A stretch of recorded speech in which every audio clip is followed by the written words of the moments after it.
space rocket lands on Mars, what will we find? Will we be welcomed with open arms, or will the Martians treat us as invaders? Only one thing is certain. Someday a giant metal ship will take off from Earth to travel through the black velocities, the silent gulfs of space, to descend at last into the darkness of the upper Martian atmospheres. And on that day, man will finally know the answers. The day we first land on Mars.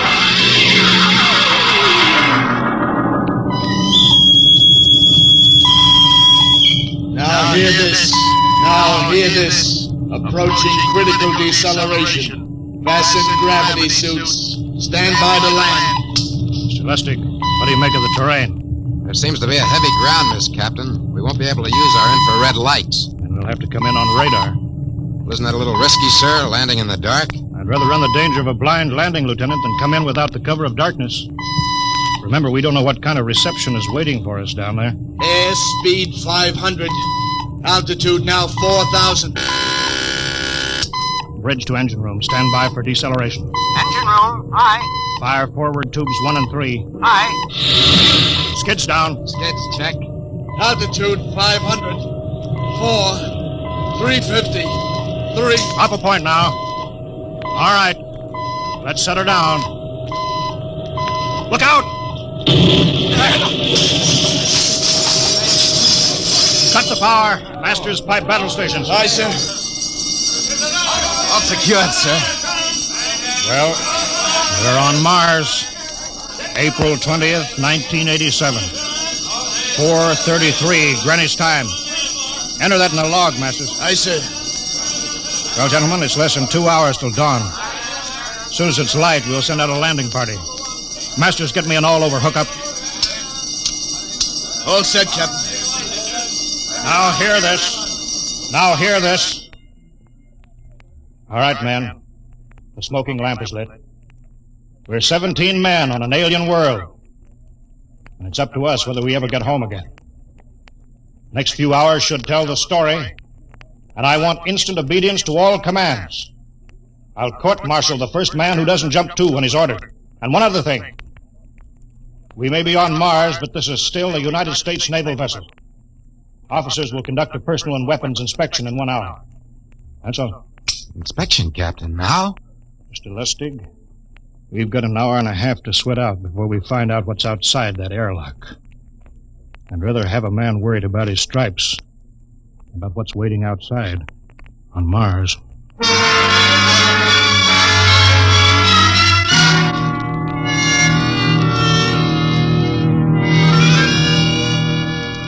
Now hear this. Landing party report to forward airlock. Captain Black, Lieutenant Hingston, Lieutenant Lustig, and Dr. Horst report immediately to forward airlock. It is now landing time -5. Sounds like they're paging us, Hingston. You ready, Dr. Horst? Yes, ready as I will ever be. Oh, come on. Let's report to the airlock.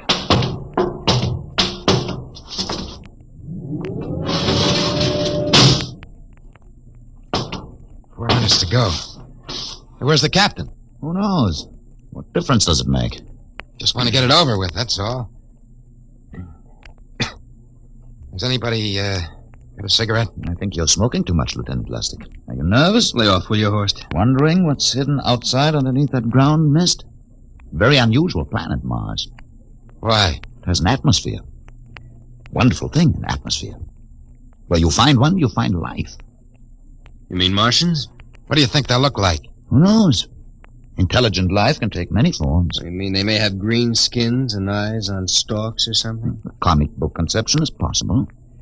Or they may have developed to a point that is far beyond us. Perhaps they have a science that can produce weapons far more dangerous than our atomic missiles. You think we may have to fight our way out? After all, we are invaders. Now hear this. Landing time -2. Landing All time right, -2. we heard this. I know what I'd like to find outside that airlock. Good old Illinois.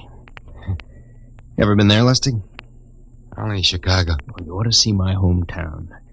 Green lawns, big white houses. Sounds like my hometown. My grandmother used to have one of those iron deers on the lawn. Every Halloween we'd paint another color. One time we painted it black and white like a Holstein cow. Where does your family live, Horst? I have no family. When I was a child, they were gassed to death in the Dachau concentration camp. That's tough. Oh, it has its advantages. I have no ties on Earth. Nothing to lose now.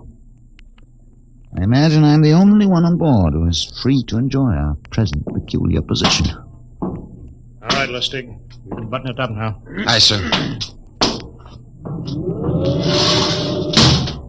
Now, gentlemen, in 1 minute we'll be the first men to set foot on Mars. Quite an honor, eh? As long as the medals are not awarded posthumously. Still uneasy, Dr. Horst? Captain Black, I've been uneasy ever since I can remember. On Earth and on Mars. Now, 30 seconds. Give me the intercom phone, Lustig. Masters? Aye, sir. Battle stations to be manned till we return. If we're not back in 2 hours, I want no rescue party sent out. Blast off and save the ship, you understand? Aye, sir. All right, gentlemen. 5 seconds. 4, 3, 2, 1. Lustig, open the outer airlock.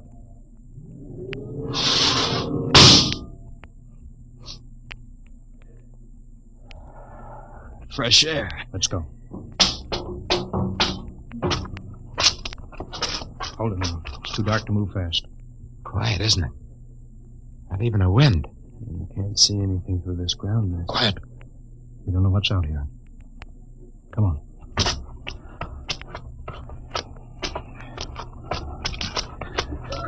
What the... Quiet, Captain. I could swear that sounded like a rooster. I don't hear it anymore. A very unlikely sound. A rooster crowing on Mars? Kingston. Aye, sir. Set that machine gun 25 yards to the flank. We'll stay here till the ground mist lifts. Aye, sir. What do you make of the ground, Horst? Grass. Plain grass. You could see some large foliage there where the mists thinned out. What the heck is that? Kingston! Hold your fire, you fool! I hit it, Captain. What? Some kind of wild animal. I hit it. I could see the tracers, but it's still standing. Come on, Horst. Doctor, where are you? Up ahead. Admiring the wild animal. Careful, Horst. Wait for us.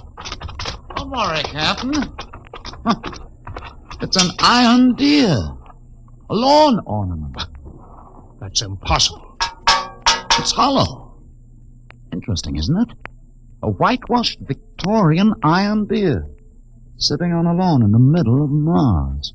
I don't understand. Look around. The mist's lifting. Captain, look there. A house, a regular old-fashioned house. On Mars. Good Lord. I haven't seen carved scrolls and gingerbread like that in years. Look at that port swing. The geraniums. There. I told you it was a rooster, Captain. Give me the glasses, Lustig. I want to take a look through that front window. What? There's an upright piano. Some sheet music on it. Lustig, it's beautiful Ohio. Beautiful Ohio. That can't be. Look here, Horst. Do you think that civilizations of two planets could be identical? I don't know. That specific variety of geraniums is only 50 years old on Earth. Is it logical they should develop in Mars? How about that port swing, that piano, and beautiful Ohio? No, it's impossible. Captain Black, this looks like the town I was born in. Well, it looks like my hometown, too. I've thought of something, sir. It's the only solution. Maybe we're not the first ship to reach Mars from Earth. That's the only answer. That's impossible, Lustig. If there'd been space travel, it couldn't be secret. Do you have any idea what ships cost, what industrial power is needed? There's got to be some logical reason. Captain, I think perhaps we might find out. A light just went on in that house. Kingston, cover that door with the machine gun. Aye, sir. Come on, Horst. We'll ring that doorbell. There's got to be a scientific answer to all of this.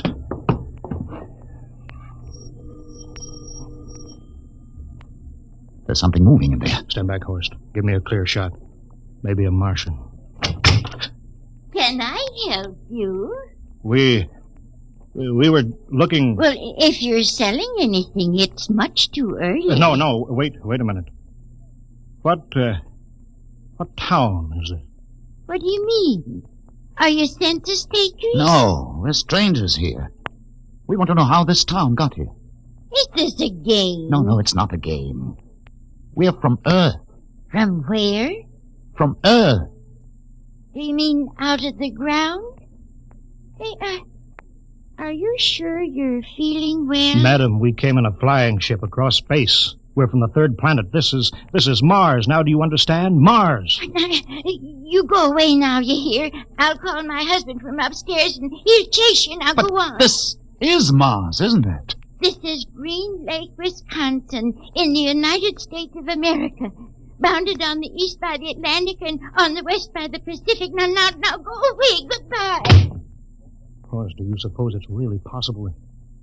I've got to find out more about this. For the last time now, go away. Pardon me, madam. What year is this? Year? Well, 1928, of course. Oh, for goodness sake. You hear that, Horst? And we know it's 1987. And we know it's Mars. Is it possible that we got fouled up, made some tremendous blunder, and circled around and landed back on Earth? In 1928? Maybe some switch in time or dimension. Could we have shifted somehow and gone backward in time? Horst, it won't hold water. It's not logical. We've checked every mile. We went past the moon and out into space. We're on Mars. Find out anything, Captain? No, we're going back to the ship till I figure out some logical explanation for all this. Lustig, out at point. Aye, sir. Hingston in the rear. Keep that gun at half load. Aye, sir. Of course, there's got to be some cold, logical solution. Captain. What? That house down the street. The white one with the green shutters. Lustig, what's the matter? I never thought. Thank God. Thank God. Lustig, come back here. He's running for that house. That crazy fool, after him quick. Lustig, stop! Come down off of that port. Grandma! Grandpa! Lustig, what the devil do you think you're trying? Grandma and Grandpa, it is you. Lustig, what's going on here? Albert, why, it's been so many years. How you've grown, boy. Oh, it's so good to see you. Lieutenant Lustig. Oh, Captain. Grandma, I want you to meet my friend. This is Captain Black. Captain, I want you to meet my grandfolks. Howdy. Any friends of Albert's is friends of ours. How long you been here, Grandma? Oh, good many years. Ever since we died. Ever since you what? Oh, yes, sir. They've been dead 30 years. What? You mean to tell me that Mars is heaven? Oh, nonsense, no. All we know is here we're alive again. And who are we to question God's infinite ways? Lustig, we're going back to the ship. But, Captain, I want to talk to my Lieutenant grandfolks. Lustig, I don't like any part of this. You'll come back with us. I have to club you and carry you. Yeah, but, sir, That's they're enough. my... Heaven only knows what they've run up against back of the ship.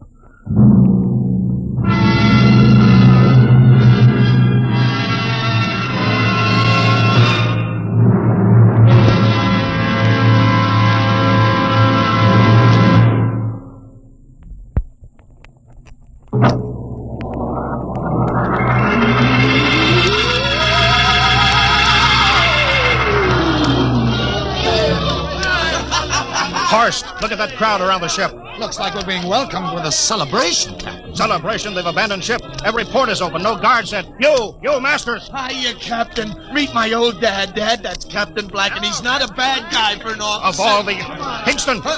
What, sir? Bring that man back. Use force if you have to. Excuse me, sir. There's my Uncle George. Hingston! I'll be right back, Captain. Uncle George! Uncle George! What the devil Don't is you going... understand, sir? They've all found friends and relatives. They're all here. He's right, Captain. I've counted. The whole crew's out on the crowd. But I gave orders. Definite You orders. don't understand, Captain. I understand mutiny. I don't care how many relatives show up. I'll have discipline on... Johnny! Johnny, you old son of a gun! Edward! It's you. It can't be. Of course it is. Johnny, you old son of a gun. Edward. Dr. Horst, this is my brother, Edward. How do you do? Hello. It's wonderful to see you, Edward. Look, I've got to get back to my ship. Hey, I almost forgot. Mom's waiting at home. Mom? And Dad, too. Mom? Dad are alive? Excuse me, Horst. Then you're real, then. Don't I feel real? How's that, huh? Ed, Hey, we've got lunch for you, Johnny. Mom's making corn fritters. Corn... Dr. Horst, haven't you found anybody? No, Captain. I have nobody. Then you come on home with me, right, Ed? Sure, you bet. Horst, you wouldn't believe it, but it's been 35 years since I had Mom's corn fritters. By George. 35 years.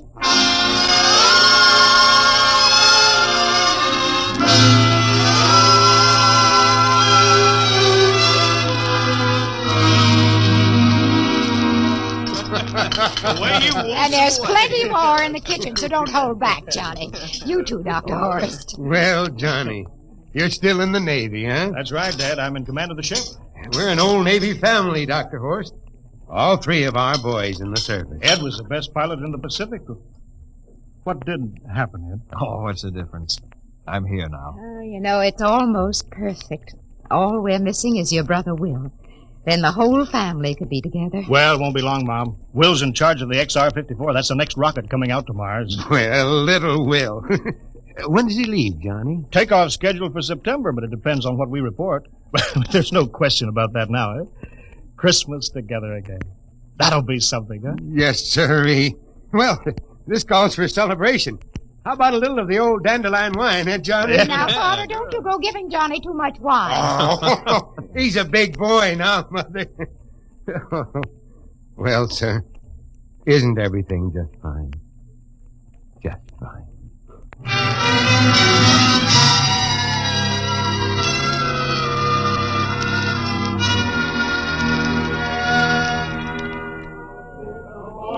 The candlelights are gleaming on the banks of the Wabash, far away.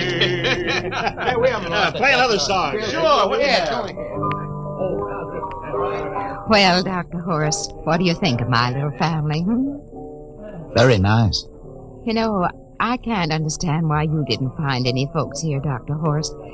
It's just a shame. Everybody else is so happy. I never remembered my family, Mrs. Black. All I know is they were gassed at Dachau during the Second World War. When I was liberated, I was in delirium 3 months. I cannot remember anything before then. A psychiatric phenomenon. That's terrible. Isn't there anything anybody can do? I don't want to remember. Oh. I haven't had a pleasant life. I prefer to be free of emotional entanglements. They interfere with a scientific approach. I'm sorry, Dr. Horst. Oh, I'll get it. Hey, that's our ring, long and three shorts. I remember that. Well, maybe we'd better call it a night. You must be getting tired, Johnny. I'd better be going back to the ship. Oh, nonsense. You stay the night. We insist. I just couldn't rest thinking of you all alone on that ship. Oh, I'll be all right. Well, good night. Oh, wait a minute, Dr. Horst. That phone message was for you. Me? Yes, that's right. A message from Anna. Anna? I don't remember any Anna. She asked if you were better. Perhaps she's someone you knew at Dachau. Anna? She said she's coming over here first thing in the morning. So you'll have to stay over. Yes, well, but... that settles it then. You stay here, Horst. You can bunk with me in my old room. Oh, but Johnny, we thought you'd like to be with Edward. So you could talk the way you used to. Well, we can't put Dr. Horst on the daybed. I think we better share the room tonight. There'll be plenty of time for talking, Ed. I guess so. Well, I suppose I better drop back to the ship. You know, Ed, security check. Well, why do you have to do that here? Well, I don't know. There's no good reason, I guess. Well, I suppose we skip it tonight. Oh, sure. Good night, everybody. Oh, it's good to have you home, Johnny. It's good to be home, Mom.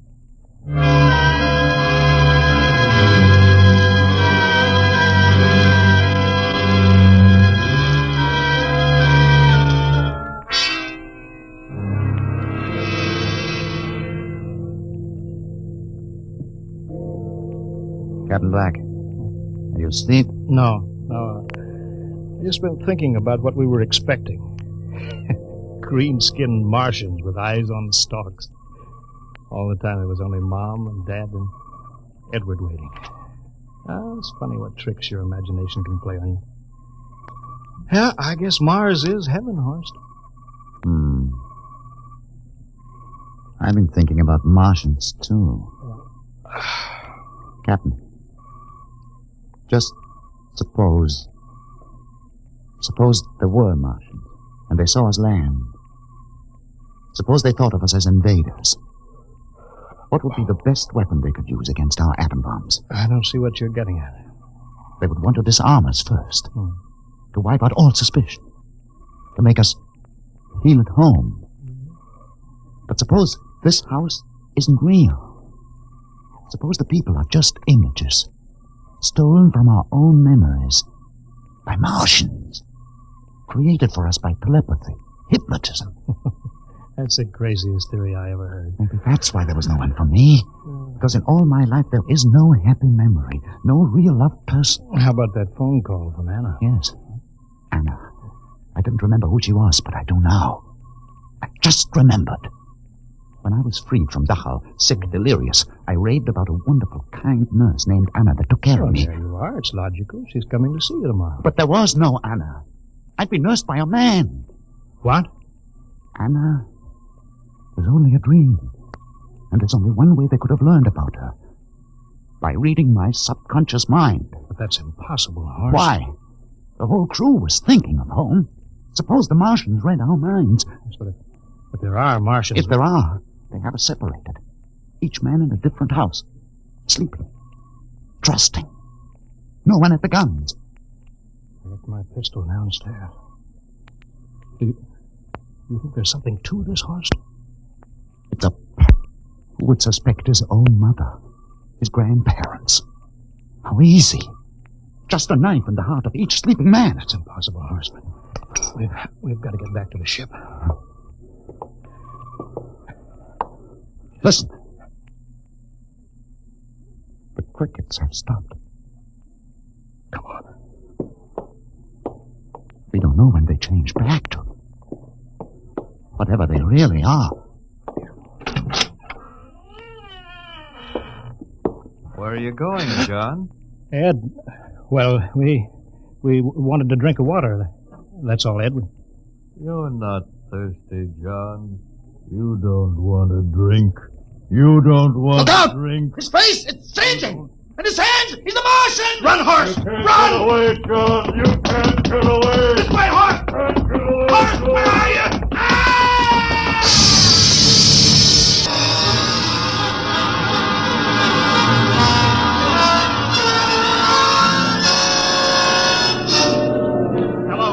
Hello, can you hear me, Earth? This is Captain John Black, the XR-53, calling from Mars. I've locked myself in the ship, but they've crippled it. I can't take off or fire the guns, and they're coming for me now, the Martians. I'm all alone here. All the rest are dead. Hinkston, Lustig, Dr. Horst. Poor Horst, he didn't even reach the door. Listen, they're trying to break through the hull now. Edward and Mom and Dad and all the folks. But they're changing now. Melting and changing back into... They're Martians. Can you understand me? Martians, not men. They made us think that Mars was heaven, and we fell into the trap. Can you hear me, Earth? You've got to stop the next rocket. Tell my brother Will. Tell my brother Will not to come. They'll trap him, too. They'll kill them all. Hello, can you hear me, Earth? This is John Black on Mars. Hello, Earth. This is John Black on Mars.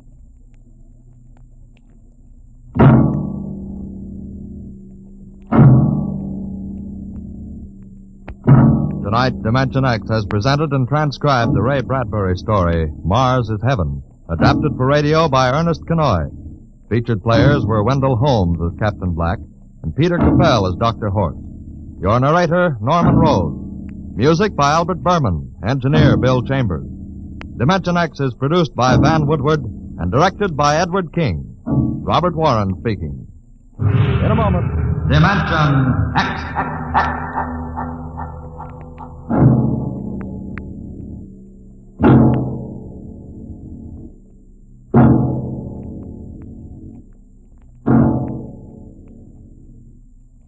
The National Broadcasting Company is happy to bring you Adventures in Time and Space, transcribed in future tense.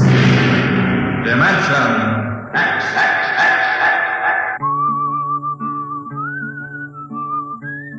This is the story of Riesling, the singer of the spaceways. You've probably sung his songs in school, In English, French, or German, the language doesn't matter, but it was an Earth tongue. But the real story of Riesling is not found in the footnotes of a scholar's critique or a publisher's biography. It is in the memories of the old-time spacemen, the pioneers who pushed the thundering old-fashioned rockets to the far, strange ports that are our commonplace heritage. These men know the true story of Riesling. The arching sky is calling spacemen back to their trade. All hands stand by, free falling, and the lights below us fade. Outride the sons of terror, far drives the thundering jet, up leaps the race of Earthmen, out far and onward yet.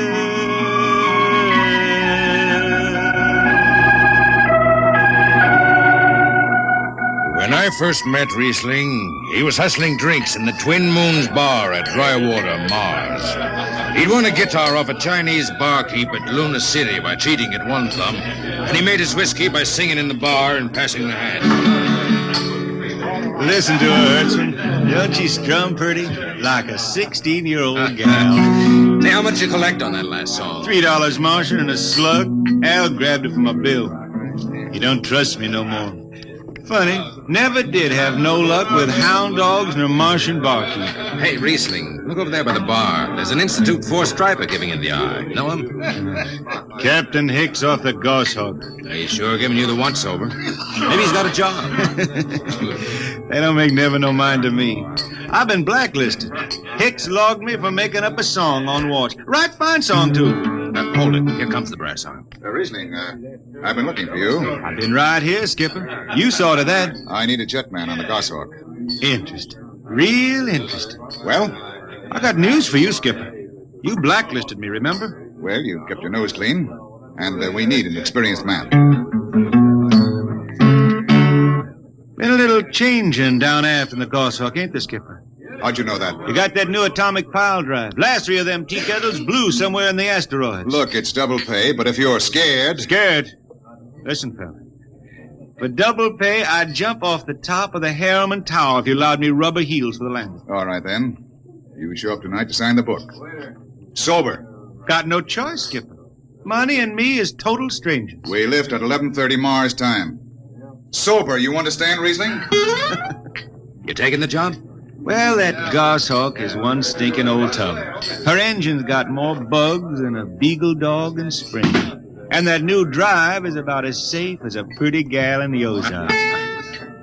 But I reckon she'll do for one more trip.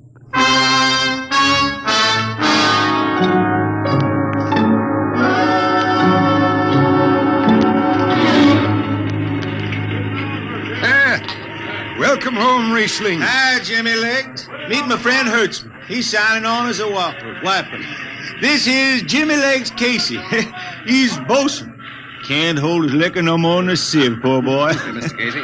Riesling, you sober enough to sign the book? Drunk or sober, I make my mark. Stand aside. 3 X's? It took me a middle name. Yeah, you 2 lay below. And Hertzman. Aye, sir. Get him sobered up before the skipper makes rounds. Jimmy Legs, I'm sober as a hanging judge. Yeah? Well, you can leave that bottle here. What bottle? The one in your back pocket. Oh, glass buttons, maybe, huh? Give it here. Jimmy Legs, I swear I'm going to write a song about you. Go ahead, threaten me. Now get below. We raise ship in 30 minutes.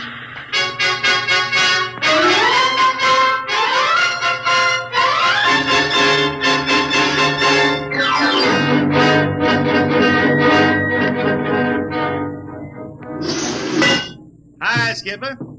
Riesling, what the devil are you doing up here on the bridge without permission? Figured I'd take a little stroll. Riesling, get below before I have... Hold on, Skipper. You'll have that gold braid just crawling up your arm. I'm up here on business. Well? That number 2 jet ain't fit. Cadmium dampers are warped. Why tell me? Tell the chief engineer. I did. He says they'll hold. Well? He's wrong. He's wrong.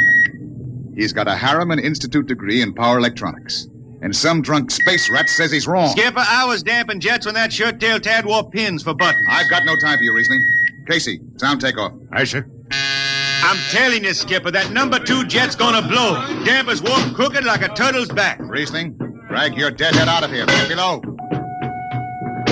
Go ahead from the control tower, Captain. All right, Casey. Fire 1 and 4.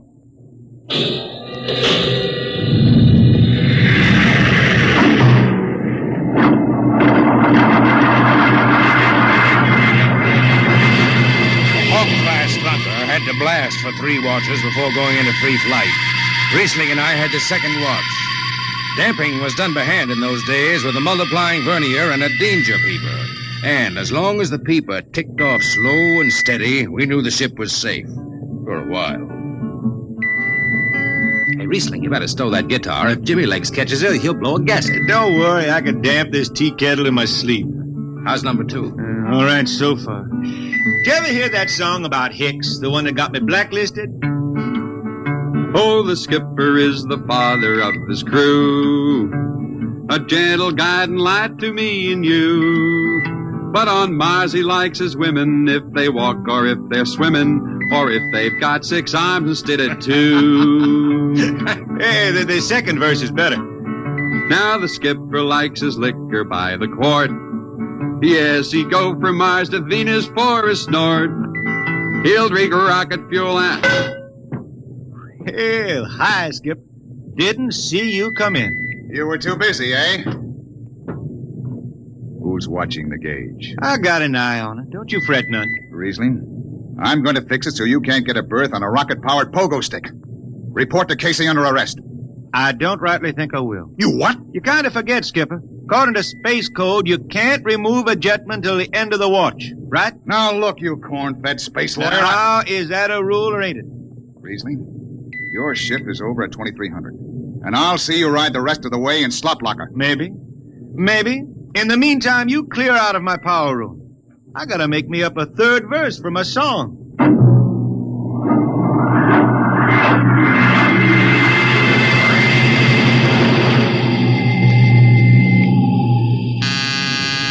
I got it. Power room. Damp number 2 a point. Number 2, aye. Hey, let me have that mic. Jimmy Legs, is that forced dry boil up there? Give me that, Casey. Riesling, I've taken just about enough from you. And I've got a little news for you, Skipper. Number 2 jet is bulging like a fat lady in a satin skirt. Listen, you clown, that Skipper, I think I'm gonna junk my song and start over. I could do much better This on is you. the last time, Riesling. Damp number 2 a point. Sure. Look out, Hurt. I'll take it. You watch the gauge. Now. Riding easy here. She's bucking a little. Riesling, hit the emergency. She won't get him. It's that boy. There go the lights.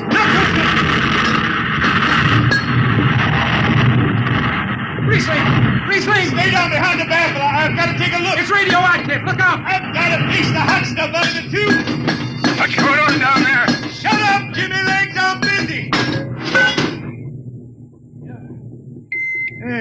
She's tight now. What happened? Number 2 blew, you lunk-headed space rat. You all right? A little sunburn. The lights are gone. What's the matter with the emergency circuits? Riesling. Jimmy Legs, get some lights down here. It's dark. Get the emergency light on. They're on, Riesling. They went on after the blast. The lights are on. What are you talking about? Jimmy Legs. Jimmy Legs, turn on the lights. It's dark. Turn on the lights.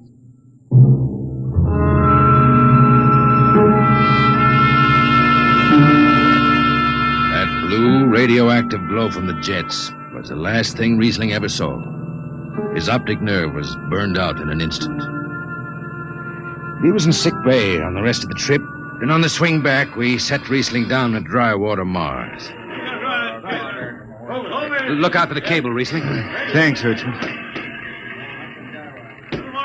Hey, Riesling. That you, Jimmy Legs? Hold up a minute, will you?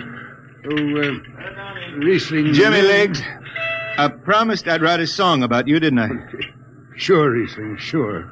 Can't seem to sing like I used to.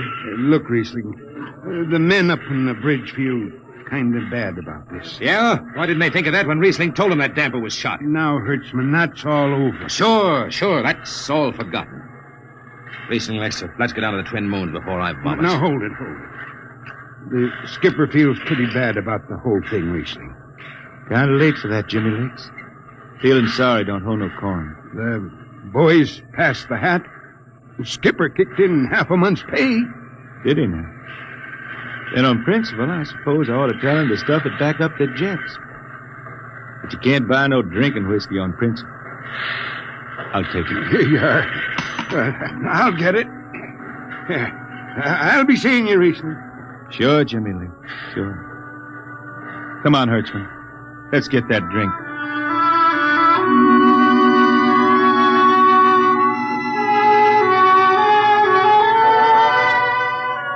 That was all. Just another space bum who didn't have the good sense to finish before his luck ran out. Well, Riesling holed up at the Twin Moons till his money was gone. Then he hooked a ride on a crawler over to Marsopolis. It was a boom town then, with an industrial district mushrooming between the Lesser and Grand Canals. I ran into Riesling about 2 months later, playing his guitar on a jetty that ran out into the canal. He had a dirty rag tied over his eyes with a jetman's knot, and his hat was on the wharf beside him. Riesling! Who's that? Wait a minute. Hertzman. Yeah, how you been? Passable. Say, is this a Venusian dime? No, it's a slug. I figured. Well, how's it going? Singing again? Some. Working saloons, mostly.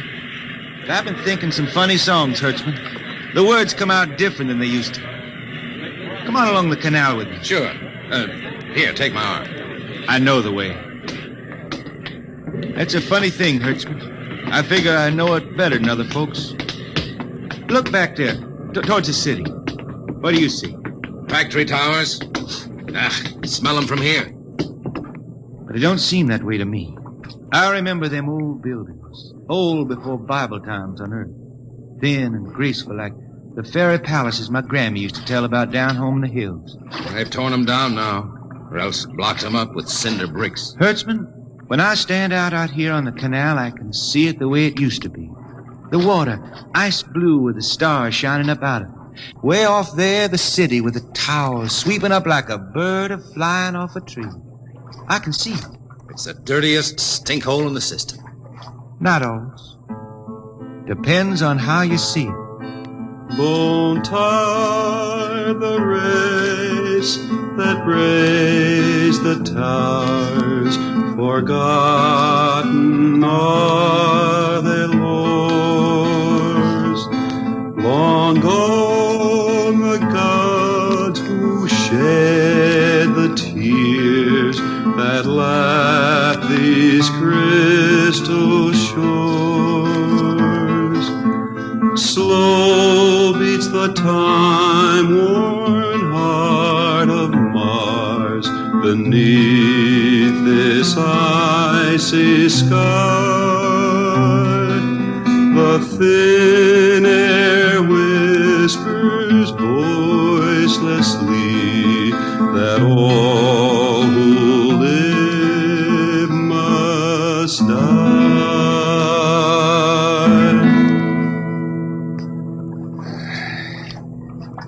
Make that up? Why don't you go home, Riesling? Home? Earth. I've been thinking about that, Hertzman. When I was a youngster down in the Ozarks, I used to climb a big old oak tree my daddy had in the dooryard. You could see the hills for miles, green and cool. I've been thinking about that. Why don't you go back then? I couldn't see them hills no more now. I couldn't stand to see black when I knew they was lying all around me, cool and green in the sun. I couldn't stand that. Yeah. Well, let's get back to town, Hertzman. Today I made $3.50 Martian. I'm all set to drink it down before dawn. Come on!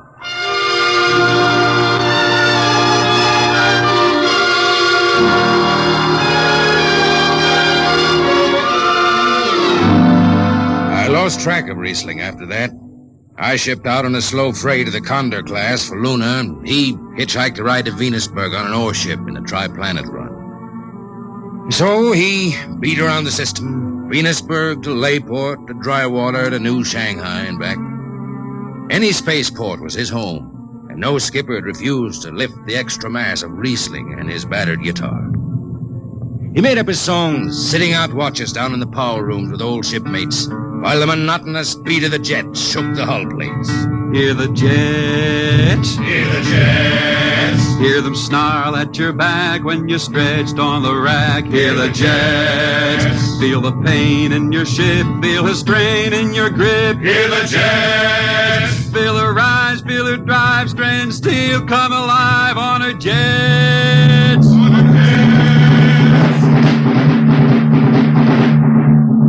Little by little, his songs began to travel along the spaceways ahead of him. Raw spaceman songs with titles like Since the Pusher Met My Cousin and The Spacesuit Built for Two. But more and more, we began to hear a different kind of song. Strange, sad songs, the ones you find printed in the centennial editions. Dark Star Passing, Death Song of a Woods Cove. And then, finally, The Green Hills of Earth. It grew for 20 years, that song. They say it started way back when Riesling was down in the labor camps on Venus, singing for the indentured men. Now, if someone will kindly pass a bottle. Oh, it is not much, Riesling. Here. It'll do. What is that stuff? Tequila. You cannot make him good here on Venus. What do you use? Carac bush. Home it is different. Where are you from, son? Tasco, Mexico. That's a long way from here. See, a long way. How'd you come to sign on? The man comes out to the village from the city in the shining automobile. Very big. He says there is work. You signed the paper for 10 years and you work. Yeah, work. There is work here, all right. 10 stinking hours in the jungle with machete. I tell you, when I get home to Earth... What'll you do, son? What is the use? We aren't getting home. You know how many men die out there in the swamp today? 10 men. 10! What is the use? My mother, she's dead. My father don't care. A girl? Oh, she says she wait. I don't know. Sure, son. You sing some more, Riesling. We drink, you sing. Maybe a new song, son. We rot in the molds of Venus. We wretched her tainted bread. Foul are her flooded jungles, a-crawling with unclean dead. Let the... What is the matter? Finish the song, Riesling. I can't. Can't yet. It just don't come. I'll finish it when I go home. That's it. When I go home to the hills. Now pass that bottle. The dawn whistle don't blow for 4 hours.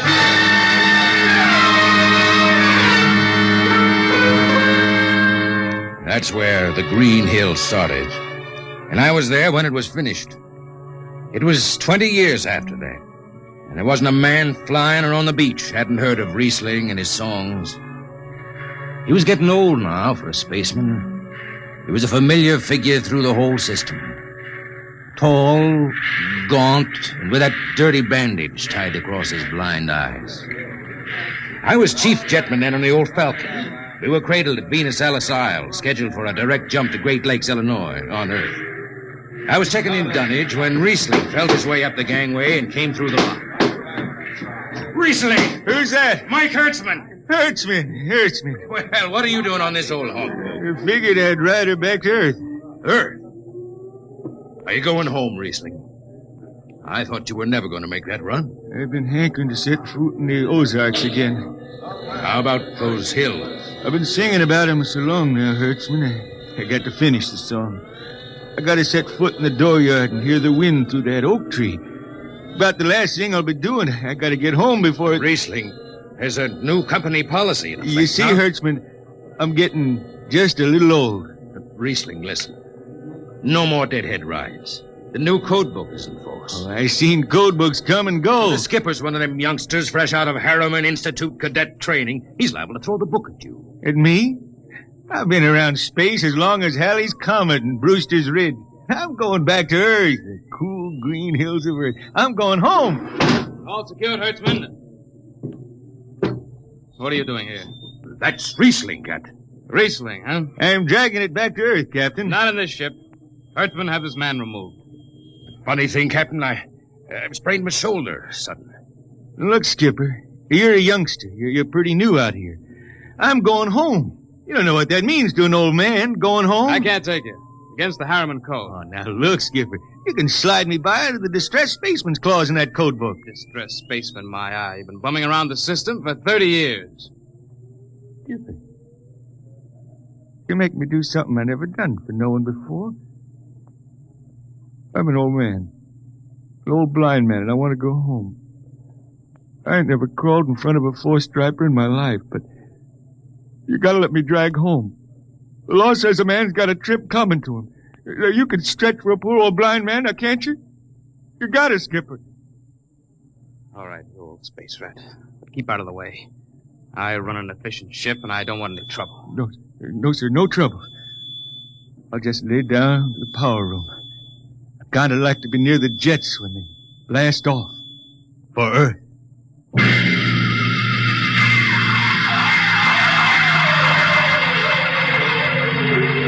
Sit down, Riesling. Take a load off your feet. Thanks, Mac. Stand by for lift. Stand by. Best seat in the system. Power room and an old Hawk glass ship. Power room, fire 3. Aye, sir.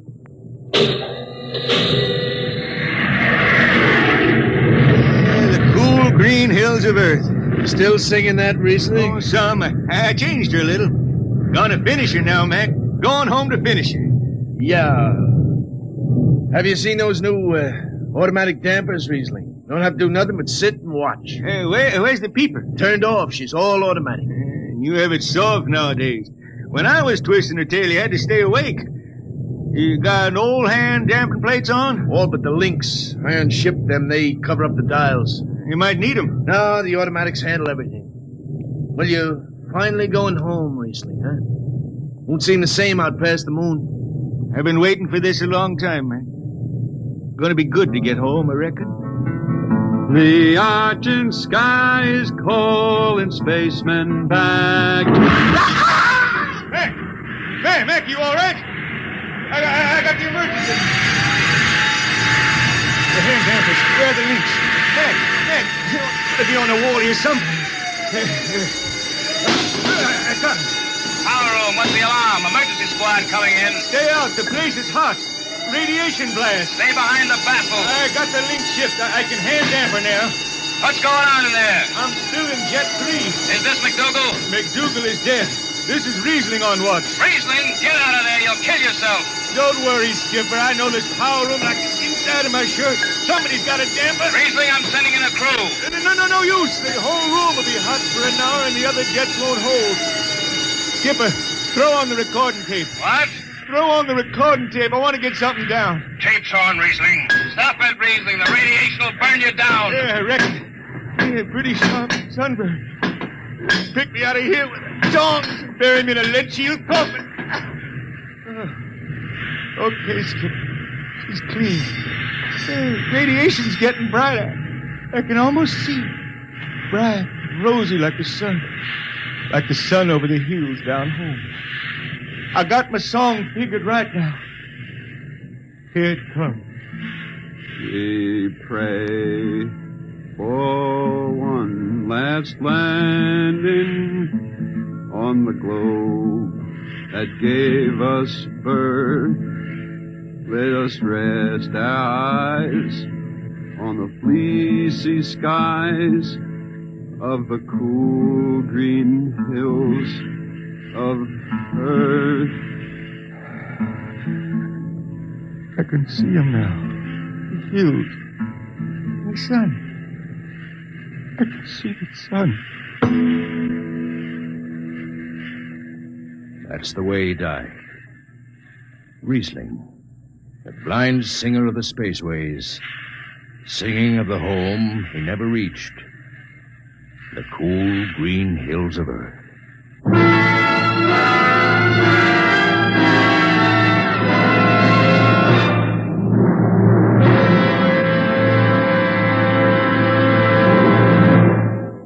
Next week, we bring you another story many of you have requested that we repeat.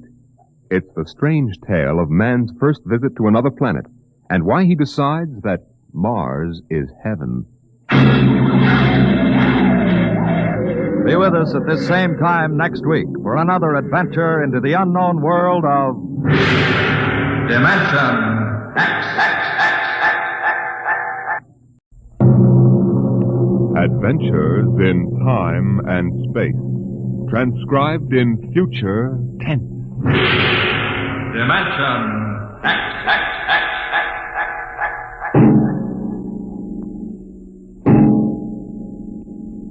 In the beginning, there was Jordan, thinking his lonely thoughts. Out of the loneliness came a longing. Out of the longing came a vision. Out of the dream came a planning. And out of the planning came decision. Jordan's hand was lifted, and the ship was born.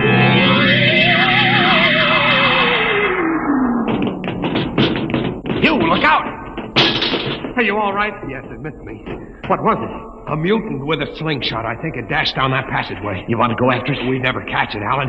It's probably 12 decks above us by now. I didn't think they ever came down this far. Patrols usually get them before they reach this level.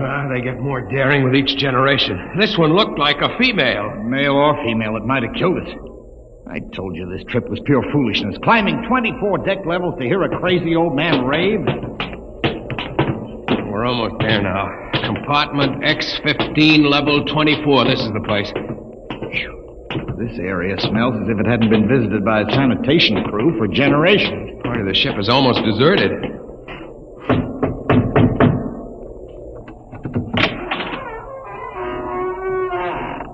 Yes?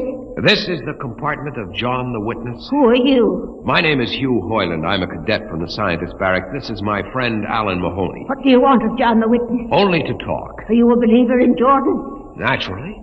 I have heard that there are those among the younger scientists who doubt the word of Jordan. To doubt is death. We're not heretics. Enter. I have brought a gift of tobacco, grown on the richest level. It smells good. I assure you it's the best. Wait here. What a rat's nest. Shh. What the devil do you think he can tell you? I don't know. Now, hush.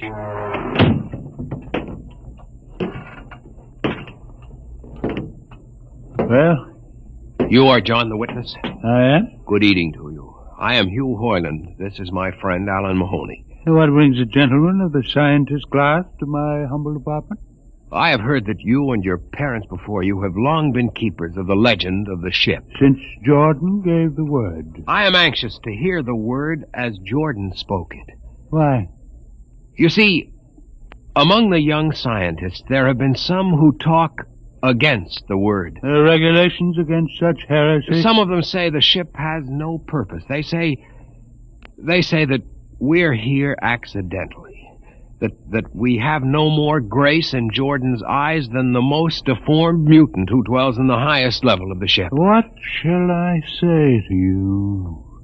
I wish to hear the word from the mouth of one who knows, that I may become more convinced. Sit. You have gift for the witness? The finest tobacco. Good.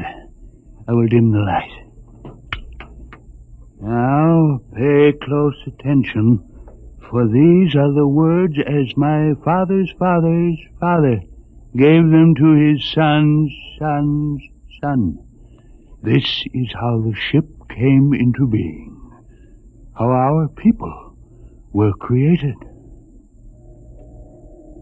In the beginning, there was only Jordan, thinking his lonely thoughts.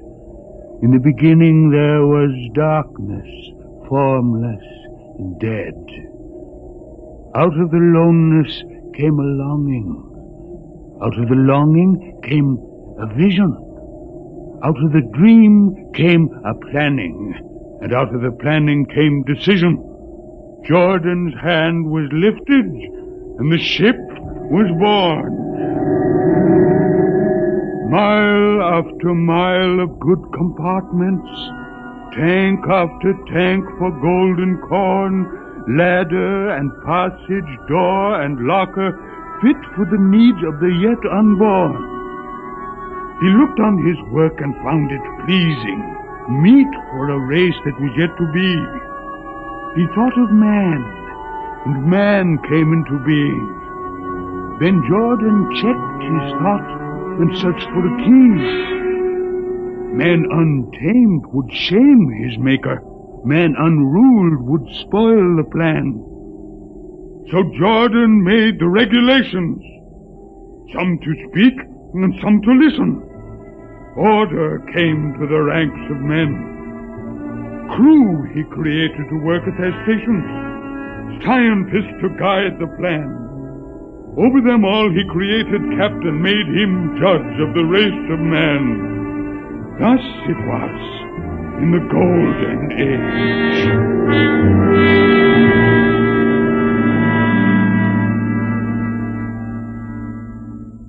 These are the true words? As my father's father taught them. But what of the strange beast-like people on the upper levels of the ship? Surely Jordan did not create them. Jordan is perfect. All below him lack perfection. You have heard of the legend of Huff? I have heard that he mutinied against Jordan. Darkness swallowed the ways of virtue. Sin prevailed upon the ship. And before wisdom prevailed and the bodies of Huff and his followers were fed into the converter, some of the rebels escaped and lived to father the mutants. They are tainted with the sins of their fathers. One more question, witness. Speak. What is the ship? The ship is a great sphere. 25 kilometers wide and 100 levels deep. I know that, but what about the upper levels? The regulations forbid us to venture into the upper levels, but it is said that beyond the levels of the mutants lies the forbidden place where Jordan's spirit prevails. So I've heard. But something troubles me. Something which prompted my coming here. Yes, my son. What lies beyond the ship? What? What lies beyond the ship? This is heresy. Answer me. I will not permit such talk. The ship is complete. The ship is universal. The ship is everywhere. The ship is endless. You're muttering to those of a frightened old man. They answer nothing. You question the word? I think you lie. Hear me, Mr. Highland. For what you have already said, I can have your body fed to the converter. Your soul launched on the endless trip. You threaten me. You, for Jordan's sake. You think I fear this dried fig of a man? You. Sir, my friend is impetuous. He doesn't understand. I might be persuaded to forget a substantial gift. You pig. You. Come on, Alan. The sight of this so-called holy man offends me. No, you shall not leave. Look, don't try to frighten me with a gun, old man. Remain where you are, heretic. I warn you, put down the gun. No. No closer. Drop it. Very well, then. Death to the heretic. Alan, get him! Is he dead? I don't know. Come on, Hugh. We've got to get out of here.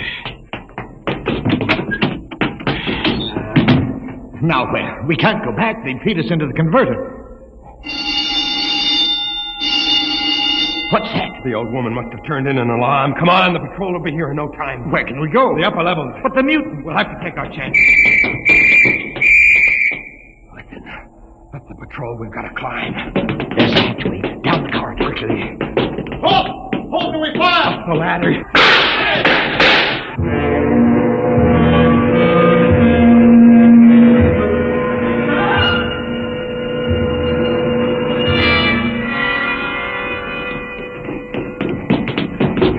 You wait.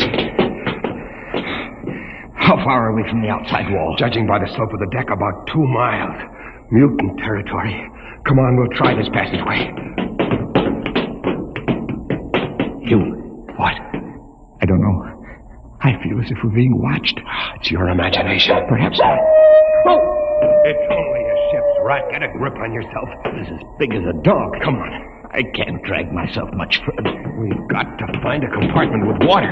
Oh, if only you hadn't asked him that stupid question. There's no use going over that. Why did you do it? Why? Alan, I've been thinking about it for a long time. And when he began to give me those stupid pat answers, well, I just saw red, I guess. But who are you to question the ways of Jordan? When you asked me to go with you to visit the witness, I thought you wanted spiritual help. I never dreamed I'm that sorry, Alan. I couldn't foresee this. I didn't know it... Wait a minute. Well, what? Another shipwright? No. I thought I saw something move near that bulkhead. I didn't see anything. Maybe my eyes are going bad still. You behind! Alan, look out!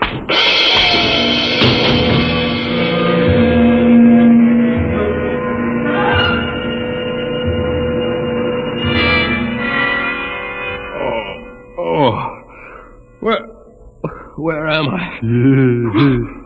What are you? Get away from me! Alan! Alan! Look out with that knife! Stay away from me! Alan! Alan! Don't kill him, Bobo. Not yet.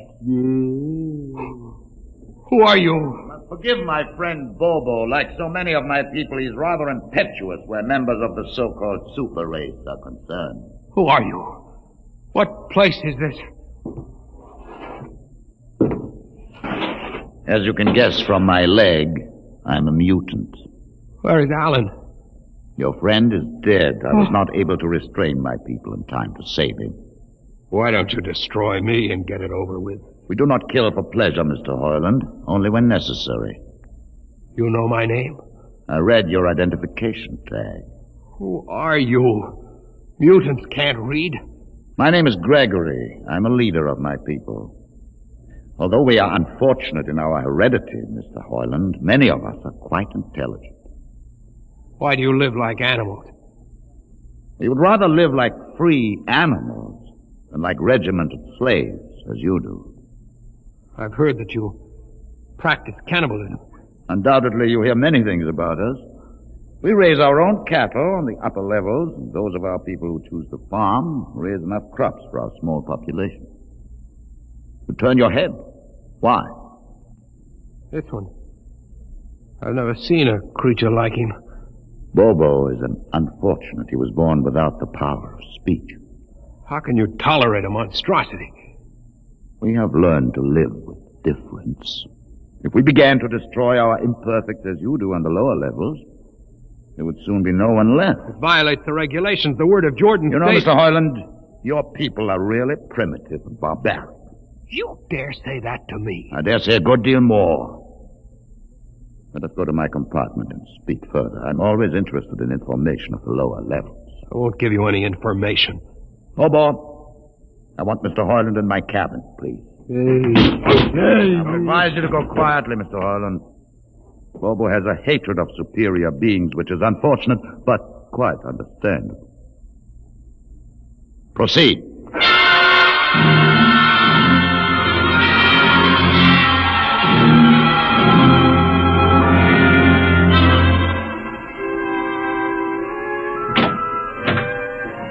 Enter, Mr. Hoyland.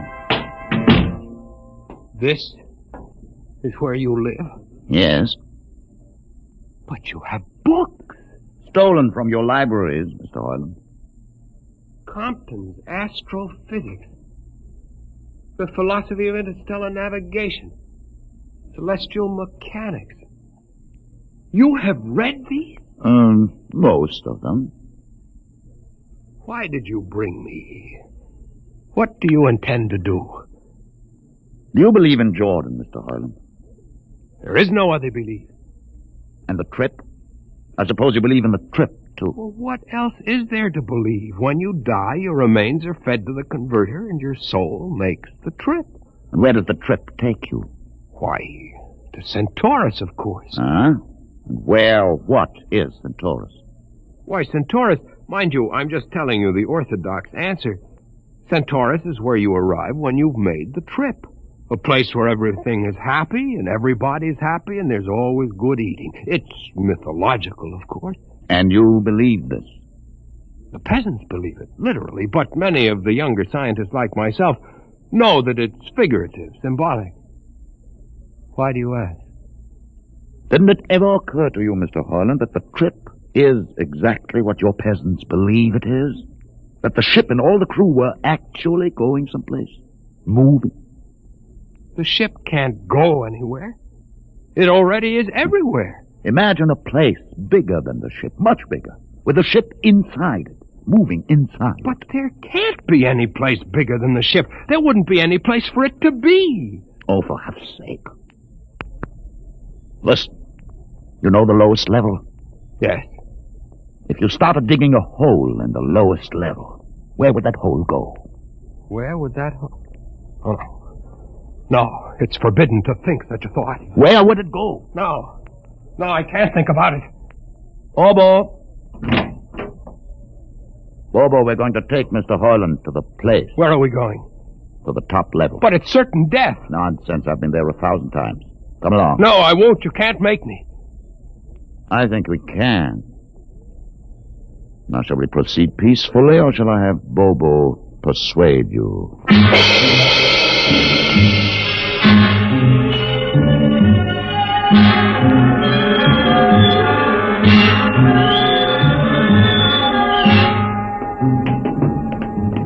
Open the door, Bobo. Inside.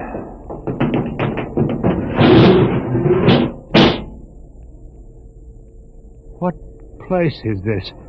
This, Mr. Hoyland, is the main control room. Why, Mr. Hoyland, you're trembling. It isn't true. There is no such place except in mythology. Oh, you younger men are so wise, Mr. Hoyland, except for one thing. This happens to be the main control room of the ship. But it's nothing but a huge room with an instrument panel. What did you expect? How do you know this is the main control room? See these instruments? Using them, the navigator many hundreds of years ago actually steered the ship on its voyage. I don't understand. I didn't suppose you would. Your people have been so steeped in superstition and ignorance that the whole concept has lost its meaning. Sit in that chair. Don't be frightened. Sit down. Very well. Look up. What do you see? Nothing but a huge shield. Watch it for one moment, Mr. Hoyland. You are going to see something that few of us have ever been privileged to witness. Something so dazzling that you may find it hard to accept at first. But it is there. It is a reality. And ultimately you must accept it. What are you doing? I'm dimming the lights. Don't be frightened. Keep your eyes focused on the shield above us. Ready? Watch. The shield! It's sliding back!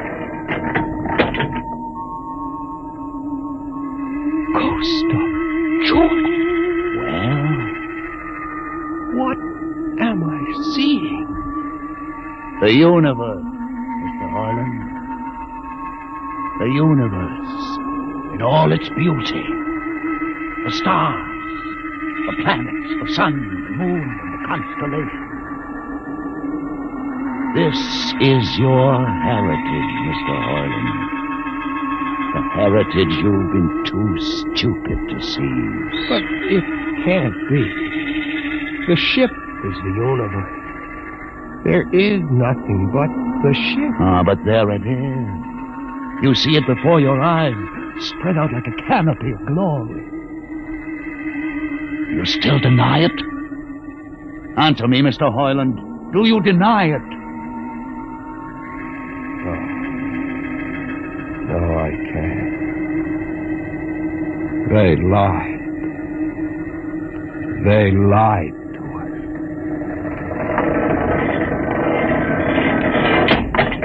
Good. Why did you close the shield? You will see it again if you're not afraid. I'm not afraid. Many times. I've shown this to others of your people whom we captured, and though they saw it before their very eyes, they would not believe it. Tell me about it. Tell me about the ship, about the universe. What are these things? How did this come about? Many thousands of years ago, on a planet like those you've just seen, a planet called Earth, A scientist named Jordan decided to build a ship that would carry men from one planet to another. For many years, Jordan and thousands of others studied and planned. And when they were finished, they built the ship. A ship so large that it had to be assembled in its own orbit beyond the place called the Moon.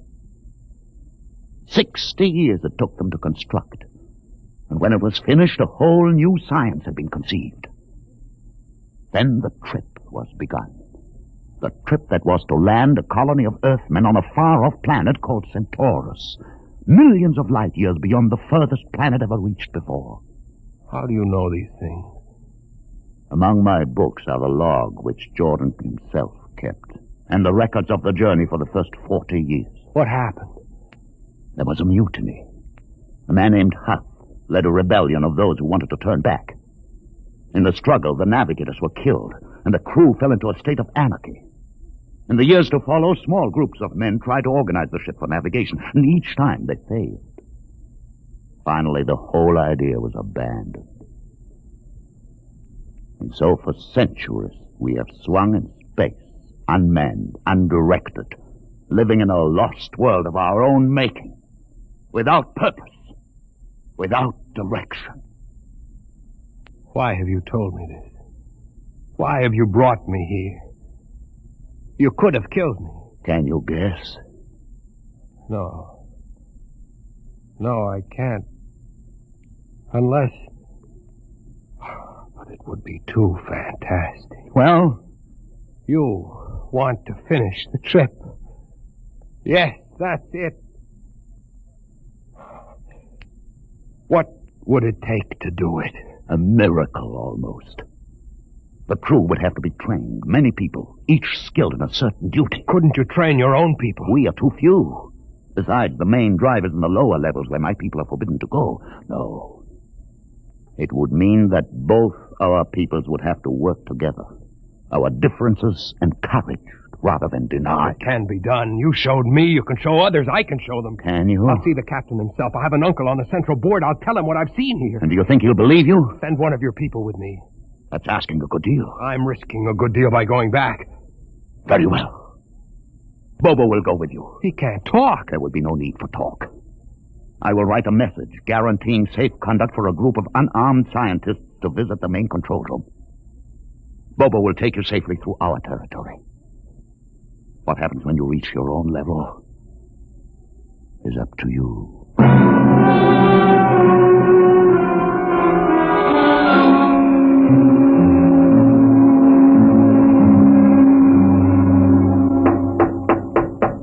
One moment. Yes, what you? Quick, Uncle, let us in. But this mutant... He's harmless, please.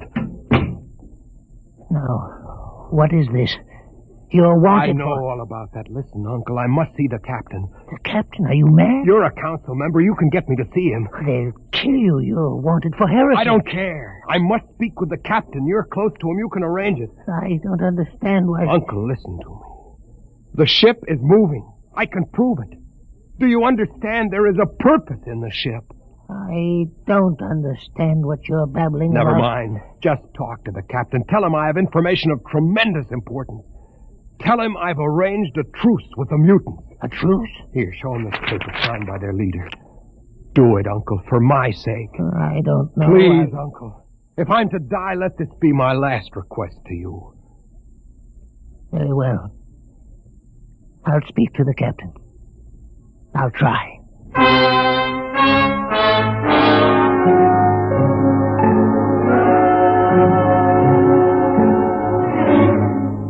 And you see, Mr. Hoyland, that you saw this with your own eyes. I swear it, Captain. I swear it on the word of Jordan. Let me see that paper again.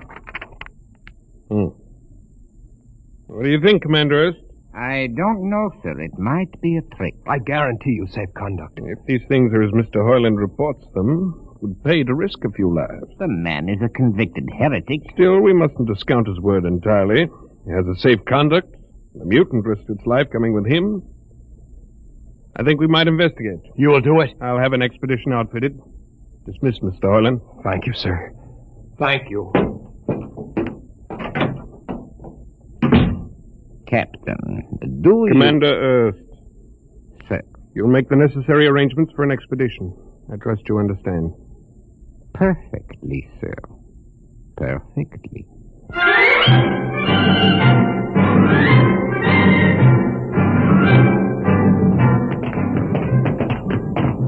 Lieutenant.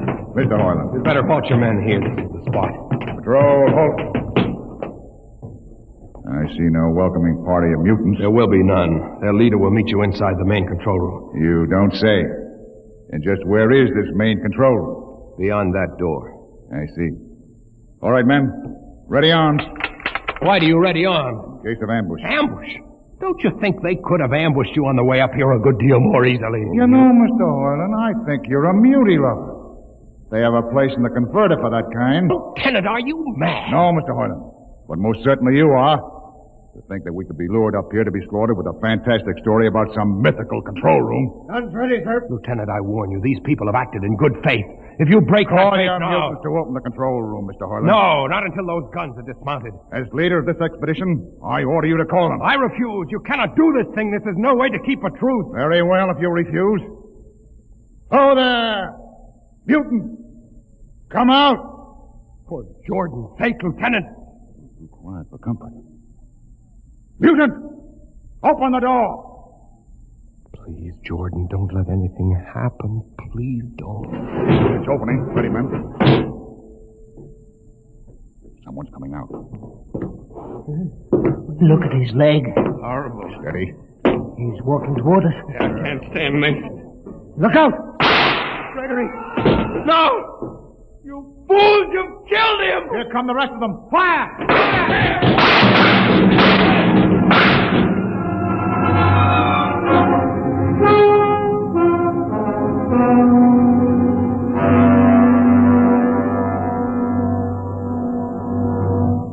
That should teach them a lesson they won't forget. All right, men. Inside the room. Hoyland, you're under arrest as a conspirator in this ambush. Ambush, you fool, you blind, stupid fool. That'll be enough. Have you been inside this place before? Yes. What's all this machinery? These are the controls he would have used to steer the ship. He's gone out of his mind, Lieutenant. Steer the ship? Who? The leader. The one you killed.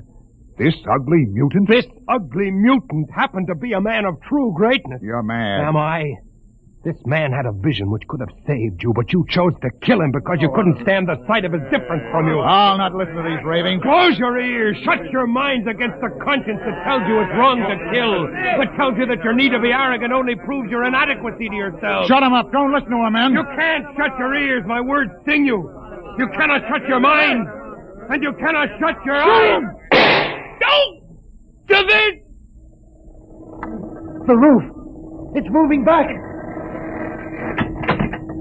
Look. Let the vision of this confound your ignorance and blind your eyes. This is the heritage you tried to stifle in your own breast. This is the heritage of stars and open skies for which men have yearned for centuries. Try to destroy this, and you will only destroy yourself. Death to the heretic. Kill me if you choose.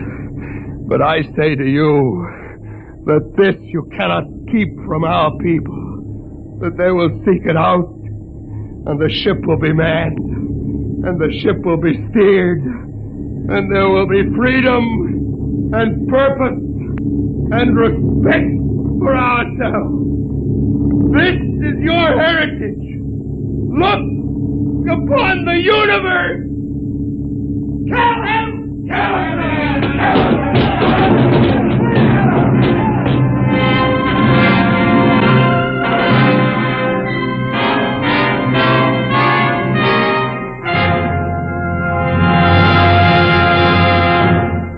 You have just heard another adventure into the unknown world of the future. The world of... Dimension X.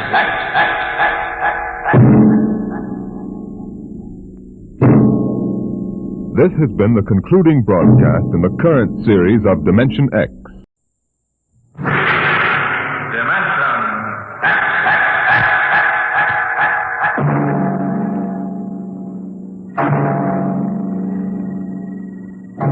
Can you predict what will come in 100 years? Can you see beyond the known dimensions of time and space into the unknown, Dimension X?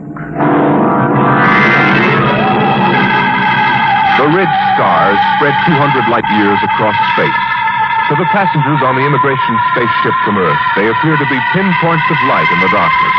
The men, women, and children slept in their bunks in the tiered dormitories, or sat reading the immigration folders that described the worlds of the red stars in glowing, rosy terms. Anne Travis stood before the vision port and searched for the spot of light which would be her new home.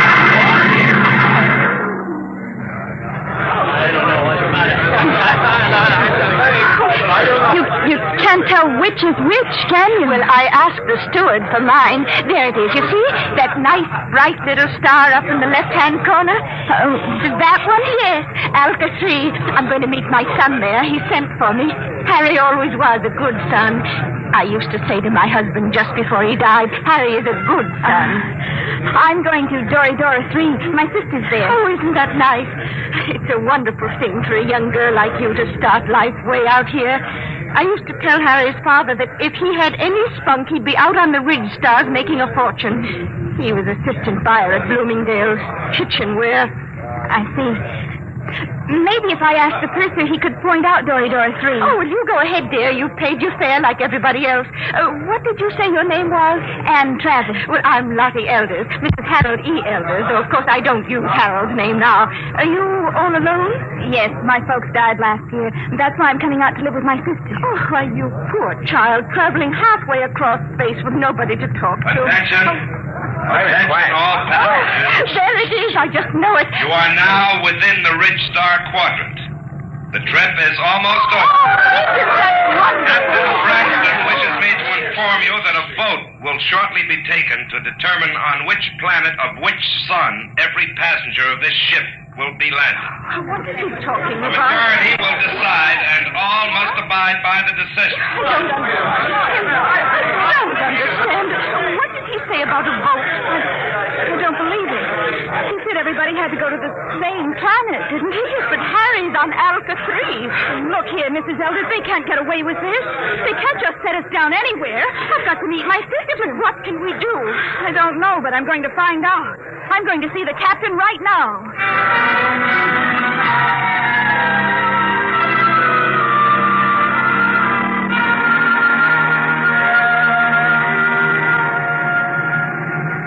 Landing manifest 12436. Cargo holds 1 through 12 at premium rate, including... I want to see the captain. Oh, look, I'm busy now. What kind of an outrage is this? I'm going to join my sister on Dora 3. That's where I bought my ticket for, and that's where I'm going. Vote or no vote? That's what you think, baby. I'll call you back, Jerry. I want to see the captain immediately. Do you hear? Yeah, sure, I hear. Perfect, in both ears. What's the meaning of this? What are you people trying to get away with? We're not trying to. You're in space now, kid. We don't go by Earthside red tape. But my ticket... Oh, you can paste that in the scrapbook. That's all it's worth. Where you're going, kid, fortunes are made and lost every day. The rich stars are wide open, and what the big operators say goes. But my sister's waiting for me. Oh, she'll get tired. It's a game, kid, and you're in. The folder said you were encouraging immigration. Oh, sure. But all the improvements in Earthside working conditions in the past 50 years were to prevent wholesale immigration to the rich. That's why we have to cut the price of the tickets below cost and suck you immigrants out here. Why did you lie? Why won't you take us where we want to go? Simple, kid. The only way to make a profit is to dump each shipload in one place. This cargo goes to Delphi, too. But the announcer said there was going to be a vote. Oh, sure. But we've got it rigged so Delphi, too, gets it. Simple, isn't it?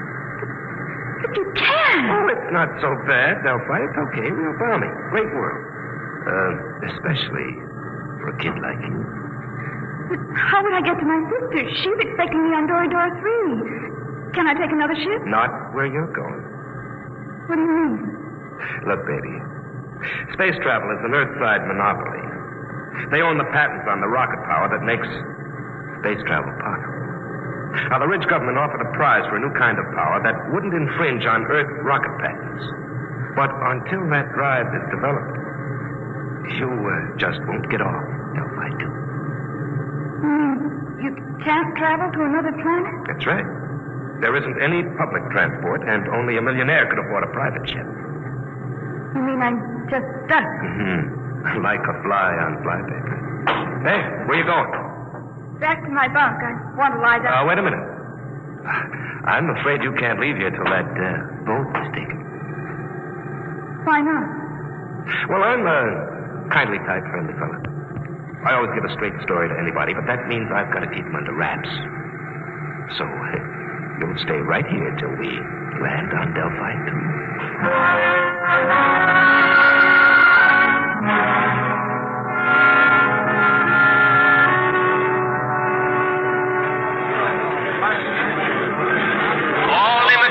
Not clear, please report to the inspector under the first letter of their last name. Anne, where have you been, child? I looked all over for you. They kept me in the Christmas cabin. Mrs. Elders, what shall we do? I'm sure I don't know. Harry, he's my son, you know. He'll be just frantic. I know. Attention! Any immigrants not cleared or in the proper line in 10 minutes will be indefinitely detained. Oh, dear, I haven't been cleared yet. Oh, you'd better go then. I'll wait for you right here. Oh, be sure you do, dear. I'm so frightened. Oh, which way do I go? Oh, the east line is over there, see? Oh, I don't have my distance glasses. You will wait for me, dear? Yes, right here. Go along now. All right, you. Come on. Who are you? Never mind. Come on. Grab her, Al. Come on. Let go of me. What's the idea? Let go. Get her. Who are you? Let go. Let go. We can't take any chances, Al. Put her out. Right.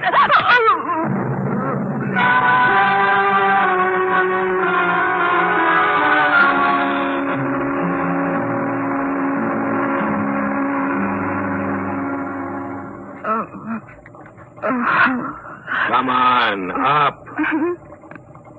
What happened? Come on, sit up. What? Who are you? Your face. That's a motor-driven face dissolver mask. I've read about them. I've never seen one. Who are you? That's why I'm wearing a mask, because I don't want you to know. But there must be... Look, lady, quit babbling. I hauled you in because you're pretty and intelligent-looking. But why? You're going to make 1,000 stellars for yourself, whether you like it or not. Now stop looking like a scared rabbit. You can't do this. I'll call the police. The police? What do you know about the Red Star's government? Nothing. Obviously. Well, out here things are different. Now listen. You go to the New Sol Hotel. As soon as you're registered, you go to the Fair Play Employment Agency. They'll take care of you. Now take this. It's a tape reel. Play it back in your room. It'll tell you what to do. After it's played once, it'll destroy itself. Is that clear? I don't understand this at all. Have you ever heard of the 7-day poison? I don't think so. Well, it's an interesting device. It feeds on the blood. On the 7th day, undergoes a chemical change and... Oh. Very easy to use. You just inject it like this. Oh. Yeah, it's all over. For 7 days. The beauty of this poison is it can be made to look like a lock pattern in many thousands of small variations. The only antidote must be some of the original poison at its base. And I have that. Don't get hysterical. I'll keep the antidote here. You can get it after you've done what I want. But I don't know where I am. I don't know who you are. What if something happens to you? That's your problem. But remember, the police can't help you. I have the antidote to the poison. All right, I'm through with her. Take her out and drop her at the hotel.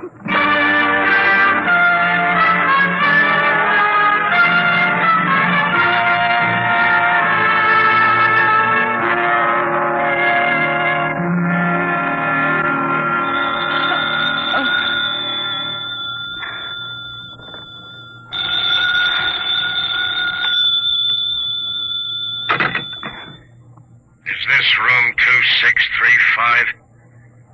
Yes? And Travis? Yes? Who's this?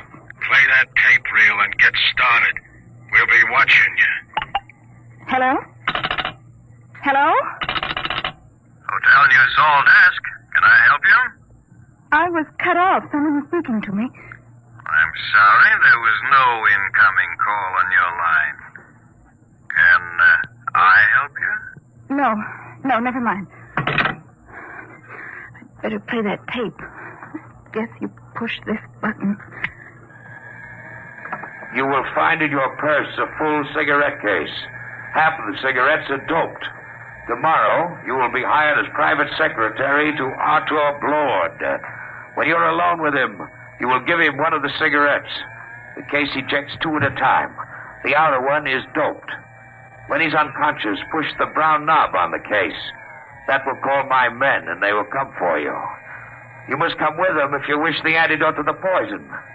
After that, you'll be transported to any Ridge Star you wish. As soon as you've played this reel, go to the Fair Play Employment Agency. There's no time to waste. Tomorrow, the 7-day poison will have only 6 days to go. Now that the reel is finished, it will destroy itself. Why do they have to pick me? Oh, the reel! Come on, Travis. You've got 7 days.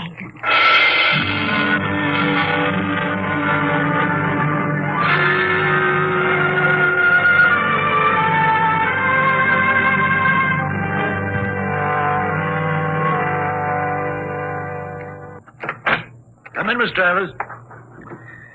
Well, everything seems in order.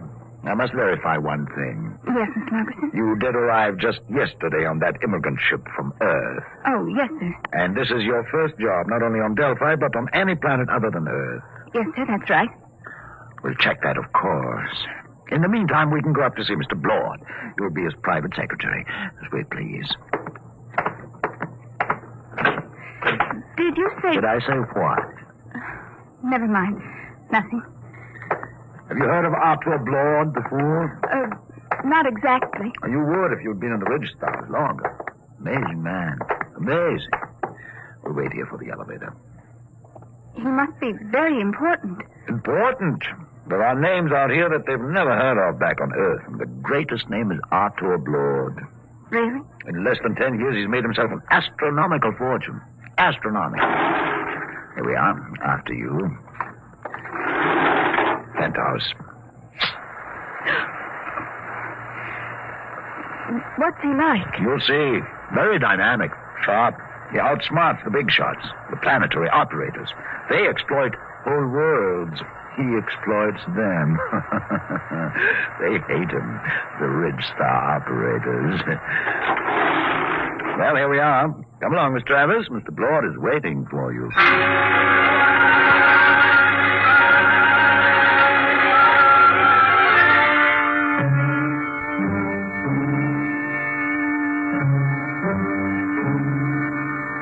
Mr. Blord, this is Ann Travis, her record and references. Not interested. You check them. Margerson, get out. Yes, Mr. Blord. Ready, Miss Travis? Yes, Mr. Blord. Take this dictation. Chromium field on Transion 4, value 100 billion stellars. Just plain slogging. Let somebody else do it. Trigona 7. Forest, all treasure wood, priceless. Dennis Carey, operator, hard, cruel, brilliant. Should be interesting.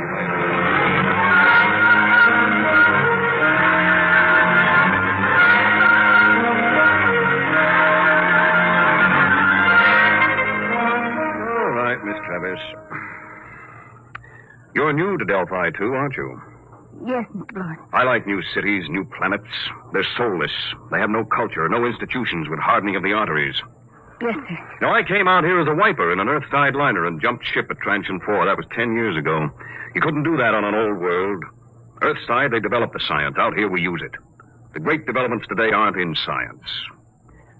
You don't believe that, do you? I'm not sure, sir. Will there be any more dictation, Mr. Blord? Nope, that's all. Don't leave yet.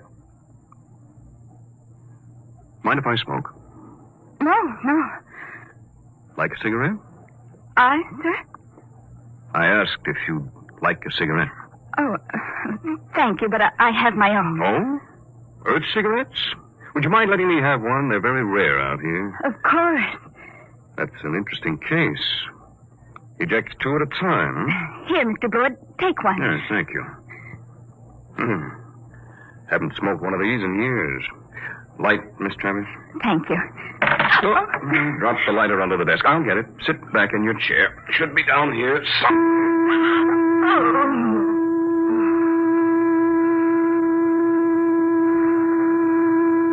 Miss Travis. Miss Travis.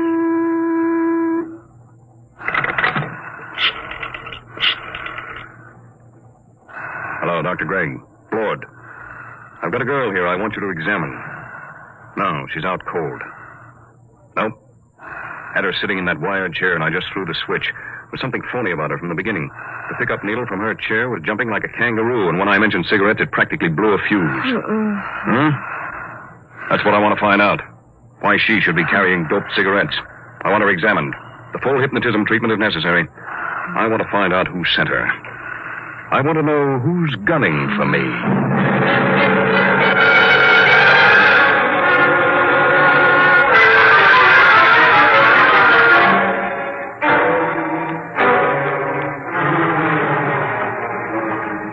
There you are, Blood. That's the best I can do, short of a full-length narco-analysis. You sure about that 7-day poison? Absolutely. She's got less than 6 days. And she was right off the immigrant ship.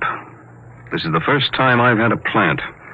Somebody found out I hire 'em fresh from Earth. I've got her memory track on that face dissolver mask. It was Delaney. I thought so. But he isn't working alone. It's that gang working for the prize on the new space drive. I got into the competition 2 weeks ago, and I guess they're afraid of losing the money they've put into research. What about this kid? She's got 6 days to live, and I wouldn't take any bets that they try to save her if she doesn't deliver the goods. They wouldn't even save her if she did. Delaney wouldn't want witnesses.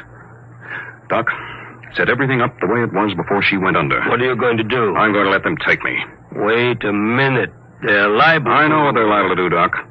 You take care of the girl and leave the rest to me. Okay. It's your funeral. Maybe. Now, let's revive Miss Travis.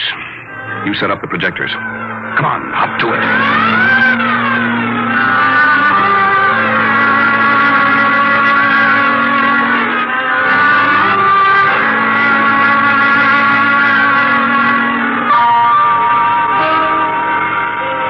All set now.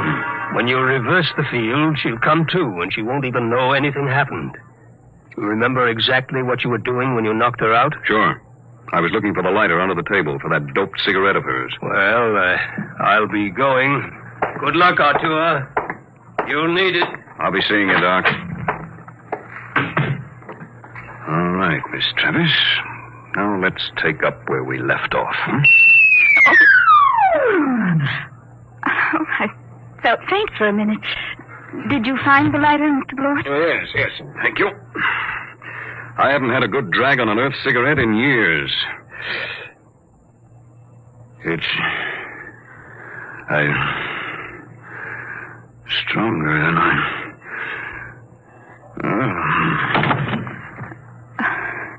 I've got to call those men now. Let's see the brown knob on the case.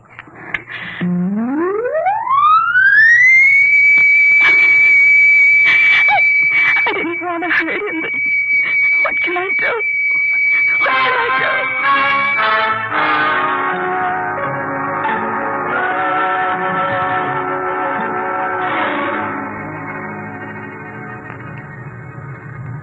How's Blewett, Hal? I'd like a light. This dame sure fixed him. Where are we going? What do you care? Tell her. In 6 days, it won't matter. The boss give orders. What's the difference? These two are dead duck. What do you mean? You think the boss will give you that antidote? He promised. How? He promised. Did he really? But did he give his scouts honor? You know, spit twice and cross his heart. Please, stop it. What will happen to him? A blood? Oh, you got me.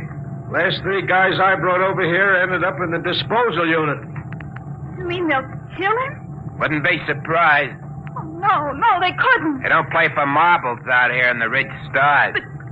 But the police. That's just like Earthside, sister. police take their cut and arrest a couple of bindle stiffs every night to make it look good. Lord was playing around with some pretty big men. He knew what he was getting into. I didn't think they'd kill him. I don't know anything about the Ridge Stars. Oh, that's tough, lady. Real tough. That's the beam. We're hit. All right, fasten your straps. I'm taking her down.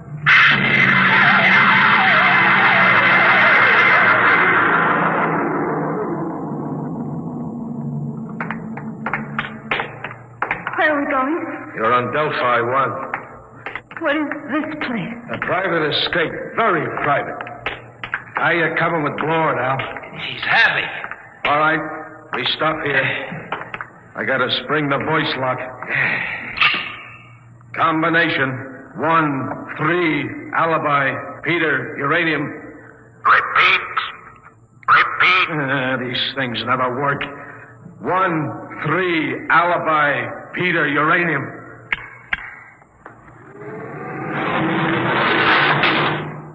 All right, drag him in now. Where do you want him, boss? Clamp him in the chair. Give me a hand, will you? Yeah. All right. Get his feet straight. Now throw the clamps. Inject the key stimulant. Right, boss. Tear up his sleeve, Al. All set, boss. Do we have to keep on the masks? I got a cold. No, I think we can do without them. Shut off the power. There we are. He's coming to. Delaney. What am I doing here? I think we can get down to business, Blord. We represent 90 companies. We've entered the Ridge government contest to develop a space drive that won't infringe on Earthside patents. Oh? Well, Delaney, I've got news for you. Unless one of you has a power drive that's 25% faster than an Earthside rocket, you're licked. What do you mean? You must know. Delaney, you said... Quiet. Can't you see he's trying to get us arguing? When I heard some of the low speed you boys were Shut using... up! All right. You have the floor, Delaney. 2 weeks ago, you entered the contest. We know your reputation. You can't afford a failure. Your whole financial structure is a bluff. We know you have the drive. Lord, you better save time. Tell us now. What does your space drive run on? Twisted rubber band. You'll force us to extremes, Blord. All right, take that girl out of here. No, let go of me. You can't kill him. I didn't know you tricked me into getting in Get here. her out. Come on, sister. Let's go. Oh, all right. So you want to play rough?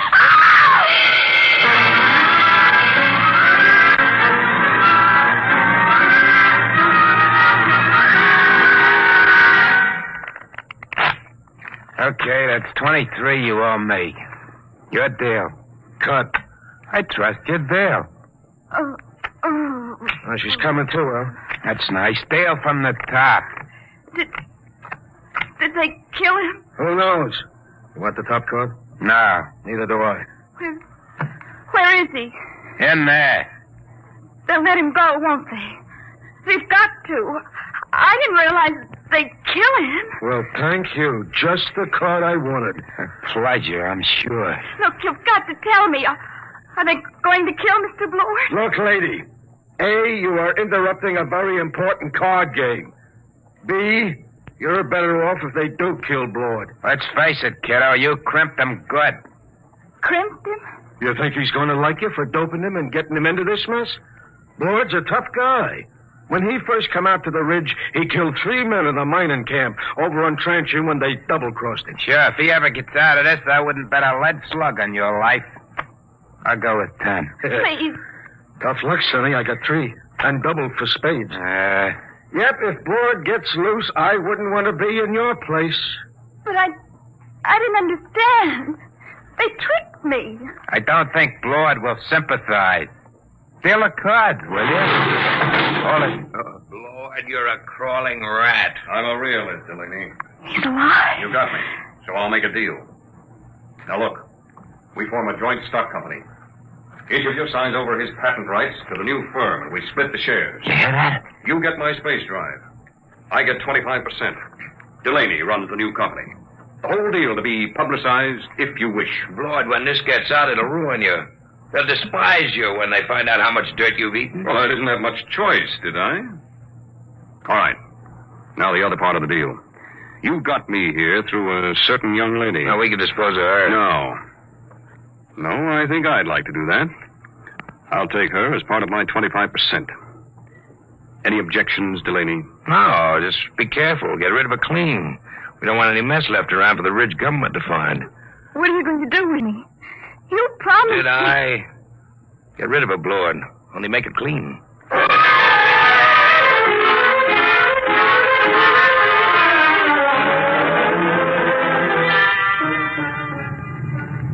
You can loosen your strap now. We're on automatic. Where are we going? Back to Delphi 2. I didn't understand what they were going to do. I know. I didn't realize. I'm sure you didn't. Miss Travis, What are you going to do? I'm going to pay you off. Let go of my arm. Let go. Let go of me! Shut up. What are you screaming about? Now hold still. This won't take a second. Just one small injection. No, don't. Let me go, please. Stop it, Stop. There. Scratched my face like a cat. Will it take long What? for me to die? For you to... Stop it, please. Please, stop it. But it's funny. It's very funny. That was the antidote.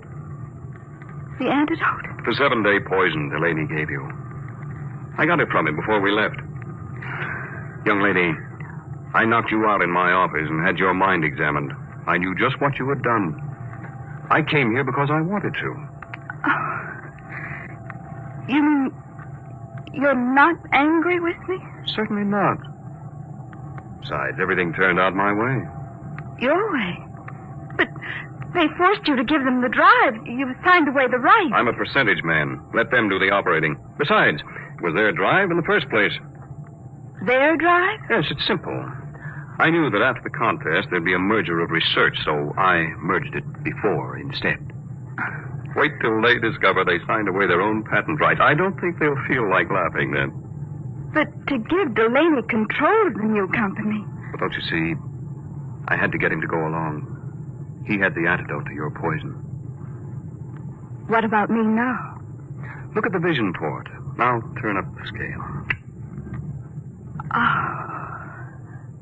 That's the ridge. You can have your pick. Name your world, and I'll take you there. You said your sister was on Doridora 3. Yes, but But what? I wonder if the opportunities for advancement are greater on your planet, Mr. Blower. You know, Miss Travis, I wouldn't be a bit surprised if they were.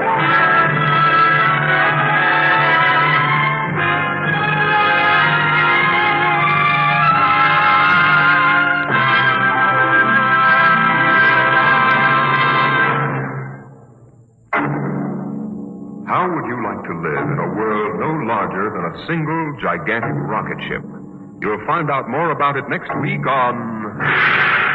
Dimension Today, Dimension X is transcribed Competition, adapted for radio by Ernest Kenoy from a story by E.M. Hull. Featured in the cast were Elaine Rost as Anne and Les Tremaine as Arthur Blord. Your host was Norman Rose. Music by Burt Berman, engineer Bill Chambers. Dimension X is produced by William Welch and directed by Edward King. Adventures in Time and Space. Transcribed in future tense. Dimension X.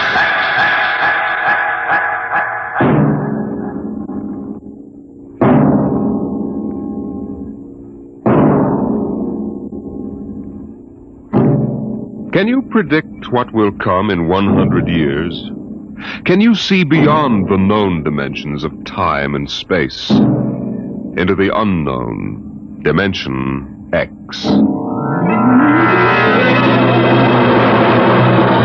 In 1987, Atlantic Spaceport was established on the site of old Fort Devon outside of Boston.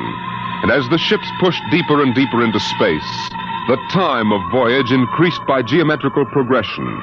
It became more and more difficult to persuade able spacemen to sign on for flights which lasted for years, 10 to 15 monotonous years in the cramped forecastle of a deep spacer.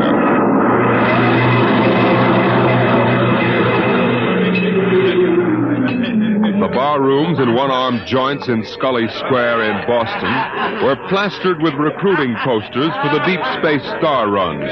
Flashy four-color signs with a blue-eyed young man gazing into a star-studded sky. Seek your future in the stars. Jeff, there's your last chance to get out of the wedding. Sure. Just send Judith a short note. I can't get away to marry you today. I'm 300 million light years away. Very funny, very funny. Well, think it over, boy. Tomorrow, the shackles of matrimony. What, tonight? The stars. The mystery of the galaxy. Eat, drink, and be merry, for tomorrow you commit matrimony. Oh, come on. We came here to have a little fun. We might as well be at Mother's Music Hall on Commonwealth Avenue. Please. Ah, the problems of the rich.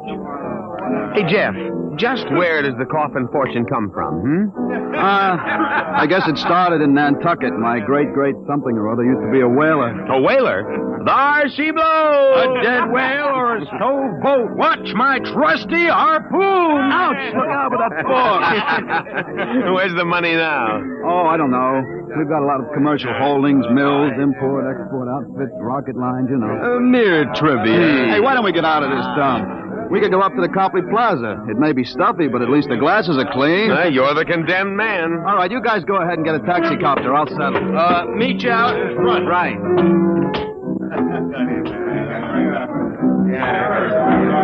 Excuse me. Want something, bud? The check. Okay. Hey, Milton, check. He'll be right out. Right. Hello, mate. Huh? Nice night, eh? I suppose so. I've been watching you. Celebrate? Sort of. Well, so am I. Just got off a deep space run out to Centaurus. Centaurus? That's a 15-year run, isn't it? 15 and 3 blooming months. How'd you know? You a spaceman? No, not exactly. Hey, barkeep, where's that check? Hang on to your hat, bud. Milton is slow, but he's sure. Fill it up, Charlie. Say, why don't you join me, mate? Here, Charlie. No, thank you, no. Oh, come on, won't take off on Mo. Celebrate whatever it is you're celebrating on me. Come on, pour it, Charlie. Yeah, sure. Well, I guess I might as well. Thank you. Cheers. Cheers. Was that varnish? Charlie's special brand, eh, Charlie? Yes. Hey, look, could you get that waiter out here? I've got to meet my friends. They're waiting what's outside. your hurry, mate? You got plenty of time. Sure. Sit down. Take it easy. You don't look so good. I don't feel so good. Well, here now, you sit right here. You'll feel chipper as a blooming grasshopper in a second. Gotta get outside. In a hurry. Where's the check? Check! Oh! All right, come on. Get him out the back before his mates turn up. Grab his other leg. Let's go. In a hurry, is he? That's what he thinks. Where he's going, he's got plenty of time.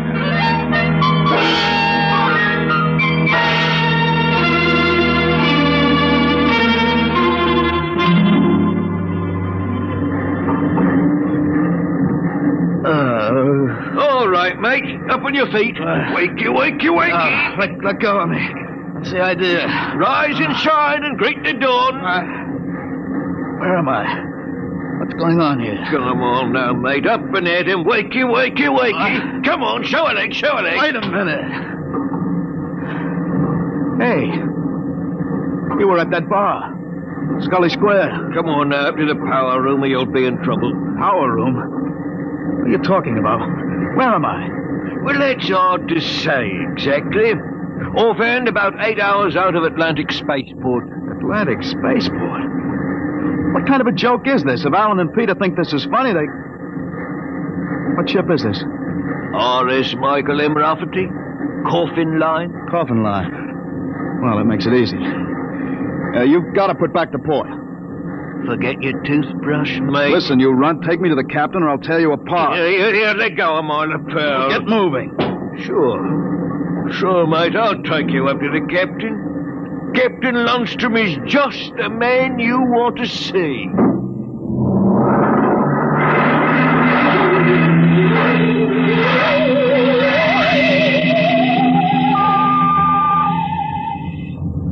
Martin, what the devil are you doing on the bridge? Get below. Right away, sir, right away. Only this here gentleman asked to see you. Now, that's right, Captain. There's been a mistake made. I'm afraid it was supposed to be a joke. Oh? Yes, you see, I'm going to be married today, and I suppose my friends thought it would be funny to make me miss the ceremony. I'm sure it won't be too much trouble to have you drop me off back at Atlantic. What? Martin, what is this? Oh, it's simple, Captain. He wants you to turn the ship around, that's all. If there's any trouble with your superior, I'm sure I can fix it up. You see, I'm Jeff Coffin. Yes? Well, you don't understand. My father is Cyrus Coffin. He owns this ship. He does, eh? I can understand you not believing me, Captain, but I can identify my... Hey, where's my wallet? My. Look, Captain, all you have to do is radio back and check. Mr. Black, remove this man from the bridge. Aye, sir. You heard the captain, Buster. Wait a minute. Let go of me. This is no way to treat a passenger. Passenger? Wake up, sonny boy. You're one of the crew. What? Well, you're crazy. I'm Jeff Coffin. Maybe, but you're signed on as a crewman. Now stand at attention. You can't get away with this. And say, sir. Why, you cheap hoodlum. Now listen careful, sonny. You're a spaceman on this ship. And when an officer gives you an order, you're going to jump. Now, how do you all bust it? Let go of my arms. I guess you need a little lesson in ship's discipline. And you might as well get it now. All right, Mr. Black. Now take him below.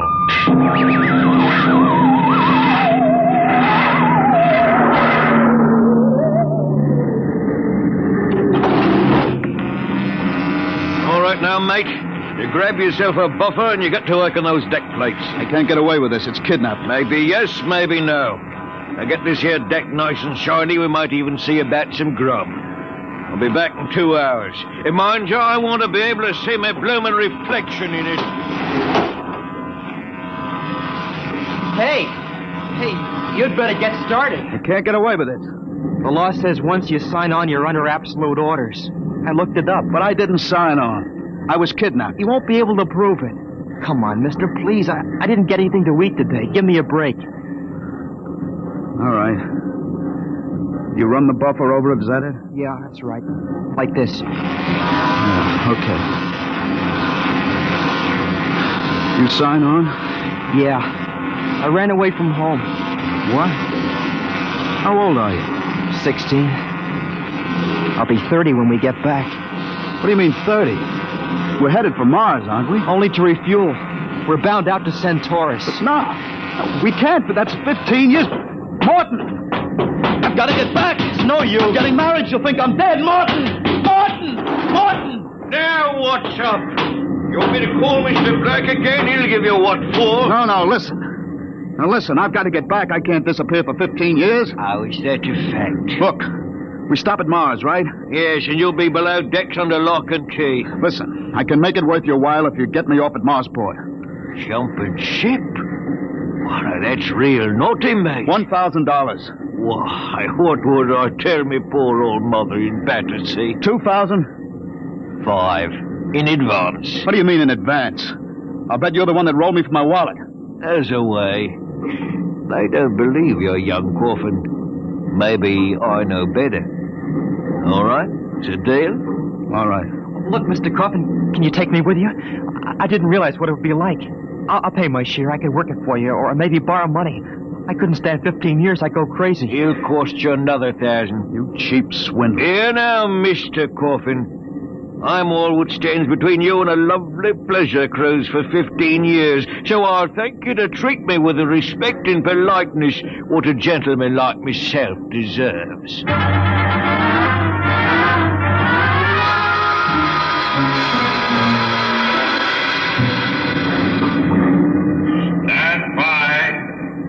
Stand by for landing procedure. All right now, listen careful.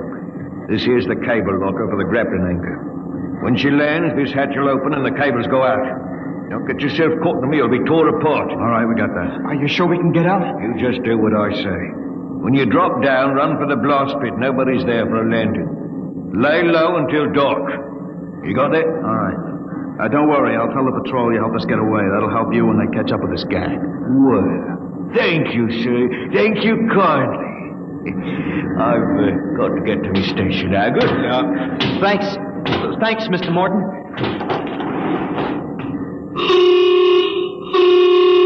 There's the landing horn. Yeah. Keep clear of that cable, Joey. Here comes the deceleration blast.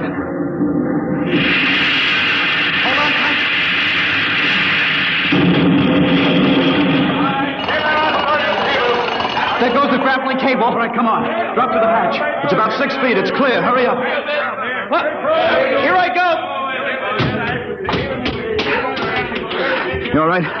Twisted my ankle. It's all right. There's the blast pit. Come on, get going. Yeah. Yeah, we're all right so far. The ship hides us. Here's the pit.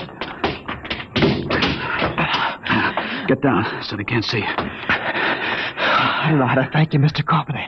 I must have been crazy to sign on that ship. That's all right, Joey. What happened? Ever fight at home? Yeah. Wait a minute. Huh? I hear somebody coming. What? Keep still. Maybe we better look. If we stick our heads over the edge, they'll see us sure. Keep down and keep quiet. I hear him too.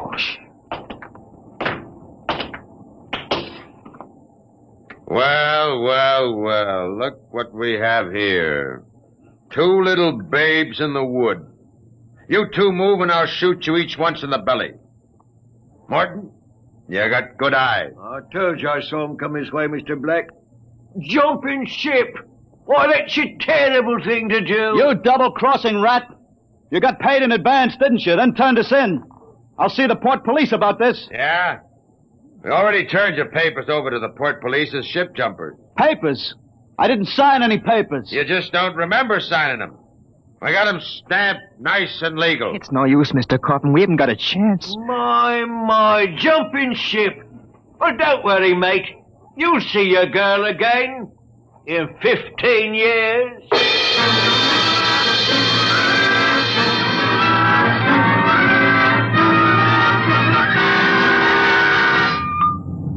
Mr. Black, inform the ship's company that these 2 men have been found guilty of attempted desertion. Desertion? Well, you kidnapped me, you dirty crook. Don't you talk to Captain Lundstrom that way. I'm sentencing them to 24 hours hull watch. Take them away. Morton, take him to the aft lock. Aye, sir.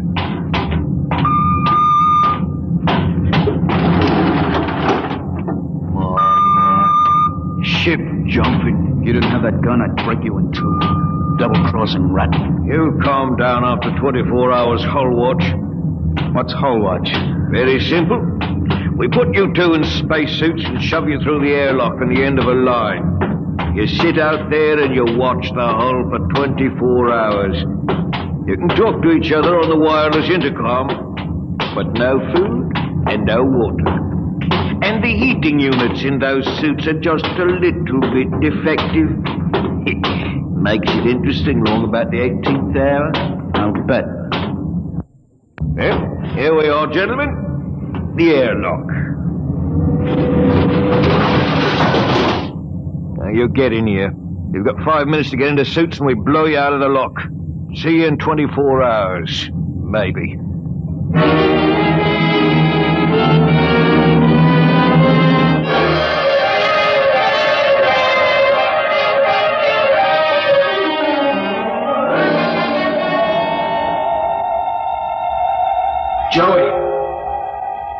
Joey, can you hear me all right?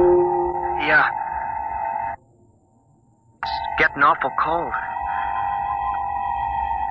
How much longer we got? I don't know.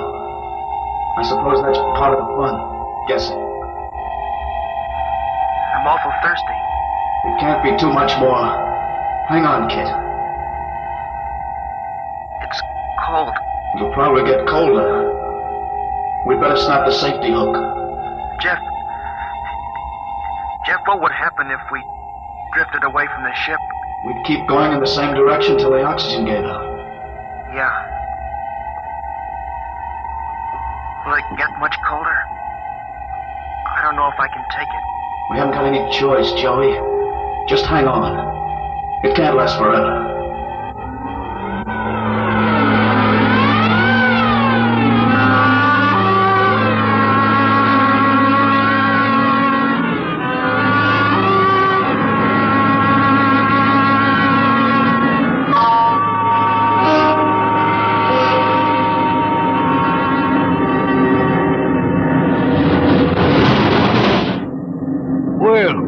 Welcome back to our little home. Water. Water. Thirsty? Get water. Right here. Here. Slopping like a bloody animal. Joey. Passed out. You'll be all Help right. him. Teach you a lesson, both of you. Just take my advice and behave yourselves. You've got 15 years to go on this here ship, and you might as well make the best of it.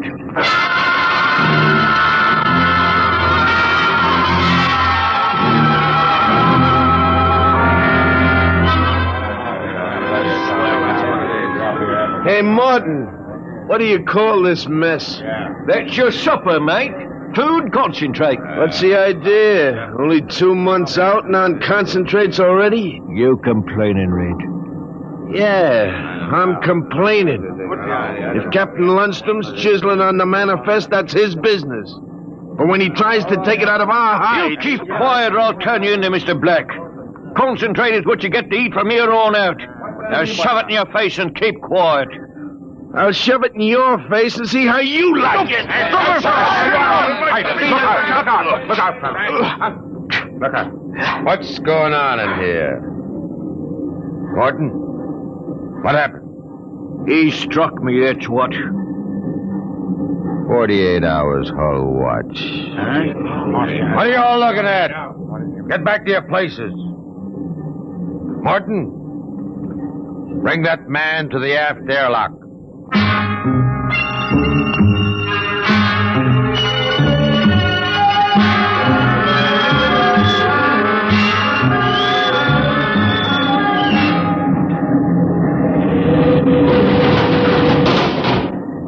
All right, Red. Come on out of there. Your time's up. Come on. You, mate. Go in and get him. Come on, Joey. Gee, 48 hours out there. Unsnap the helmet. Careful.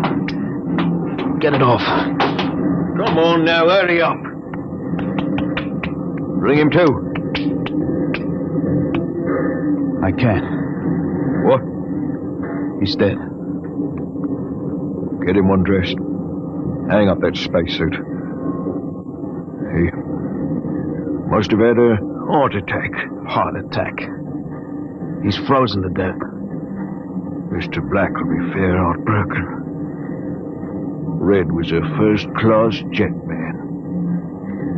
Hurry up with that suit. It's cold in here.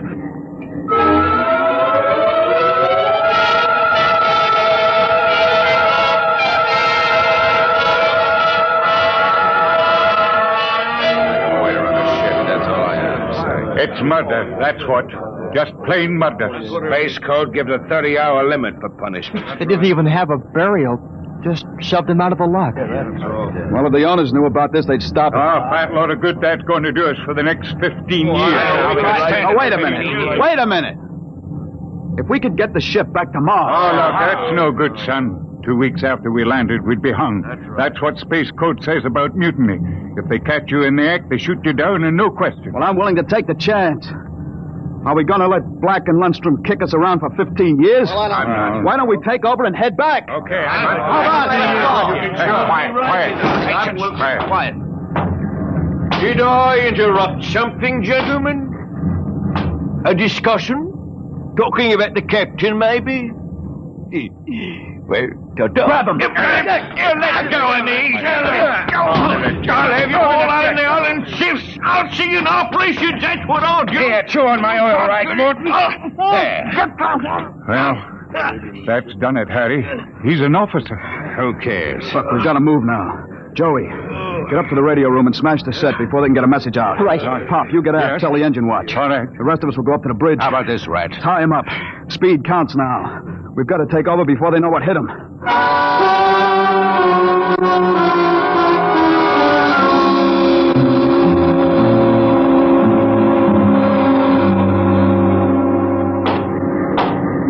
Careful. We've got to surprise them. We'll get him cold. Jeff, quiet. Sparks was sending when I got in, but I knocked him out and smashed the set. We're all right. All right, come on. Let's get up to the bridge. Hey, look out. Let's close the hatch. Hey, we're cut off from the bridge. We'll never get through that. They must have found out somehow. Forecastle intercom. Black must have turned it on from the bridge. He must have heard the whole thing. Yeah. We better get out of here. Yeah. What'll they do? I don't know. They got all the controls up there. We can shut down the drive, but we can't steer. Better dog down the hatch behind us. Well, what next? All right, men. Captain Lundstrom's giving you 1 minute to give up quiet. In a pig's eye, Black! You'll hang for mutiny, every one of you. What do we do now? Quiet. They can hear everything on the intercom. Not if I cut the switch. Got to get through to the bridge. Well, it's a Mexican standoff. We can't get at them, they can't get at us. What's that? Air leak. The pressure's down. Fellas. What is it? Lundstrom, he blew the hatch in the mess hall section, just opened it up and let the air out. Oh, anybody caught? Al Haynes, he was cooking supper, dead as a doornail. Well, they can kill us all. They'll do it, too. All they've got to do is bleed off the air. They've got the atmosphere controls up there. I'll see all of you blokes swinging from a landing crane. I will, you scum. Morton, you know what Black's going to do? Bleed off the air down here. Oh, serve you all right. If I had my way, I'd see you all out in the yard until you froze stiff. You're forgetting something, Morton. You're back here with us. What do you mean? If Black and Lundstrom blow out compartments one by one or bleed the air off, you'll get it too. They'll take care of me, don't you worry about that. You think so? Joey, plug that intercom back in. Yeah. Black! Heavy up? We've got Morton back here. Yeah? If you try anything on us, he'll get it too. What am I supposed to do? Try? You don't care if he dies? Well, that's his problem. We're going to drop the oxygen level 5%. But you can't do that to me. Captain! It's unfortunate that you were captured, Morton. But the security of my ship comes first. You mean you don't care? You'd see me dead? Precisely. Well, you can't. It's murder, that's what. I'm not one of them. You can't kill me. You can't. Joey, pull the intercom plug. Can't do it. I always followed orders. I did the dirty work and Paul. He can't hear you anymore, Can't Morton. do this. Shut up. Morton, they kill you as soon as look at you. Now listen. We've got to get through to the bridge. You know this ship. There must be some way.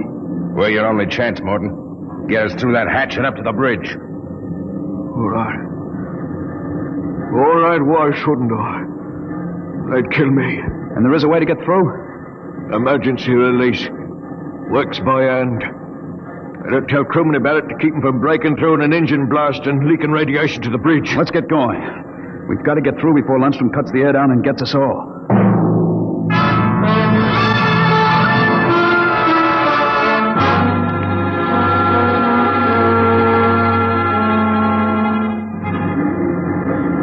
Here's the hatch, Morton. Where's the release? Under the floor panel. You can pry it up. Hurry. I got it. It's up. Works on a key. Ready? Back against the walls. They've got the guns. Let them have them. I want to wrap my wrench around Black's neck. All right, Morton. Open it up. Here goes. Look out! They're headed wide. Morton! He's dead. Electrocuted. And the hatch is still closed. He didn't get to turn that key. It killed him instantly. Harry, they got your watch gloves. They're insulated. Oh, sure. They'll take any gloves. Let's get Morton out of the way. Hey, don't touch him, Joey. He's got the current through. Yeah, I'll pull him away with the glove. All right, now stand by. Here goes the key. Let's go! Get him! Hey, back there! All right. Like this. Grab the gun. Johnny, look out! Oh, let go of this gun, Lundstrom. Hold them both. You don't have to worry about Black. I got him square with a wrench. Anybody else hurt? I am. In the side, I think it just grazed me. We'd better tie Lundstrom up. What do you think you are going to do now? Turn around and go back home. I don't think so. I have burned the navigation tape. None of you can recalculate. You'll just wander in space till the fuel gives out. You'll die right here on the ship.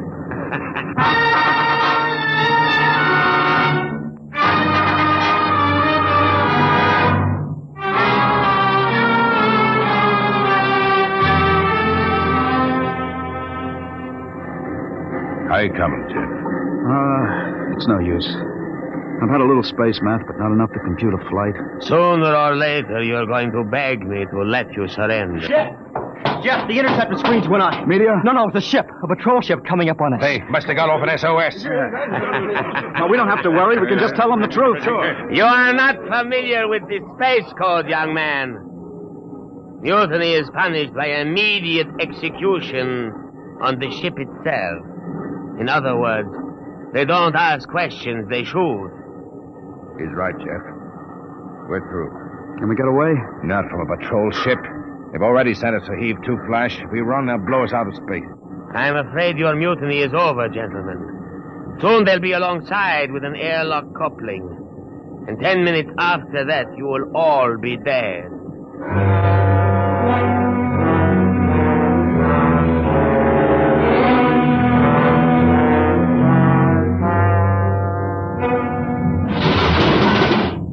Nobody move. Sergeant, take a squad and secure the ship, collect all weapons, and post a guard in the engine room. Yes, sir. You, Brown, Williams, Kentucky, Kelly. I'm delighted to see you, Major. I was not sure that an SOS had gotten through. Oh? You're Captain Lundstrom? That's right. I can swear out the affidavit of mutiny and... I don't think a mutiny charge will stand up, Lundstrom. Not with the relief of command warrant out for you. I think we'll just forget about it. You're under arrest, Captain. Oh, you can't do that. Space code is clear. You recorded my SOS. SOS? Of course. How else did you get here?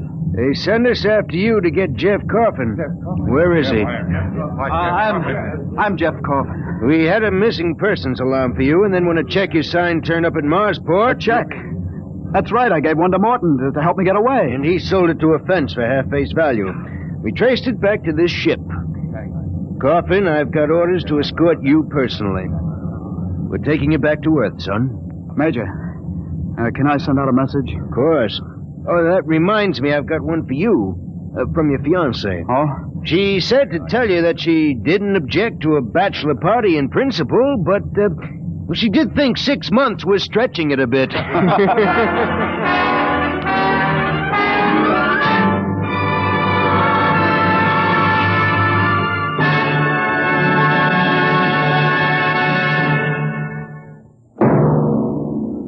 Competition, they say, is the life of trade, and it will be as true 2 centuries from now as it is today.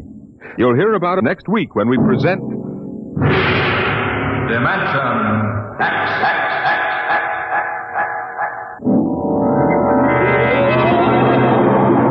Today, Dimension X has transcribed Shanghied, an original story by Ernest Kenoy.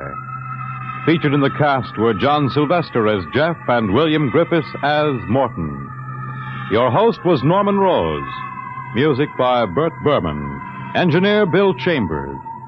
Dimension X is produced by William Welch and directed by Edward King. Adventures in Time and Space, transcribed in future tense. Dimension X.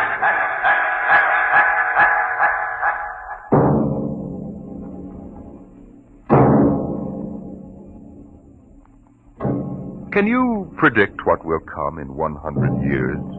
Or in 10? Or in the next minute? Can you see beyond the known dimensions of time and space into the unknown Dimension X?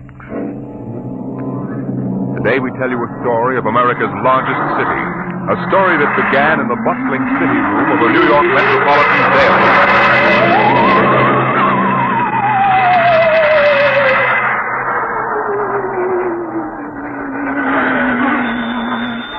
Sit it, Sweeney. Listen, Pop, give me a rewrite, quick. I'll take it. Okay, now look. I'm up on Riverside Drive, see? So? So, at 12:45 today, just 3 minutes ago, Grant's tomb disappeared. It's what? I'm telling you, it disappeared. It's gone. Listen, Sweeney, get yourself to a Turkish bath. Sober up. Pop, I swear I'm sober as a judge. Listen to me, will you? Just a minute. Albert, What's up, Pop?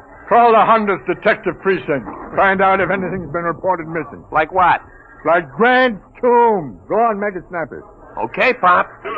All right, Sweeney, now give it to me slow.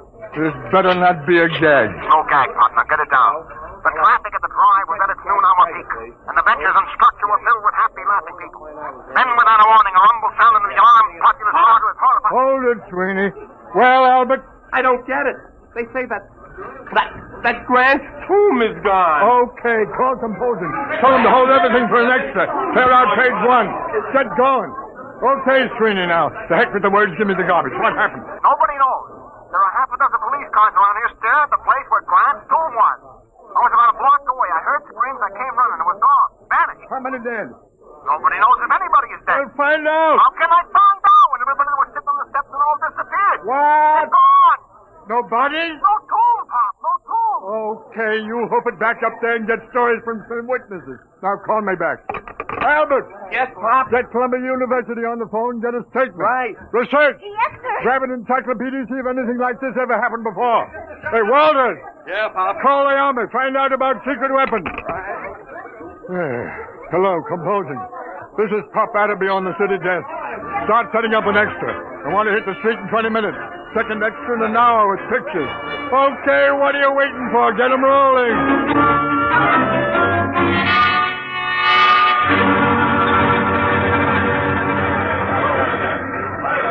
Pop? Pop. Oh, I'm busy, Albert. Yes, sir. Pop, Mr. Colborne wants to see you. Pronto. Tell him I'm busy. Well, he says to come now. Oh, of all the flat-headed publishers to saddle a newspaper with.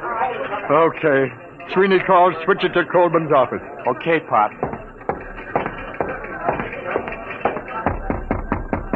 Come in. Listen, Mr. Colburn, I'm very busy now. There's an extra on the rollers and... I know. I just called composing and ordered them to stop it. Stop it? Are you... Atterby, you've been on the city desk of the Herald for 25 years now.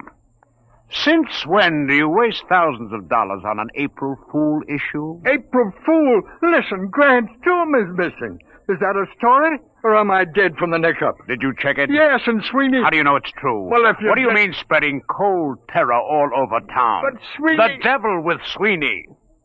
How do you know it isn't just a hallucination? Mass hypnotism, something like that. Well, what if it is?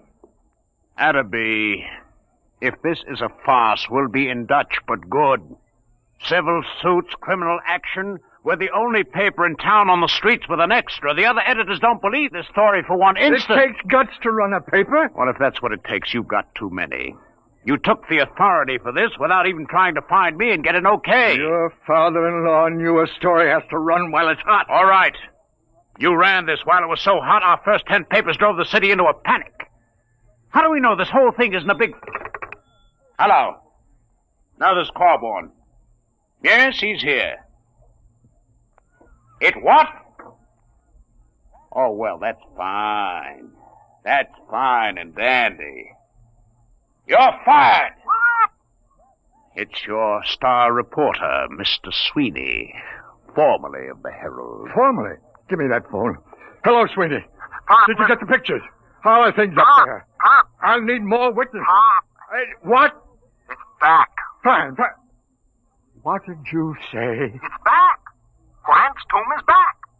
I'm sorry. You're sorry. All right, golden boy. Now give it to me slow. Make it sound intelligent. It just reappeared, that's all. What about the people who were inside? All back. Don't remember a thing. It's just like it never happened at all.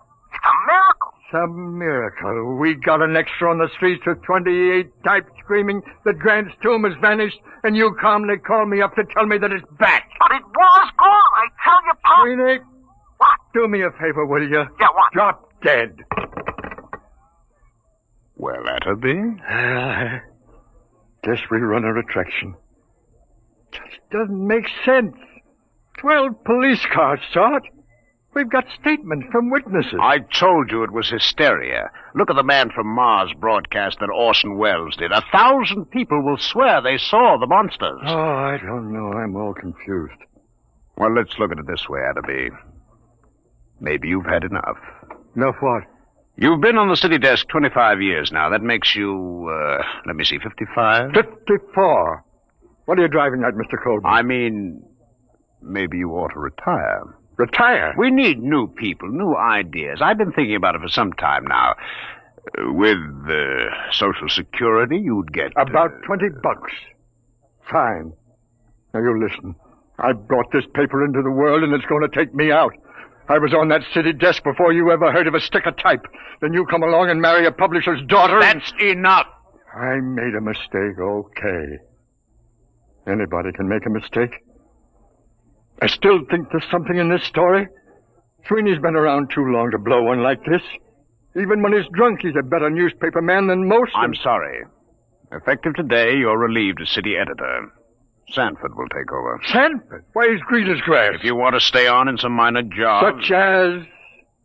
Well, how about science editor? Science editor. You could have the office right next to mine. It'll pay the rent. Well? Oh, I don't know. I don't know what I'll do. Been on the city desk so long. Well, maybe it's too much excitement for a man your age. Stop writing me off, will you? I'm sick. I'm 54.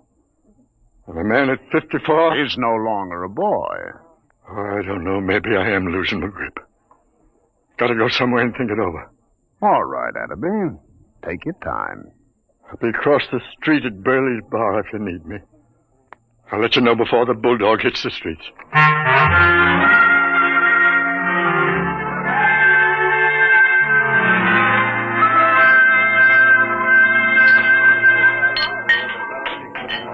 Burley! Innkeeper! Yeah, Pop, yeah? More poison. Haven't you had enough, Pop? Yeah, this is a solemn occasion, Burley. Pour the hemlock. What's the occasion, Pop? I am now a husband. No. Reduced. Humiliated. You, Pop? Never. Meet the new science editor of the Sunday Supplement, me. Knows much about science as J.P. Morgan knows about sharecropping. What happened? Who did it? You familiar with a reporter named Aloysius John Sweeney? Former friend and drinking companion of mine? Sweeney got you busted? The same.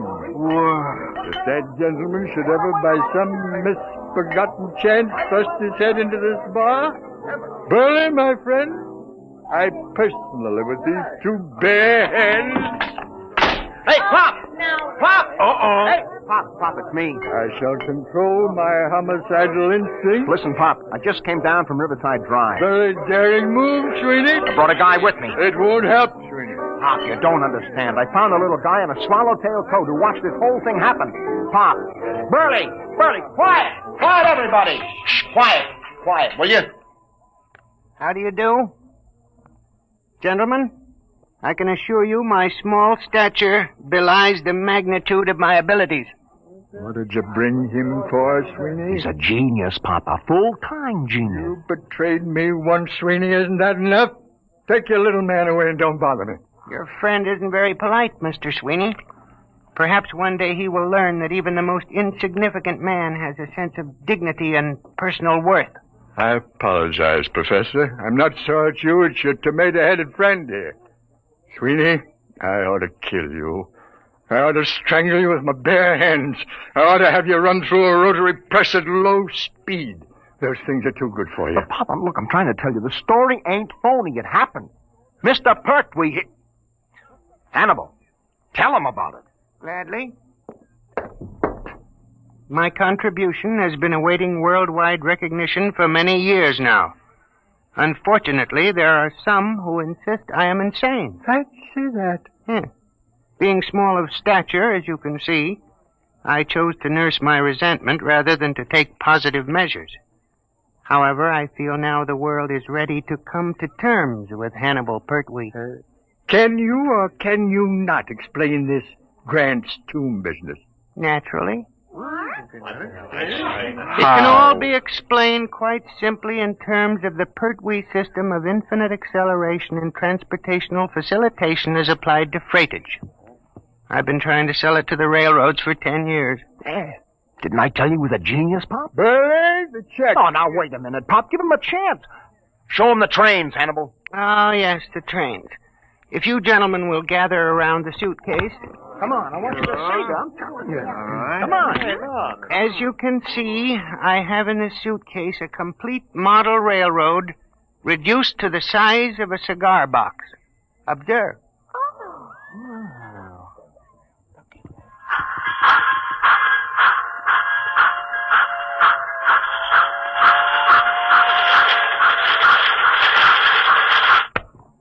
That's enough, I think. They run! Just like real trains! Sweeney, not content with ruining my life, losing me my job, driving me to alcohol, you're now trying to drive me out of my mind with an obvious madman who builds model railroads. Here's the money, Burley. Keep the change. Oh, but Pop, Goodbye, gentlemen. Pop, you're not even giving him a chance. Out of my way. Listen, Pop, please. Out of my way. It's always the same. They won't listen to me. Oh, I guess Pop is losing his grip. I hate them. No, don't take it so hard, Hannibal. Maybe it was all a hallucination. The Pertwee theory is not an hallucination. Sure. Well, it was a good try anyway. I guess I'll go back to the office and pick up my stuff. But I'll show them. Someday they'll listen. Sure. You'll show them, Hannibal. Hey, Burley, fix Professor Pertwee here with a double scotch. Ahead, make it a triple.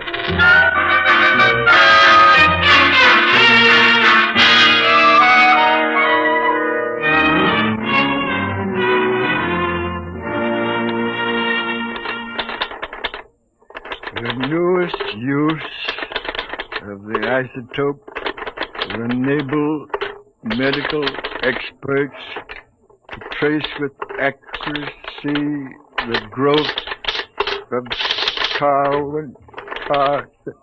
Oh, nuts. Maybe it's better to be unemployed. Science editor speaking. Pop? Yeah. Sweeney, listen, I got a story. I thought Colburn canned you. Can't fire me.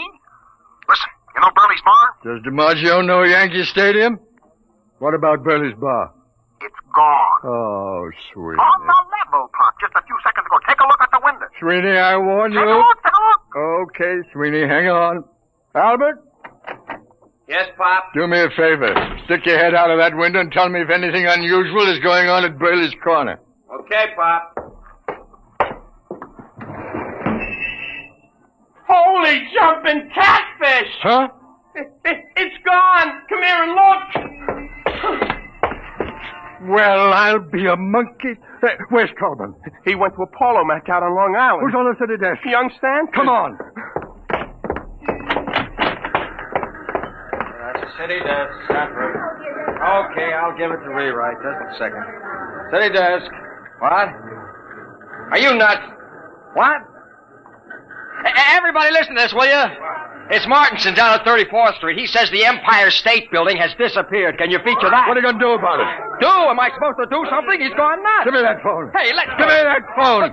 Hello, Marty.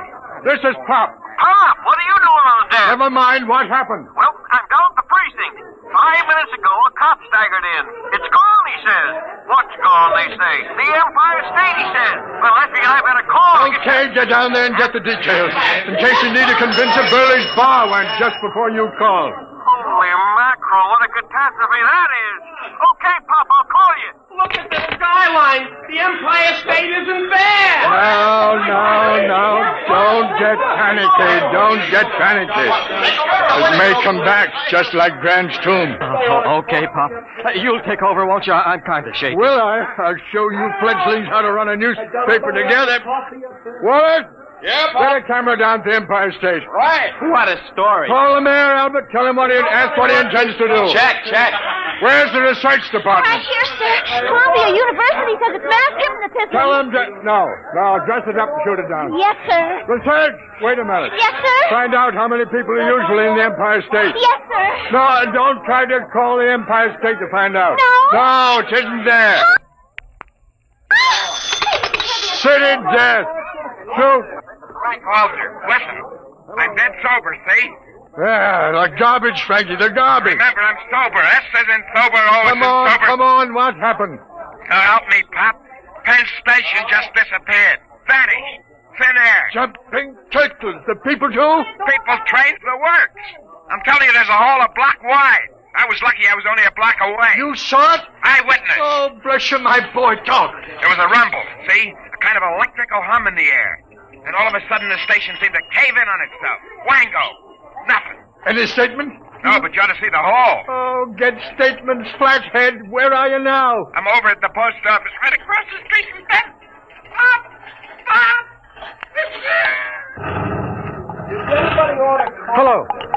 Hello, Frankie. Frankie, operator. Pop, we got a flash. The United States Post Office just went. The whole darn city is going piece by piece. Don't lose your head, Albert. Hello. This is the composing room about that Empire State Building story. Well, it's old news. We've just lost Penn Station and the post office. Get out a new banner head. New York City vanishing. What about copy? You don't need copy for a story like this. Tell the linotype operators to use their imagination. Albert! Pop? Anything else missing? Price for building, maybe? Nothing yet, Pop. Oh. Anything reappeared yet? No word on anything. Maybe things are stabilizing. Crawl composing. Tell them to start rolling. Right, Pop. And find Sweeney. Telephone from downstairs a while ago. I forgot all about him. Tell him he's hired again. I'll print any statement that isn't immoral. Uh-oh, Pop. Here comes Mr. Trouble. Oh, now take it easy, Colburn. Adam B., what are you doing at the city desk? Where's Sanborn? What's going on here anyway?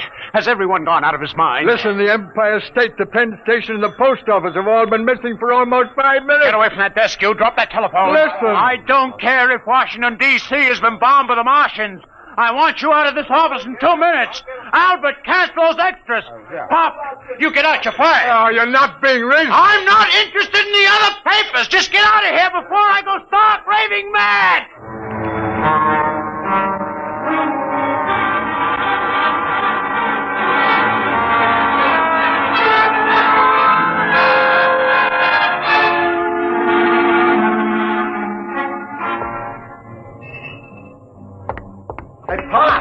Hey, Pop.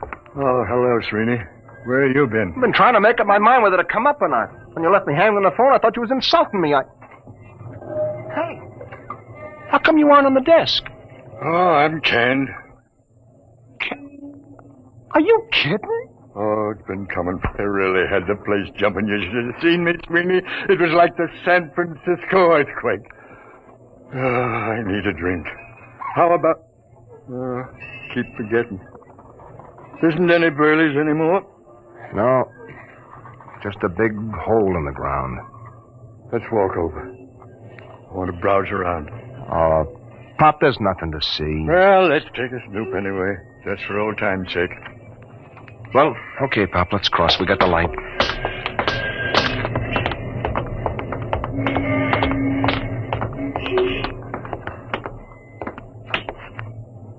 Well, will you look at that?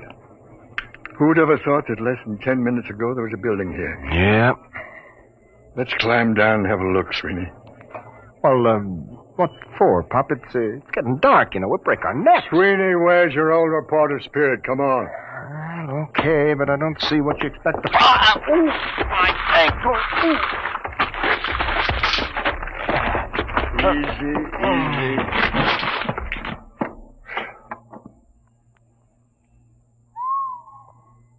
Clean as a bone. Well, let's walk around a bit.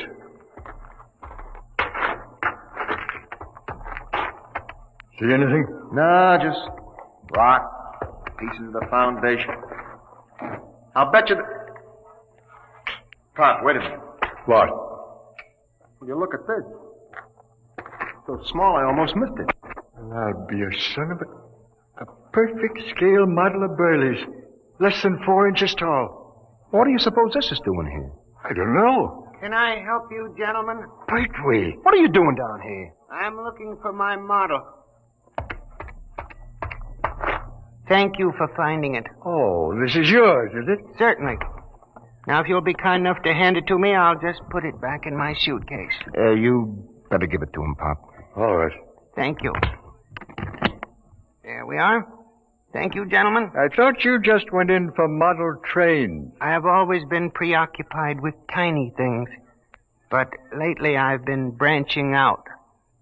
Well, I really must be going. Thank you very much. He's as loony as a bat. The geniuses are all crazy. I read it in a book. Sweeney, you get a look in that suitcase.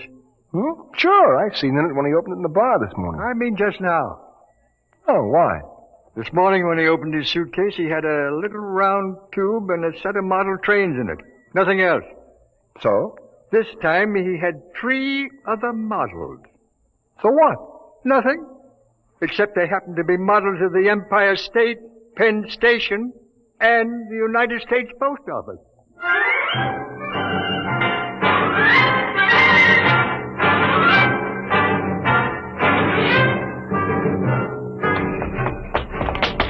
There he goes down the block, Pop. Pertwee, come back here. He's starting to run. Here's a cab. Come on. What to, Mac? Catch up with that little guy running down on the block. Make it fast. Okay, Mac.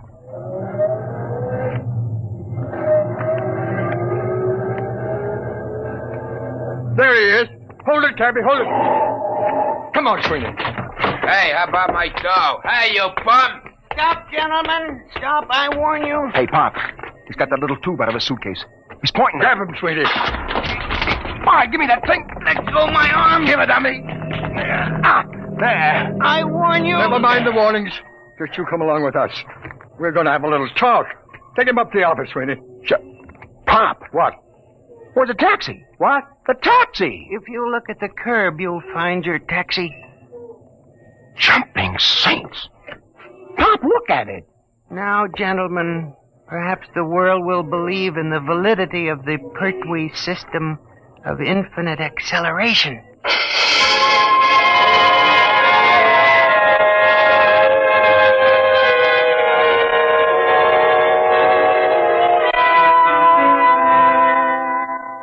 All right, Hannibal, now you start talking. I won't. Hold his hand, Sweeney. That's a pleasure. Well, Hannibal? Let me out of this office. Talk. Never. Sweeney, where's the tube? It's right here, Pop. Now, Hannibal, I give you 5 seconds to talk, after which I'm turning this tube on you for a taste of your own medicine. Now, think it over. 1, 2. No. 3. I hate them. Why should I save them? 4. All right. Put it away, please. That's better. Now, how did you do it? Many years ago, Einstein posed a theory that if an object were sufficiently accelerated, it would gradually flatten out and eventually disappear altogether. Working on this approach, I evolved a method of accelerating the atoms within the molecules, setting an object spinning in 4 rather than 3 dimensions. For many years, I tried to sell my idea to the railroad for condensing freight and storage. And you start the thing spinning with this little tube? The tube sends out a whirling ring of electrons which engulf the object. Why did you turn it on those buildings? I was driven to it.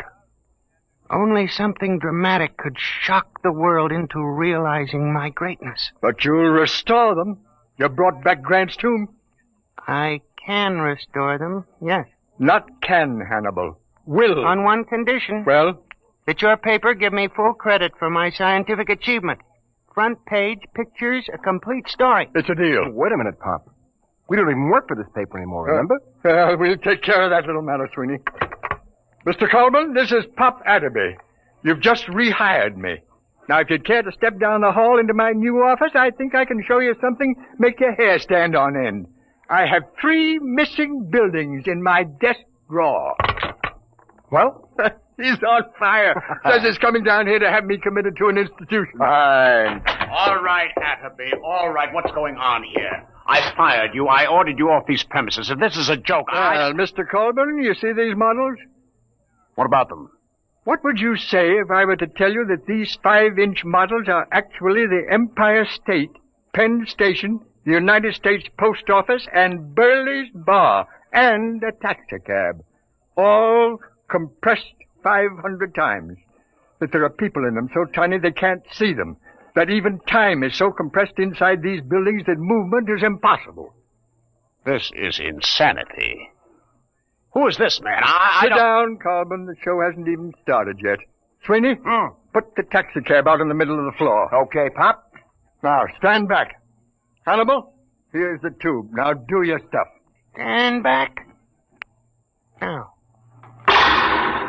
Good Lord. I don't believe it. It's getting bigger. I reverse the polarity of the spin very gradually. What's the idea of blocking traffic, you lousy bum? Hey, where am I? Hey, what happened? How did my cab get in this office? Take it easy, George. What is this? Who are you? Hey, ain't you the fare that skipped out on me? Hey, what is this, a bug house? Well, Mr. Colburn? I don't understand. But you do believe. Well, yes, I saw it right before my eyes. Okay, well then here's the deal. You give our boy Hannibal a front-page spread with pictures. He'll take these other buildings back to the original sites and restore them just like they were, with our cameras getting exclusive shots. Now, is it a bargain? Is it a bargain? I may not be the best newspaper man in the world, but this is the biggest thing since Noah's Ark. You're rehired as city editor at your old salary. My old salary? All right, plus a 500 bonus. There's a deal. Sweeney, call composing. Tell them to double the size of the front page. Have them hold it for a red banner full-page headline. Got that? Right. Hello, Albert. This is Pop. Listen, I want all photographers up in my office right away. Call research. Tell that girl to have Columbia send a battery of big shots over to the former site of Penn Station. Copy, Hey, Mike. Copy, boy! Hey, Mike. I'm busy, George. Sweeney, what's the word? Mustard. All right, what is it? All I want to know is, how do I get my hack out of this office?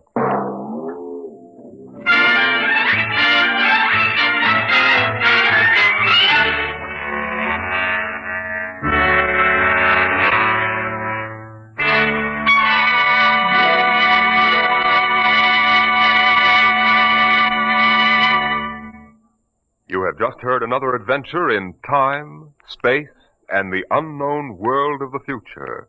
The world of... Dimension X.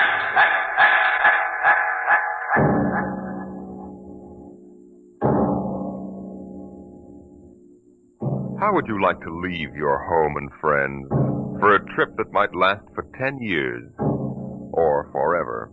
You'll hear all about it on Dimension X next week when we present Shanghied. Today, Dimension X has presented The Professor Was a Thief, an adaptation by George Lefferts of a story by L. Ron Hubbard. Featured in the cast were Arthur Maitland as Pop, John Larkin as Sweeney, and Jordan Gibson as the Professor. Your host was Norman Rose. Music by Bert Berman, engineer Bill Chambers. Dimension X is produced by William Welch and directed by Edward King.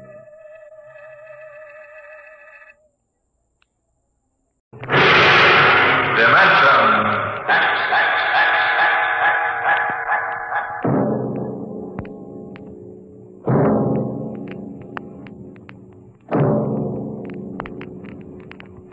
Can you predict what will come in 100 years?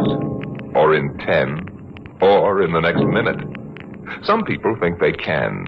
Nuclear scientists, mathematicians, astronomers, biologists. They'll predict the shape of the future. Why? Because they make the future. Because they see beyond the known dimensions of time and space into the unknown. Dimension X.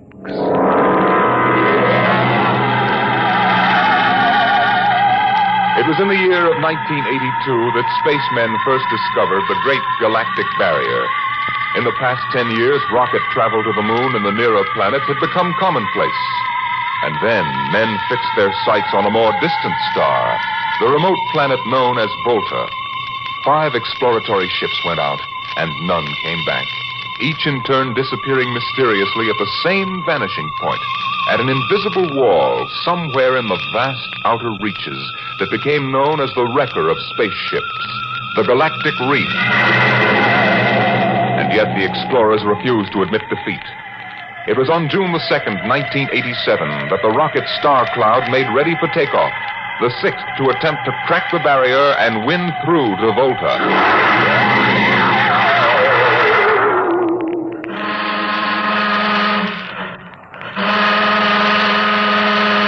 Now hear this. Condition green.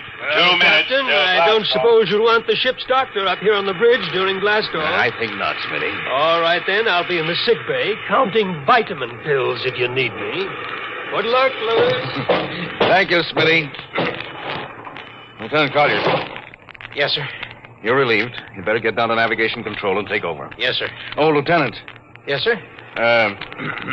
We've never flown together before. This is your first flight in a space vessel as big as the Star Cloud, isn't it? Yes, sir. But I was trained in oversized jobs at the Naval Academy. Well, if you're half as good a navigator as your father was, you'll do fine. Thank you, sir. You were old shipmates, weren't you? Old shipmates. I served under him in the first rocket that ever got back to its base in one piece. We flew that mission in a tin can not much better than a primitive guided missile. I almost went along on the last trip your father made to the barrier. Too bad about that. Yes, sir. Well, that's all, Collier. I'll bus you when you get down to nav control. Lieutenant Paulson. Yes, sir. Get me ground control tower on the radio. I want to talk to Colonel Harrison. Sparks has the circuit up now, Captain. Go ahead, sir. I patched in our bridge speaker. Colonel Harrison? Yes, Captain? We're standing by for takeoff in 60 seconds. Good. The field is cleared of all personnel. We'll try to reestablish radio contact immediately after takeoff. In any event, there'll be a 24-hour ground monitor. Fine. Good luck. I hope you make it. Thank you. Bridge to navigation control. Nav control, clear. Ready, Lieutenant? We're ready, Captain. The course is in the integrator for takeoff at 1200 hours. All right. Stand by for blastoff. Bridge to engine room. Fire up your rocket chambers. Take off at exactly 1200 hours. I'll read you off. 20 seconds. 19, 18, 17, 16. Condition red. Hold it. Revoke all orders. Who turned in that alarm? We uncovered a stowaway, sir. Stowaway? Where, Masters? Hiding in 6th Bay. Dr. Smithson found him. Have him brought up to the bridge. Engine room, kill your rockets and stand by.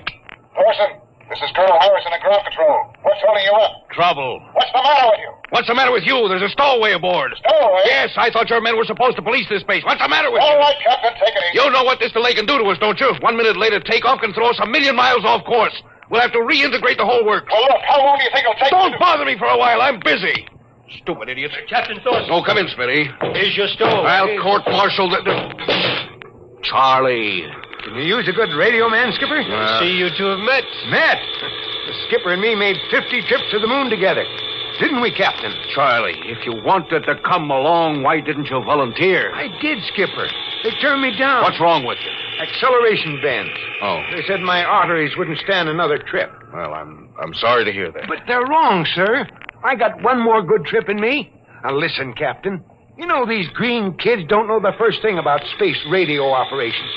You put a man like me on, I'll be getting you a bedtime story from Mars. Now listen, Charlie, you know the regulations as well as I do. I can't take you much as I'd like to. Colonel Harrison will murder me for this. Oh. I'm sorry, Charlie. I'll have to put you aground. I'll tell you what. I'll ask Harrison to put you on his ground radio contact. It'll seem as if you were right here with us. He won't do it, sir. He'd better, or I'll have him busted to corporal for letting you sneak aboard. Now, you'd better be off, Charlie. Masters. Yes, sir. I'm sending this man aground. Give him time to clear the launching platform. Yes, sir. So long, Charlie. I'm really sorry. Good luck, Skipper. I thought you were going to have him drawn and quartered. If been anybody else, I would have, Smitty. But Charlie, well, he's kind of special. Been with me since my first command, when Giller run to the moon. If he wanted to come along this time, well, it's only through loyalty to me.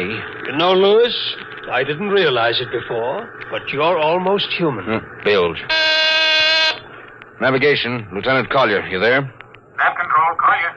Lieutenant, how badly are we fouled up? Can you recalculate the course, or shall I cancel the takeoff? I've already plotted a new course on the integrator, sir. Good. Can we take off in exactly 2 minutes? 2 minutes? Yes, sir. If we can, all we need to correct is for only a 1-degree deflection. I can do that before we breach the stratosphere. That's quick work. Are you sure? Positive, sir. Well, all right, Collier. I'm putting it in your hands. We'll blast off on your signal. Lewis, isn't that a lot of responsibility for a young green officer? Yes, but if he can't do his job, I'd rather find out now than at the galactic barrier. Bridge to engine room. Prepare to blast off on navigator signal.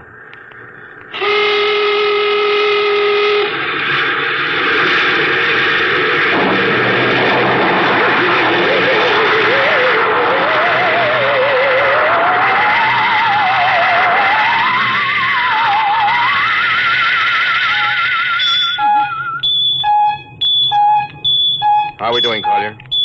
Coming on the bearings, sir. 4, 3, 2, 0. We've intersected the course vector. Good work, Collier. The course is corrected, sir.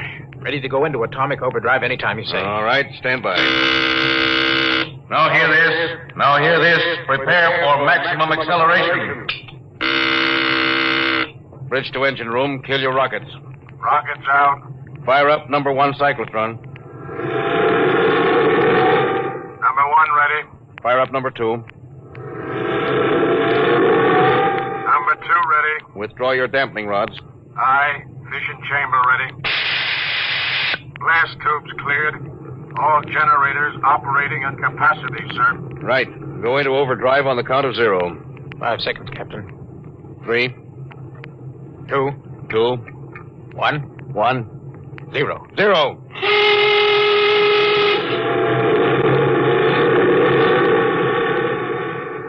How are we doing, Collier? On course, sir. She's running hot and true. Well, my compliments, Lieutenant. Thank you, sir. This job would have done your father credit. He was one of the best navigation officers I ever saw. Thanks, sir. Now start your gyros and put her on robot control. The bridge is yours, Mr. Collier. If you need me, I'll be in Dr. Smithson's office. Yes, sir.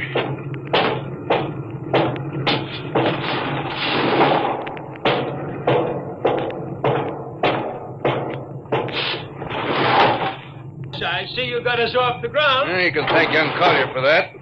Chip off the old block. You knew his father? Matter of fact, I knew him very well. First-rate spaceman. Is he the one who, Yes. He was lost in the galactic barrier on the second ship we sent out to Volta. Lewis, just what do you think this galactic barrier is? Oh, your guess is as good as mine, Doc. All I know is that 5 ships have gone into it. None of them have come back out. How about Miss Struvik's theory that it's a time warp in space, that the ships reach it and slip into another dimension? Rubbish. My theory is that the galactic barrier is nothing more than a radioactive layer of some kind. What makes you say that? Well, we know that radar signals bounce off it like they were hitting an invisible glass wall. And we know that it destroys our ships and crews in some way. There's no other logical explanation. What makes you think we can get through it, Lewis? Because we're ready for it. The others weren't. The entire hull is completely shielded with lead. We can crack through any radioactive cloud ever detected. Besides, we're equipped with some new UHF radio devices that should enable us to maintain radio contact with Earth. Nothing can happen. Absolutely nothing. Who are you trying to convince? Myself, I suppose. Lewis, you've had your share of glory. First skipper to reach the moon back in 1962. You could have retired. Why are you risking this trip? Because 5 ships are missing. And men like Prentice and Marketson and young Collier's father. I'm tired of seeing good men fed into that meat chopper. Then why are we going?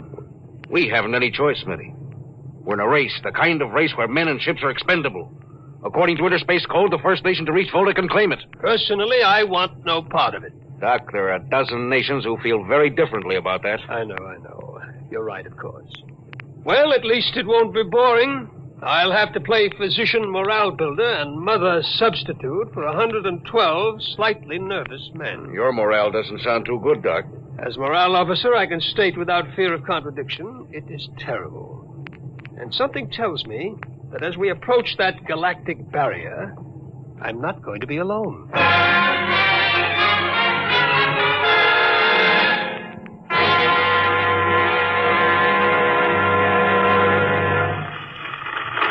Hello, Earth. Hello, Earth. Captain Thorson of the Star Cloud calling Earth. Star Cloud to Earth. Can you read me? Hello, Star Cloud. Hi, Captain. Charlie. Well, I see they haven't court-martialed you yet. No, sir. Thanks to you. That's good to hear you. You can read us the funny papers on Sunday morning. Right. How's our signal? Strong. Clears the bell. Well, here's our log report for Colonel Harrison. Ready? Shoot. June 2nd, 1987. 4 weeks out from Earth. Running true, no radiation. Operation normal.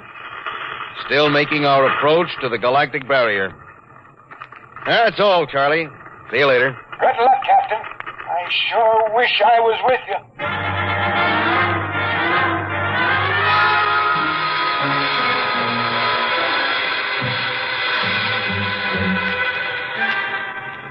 How's the morale, Smitty? Well, the men know we're getting closer to the barrier.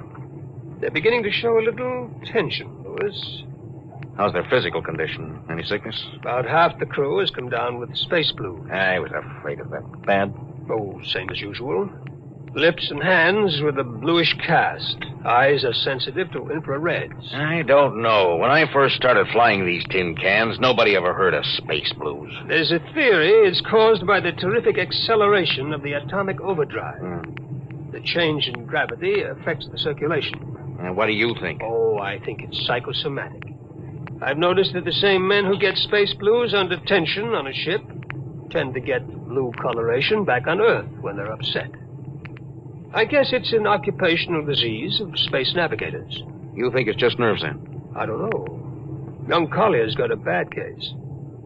Yes, I think it's tension from overwork. Well, maybe you need some vitamins. Lewis, when will you realize that vitamins are not a panacea for all the troubles of mankind?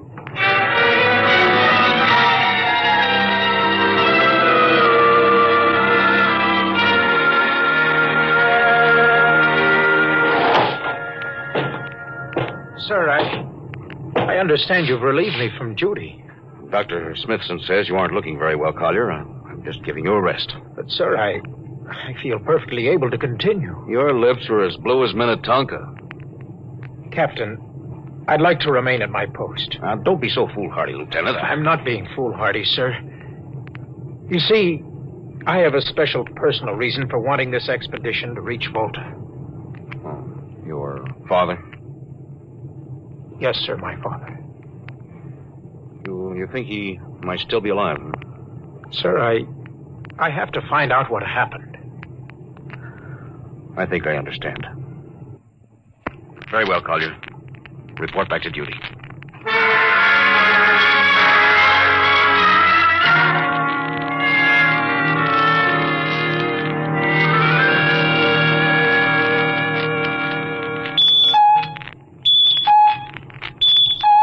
What's the reading, Paulson? We're getting a +5 radar bounce now, sir. Coming off the barrier almost as fast as we send it out. What's the interval? 0.3 of a second. Shortening steadily. This rate will hit the wall in the next few minutes. All right. Alert the crew. Sound general quarters. Now hear this. Condition red. We are now approaching the galactic barrier. All hands to stations. All radiation detectors to be fully manned. Full security will prevail until further notice. That is all. Paulson. Aye, sir. Radar bounce is up to +6. We better try to make final contact with Earth. Is Spark still trying to raise the base? Yes, sir, but he's not having much luck. No? Seems to be some interference. Oh, that's the radio room now. Yes? You've got him? Well, cut in on the bridge speaker. The captain will take it from here. Hello, Star Cloud to Earth. Can you hear me, Earth? Hello, Skipper. I can barely read you. We're getting heavy static from sunspots. That's not sunspots. We're right on the galactic barrier. Getting a +7 radar bounce. Expect to hit the barrier almost any second now. Good luck, Skipper. Look, Charlie, stick with us, will you? We're switching to the automatic center now so you can track us in. Okay. If we crack the barrier and come through still in one piece, I'll try to get back to you on the high-frequency band. Gotcha, Skipper. Don't worry. I'll be waiting. So long, Charlie. So long, Star Cloud. We must be getting awfully close now, Captain. Heck was bouncing back so fast, it's almost beating the signal. And when they coincide, hold on to your hat. That's when we run into the wall. Any second. Hold on. Here goes nothing. Here it comes.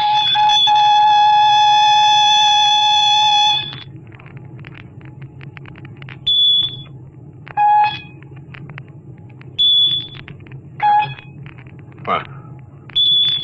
Nothing happened. We made it, Captain. No radiation, no time warp, no nothing. The crew's gone crazy, sir. Let them. They earned it.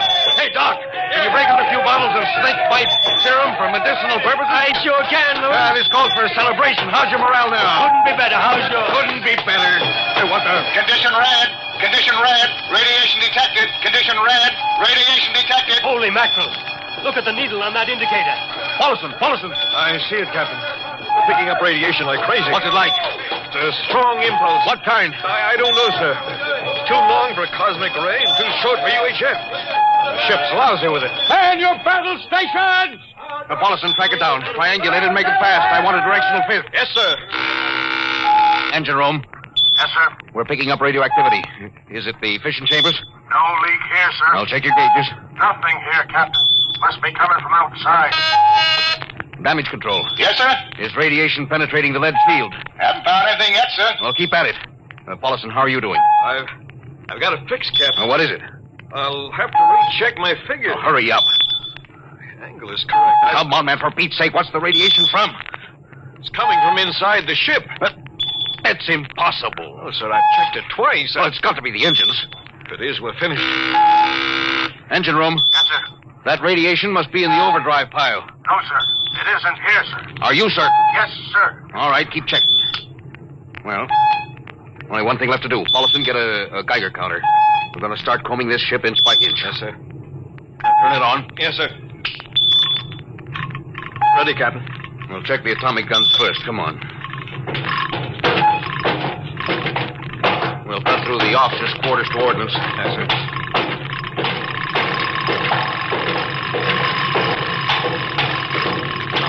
Through here. Wait a minute, sir. Huh? What is it? The signal's weaker now. Yeah. Let's go back.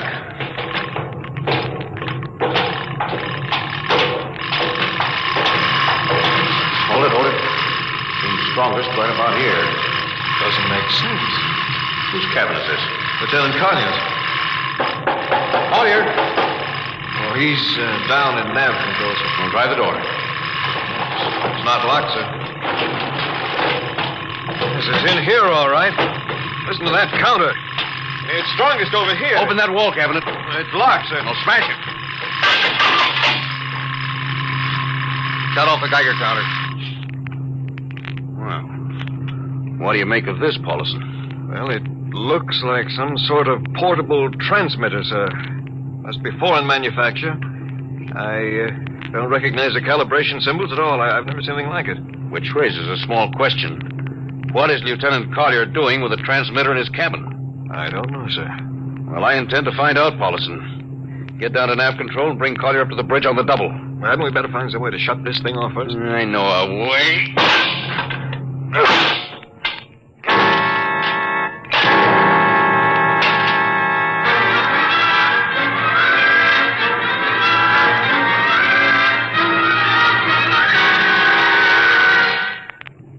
Lieutenant Collier, I'm going to ask a few simple questions. Yes, sir. And I want a few simple answers. Yes, sir. What were you doing with the transmitter in your cabin? Transmitter, Captain. You know nothing about it? No, sir, I don't. Do you recognize these calibration symbols? No, sir. Can you think of how it might have been placed in your cabin without your knowing it? No, sir, unless someone came in while I was on duty. Oh, would that have been possible? Well, I suppose so. Well, if someone had a key. I found your cabin door unlocked. I meant a key to the wall cabinet. I didn't say the wall cabinet. Oh, what? Well, sir, I... You what, Lieutenant? How could you have known it was in the wall cabinet? Well, I just assumed. Lieutenant Collier, I find it hard to believe you would lie. Having known and respected your father and having observed the way you handled your job. However, I intend to get to the root of this thing. May I have your wristwatch, Lieutenant? Sir? Your wristwatch. Here you are, sir. Paulison, turn on that Geiger counter. Yes, sir. Now hold this watch next to it. Yes, sir. That's all. Lieutenant, if you hadn't any close contact with that transmitter, how do you explain the radioactivity of this watch? Well, I don't, sir. I think you'd better. To whom were you sending those signals? Condition red. Condition red. There's your answer, Captain. What is this, Collier? Alien spaceship approaching. Alien spaceship approaching. Collier, who's aboard that ship? All right, now talk. Very well, Captain. My mission seems completed. Your mission? Are you admitting that you're an agent of a foreign power? I am stating it. What nation? No nation, Captain. What? I am an agent of the Voltan government. The what? The government of the planet of Voltan. Are you crazy? Are you so stupid that you think your people are the only ones who can invade another planet? Lieutenant, what do you mean? We've had agents operating on Earth since 1945. I don't believe you. What do you think happened to those 5 ships, Captain? Where do you suppose we got our information? Your language, your culture, family background. Your appearance, you look like... Like Commander Collier? Is that so surprising, Captain? We had a living model. I ought to kill you. That would be very foolish, Captain. I would advise you to surrender without delay. Alien ship now coming into ordnance range. I'll deal with you later, Collier. Paulison. Yes, sir. Put this man in irons and take him away. Don't worry, sir. We'll take good care of him. Partner, Robinson. Gunnery. Richardson. What's the range? 10,000 meters. They're closing fast. Put your guns on radar tracking. Tracking. Coming on the bearing. Fire. Fire, Richardson. Did you hear me? Fire! What's the matter down there? Did you hear me? Richardson, answer me! What, who? It's no use to shout, Captain. Collier. How did you get loose? Where's Paulison? Lieutenant Paulison is dead. All stations, Lieutenant Collier has escaped. Seize him, men! Don't waste your breath, Captain. Your men can't hear you. What? Those still alive are my men. You're lying. No, Captain. Every ship that has ever left Earth was controlled by a Voltan crew. That's impossible. Those were hand-picked men. Hand-picked by us. I don't believe you. Then why not call for help? Carpenter, Robinson, Haley, report. Carpenter. Robinson. Haley. Wait. Report. You see, Captain, it is quite useless. The Star Cloud will be taken to Volta for, shall we say, further experimentation. I see. Of course, there's one thing you hadn't counted on. And just what is that, Captain? This...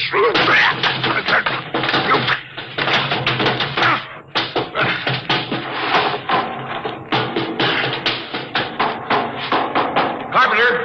Are you in there, Lieutenant Carpenter? Oh, they can't all be dead. There must be one alive. Smitty! Dr. Smithson! Smitty! Oh, Smitty. What have they done to you? Lewis. Those dirty... don't talk. I must lean closer. Not much time. Lewis, space blues. Space blues? What is it, Smitty? What are you trying to tell me? All men with space blues. Voltan. Here, let me help you. No, Lewis. Get message back to Earth. Voltan, 5th column. Watch out for space blues. Smitty. Smitty. Captain Thorson, you can't hide from us now. Come back to the bridge and surrender, or my men will come and get you. Oh, yeah? Captain Thorson, you can't come... Hello. Star Cloud calling Earth. Please, God, let me through before it's too late. Hello, Star Cloud to Earth. Come in, please. Come in, please.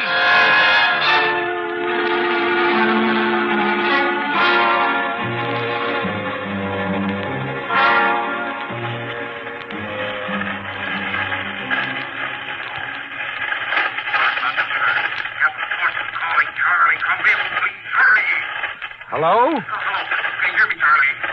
Skipper, is that you? You getting my signal? It's coming in a little louder now, Skip. Keep sending. Thank God, Charlie. Now listen to me. Not much time. Get word to Colonel Harrison. Crew mutinied. Most of crew members Voltans. What? Voltans. Spell that. V-O-L... Voltans? That's right. They're from the planet Volta. Skipper, are you all right? Look, Charlie, this is serious. They'll be here any second. Now listen, they have a fifth column on Earth. They're planning to invade you. You don't mean it. Of course I mean it. Now tell Harrison. Posing as humans, you can detect them by space blues. You got that? Only Voltans get space blues. Charlie, can you hear me? Space blue. I get you. That's right, Charlie. It's the signal. You warn everybody. Captain? They open the door. Come on, Charlie. Captain! Captain Thorson! Hello? Hello, Star Cloud! Come in! What's the trouble, Sergeant? I was just trying to raise the Star Cloud, Colonel. Had me luck? No, sir.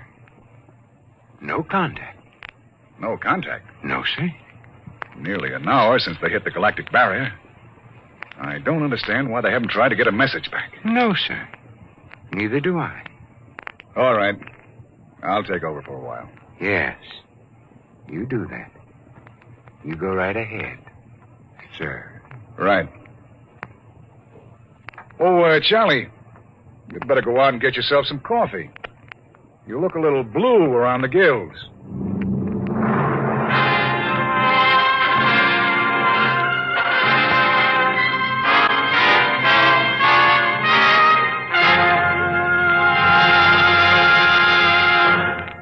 You have just heard No Contact, an adventure in time, space, and the unknown. The world of...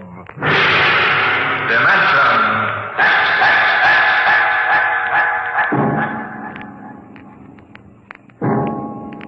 Next week we have a cheerful little tale that starts with the disappearance of Grant's tomb.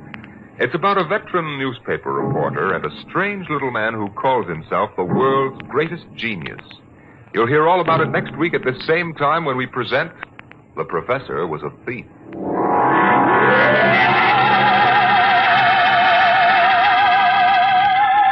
Dimension X has presented No Contact, an original story written by George Lefferts from a storyline by Lefferts and Ernest Kenoy. Featured in the cast were Louis Van Rooten as Captain Thorson, Donald Buca as Lieutenant Collier, and Cameron Prudhomme as Charlie. Your host was Norman Rose. Music by Albert Berman, engineer Bill Chambers. Dimension X is produced by William Welch and directed by Edward King. Adventures in time and space, told in future tense. Dimension X.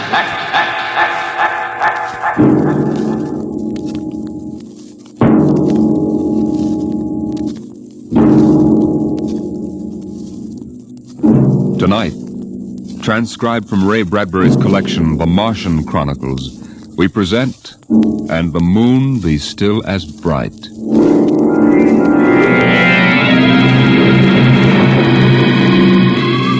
The first 3 expeditions to Mars left Earth in a mushroom of flame, arced through the atmosphere, and finally dwindled to tiny specks in the big eye of Mount Palomar telescope, and then were lost to sight forever.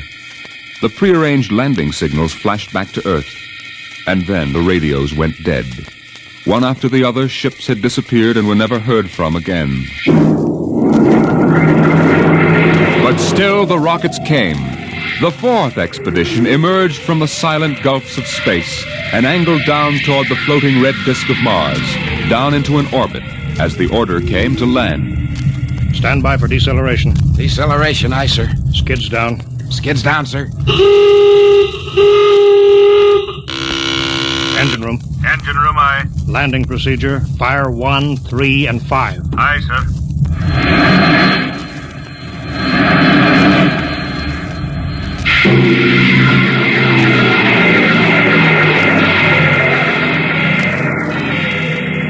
The last blast of the bow jets broke red against the blue desert sands, and the ship slid to a halt at the edge of a vast city that reflected the icy glare of the moonlight.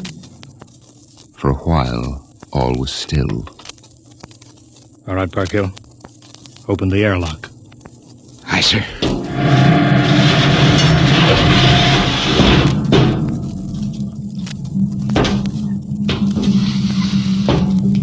Fresh air. How about a fire, Captain Wilder? It's freezing. Later. We got work to do. Smell that air. You could get drunk on it. Say, there's an idea. Why don't we break out a bottle and celebrate? Biggs, there'll be no drinking done till we're secured. But we're landed, Captain. 3 other expeditions landed and disappeared within 24 hours. We're not relaxing security till we find out what happened to them. Maybe Martians? Exactly, Pargill. Spender, you're an archaeologist. How old would you say those buildings are? Somebody built these cities? Well, I can't tell till I study them more closely. It's a kind of engineering we couldn't duplicate on Earth. Those thin, reed-like towers and the stone filigree wouldn't stand up under Earth pressure. Beautiful, aren't they? I'm not interested in the architecture now. I want to make sure there's nothing there that might be dangerous. Mr. Hathaway. Yes, sir. I want you to take a reconnaissance party into the city and find out what's there. The cities all look dead from the air, sir. They look dead, but I want to make sure. Mr. Spender, you better go with Hathaway. Yes, sir. Don't waste any time gathering relics either. You can make an archaeological study later. Right now, I want a security report. Biggs? Yes, sir. We'll set up camp right here. No man is to go more than 50 feet from the rocket. And there'll be no celebration till Hathaway and his party report back. No, sir. It's just that we've been cooped up in there. That's all, Biggs. We've landed safely. We're not safe yet. Not until we know what we're up against here. We'll maintain full security till Hathaway gets back.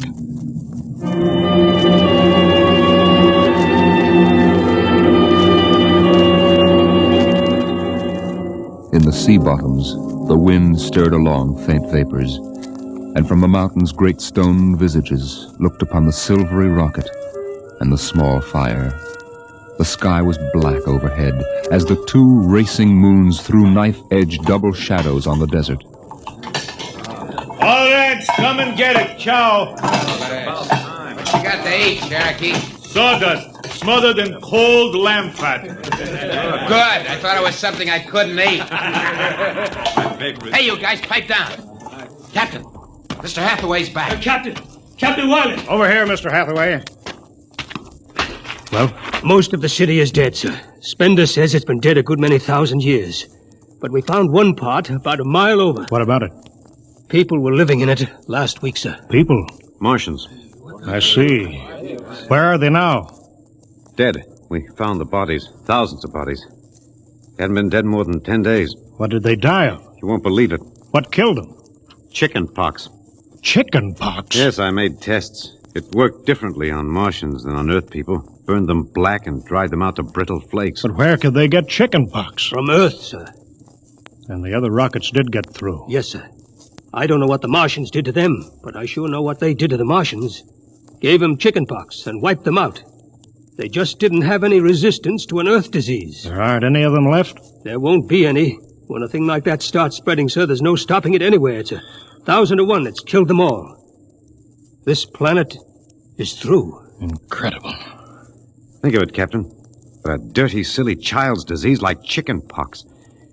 It isn't right. Spender, take it easy, man. man. It's like saying the Greeks died of mumps or the proud Roman Empire collapsed because of athlete's foot. We didn't even give them a decent excuse for dying. We just gave them chicken pox. Spender, get hold of yourself. You didn't see those bodies, Captain. It must have been a shock, I suppose. You need a rest, a little relaxation. Martians are dead. There's nothing you can do about it now. Hey, you hear that? The Martians are all dead. Well, come on, let's break out a bottle and whoop it up.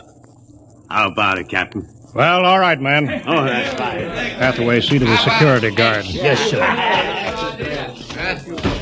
Good Lord, do they have to do that now? It's been a tough trip.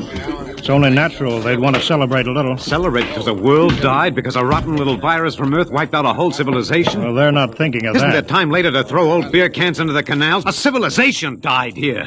It's like butchering a pig in a churchyard. Spender, you think too much. We're lucky to get to Mars without catching a meteor in our bulkheads. Let it go at that. Save on Mars. The first statement, save on Mars. We gotta celebrate. Yahoo!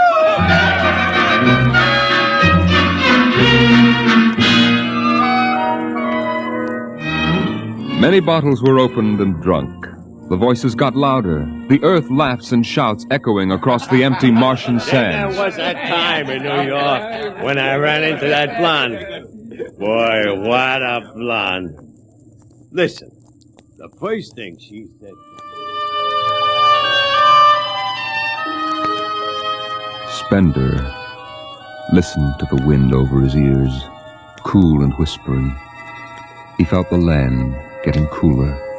The stars drew closer, very clear. The air smelled clean and new. He looked at the cool ice of the white Martian buildings over there on the empty sea lands. What a woman. Hey, what do we do with these empty bottles? Save them. There's a 2-cent deposit. Throw them away. Hey, wait. How about that building? 2 to 1 for $1, I can heave one right through that window. You're on. Here goes. Bullseye! I owe him $1. Double or nothing on the next shot? Put that bottle down, Figs. Who's that? Mr. Spender? Stop smashing those windows. What's the difference? The planet's ours now. I guess I can do anything with it that I want. Drop that bottle, I'll knock your teeth out. Yeah? Just watch me. I warned you, Figs. Spender, what is this? I hit him. He's crazy, Captain. He just walked up and slugged me. Biggs wasn't doing nothing. All right, let go of him. You men go back to your party. Spender, come with me. I like that guy. Just walks up to him and slugs him. Spender, suppose you explain. What was the idea? Oh, the noise, the drunken brawl. I guess I was ashamed of the spectacle the whole crew was making. Where's their respect for what's happened? Their sense of what's right? Men are tired. It's been a long trip. You've got a different way of seeing things. I'm seeing things all right. I'm seeing how we'll ruin Mars. We'll rip it up, rip the skin off the way we've already ruined Earth. We Earthmen have a talent for ruining big, beautiful things. Is that why you hit Biggs? Yes, I couldn't stand the idea of them watching us make fools of ourselves. Them? The Martians. The Martians? They're dead. All dead. But they know we're here. Doesn't an old thing always know when a new thing comes? We've come a long way to smash their windows and spit in their wine. Well, maybe you're right. I'm fining you $50 for that fight. Now suck in your chin. We'll go back there and play happy.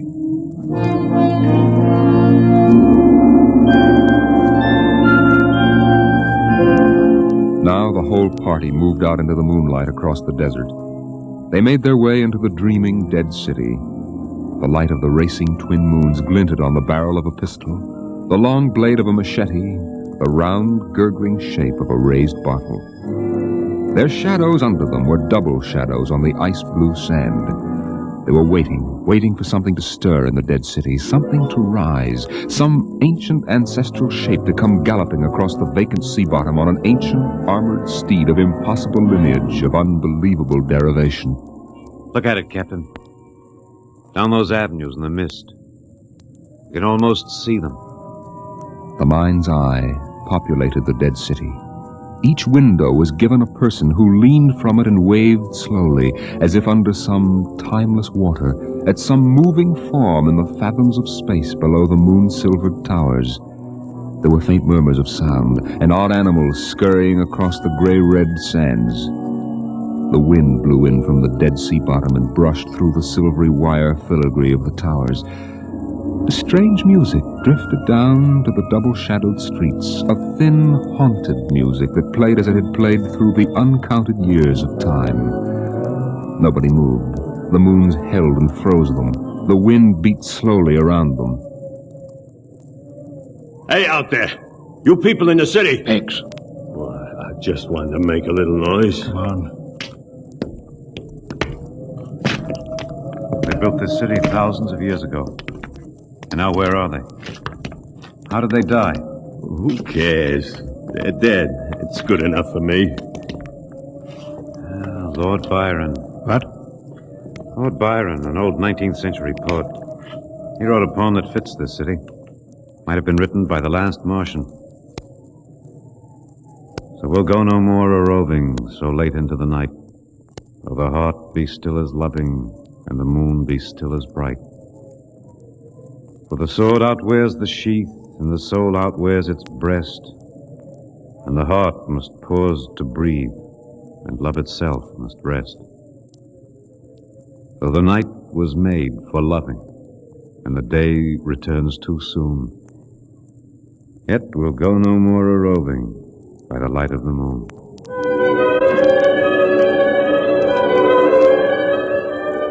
Without a word, the Earthmen stood in the center of the city. It was a clear night. There was not a sound except the music of the wind. At their feet lay a tile court worked into the shapes of ancient animals and images. They stood there, silvered by the double moons beneath the crystal towers of Mars. Then Biggs was sick, and the sour stench of liquor filled the cool air. The men of Earth had come to Mars. And Spender turned and walked away into the city, alone in the moonlight, never once stopping to look back.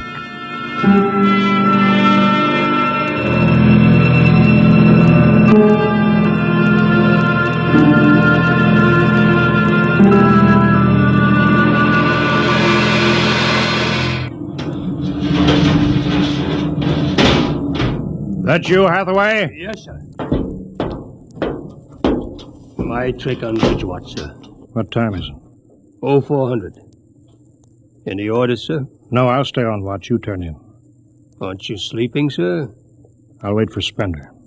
He didn't come in? No. He's crazy. Walking away into the shadows, he didn't even look back. Spender's a strange man. He's crazy, sir. How's the rest of the crew? Sleeping it off. Biggs had DTs, but he's calmed down now. You can go back below, Hathaway. I'll take your watch. Captain Wilder, do you think Spender'll be coming in before morning? I don't know. You know, sir, I don't think he's ever coming back. That's the way I feel about him, sir. He'll never come back.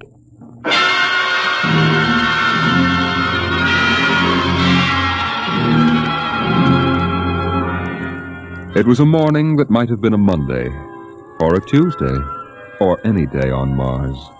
Biggs was on the canal rim, his feet hung down in the cool water, soaking, while he took the sun in his face.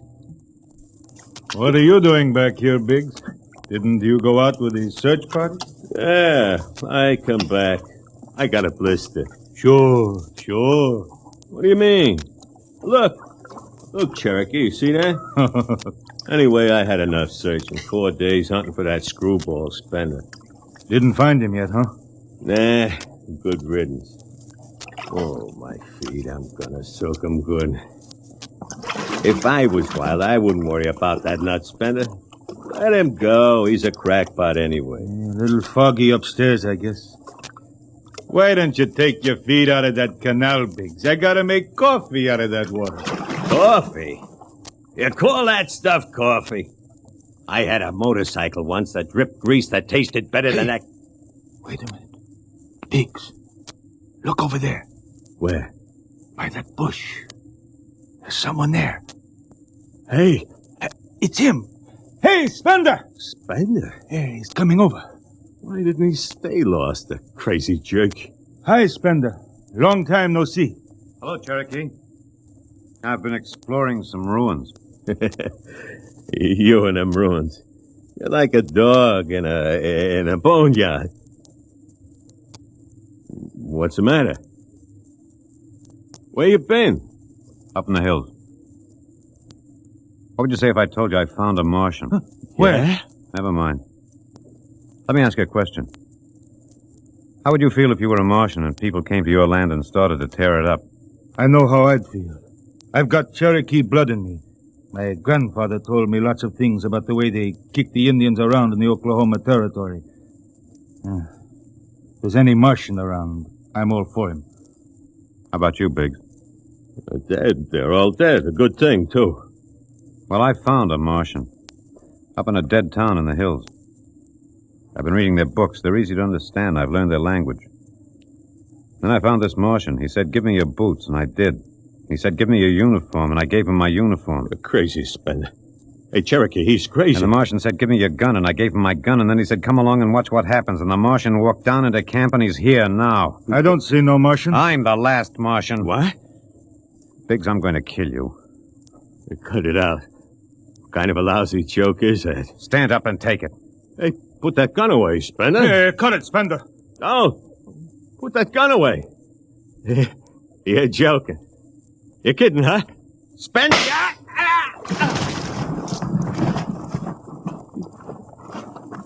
He's dead. You killed him. You can come with me, Cherokee. You know how the Martians would feel. You can be in this with me. You killed him. You just killed him. He deserved it. You're crazy. Well, maybe I am. But you can come with me. Come with you? For what? Go on. Get out of here, you crazy murderer. All of them. I thought you'd understand. I thought you'd remember what happened to your own people. You get out of here, you crazy Don't murderer. reach for that gun.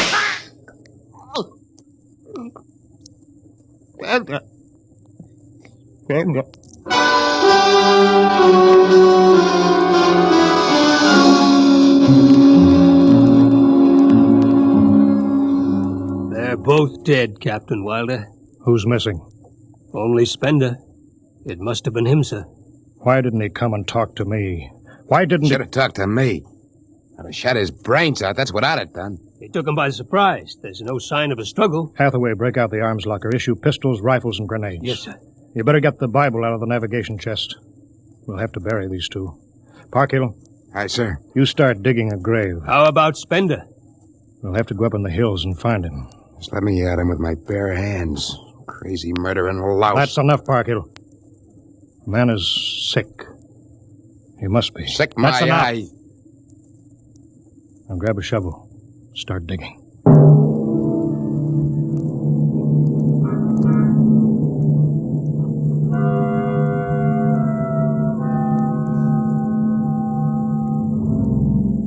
Spender saw the thin dust rising in the valley, and he knew the pursuit was beginning. The sun burned farther up the sky, and the blue sand drifted lazily across the sea bottom below. He sat beside a quiet pool 10,000 years old and held a silver book. Through the house played the strange wind music of ancient Mars, and he heard voices whisper in his mind. I hear you. I've always heard you, even down there on Earth. I won't run. What's the use? Live? What for? To see them tear down your temples and put up hot dog stands? They've seen me. They know I'm up here. There's Wilder now. Got him right in my sights. Funny he hasn't ordered me to use grenades. He could lob one right up here and blow me to bits. Yeah, maybe the captain thinks I'm too nice to be blown to bits. He wants my death to be clean. Yeah, just one bullet hole in me, nothing messy. And why? Because he understands me. He's the only one in the crew who ever did. Well, at least I can do the same for him. Just one bullet in his heart, a nice clean death. All I have to do is pull the trigger and then...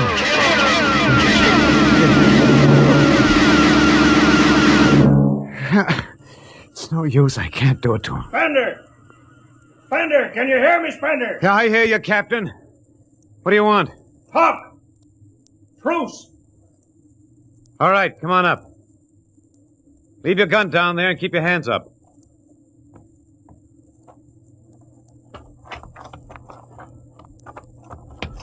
Spender, are you there? Over here. It's quite a climb. Mind if I sit down?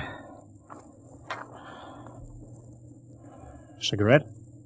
Thanks. Light? Yeah, got my own. It's warm. Yeah, it is. You comfortable up here in the hills? Quite. How long do you think you can hold out? About 12 men's worth. Why didn't you kill all of us this morning when you had the chance? You could have. I know. I got sick. After I started killing people, I realized they were just fools and I shouldn't be killing them. But it was too late, so I came up here where I could get angry again. Why did you do it? Because I've seen that what these Martians had was just as good as anything we'll ever hope to have. They stopped where we should have stopped 100 years ago. They knew how to combine science and art and religion. They knew how to live with dignity and peace. And for that reason, you started shooting people? When I was a kid, my folks took me to visit Mexico City. I'll always remember the way my father acted, loud and big. My mother didn't like the people because they were dark and didn't wash enough. I didn't see my mother and my father coming to Mars and acting the same way. Anything that's strange is no good to us. We aren't fit to take over this planet. But kill 2 men. What could I do? It's me against the whole Earth. Isn't it enough they've ruined one planet? Now they want to ruin this one. I'll kill you all off, Wilder.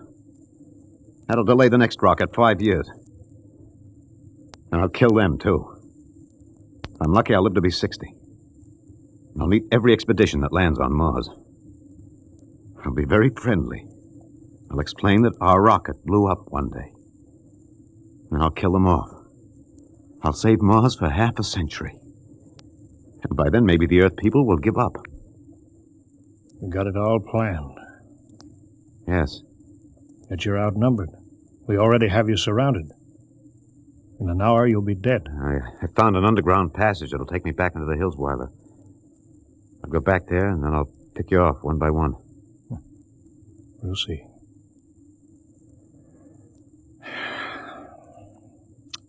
It's a nice town you got here, Spender. Beautiful. I'd like to live here. You can. But join me. You're not like them.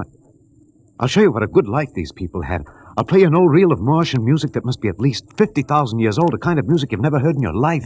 It sounds wonderful. But I can't stay with you. Sorry, Spender. I'm sorry this is happening. Guess you'd better go back now so you can start your attack. I guess so. Captain, I won't kill you. When it's all over, you'll still be alive. Then maybe you'll change your mind. No. There's too much Earth blood in me. I may even agree with you about all this. But that doesn't change what I've got to do. You won't stay? No. This is your last chance, Spender. You're sick. Come along with me quietly. No. Look, one last thing. If you win, do me a favor. Try to see that they don't tear this planet apart. Right. If it helps, just think of me as a very crazy fellow who went to Cirque one summer day. It'll be easier on you that way. I'll think it over. So long, Spender. Bye, Captain. Good luck.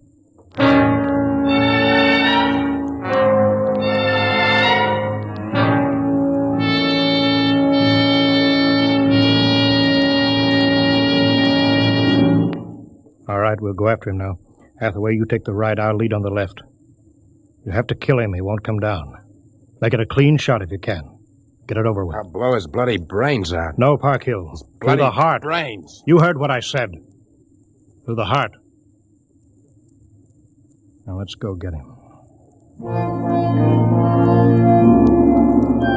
They spread out again, walking and then running on the hot hillside places, where there would be sudden cool grottos that smelled of moss, and sudden open blasting places that smelled of sun on stone. The men ran and ducked, and ran and squatted in the shadows. Blow his brains out! Just one slug, that's all he needs. Captain Wilder hugged the rock warmed by the sun. He gasped, for the air was thin and not meant for running. Spender lay at the top of the hill, and a gap in the rocks showed the white of his shirt against the shadows. Wilder looked at the towers of the little, clean Martian village like sharply carved chess pieces lying in the afternoon. He saw the rocks and the interval between where Spender's chest was revealed. Go on, Spender, get out. You've only got a few seconds to escape. Get out to the caves and come back later. Go now, Spender. I've got to end it. I've got to think I'm right and pull the trigger. Go now. Get out. I'll get him. A slug in the head. I'll blow his bloody... No, Park Hill. Put down that gun. I've got to do this myself. Spender. Why didn't you get out? Why?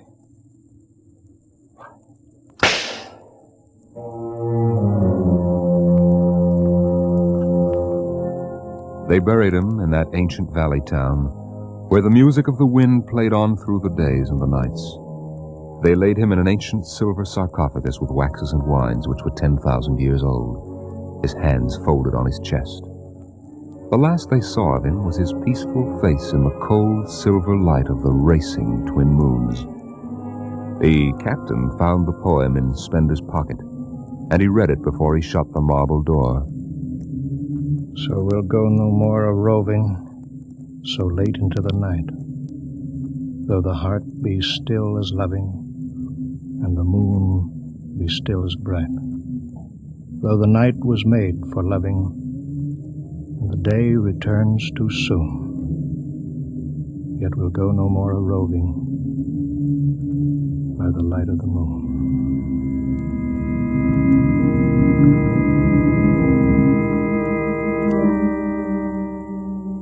The next afternoon, Parkhill did some target practice in one of the dead cities, shooting out the crystal windows and blowing the tops off the fragile towers. Captain Wilder caught Parkhill and nearly knocked his teeth out.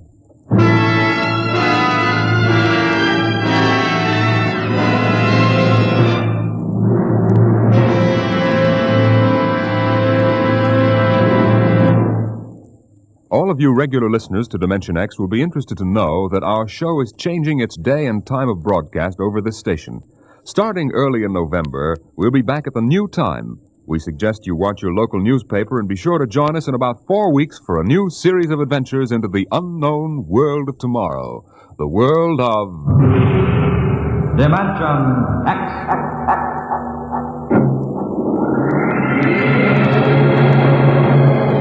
Tonight, Dimension X is transcribed, And the Moon Be Still as Bright. Adapted for radio by Ernest Kenoy from the original story by Ray Bradbury. Featured in the cast were Alexander Scorby as Spender, Wendell Holmes as Captain Wilder, and your host and narrator for the story, Norman Rose. Music by Albert Berman, engineer Bill Chambers. Dimension X is directed by Edward King. This is Robert Warren speaking. Dimension X.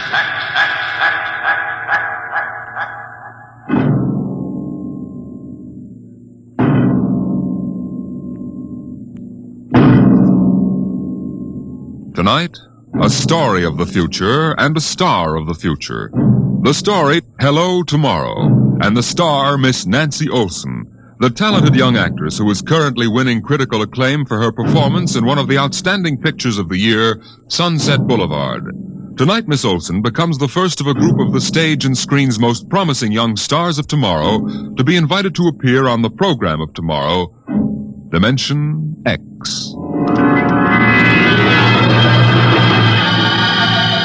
It was in the year 1991 that man disappeared from the face of the earth. The third atomic war had ended at last, leaving the land a mass of red radioactive dust, filling the air with gamma rays so deadly that life on the surface was no longer possible. There was only one way out. The few survivors went underground, burrowing their way deep into the earth like hunted moles, hiding from death in huge underground caverns. And it was there in the next 2,000 years that they built the new civilization, a civilization in which the genetic survival of the race came first, and every life and every law was shaped to serve that end. It is to this civilization, in the year of our Lord 4195 A.D., that we take you now.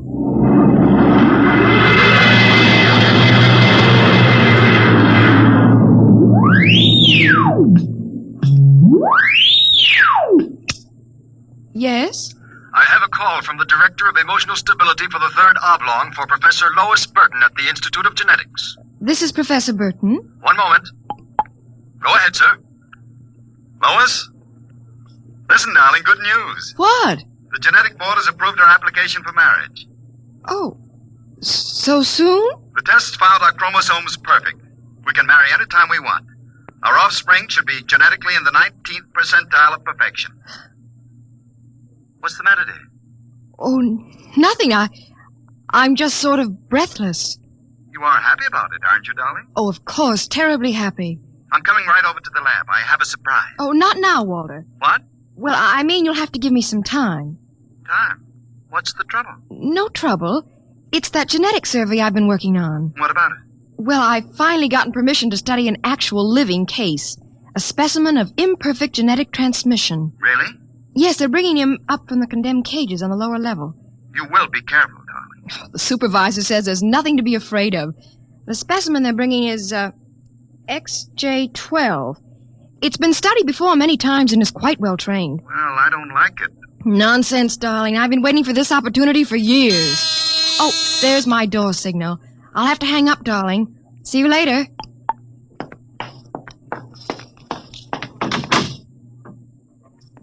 Yes? Professor Lois Burton? Yes? I'm from the Phylogenic Institute. Lower level. Oh, then you brought me specimen XJ12. May I come in? By all means. Oh, how? Horrible? It all depends on your viewpoint. I happen to have a twisted leg. My parents were genetically unsound. But then you... Yes. I am specimen XJ12. I see. I hope you aren't shocked. No stable person permits feelings to enter into his work.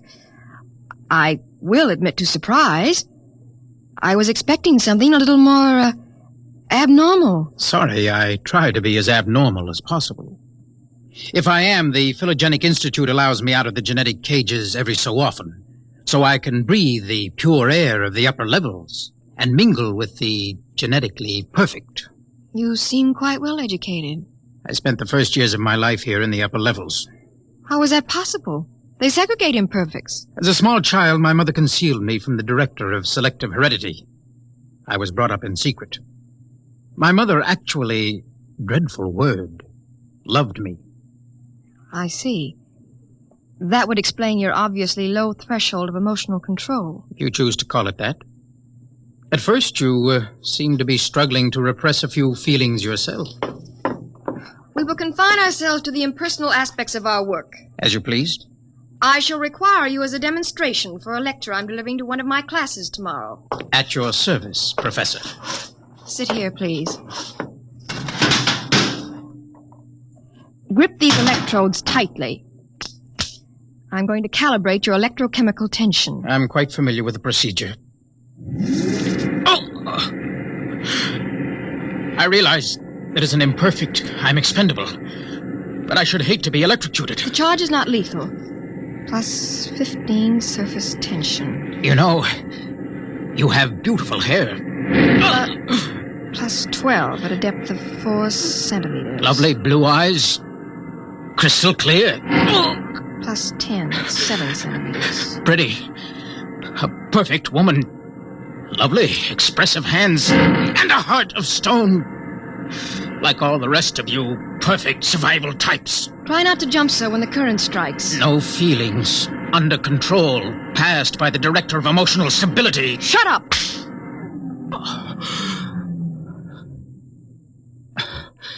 Maybe I was wrong. Maybe you have feelings. That will be quite enough. I seem to sense an air of emotional tension. Nothing, dear. This is a specimen XJ12. Oh, I see. An inferior type. Quite. You, specimen. Can you understand me? Yes. Yes, what? Tell this dolt who I am, Lois. This is a director of emotional stability for the third oblong. He also happens to be my selected genetic partner. You will address him as Sir. Yes, sir. This creature seems quite impertinent. He's only a specimen, darling. I suppose. We'll use him and ship him back to the cages at the Institute. He's probably radioactive. You, specimen. Mr. Director? You will confine your speech to answering only those questions addressed to you. Understand? Yes, sir. Perfectly.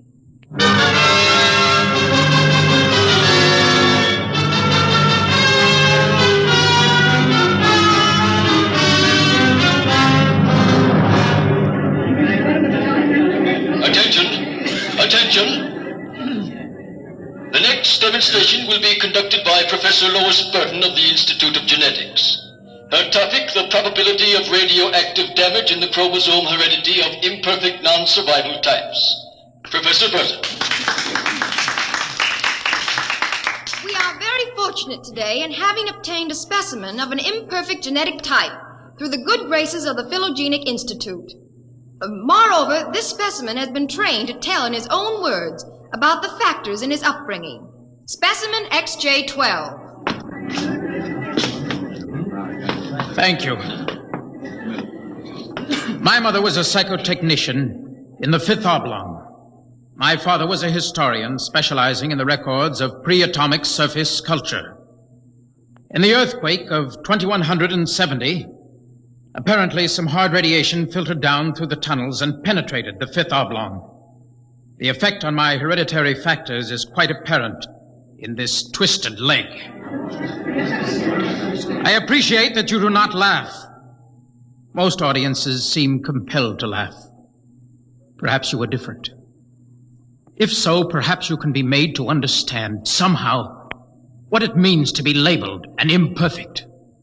Perhaps in some way I can penetrate the insulation with which the psychotechnicians, the drugs, and the glandular experts have surrounded your emotions. Wait. As Director of Emotional Stability for this oblong, I order you to confine yourself to the subject. My father taught me in the last days before he was executed that every human personality is born with certain inalienable natural rights. The right of free expression, the right to have feelings, and the right to mature, and above all, the right to be different from every other living organism, because every organism is different. I submit to you, distinguished students, that the attempt by this society to abridge these rights is a violation of nature. I say that the imperfects, the mutants, those who are different have as much right to exist and be free as you. I say break open the cages, free my people. Stop him! Give us back the right to be individuals. Stop him! I say... Professor Burton, take this specimen back to your laboratory and confine him. Yes, Mr. Director. You, specimen, go quietly, I warn you. I have nothing but contempt for your warnings. I'll have you destroyed for this. The specimen is unstable. He doesn't know what he's saying. Then get him out of here, quickly. He's an affront to our genetic type.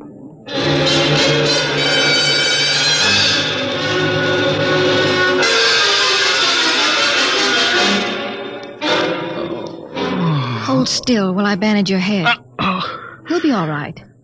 I suppose you detest me for getting you into trouble. Don't squirm. Not that I blame you. I don't detest you. Oh. In fact, I thought you quite magnificent. You... what? As you spoke, something began to stir in me. You don't hate me? I've never felt so strange. Tell me what you feel. If I moved you, then I must have moved the others, some of them at least. I don't know quite how to explain it. A strange sympathy. Compassion. For some reason, I took pride in what you were doing. Seeing you stand up against them. Why do you look at me like that? Because I can't help it. I wish you wouldn't. You're only an imperfect, you know. You have no rights. Please, XJ12. My name is Oren. Please. Say it. Oren. Oren? Again. Oren. Lois. Oren. Lois. What is it? Why do I feel this way? In the cages, they call it love. Love? We have no such concept in the upper levels. You've destroyed it. Would it be correct to say, I feel love for you? It would be correct. I feel love for you. Darling. Lois, what about Walter? You're going to marry him? No. You're genetically suited to each other. I don't care. I won't marry him. There must be some other way. But... Walter! Very touching. Very tender. Walter, how could you spy? In my capacity as Director of Emotional Stability, it is my duty to spy. Specimen XJ12 will be disposed of quite systematically by the state. For the good of the state. For the good of the genetic code. And in the name of emotional stability.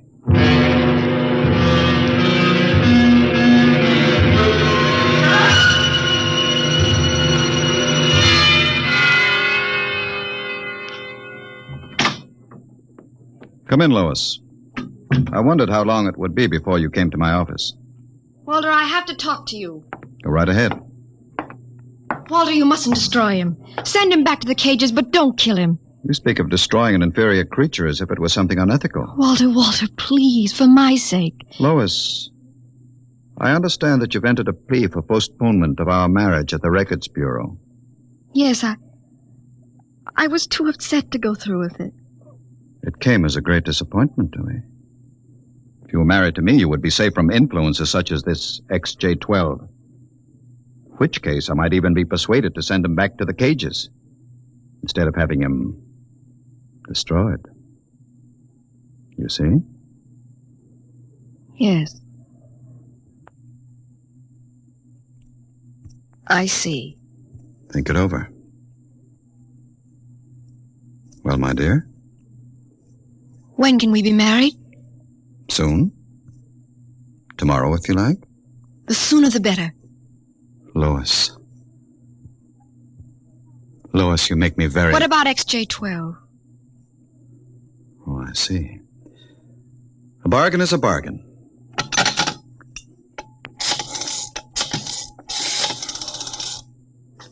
Let me talk to the custodian, please. Hello. This is the Director of Emotional Stability for the Third Oblong. I would like you to cancel the execution of specimen XJ12. Yes. Yes, that's right. Turn him over to the security guard. He's to be remanded permanently to the genetic cages. Let me talk to him, Walter. My dear, I don't think Please, that... I want to be sure he's all right. Very well. Hello. Connect a circuit in the cell block. I want to talk to XJ12. Here you are, my dear.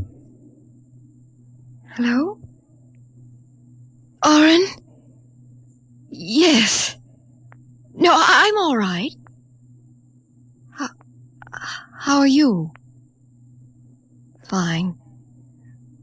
Oren, I've been talking to Walter. He's going to send you back to the cages. Yes. Yes. No, I'm going to marry him.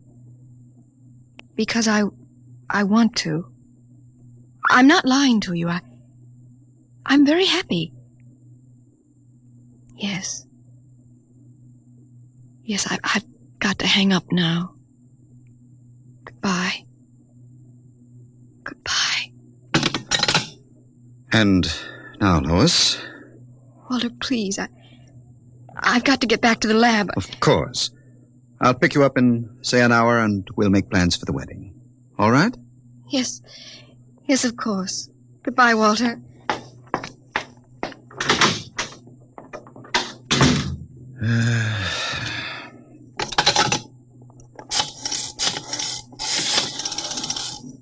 Hello. This is the Director of Emotional Stability again. I want you to cancel that last order. Proceed with the execution, but under conditions of absolute secrecy. No. Don't use the lethal chamber. Take him to the tunnels on the upper level. That's correct. Fine.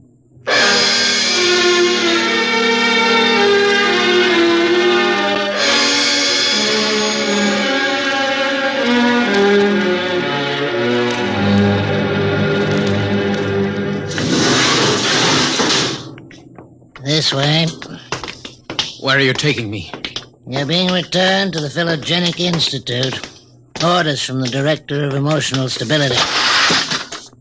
Into the elevator. Very well.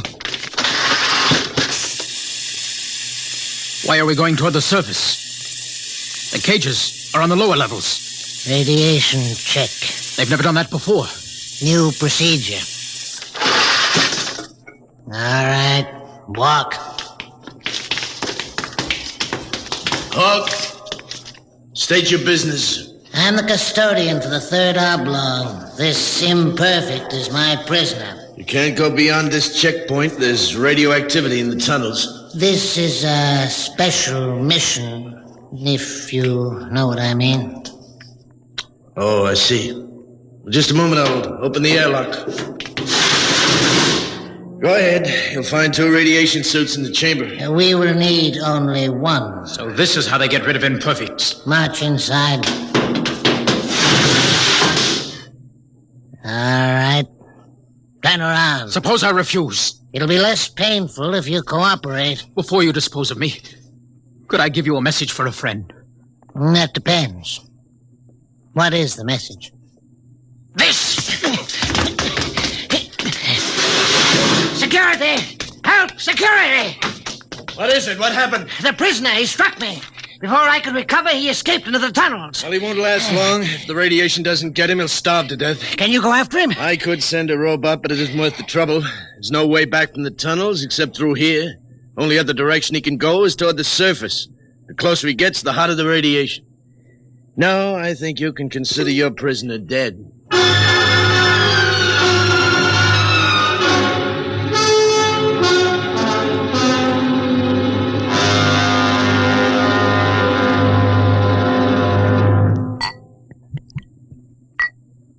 More wine, my dear?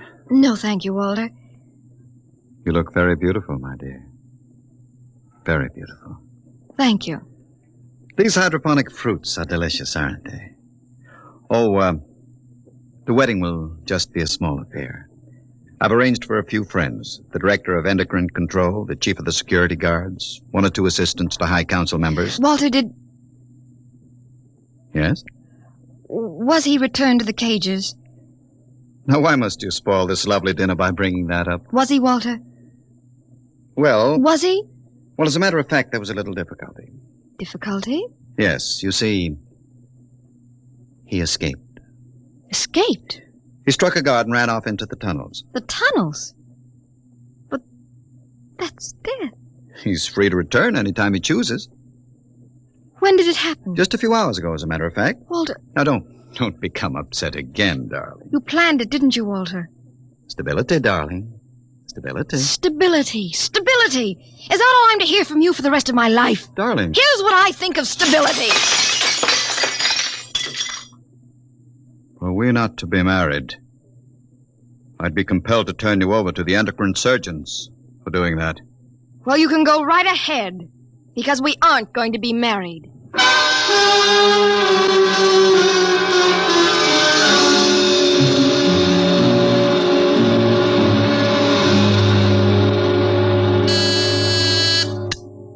Checkpoint.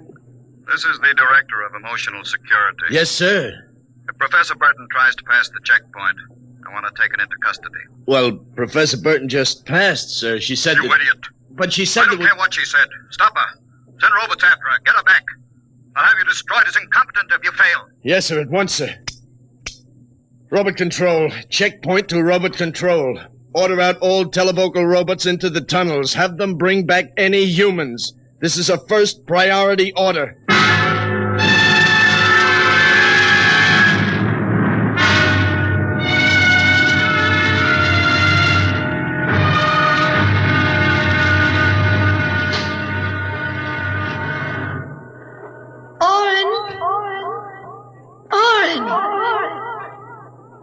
Oren, where are you? Oren. Hello? Oren, it's Lois. This way. Behind the rocks. Over here. Oh, darling. Lois, why did you come here? It's suicide. I had to. Darling, are you all right? So far.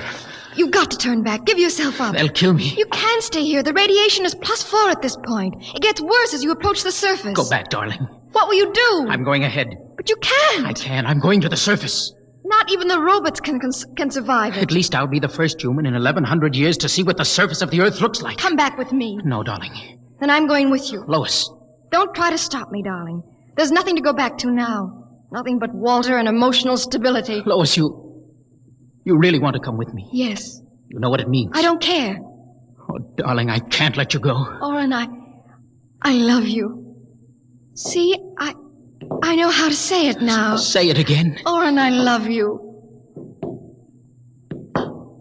Lois, what's that? Sounds... Oh, Oren, it's the robot control. It's looking for us. Come on, we've got to hurry. This way, hurry.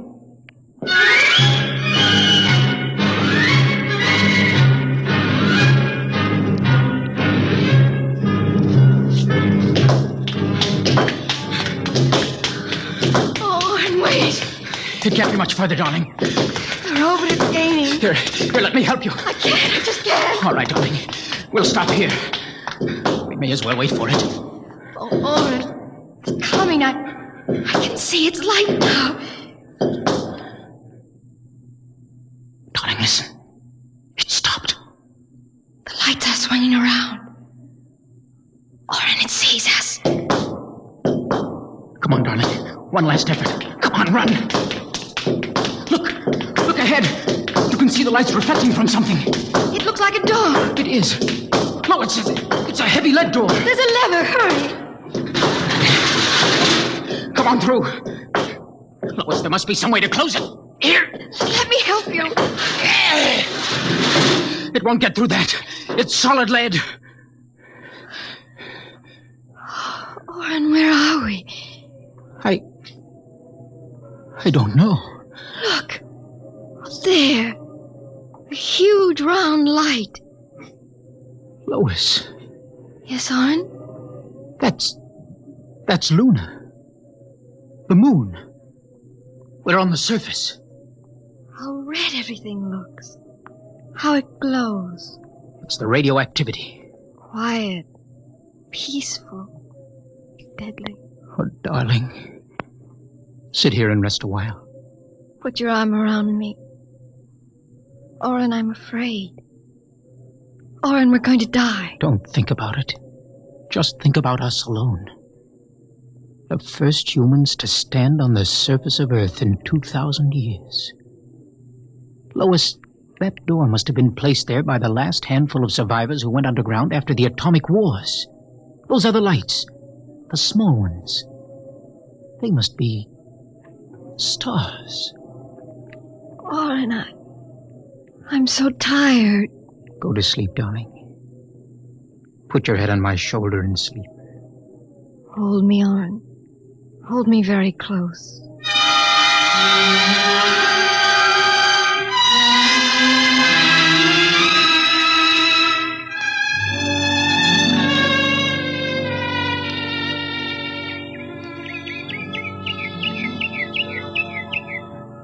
Oren! Oren, wake up! What is it? Look, it's light. What? The whole universe is light. Oh, Oren, how beautiful. Look! By all the laws of nature, we should be dead. Lois, no life could survive this. By all the laws of nature. Oren! What is it? We're not dead. This is Earth and we're alive. We're not going to die. But the radiation, it's present. You can see its effects. Oren, did you ever hear of adaptation? What?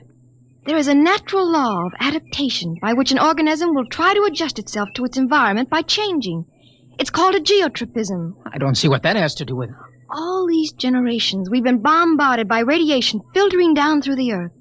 Each successive generation must have inherited some degree of immunity to the effects of radiation. And you think that... Oren, it can't hurt us. Don't you see? We're immune. We're probably the first generation to inherit sufficient immunity. But if that's true, then we can transmit that immunity. We can pass it along to our children. Come on, darling. We'll have to find food and water. The practical wife. Oh, wait a minute, darling. What are you doing with that rock? I want to scratch something on the outside of this lead door. Lois and Oren. 4195 A.D. Hello, tomorrow.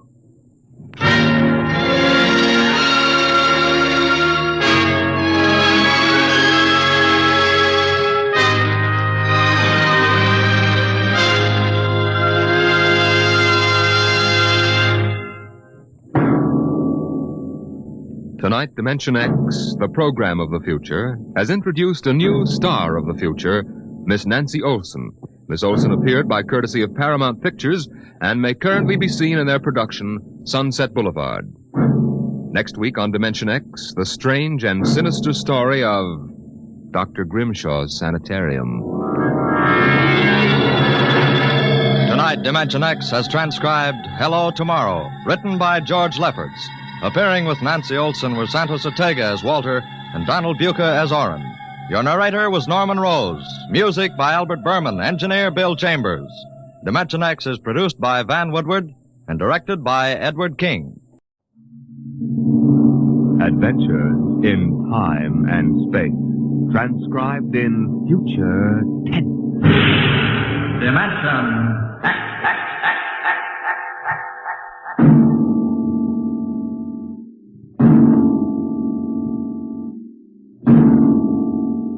Can you predict what will come in 100 years, or in 10, or in the next minute?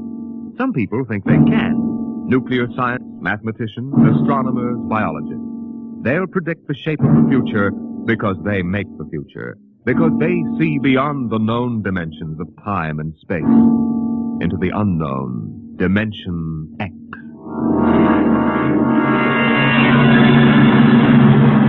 We go ahead now in time to 1965. We're on a vast concrete runway set in the desert of the Southwest. A giant metal ship stands before us, prow pointed for the stars. And in 5 minutes, the signal will flash, and it will tear up through the atmosphere to the outer limit.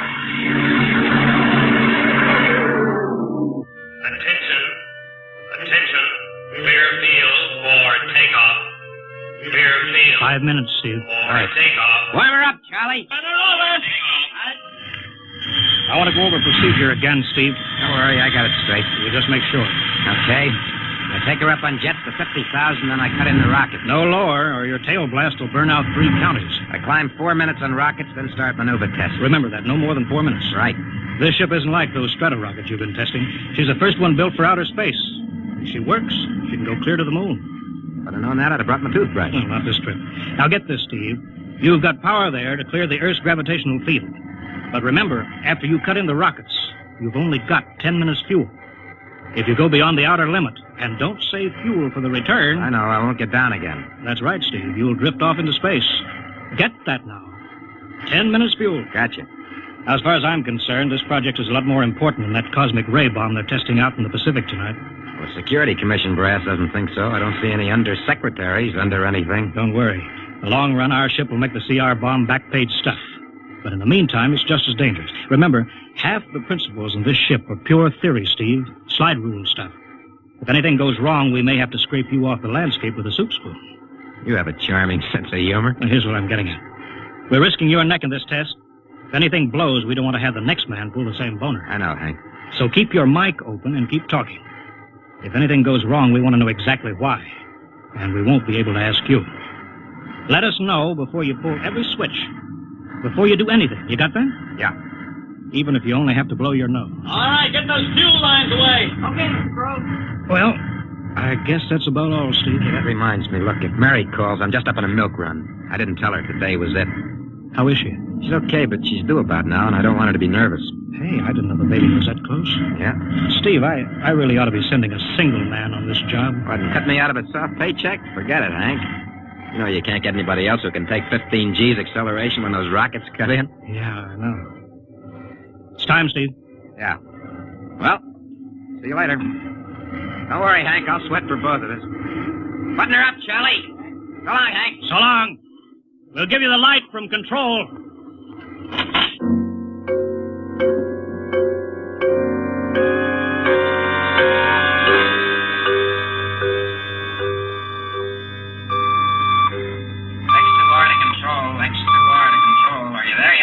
Okay, Steve. Got you on the speaker. I'm ready to go. Mr. Hanson. Ready on radar, Sergeant? Mr. Hanson, you better see this. What is it, Elsa? Message center for Steve. Mrs. Weston just left for the hospital. What? Hello, Steve. Yeah. Stand by a minute. Shall we hold the takeoff, Mr. Hanson? What? Oh, yes. No, wait just a minute. It's too late now. You going to tell him? Maybe he's got enough to worry about. Hey, what's holding us up, Hank? Something on your mind? No, it's nothing, Steve. I just wanted to say good luck. Clear for takeoff, Charlie? Right. Okay. Give him the light.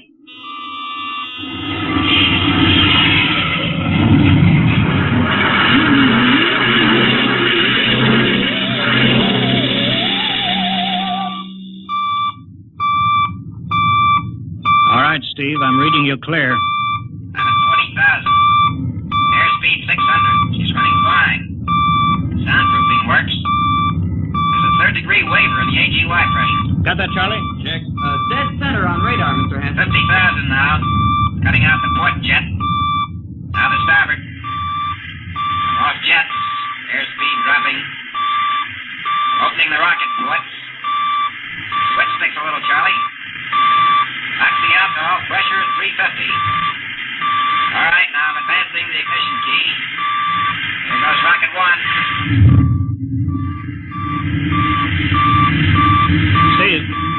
Steve, you all right? Yeah. Looks like somebody snuck me with a sledgehammer. Airspeed now 1,200. Here goes number two.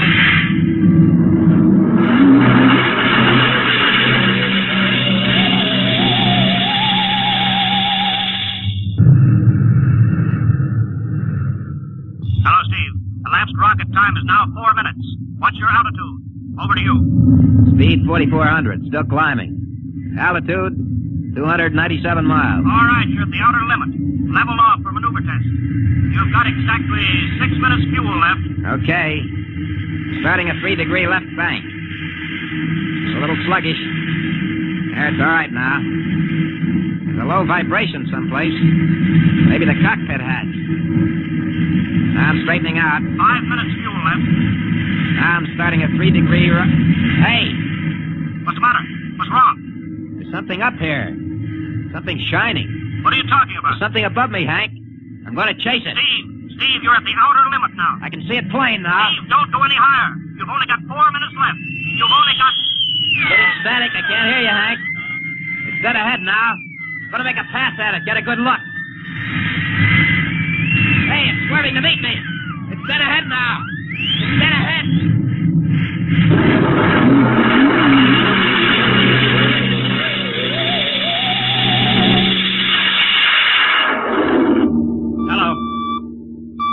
Hello, Steve.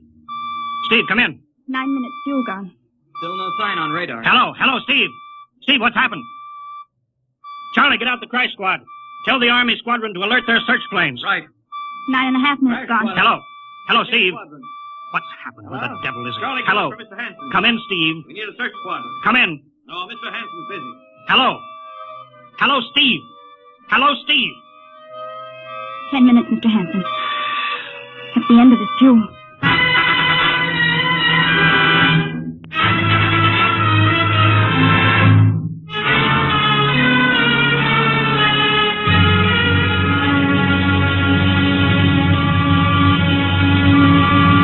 How long's it been now? 10 hours, Mr. Hanson. Nothing more on radar, Sergeant? Screen's blank. Colonel Corelli called in. Search planes are back. He didn't find anything. Should be some trace. Couldn't have bailed out, could he? You don't hit the silk at 4,400 miles an hour. Either went past the outer limit, ran out of fuel. Something blew, and we'll find the pieces scattered from here to the coast.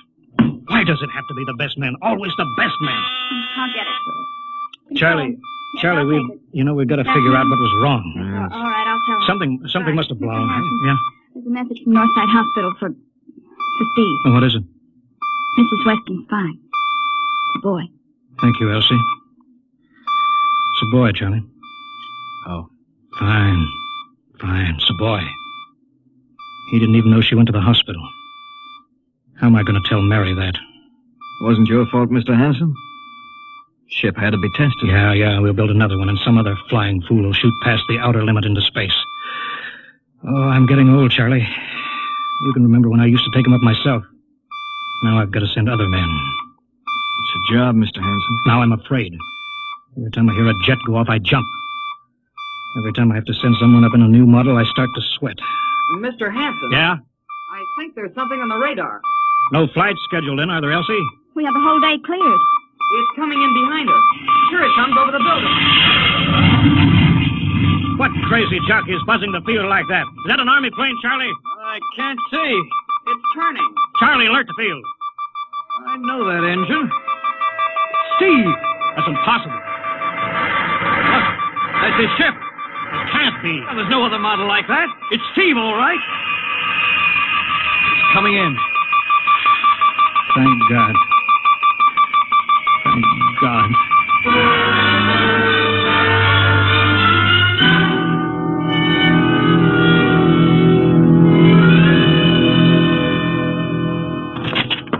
All right, sit down, Steve. The quicker we get this done, the quicker you get over to see Mary and the baby. Hank. Elsie, give the order to check and refuel the rockets. I don't want anybody in here till I get Steve's reports. Bury any calls. All right, let's have it. What the devil happened to you? Hank, does that cosmic ray bomb still go off tonight? What are you talking about? Straighten out, Steve. Where you been for the last 10 hours? Listen, Hank, there's something more important. Come on. I've got to get a report on the screen to Washington, so let's have it. I've got to know how you stretched 10 minutes fuel to keep you in the air for 10 hours. Now, one thing before I talk. Look, have the Steve. Geiger men run over the ship before they refuel. What'd you run into? So help me, Hank, I don't know. We better check and make sure it isn't radioactive. Elsie, add a Geiger report on the standard check. Steve, maybe we better have the doc look you over, too. No, I'll be all right. They said I'd be all right. They? Look, son, I know you've had a tough time, but we've had this field on the alert for 10 hours. One of the Army boys cracked up looking for you, and he's hurt bad. So let's have the story. Let's have it straight. I don't know how to tell you. Hank, I saw something up there. At 300 miles? I chased something up there, Hank, and I caught it. Now, don't hand me that, Listen, Steve. I was cruising along, just starting the right bank, when I spotted something. It must have been going about half my speed. It was egg-shaped and smooth. I made a pass at it, and I was coming back for another, and then there was a humming sound. Humming? A sort of vibration. And I blacked out. I was headed straight for it at 4,400 miles an hour. I thought it was going to be the biggest smash since Hiroshima, and I guess they were drinking that bottle. Never mind that, Steve. What happened? I came to inside their ship. Uh-huh. Steve, this whole thing has been a devil of a strain on you. I'm going to call Major Donaldson from the Army base. Ask him to sit in. The psychiatrist? Yeah, that's a good idea. Let him run his tests. He'll tell you I'm not kidding. Because, Hank, unless I miss my guess, I've just been tipped off to the way the world ends.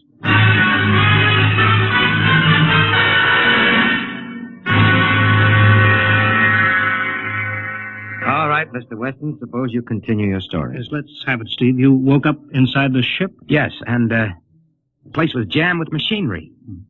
Dials, blinkers. I couldn't recognize anything. And you were surrounded by these men from Mars? I didn't say anything about men from Mars. I didn't even say they were men. I couldn't see them clearly. They were just there. Where did they come from, then? Another galaxy. Millions of miles outside of our solar system. That's all I know. You figure out where they came from. And they came all that distance to find the Earth? Yes. Did they tell you that? Yes. You mean they spoke English to you? No, they didn't. It's funny. I hadn't thought. They didn't really speak to me at all. They just planted the thoughts in my mind. You mean thought transference, telepathy? Yes, that's right. Well, Steve, what brought them here? We did, Hank. We rang their bell. We brought them in. How? With our atomic explosions. Hank, that's why you've got to stop that bomb test tonight.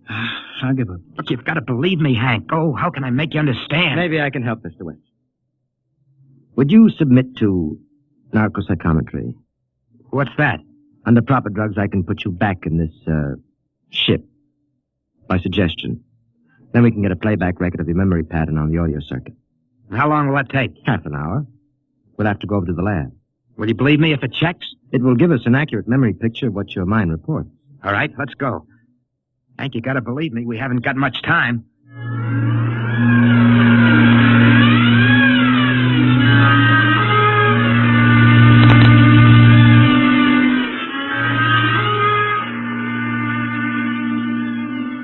You should be getting drowsy now. Count backwards from 10. 9, 8, 7, 6.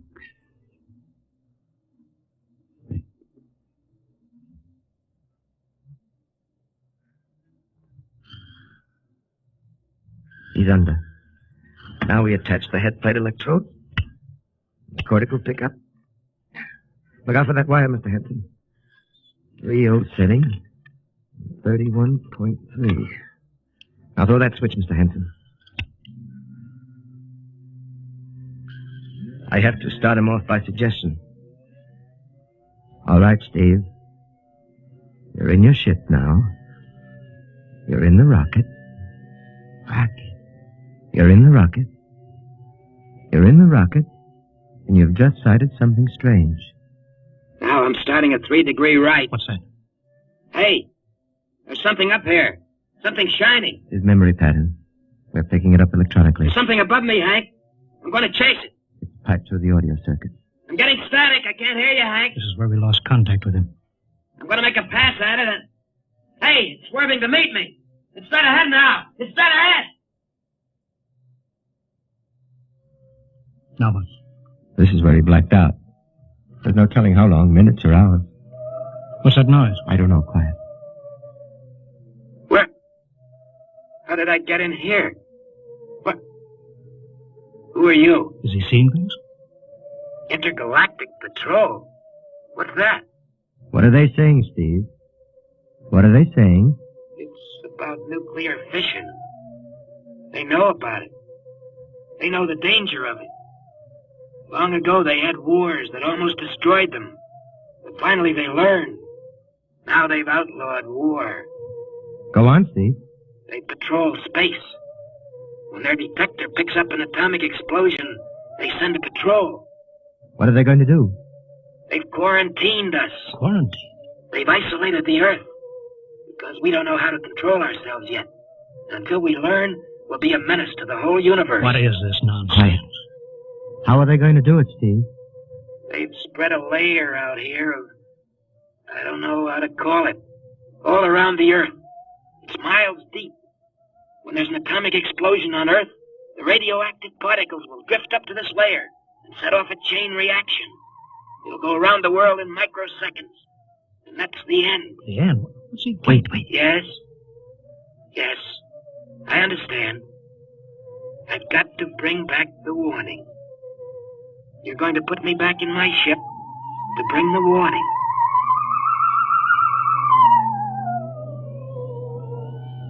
Now what? Blacked out again. I guess that's all. What does all that mean? It's what he remembers. You don't think that really happened? No. Narcopsychometry circuits produce what he remembers. It just means that Steve believes this happened. I don't like to see this. I've seen too many tough pilots snap. Steve is the best I've known. How bad do you think he is? Frankly, outside of the presence of this well-organized hallucination, there's no sign of unbalance. May not be too serious. If he had a more plausible story, I'd be inclined to believe him. Warning. Hank. It's all right, boy. Did you hear it, Hank? You understand? Sure. We've been quarantined. Let me give you something to make you sleep, Steve. Don't you understand? They fixed it so that if we set off one more nuclear explosion, that'll be it. Of course. Don't roll your sleep down. You don't believe me? Now, take it easy, Steve. But the test tonight. They're setting off to see our bomb. Hank, what time is it?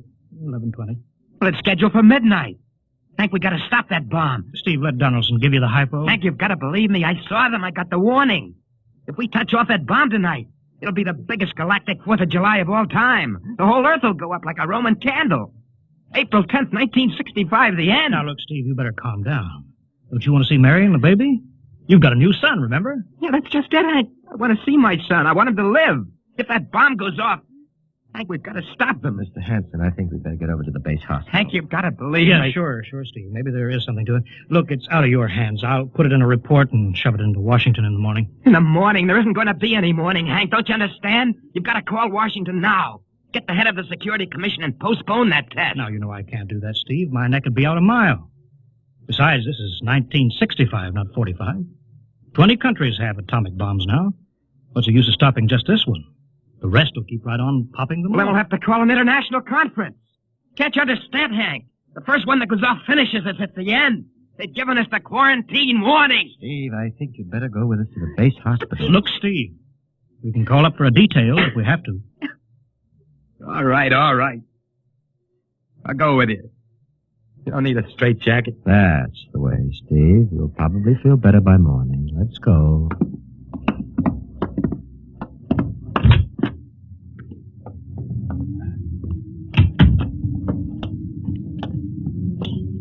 Well, Steve, tomorrow I'll drive you over to the hospital to see Mary and the kid. Sure. Look at the ship under the floodlights. Pretty, huh? You'll be flying her again soon, don't you worry. Yeah, I guess so. What you doing out in the line? They refuel her? Yeah, we got Clausewitz coming in tomorrow from Denver for another test. Figure we give you a day off. That's good. That's Why? Steve! Steve, come back! Come on, Donaldson. Steve! Steve, wait! He's heading for the rocket. Look, there he goes up. That crazy fool. We can't get at him now. That covers armor glass. He's waving. Yeah, towards control. It's the radio. He means the radio. Come on. I should have gotten help. Oh, the radio's still hooked up here. Hello. Hello, Steve. Listen to me, Hank. You gotta call Washington now. Come out of that rocket, Steve. I'll call my men. Don't try anything, Hank. They've refueled the rocket for tomorrow. Take it easy, Steve. Listen, you know what'll happen when I fire the rocket tubes down here? Steve, don't. It'll burn out every building for 5 miles. All of us in one big blast. Steve, what do you want? You've got to stop that bomb. You got to call Washington right now. They won't believe me. You make that call or I cut in the rocket. Now, I mean it, Hank. Now, hook my screen to yours in parallel. I want to see exactly what you're doing. All right. Just don't fire those rockets. Get going, Hank. You got 12 minutes to make that call and stop that bomb. All right, I'm making the parallel hookup right now. Donaldson, you think he'll really blast? I don't know. Up to now, I'd almost say it was normal, but now he's liable to do anything, Hanson. Steve, there, you getting it on your screen? Now, put that call through. All right. Operator. Visit screen to Washington. The visit screen circuits are busy, sir. If you'll try again in half an hour. This is Security Commission priority. Break in, get me a line. Yes, sir. Just a moment, please. 10 minutes, Hank. Listen, Steve, I'm trying. Ready to take your call, sir. Washington, Security Commission 3. This is urgent.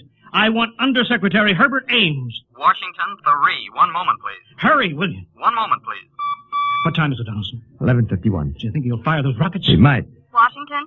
Visit screen 3. Mr. Herbert Ames, please. That is a coded exchange. I cannot accept your call without clearance. Get it through, Hank. Listen, Washington, put it through. This is Mr. Hanson at San Marco Air Base. This is a priority call. I'm coded. 1 moment, please. I will check your code number. Get that through, Hank, and that bomb goes off at 12. Will you be reasonable, Steve? Your call has cleared, San Marco. Washington, visit screen 3. Herbert Ames, please. Security Commission Ames. Listen, Ames. Oh, hello, Hank. Ames, you gotta get me to the chief. Are you kidding? He's at the test control room. Yes, I know, but get him for me. What's up? You look lousy. Or is it a bad circuit? There's no time. I've got to get him before the test. It's about the CR bomb. I can't take that responsibility. Get that through, Hank, or I blank. What's going on there? Ames, my project has a high enough rating. This is a priority A call. What? Okay, it's your neck. I'll try to get him for you. He's in the control room, so you'll have to switch off your screen and speaker and go on earphones. Too much going on in there. Security ruling. You hear that, Steve? I've got to cut the incoming screen. All right, but don't try anything. 8 minutes, Hank.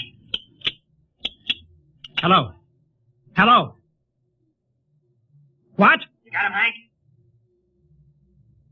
Yes. This is Hanson at San Marco. No, sir. Priority A request to cancel the bomb test. No, I'm serious. This is deadly serious. We sent the X-2 JTR up today to the outer limit. We uncovered evidence. Yes, on the automatic instruments. What's that? No, possible chain reaction. No, I can't tell you the whole story. There isn't time here. Yes, I'll bring the readings into Washington in the morning. You've got to postpone the test till you see them. Look, I've worked on contracts with the Commission for 10 years. Yes, I have complete confidence in my information. You can record that. All right, I'll call you back immediately. Bye. Hank? He's agreed to cancel, Steve. The bomb won't go off. All right, boy. You can come down out of that ship.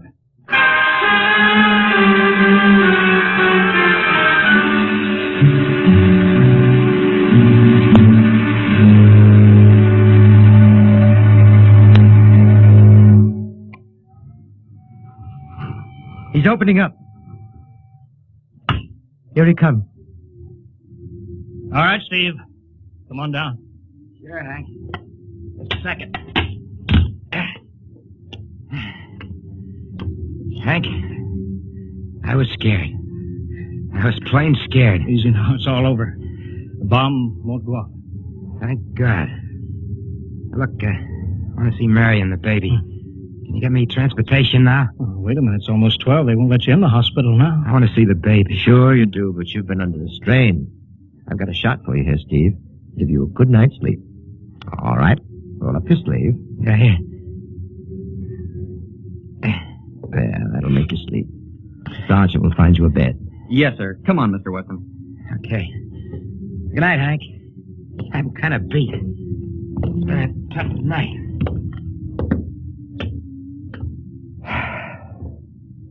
It sure has. I thought for a minute he was going to blast those rockets and send us all to Kingdom Come. Yeah. Quite a stunt getting the ray bomb test called off. It isn't called off. But the chief said... Ames couldn't get the chief. I was talking to a dead circuit. Bomb goes off in a couple of minutes. Oh. Poor Steve. Was one of the best. He was the best. 1 in 10 million. Some story of his, poor guy. For a while, he almost had me believing that quarantine. That's a very common illusion. End of the world. Yeah. I suppose so. Ah, it's a nice night. Never saw the stars so bright. We better be getting in. That wind is cold. Well, the bomb goes off in 30 seconds. Poor Steve. You know, Hanson, there's just one thing. Yeah? It's outside my field, but I'm curious.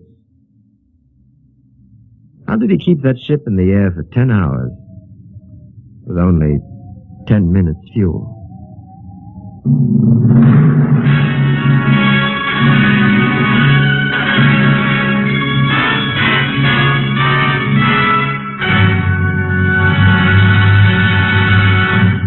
You have just heard another adventure in time, space, and the unknown world of the future. The world of... Dimension X.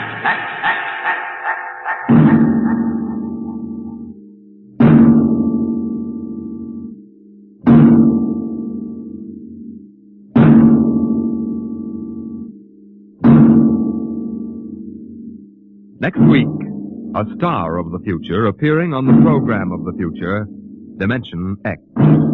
Next week, Miss Nancy Olson, the talented young actress whose performance in Sunset Boulevard marks her as one of Hollywood's most promising young actresses, becomes the first of a group of rising young artists of stage and screen who have been invited to make an appearance in this series. So listen then for Hello Tomorrow, starring Nancy Olson on Dimension X.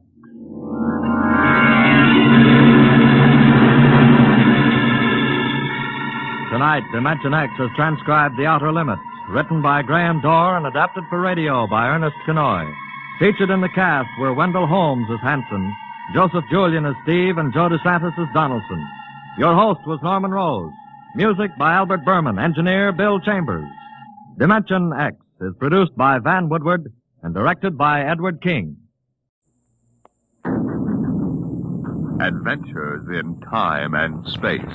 Transcribed in future tense. Dimension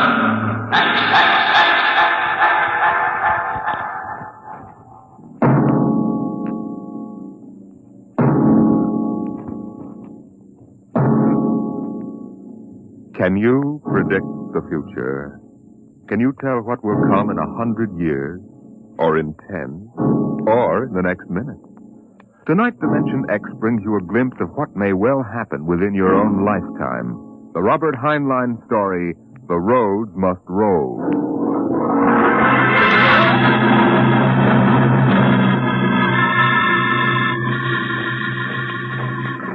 Here's a run, watch them run. Oh, our job is never done, for our roadways go rolling along. While you ride, we are watching down inside, so your roadways keep rolling along.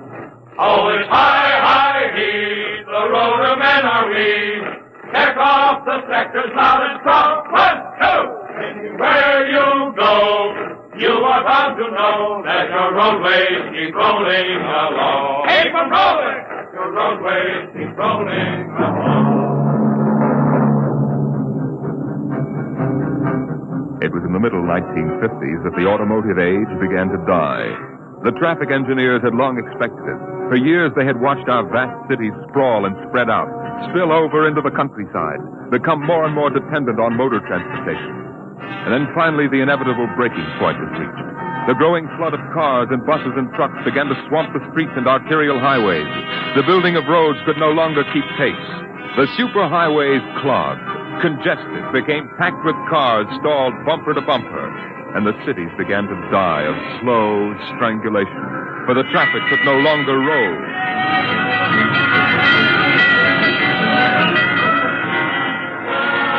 And then the engineers took over. They banned the automobiles, tore up the superhighways, and in their place they built the rolling roads. Mechanized roads that moved like huge conveyor belts, whirling along on their giant rotors at speeds ranging from 5 to 100 miles an hour, carrying the freight, the food, and the people from city to city and coast to coast.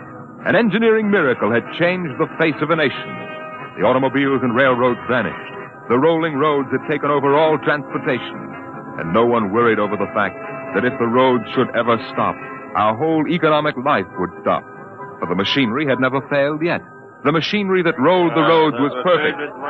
But people forgot that machinery depends on men, the men who run it. Who makes the roads roll? We do! That's right! The engineers!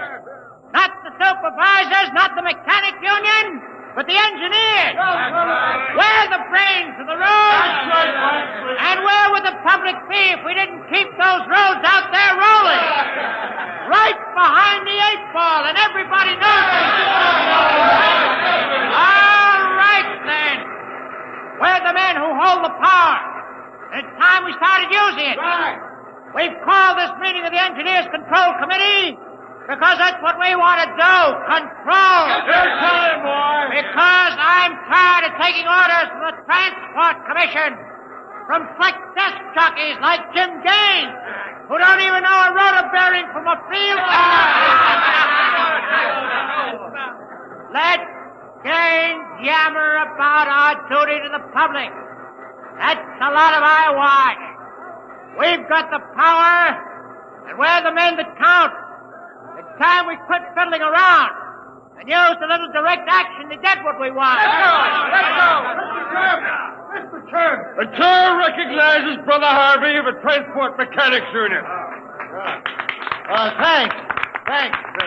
Thanks, boys. I don't rightly belong here since I'm no engineer. I'm just here to represent the workers' union. But I want to know what's all the shooting for. You engineers have got better working conditions than we have, and we ain't kicking. You say you engineers are powerful. You say you can tie up the road. That's right. Well, listen. So can any screwball with a jar of nitroglycerin. Hey, what's he can? Yeah, and he don't need no engineering degree neither. Harvey, are you speaking for your union now? Or are you here as a stooge for the Transport Commission? Listen, I helped found my union, and I led the strike in 75 for decent working conditions. Where were you engineers then, huh? With the thing! Now, Brother Harvey, remember you're only a guest at this meeting. Go on, Pan.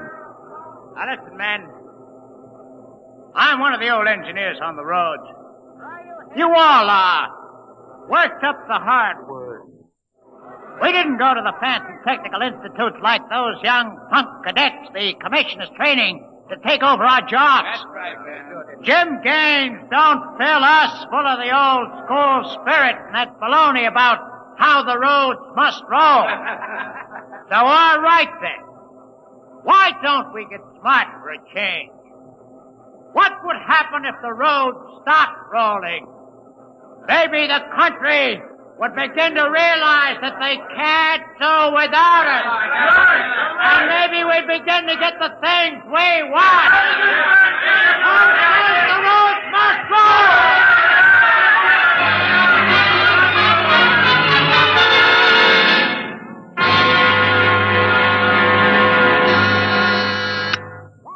Yes? Your wife is calling, Mr. Gaines. All right, put her on. Jim, I want you to stop off on your way home and I'm sorry, darling, I can't make it. Oh, Yes, I know, but Washington called in. They're sending Evans, the Australian Minister of Transport, through my sector today. I've got to show him through personally. Well, can't somebody else? Well, I'm chief supervisor. It wouldn't be courteous. Darling, courtesy begins at home. I've planned this dinner for weeks. Honey, the roads must roll. Jim, if you quote that nauseating slogan at me again, I'll divorce you. Well, I can't help it, darling. I tell you, I'll meet you at Stockton at 9. We'll take in a show. Kiss Alan goodnight for me. All right, dear. Goodbye. Bye, darling. Mr. Evans is here. Send him in. Go right in, sir. Well, good evening, Mr. Evans. I'm Gaines, chief engineer. How do you do, Mr. Gaines? Won't you sit down? Thank you. They told me at the embassy you'd be the man to see. Oh? I want to know how the roads work. I think we can handle that. I'm not a technical man, Mr. Gaines. My field is sociology. Suppose you tell me about the roads as if I were entirely ignorant. Well, fine. Well, it's nearly dinner time. Suppose we run up to Stockton sector for dinner. Right. Take us about an hour on the roads, and you can see them working. Excellent. You'll excuse me for a minute? Of course. Hi, Chief. What can I do for you? Oh, Dave, you're on the evening watch, huh? Where's Van Cleek? Oh, going to some meeting. I'm going up to Stockton for dinner. Anything to report? No, sir. The roads are rolling. Okay, keep them rolling. All right, Mr. Evans, let's go.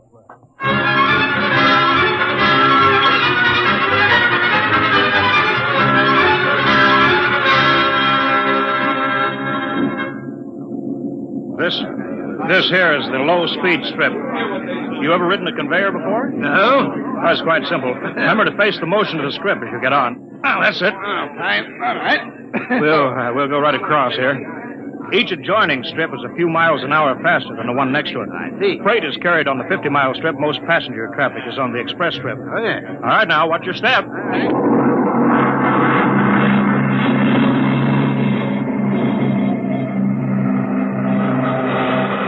Here we are, maximum speed. 100 miles an hour. Amazing. This strip makes a round trip San Diego to Reno in 12 hours. Oh, here's the restaurant. Ready to eat? But is this a restaurant? There's a sign, Jake's Steakhouse, fastest meal on the road. Is it really a proper restaurant? Yeah, well, the best. Hooked right into the moving strip, of course. Shall we go in? Hello there, Mr. Gaines. We don't see much of you out on the road. Well, busy in the office, Jake. Oh, two, right this way. Thank you. Here they are. Now, what'll it be? Well, you order, Jake. Well, how about a steak? 2 inches thick from a steer that died happy. Oh, that's fine. That's fine. Plug me in the intercom, will you, Jake? Sure, there's a talk box right next to it. Flank 2, Ryan! If you excuse me, Mr. Evans. Davidson on watch. This is the chief, Davidson. I'm at Jake's Steakhouse. You can reach me at 10L66. 10L66, right. There now. They can get a hold of me in an emergency now. Mr. Gaines, what kind of an emergency could there be? Well, 2 principally. Power failure on the rotors would bring the road to a standstill. Mm-hmm. That happened during rush hour. We'd have to evacuate millions of people. Well, as many as that? Oh, yes, easily. There are 12 million people dependent on this section of road. Gaines here. Hello, Chief. Davidson. I just got the hourly reports in. Proceed. Cadet engineer Gunther, while on watch, was found playing cards with C.J. Ross, technician on duty. Any damage? One rotor running hot, but still synchronized. It was jacked down and replaced. All right. Have the paymaster give Ross his time. Turn him over to civil authorities. Place Cadet Gunther under arrest. Bring him to Road Town Central. Yes, sir. All right. Keep him rolling. As I was saying, Evans, there are 2 possibilities of danger. Can you visualize what would happen if the strip under us would break? I hadn't thought of that. You don't realize you're traveling at 100 miles an hour. Well, it can't break, not now. The strip has a safety factor of over 12 to 1. Mm-hmm. This is good soup, Jake. Thank you, Mr. Gaines. But you know, Evans, a break did happen once in the early days. That was on the Philadelphia-Jersey City Road. Dear me, no. That's right. The strip wasn't much more than a conveyor belt then. You know, it buckled for miles, crushing passengers against the roof. Yeah. Forward section in front of the brake spilled them down under into the rotors and the rollers. Was it very bad? Over 3,000 people were killed in that break. But, Evans, the roads had to go on. You know, the entire economic system hangs on the roads. they stopped now, the country would starve. Isn't it possible that you've become too dependent on these roads, Mr. Gaines? For example, what if you had a strike? We had a strike back in 75, but, there's not much danger of that anymore. No? Why not? Every cadet that goes to work on the roads today is a graduate of the United States Transport Academy. Oh, I see. They're all picked men, screened for emotional stability. They're trained to give us the same kind of loyalty that Annapolis and West Point develop in their men. You're a graduate, I suppose, Mr. Gaines? No, I was too old for that. The academy wasn't set up till after the strike in 75. But it won't be long now, maybe 5 or 10 years, Evans, before the oldest engineer on the roads is a man who's been through that academy. Now, Gaines here. Davidson, Chief, there's trouble in Sacramento, Sector.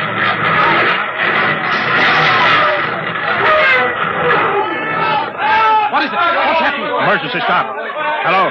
Hello, Davidson. The phones must be out. Come on. Jake! Hey, what is it? What's the matter? Have everybody stay in the restroom, Jake. What's that? Probably somebody stepped onto the next strip. Got cut to ribbons. There'll be plenty of casualties. Jake, where's your getaway hat? In the pantry. Well, how am I going to help those people? I've got the whole road to think of. Now, don't bother me. Give me a hand, Jake. This hatch is stuck here. All right, if you're coming with me, Mr. Evans, you've got to move fast. I haven't got any time to waste.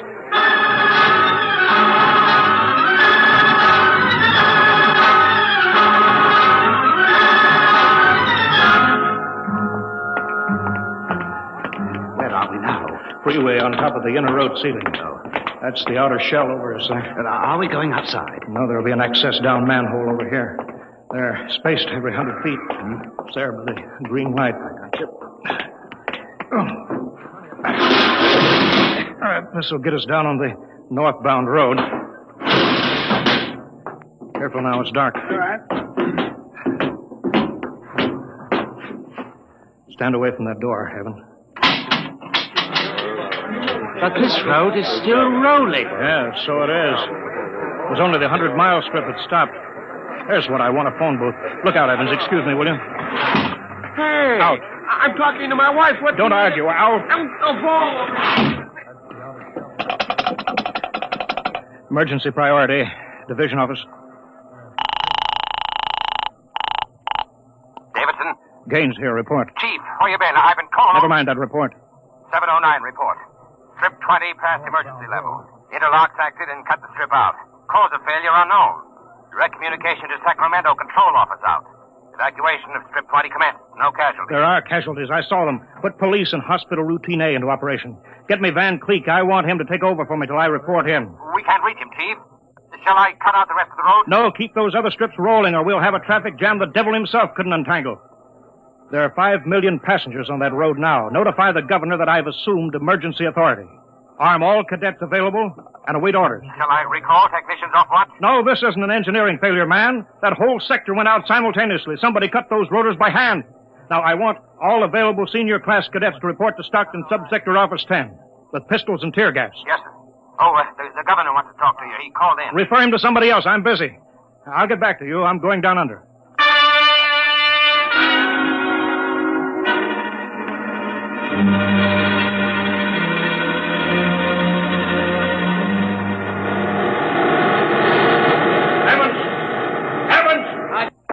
Put on this helmet. What?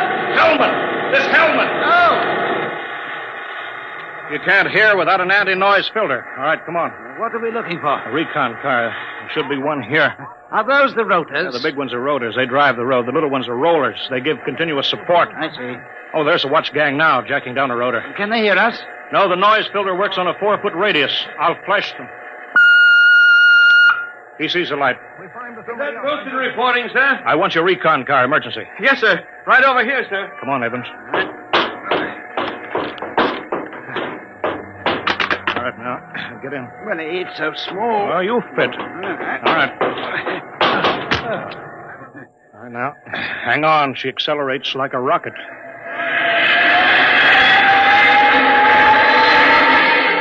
Oh, my stomach.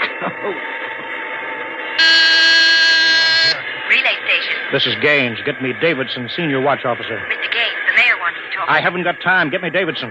Leave this circuit hooked into Davidson's board until I tell you to cut it. Yes, sir. Here's the senior watch officer. Davidson, Gaines calling. Have you found out yet what's stopping the roads? No, sir. It's still a mystery to me. All right, I'm on my way in a recon car. Hold everything till I get there.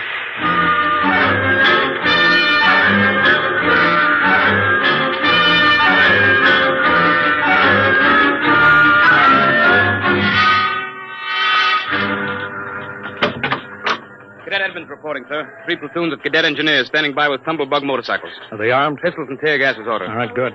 Assistant Supervisor Van Cleek is calling you on Circuit 9. Well, it's about time. Cut me in. Yes, sir. Hello, Van. Where are you? Sacramento office. Now listen. Sacramento. That's good. Report. In a pig's eye. What? I'm not your deputy anymore, Gaines. Van, what are you talking Now, about? listen, don't interrupt me and you'll find out. It's true, Gaines. I've been picked the director of the Engineers Control Committee. We're taking over. Have you gone off your rotor? You can't start strip 20 until I'm ready to let you. Van! I can stop the whole road if I have to. Van Cleek, I'll call in the Army. How'll you get him here if the roads aren't rolling, eh? Listen, Gaines. Whoever controls the roads controls the country. And right now, that happens to be me. Sign off, Gaines. I've got to call the White House. You behave yourself. You won't get hurt. I don't believe it, sir. He's got us, Edmonds. If we go in and blast him out, he may wreck the road. What's your rolling tonnage now? 53% under evening peak, sir. How about strip 20? Almost evacuated. Yeah. Listen in on this, Davidson. Standing by, Chief. I'm going down inside with these cadets. We're going to work north, overcoming any resistance that we may meet. The watch technicians and maintenance crews are to follow behind us. Each rotor, as they come to it, is to be cut out from under Sacramento's control, then hooked into the Stockton control board. You understand? Got it. Check. If it works right, we can move control of Sacramento sector right out from under Van's feet. He can stay in his office there till he's hungry enough to be reasonable. Edmonds, get me a pistol. Mr. Gaines, there's a man here, and he's badly hurt. He wants to see you. Take care of him. I haven't got time to... He's from Sacramento sector. What? Sir. Send him in here. Mr. Gaines. Mr. Gaines. Take it easy. Mr. Gaines. You're Harvey from the mechanics show, you know. I tried to warn you. Tried to get away. He shot me 3 times. Get a doctor, will you? All right, now. Easy, Harvey. Harvey, how long has this been building up? It isn't the men. It's the engineers. I told them they were crazy. Told them the road's got to roll. And when I tried to get away... Easy now. Bleeding from the mouth, sir. Harvey? Harvey? Can you hear me? He's dead, Mr. Gaines. Come on, Edmonds. We better move.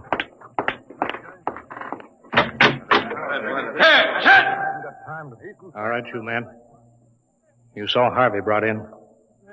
How many of you want a chance to kill the louse that did it? All right, men. Anybody who hasn't got his mind on his job will be in the way. Now, here's the order.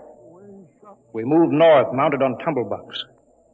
We're going to try to regain control, rotor by rotor, before Sacramento sector knows that we're moving. Now, we've got to capture any watch personnel we run on before they can get word back, you understand? Men, surprise is vital. Use tear gas when possible. Shoot only when necessary. But get them before they can reach a phone jack. Any questions? No? Then move out.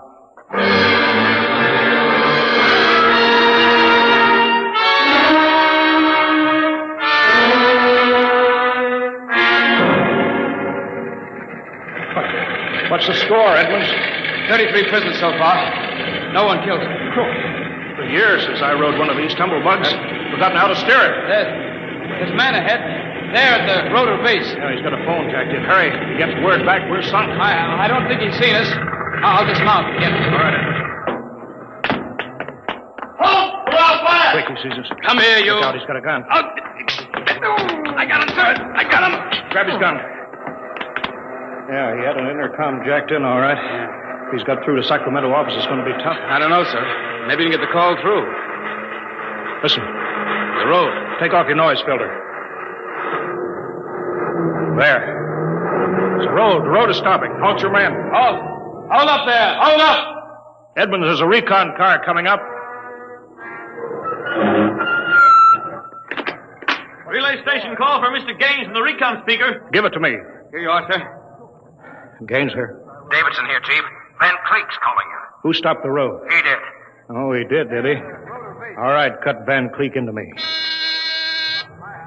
You thought I was falling, eh, Gaines? What do you think now? All right, Van. The road is stopped. You've won this trick. Then why don't you get smart and give up? You can't win.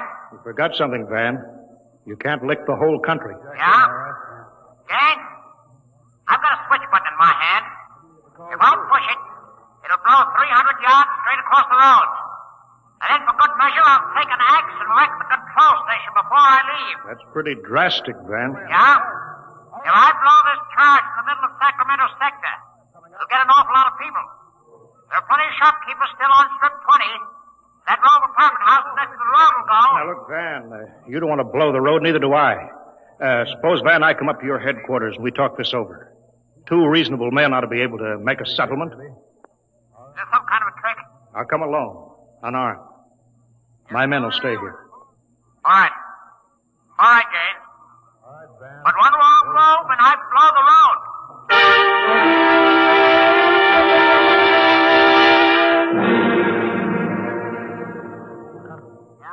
We've got to hurry, Dave. If I take too long, Van Cleek will get edgy and set off that charge. I can't understand it. The psych tests are rigid. We've never had a failure in the Hum-Wadsworth-Burton method. Then suddenly a whole sector goes sour. How could Van Cleek get a whole crew of psych-cleared men to revolt? It's easy, Dave. As my deputy, he was ex officio personnel officer for the whole road. He must have been faking psych records for years, transferring maladjusted men into his sector. I've got that personnel record, Mr. Gaines. Oh, thank you. This is Van's record here. Masked introvert, inferiority rating 7. Comment: in spite of potential instability shown on Wadsworth Curve, this officer is especially adept in handling men. He's adept, all right. I haven't got time for any more, Dave. Chief, are you actually going up there to Van Cleek's office? I've got to. They'll be armed. They'll kill you. I've got to take that chance. Why don't you call in the army? He won't dare blow the road then. Yes, he would. Look at that psych record there. He's putting up a big, brave front, but he's rotten inside. He wants to be taken seriously. He wants everybody to think he's the most dangerous man in this country. If I call the army in, he'll try to prove it by blowing the road. But how can you stop him, Mr. Gaines? He'll have a gun. What'll you have? What'll I have? Only a prayer. And what I know about Mr. Van Cleek.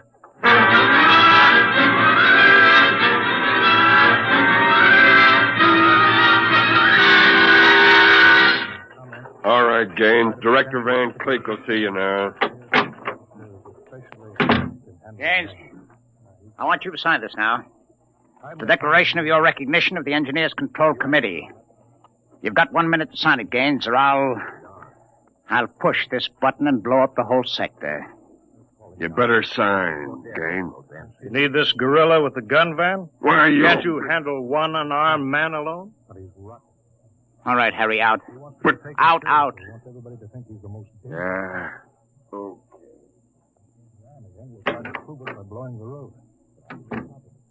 All right. Now sign.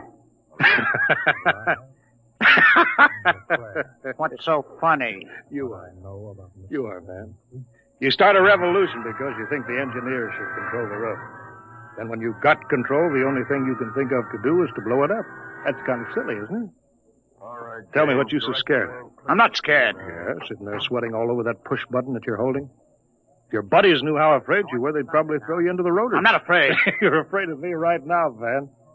You're afraid I'll have you on the carpet. Got 1 minute time. You're afraid the cadets won't salute you. You're afraid that they're laughing at you behind your back. No, I'm not. You keep quiet now. I've got a gun here. Yeah, you're afraid of using the wrong fork at dinner. You're afraid people are looking at you, Van, laughing at you. I am not. Yeah, you dirty, stuck-up snob. Just because you went to a high-hat school, you think you're better than everybody, huh? You and your crummy little gold-braid cadet. Van, you're a pathetic little shrimp. I understand you perfectly, Van. You're a third-rater. All your life, you've been afraid that someone would send you to the foot of the class, so you right out on your ear where you belong. I don't want to look at you anymore.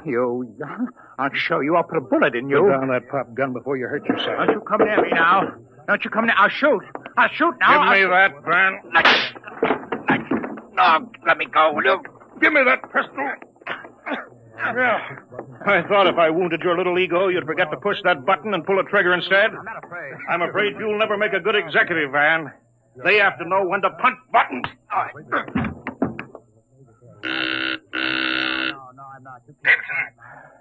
Gaines here. Chief, are you all right? Yeah, I'm all right. Attack now, Davidson. Mop up. I'll hold the control room. I've got Van Cleek. I think his little revolution is just about over.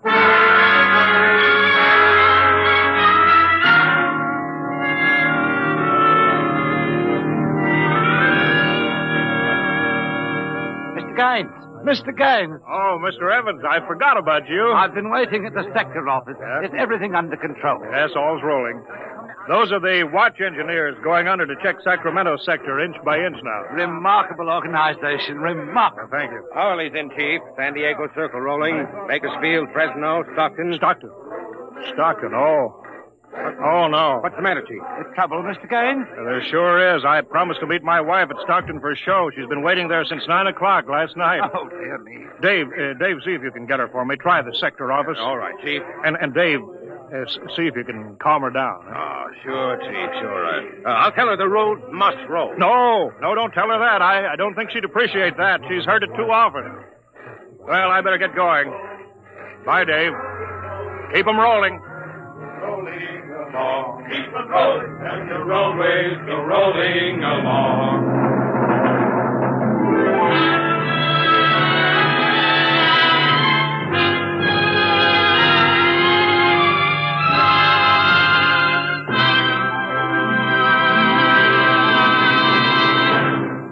You have just heard another adventure into the unknown world of the future, the world of Dimension X.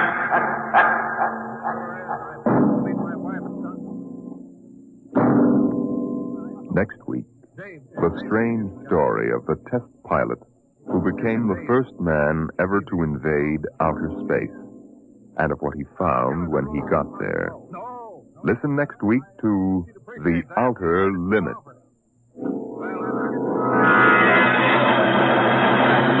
Tonight's adventures in Dimension X. The Roads Must Roll was written by Robert Heinlein and adapted for radio by Ernest Kenoy. Featured in the cast were Wendell Holmes as Gaines and Ralph Bell as Van Cleek. Your host was Norman Rose. Music by Albert Berman. Engineer Bill Chambers. Dimension X is produced by Van Woodward and directed by Edward King.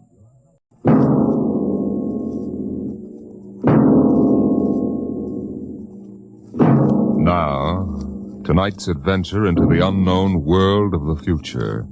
The world of Dimension X, where anything can happen.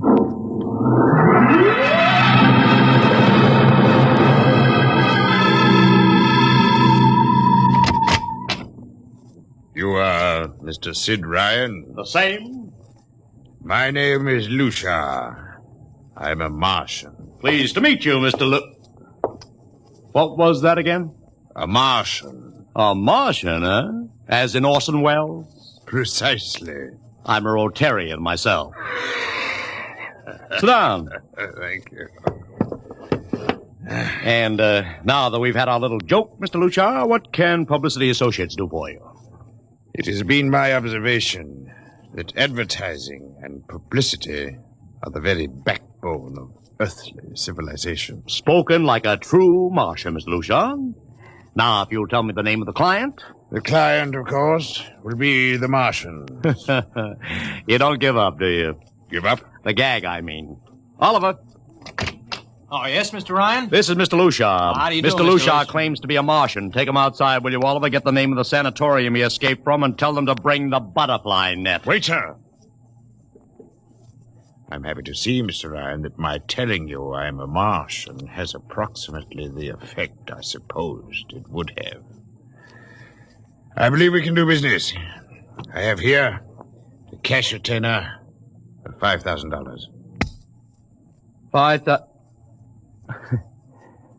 Sit down, Mr. Lucia. Oliver, get the client a cigar. Yes, sir. No, the other box. Thank you. No. Well, now, what can I do for you, sir? I wish you to manage a publicity campaign. A very large, a very important campaign. Is the product established, or is it something brand new? Oh, something quite new.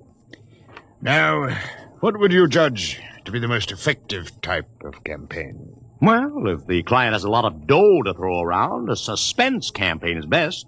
First, you place ads in the paper saying, watch this space. Then, about a week later, you run an ad saying XYZ or PDQ, and you get people guessing what it means. Then, finally, when you've teased them enough, you bust loose and unveil the product. Excellent. Very well, sir. We shall conduct a suspense campaign. Of course, in this kind of campaign, secrecy is very important. Once the name of the product leaks out, it spreads like wildfire, and the whole campaign is kerfloppo. Yes, quite so, quite so. Utmost secrecy. That's right. You realize, of course, these things cost like crazy. Would, say, $1 million cover the expense? Come again? I said, would $1 million cover it? Yes, I imagine. You did say $1 million. I understood that you had handled some very large accounts. Of course, if this is too big... Oh, not at all, not at all. As a matter of fact, I seldom touch anything less. Right, Oliver? Huh? Oh, of course, that's right, Mr. Ryan. Absolutely right. Good. You will begin, then, by saturating the newspapers, the radio, streetcars, with a very simple statement. What's that? I shall write it for you. The Martians are coming. Say, that's not a bad teaser. Got that, Oliver? Yes, sir. The next ad will read, June 1st is Martian Day. June 1st is Martian Day. What happens on June 1st? The parade takes place. What parade? I wish you to arrange a parade up Fifth Avenue. You mean like the Macy parade? Exactly. Except that the theme will be the world of tomorrow. The Martian world. My client would like it to be a gay affair. Balloons, clowns, pennants, pretty drum majorettes. Say, that sounds terrific. I might be able to interest the department stores in a tie-in. Fine. The parade will climax the campaign. On June 1st, the product will be unveiled. Good enough. By the way, Mr. Lucia, just what is the product? What are we selling? Oh, no, Mr. Ryan. Secrecy, remember. Oh, but after all will be revealed to you in good time, Mr. Ryan. For the moment, let us say we are selling a concept. Concept? Precisely. The concept of invasion from Mars.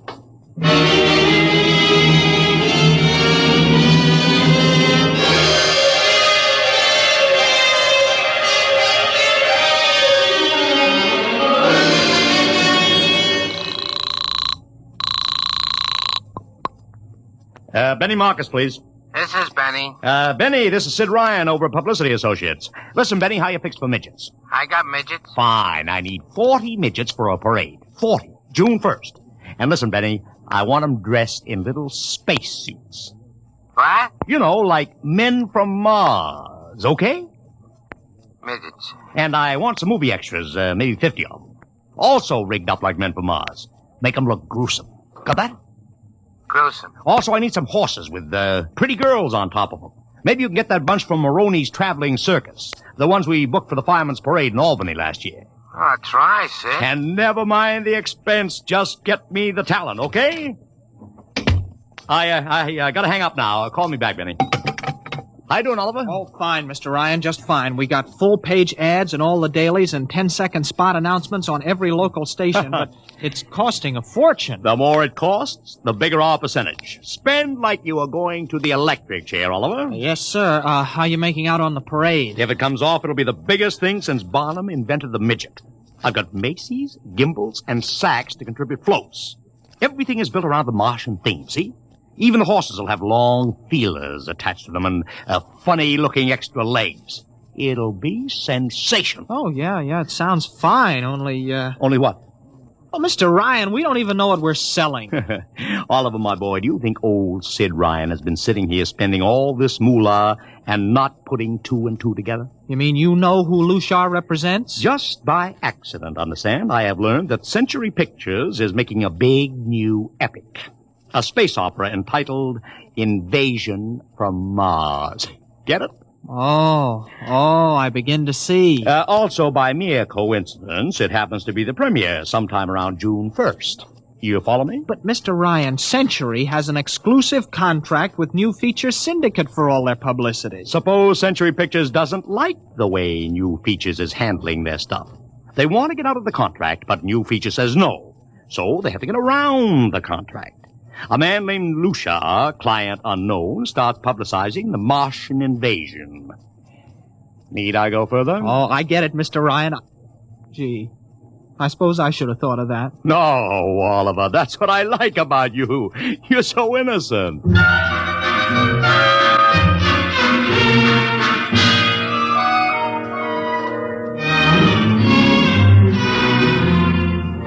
Let me talk to Commissioner Patrick, please. Sid Ryan. Hello? Commish, Sid Ryan. Oh, it's you. Well, what is it this time? If you want to drop a man off the Empire State Building into a teacup full of water, the answer is no. Also, we are not arresting any fan dancers. You know I don't handle fan dances. I want a permit for a parade, June 1st, 5th Avenue. It's a Sunday. There's no traffic. Oh, come now. Look, Ryan. Macy's gets a permit. Gimbel's gets a permit. The American Legion gets a permit. The Sons of Erin march every time Morton Downey sings the Wearing of the Green. Don't give me a hard time, Patrick. This is too big. Come on. I have the 5th Avenue Merchants Association behind me. Okay, Ryan. Fill out the forms. I'll pass them along to the license commissioner. That's my boy. Oh, by the way, what's the occasion? Oh, don't you read the papers, Patrick? June 1st is Martian Day.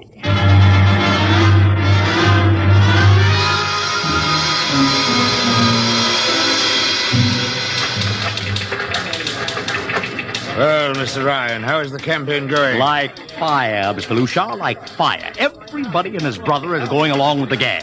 Yesterday, we distributed 50,000 Martian hats to school kids. I even arranged for Commissioner Patrick to accept a $50,000 check for the Policeman's Benevolent Fund from the man from Mars.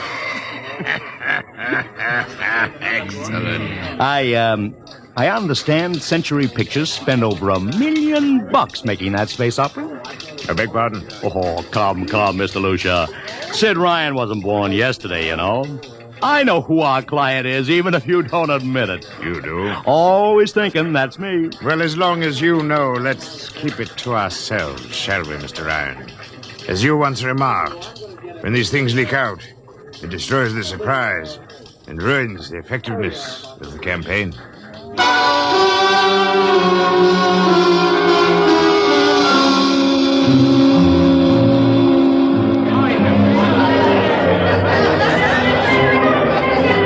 Ladies and gentlemen, this is Ron Heileman speaking to you from our portable transmitter atop the reviewing stand for the much-heralded Martian Parade on 5th Avenue. It's a beautiful sunlit day here in New York. A perfect day for a parade. And the streets are packed with thousands of spectators, all eager to find out what this is all about. There's an air of shrill expectancy. Helen, over here! Okay, tell them all right. I've just had word from Sol Brown up at Central Park Mall that the Martians have landed from big pink balloons. And while we're waiting here for the arrival of the parade, we brought some people up to our microphone to tell you their reactions to this spectacular affair. What's your name, madam? Miss Ada Shackley. A little louder, please. Miss Ada Shackley. And where are you from, Mrs. Shackley? Columbus, Ohio. I see. And I see you have your family with you. Two little curly-headed boys. Are you in New York for your vacation? Yeah, we came for the Shriners Convention with their daddy. Well, what do you think of Martian Day, Mrs. Shackley? Well, it all seems very strange to me, but the boys have been pestering me to watch it, so we've been standing here for 2 hours. I can't make head or tail of it. Well, neither can a lot of other people, Mrs. Shackley, but judging by the thousands here already, there's a lot of curiosity. Curiosity killed a cat, folks say. Let's hope not. Thank you, Mrs. Shackley. And now here's Here they come, ladies and gentlemen. The first units of the big Martian parade swinging down Fifth Avenue with fanfare, colored streamers, music, confetti, floats, all the trappings of a Mardi Gras. Let's listen to the band for a minute.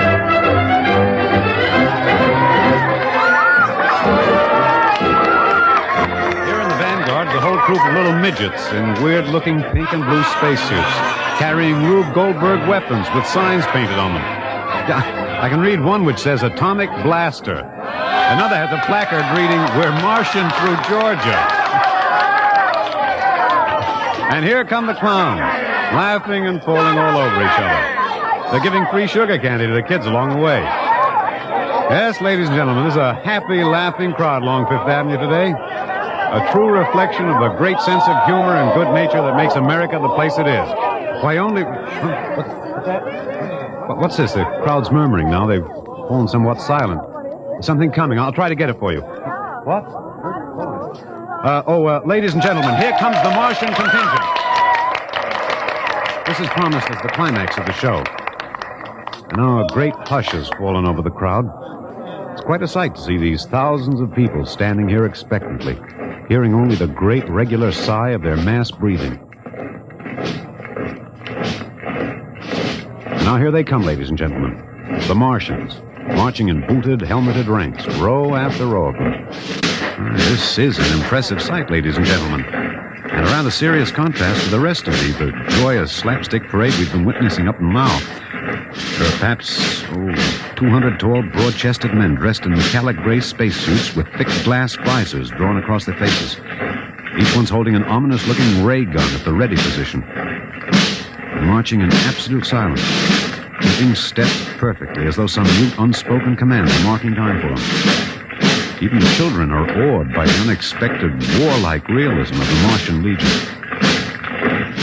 And now the first ranks of the Martians move past us, down Fifth Avenue toward the reviewing stands at the square. No one moves. There, a woman, ladies and gentlemen, just dashed out into the street. For what reason, I don't know. She just slipped through the police cordon somehow. They're after her now, but she's already reached the ranks of the marchers, and she's trying to lift the visor of one of the Martian spacesuits. Wait. She's fallen. She screamed and then fell forward in a dead faint. The Martian column keeps right on coming. Unless they break ranks, they're going to trample her. No. The policemen have got her now. They're dragging her away, out of the way. Trying to revive her now. What's that? All sorts of rumors have begun filtering back through the crowd. Some are even whispering that the woman's dead. We don't know yet, but whatever's happened, the incident seems to have cast a slight shadow over the mood of the crowd. The carefree holiday air seems to have vanished. The crowd's stirring uneasily, a little disturbed at what we've just seen. Nothing to be alarmed at, however. It just seems a shame that anything like this should happen to spoil our enjoyment of the Martian parade.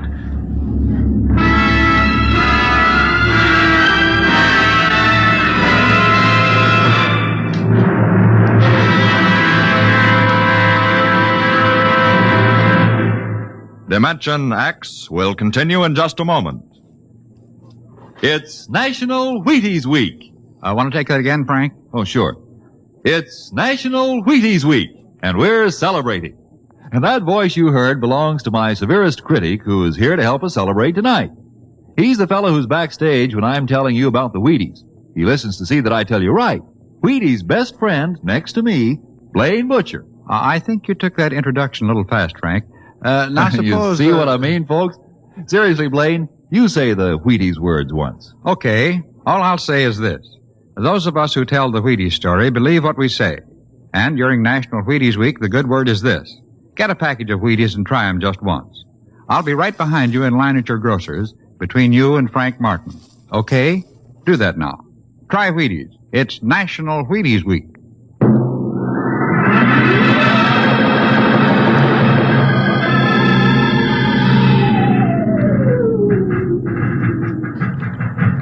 Mr. Ryan, did you see that? A woman fainted. She ran out into the street to get a close look at the Martians, then she screamed and fainted dead away. I'm well aware of that, Oliver, since I paid her $50 to do it.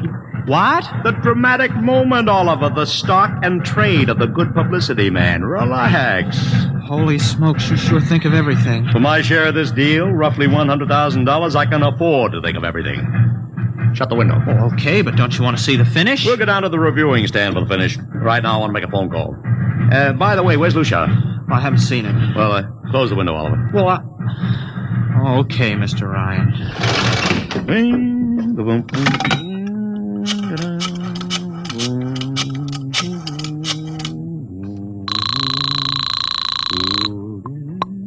Marcus Talent Agency. Benny, this is Sid Ryan.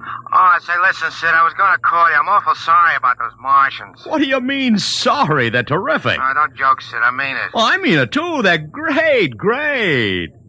Are you in a bag? Never felt better. You mean it, don't you? Of course I mean it. What is this?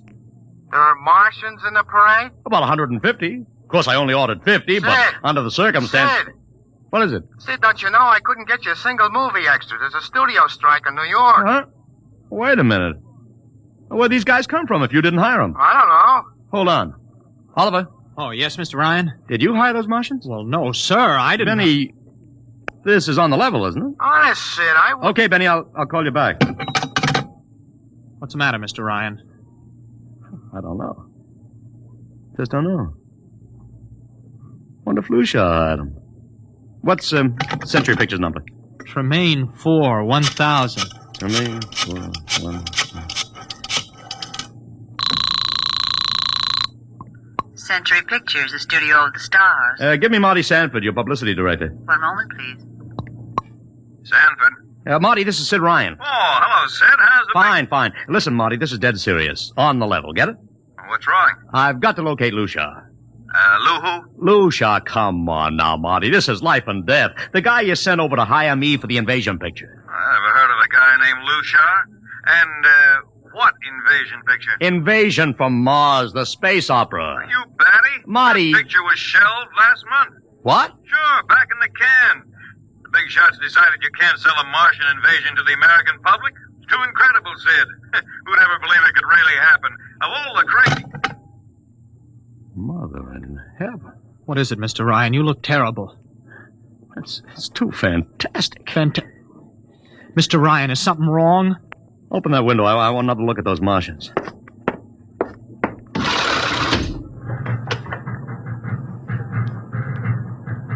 Look at them.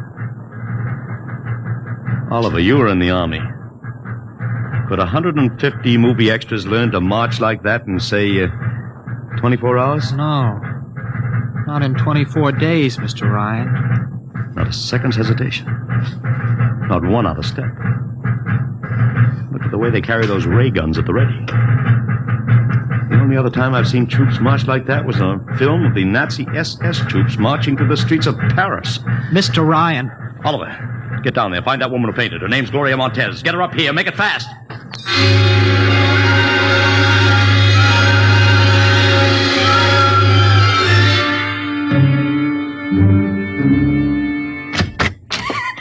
Here she is, Mr. Ryan. I can't get much sense out of her. Stay away from me! Okay, Gloria. You can cut out the act and relax. It's me, Sid Ryan. You're a Martian. Gloria, settle You're wearing down. a mask. Baby, it's me, Sid. It's awful. It's all big green eyes and those feelings like a catfish. Baby, snap out of it. Listen, what happened down there? You ran out and screamed like I told you, but the fainting, that wasn't in the act. Go away, please. Go away. Just one question, baby. Inside that helmet, what did you see? Don't get anything out of her, Mr. Ryan. She needs a doctor. Okay, Oliver. I've heard enough anyway. You take care of Gloria here. Get her a drink. Where are you going? To see the commissioner. You gotta stop this parade before things begin to happen.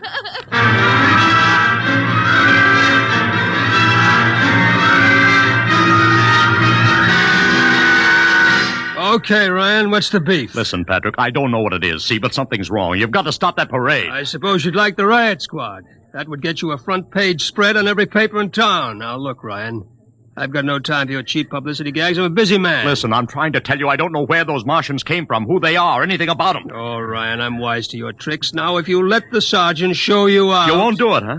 An honest citizen appeals for protection and you refuse. I most emphatically do. Now beat it. All right, Patrick. I'll go right to the mayor's office. I'll have you busted flatter than the fried egg. Go ahead. I'm sure His Honor will be glad to toss you out on that phony nickel-plated skull of yours.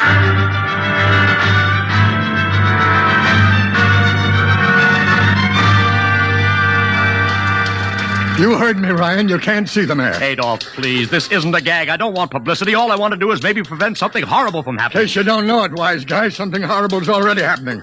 A couple of hundred little kids are in the hospital with ptomaine poisoning from that phony Martian candy you passed out. What? Or didn't you know? I didn't. We've got to stop that parade. Sure, you'd like nothing better than start a panic now. Maybe a few hundred people get trampled to death.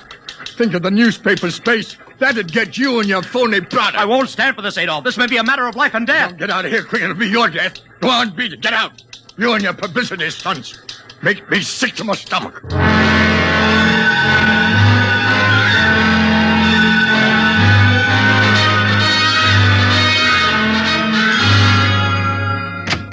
Oliver! Oliver! Oliver, where are you? Oliver! Oliver! It is useless to scream at him, Mr. Ryan. Your friend is quite dead. Lucia. He wanted to run to the police with some story about a Martian invasion. I found it necessary to restrain him. Restrain him, you stinking murderer! Now, Mr. Ryan, collect yourself. After all our planning, it wouldn't do to have everything spoiled now, would it? Lucia, I'll start talking and talk fast, because when you get through, I'm going to take you apart piece by piece. What's this all about? Surely you know, Mr. Ryan. After all, you've been publicizing it for months. You see, before colonizing your planet, the Martian government sent some of us as scouts in advance, disguised as Earthmen, of course, to study your habits, your weaknesses. We found that the people on Earth are predominantly conditioned by advertising and publicity. And so we conceived the idea of treating our entire invasion as a vast publicity stunt. Clever, yes? After all, Mr. Ryan, who would suspect an invader who advertised his invasion in the newspaper, invited the public to his surprise attack, and spent millions publicizing his plans? Holy jumping... You've done very well, you see. Then there was no product. Ah, but there is a product. The product is death. What are you trying, Lucia? We Martians are a humane people, Mr. Ryan. We do not like to destroy thousands where a few hundred will suffice. In exactly 2 minutes, our troops will treat the world to a spectacle of death, which will bring the rest of your planet to its knees in horror. Nations will clamor to surrender. Perhaps, Mr. Lucia, but not if I can help... No!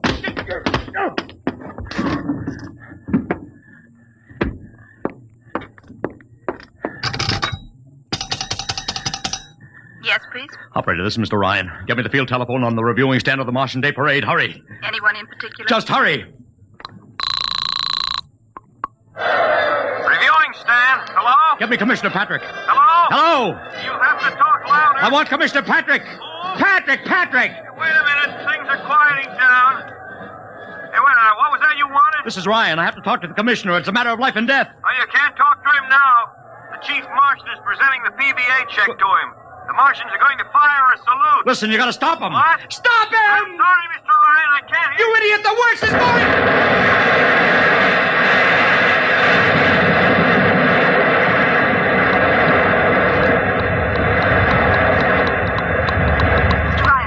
Mr. Ryan, you've been cut off. I heard it. Is something the matter? No, operator. Doesn't matter. Nothing matters now.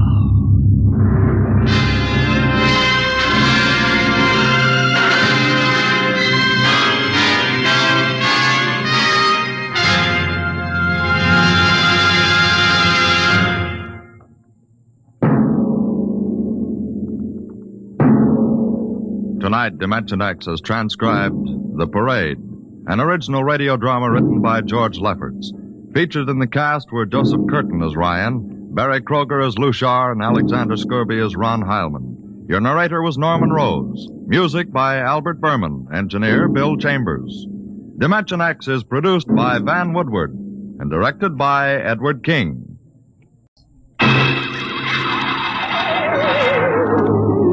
On stage tonight, Dimension X, another in the Wheaties' big parade of exciting half-hour presentations.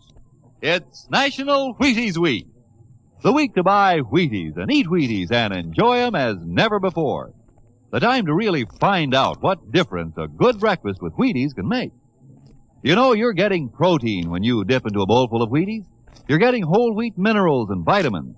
You're getting whole wheat energy.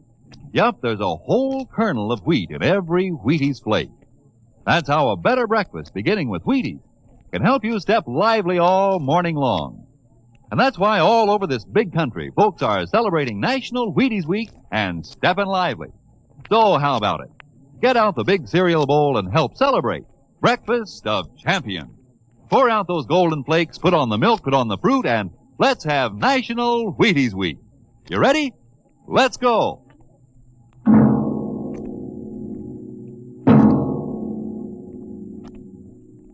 Tonight, Dimension X presents The Martian Chronicles, a dramatization of the new novel by one of our most brilliant young science fiction writers, Ray Bradbury, The Martian Chronicles.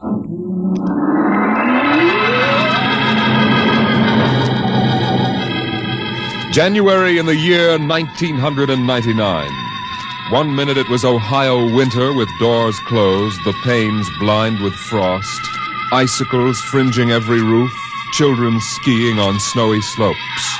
And then a long wave of warmth crossed the small town, a flooding sea of hot air. Bye, Mom. I'm going out. William McClellan, you come back here. You know you can't go out in winter without a coat. You want to catch your death of cold? But it isn't cold. It's warm outside. It's rocket summer. Rocket summer? You know, like Indian summer. The rocket lay on the launching field, blowing out pink clouds of fire and heat, cracking the icicles, melting the snow, making summer with every breath of its mighty exhausts. It seared the faces of the watching crowd and drove them back. And then they saw the red fire and heard the big sound as the silver rocket shot up toward Mars and left them behind on an ordinary Monday morning on the ordinary planet Earth.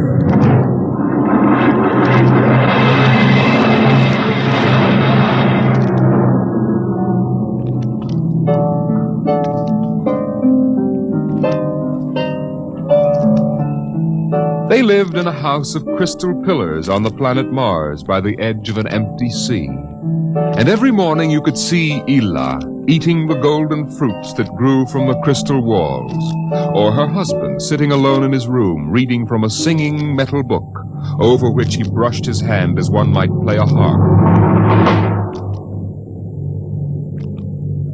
Ela and her husband were not old. Once they had liked painting pictures with chemical fire, swimming in the canals when the wine trees filled them with green liquors, and talking into the dawn together. But no more. Marriage sometimes makes people old and familiar while still young, and Ela was not happy now. This morning she sat dreaming between the crystal pillars and wished that somehow a miracle might happen. And then suddenly... Ela, did you call? No. I thought I heard you cry out. Did I? I was almost asleep and had a dream. In the daytime? You don't often do that. Strange. How very strange. I dreamed about a man. A tall man. 6 feet tall. Oh, how absurd. He'd be a giant, a misshapen giant. I know. And yet somehow he looked quite handsome. He was dressed in a strange uniform. And he came down out of the sky in a long silver craft. Out of the sky? What nonsense. He spoke pleasantly to me in another language. But somehow I understood him with my mind. Telepathy, I suppose. Oh, really, Ela? And he said, I've come from the 3rd planet in my ship. My name is Nathaniel York. A stupid name. Whoever heard of a name like that? Perhaps they have names like that on Earth. That's ridiculous, Ela. Everyone knows the 3rd planet is incapable of supporting life. There's too much oxygen in their atmosphere. I suppose. But haven't you ever wondered if... Well, wouldn't it be fascinating if there were people there? And they traveled through space in some sort of ship. Really, Ela? You know I hate this emotional wailing. Now, let's get on with our work.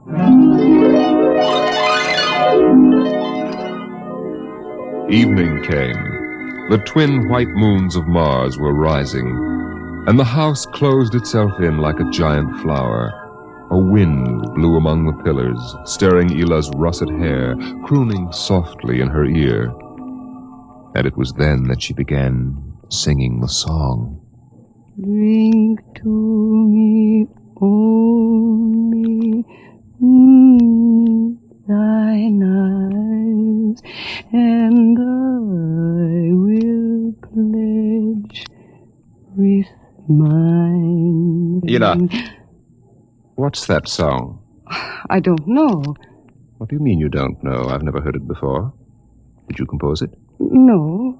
Yes. No, I don't know, really. I don't even know what the words are. They're in another language. It was part of the dream I had, I guess. Oh. You know, you haven't been yourself lately. It might do you good if we went away to the Blue Mountains for a week or so. What? Did you hear what I said? I'm sorry. I was watching the sky. You're certainly interested in the sky tonight.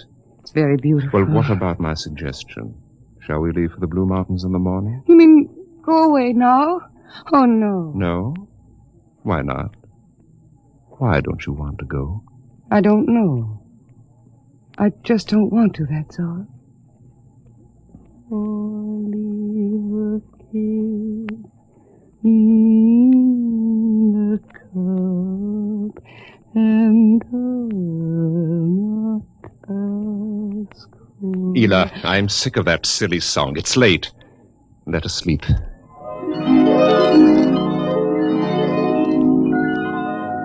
From the crystal walls poured a soft carpeting of mist to support Ela where she lay down to sleep. But through the night she tossed restlessly, until just at dawn the dream recurred. Ela, wake up. What? Oh, what is it? You've been dreaming again. You talked in your sleep. Did I? Yes. What were you dreaming? The ship. It came from the sky again. And the tall man stepped out and talked with me. Telling me little jokes and laughing. What else happened? And then this Captain York... Oh, I can't. It's all so silly. Tell me! He said I was beautiful. And then he kissed me. I thought so. What else? Why, Eel, you're so bad-tempered. It's only a dream. Is it? You know I can read your mind. You can't keep secrets from me. Well, all that happened was this Captain York told me... Well, he told me he'd take me away in his ship into the sky. Take me back to his planet with him. It's quite ridiculous, really. Ridiculous, is it? You should have heard yourself. Fawning on him, talking to him, singing with him all night. In your dream, he landed in Green Valley, didn't he? Please. And he told you he was coming today. Yes. But what's come over you? It's only a dream. You can't be jealous of that. No, I suppose not.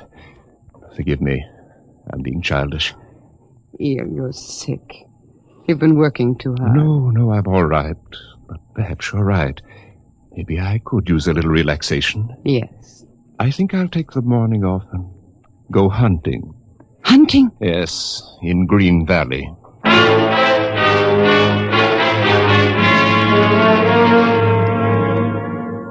Numbly, she watched him go to a closet and draw forth an evil-looking weapon.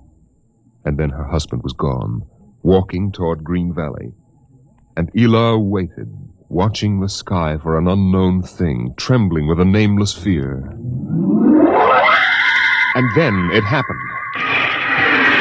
A whirring, rushing sound. The warmth as of a giant fire passing in the air. The gleam of metal in the sky. He's come. It's true. The dream is true. The rocket vanished over the hill. The sky was empty again. And trembling, Ela waited again, looking toward Green Valley and seeing nothing. Listening for sounds and hearing nothing. Until... a shot sounded, very sharply, the sound of the evil weapon. Oh, no. No. Her body jerked with the sound, and she wanted to scream and never stop screaming. For now she knew the dream could never come true. There was nothing left but the song, the strange and fine and beautiful song.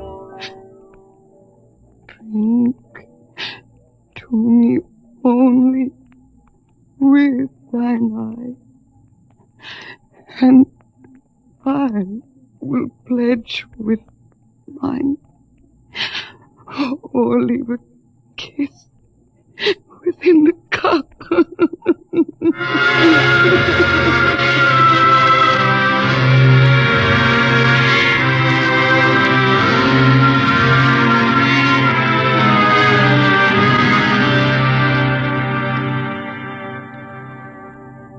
But still the rockets came. The next ship came down from the stars and the black velocities and the silent gulfs of space, and landed by night near a Martian city.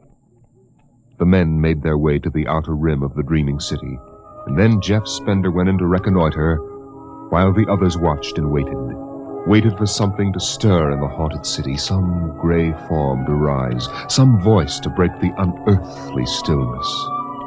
Where were the people? Where were the Martians?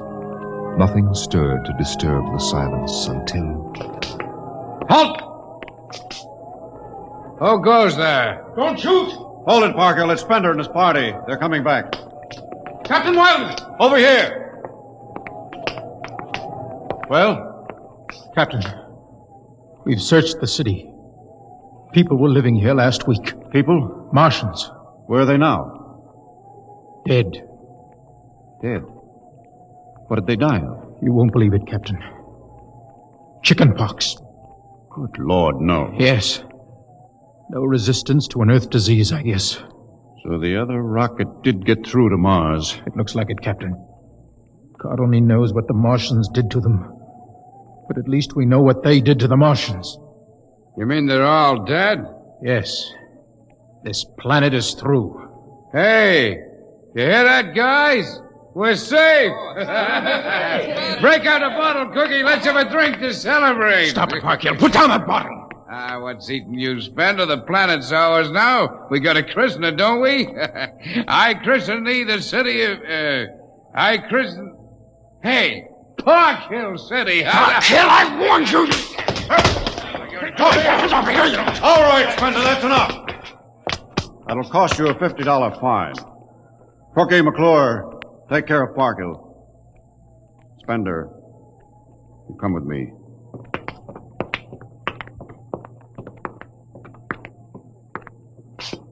All right, Spender, why did you hit him? I don't know, Captain. I was ashamed, I guess. Ashamed of Sam Parkhill and the noise and the spectacle the whole crew is making. It's been a long trip. It's only natural they'd want to have their fling. Yes, but where's their sense of what's right? Their respect for what's happened here? Captain, a race builds itself for 1,000,000 years, refines itself, builds cities like this one, does everything it can to give itself respect and beauty, and then it dies. Of what? Not anything fine or majestic or fitting, but a dirty little thing like chickenpox. And Sam Parkhill wants to celebrate. I know, Spender, but you've got to remember you've a different way of seeing things. I'm seeing things all right. I'm seeing what we'll do to Mars. We'll rip it up, rip the skin off, ruin it the way we've ruined our own planet. Captain, look at the city. It may be the last time you'll ever see it this way. Beautiful in the moonlight, isn't it? Yes.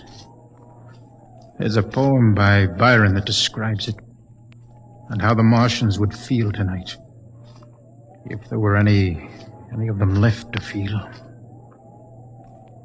So we'll go no more a-roving so late into the night. Though the heart be still as loving and the moon be still as bright. For the sword outwears its sheath, and the soul wears out the breast.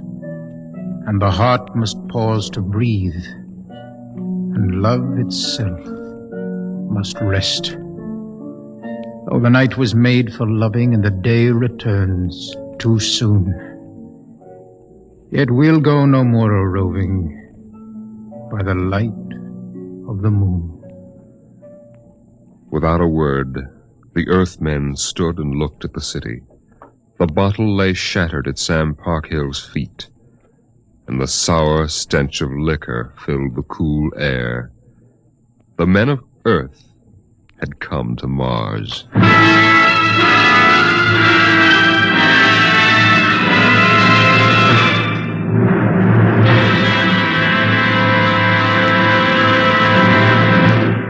Dimension X will continue in just a moment. It's National Wheaties Week. Yes, the week when everybody tries Wheaties, even an orchestra leader. And here he comes from behind the scenes in radio to help celebrate National Wheaties Week, Mr. Von Dexter. Thank you, Frank. Hello, folks. I understand this is National Wheaties Week. I kind of get a kick out of that. The only breakfast food in the world with a week of its own. And I'm here for just one thing, to ask you to try Wheaties during National Wheaties Week. There are a lot of us whose voices you've never heard on the Wheaties big parade of radio programs, you know. Backstage people. Like musicians. Right, Frank, like musicians. We get great pleasure from knowing you like these programs well enough to buy a box of Wheaties tomorrow. Wheaties are good. They're nice to eat. I like them. I think you will. Try them once during National Wheaties Week. Will you do that? Vaughn, I think the folks will. Good. Thank you. Good night.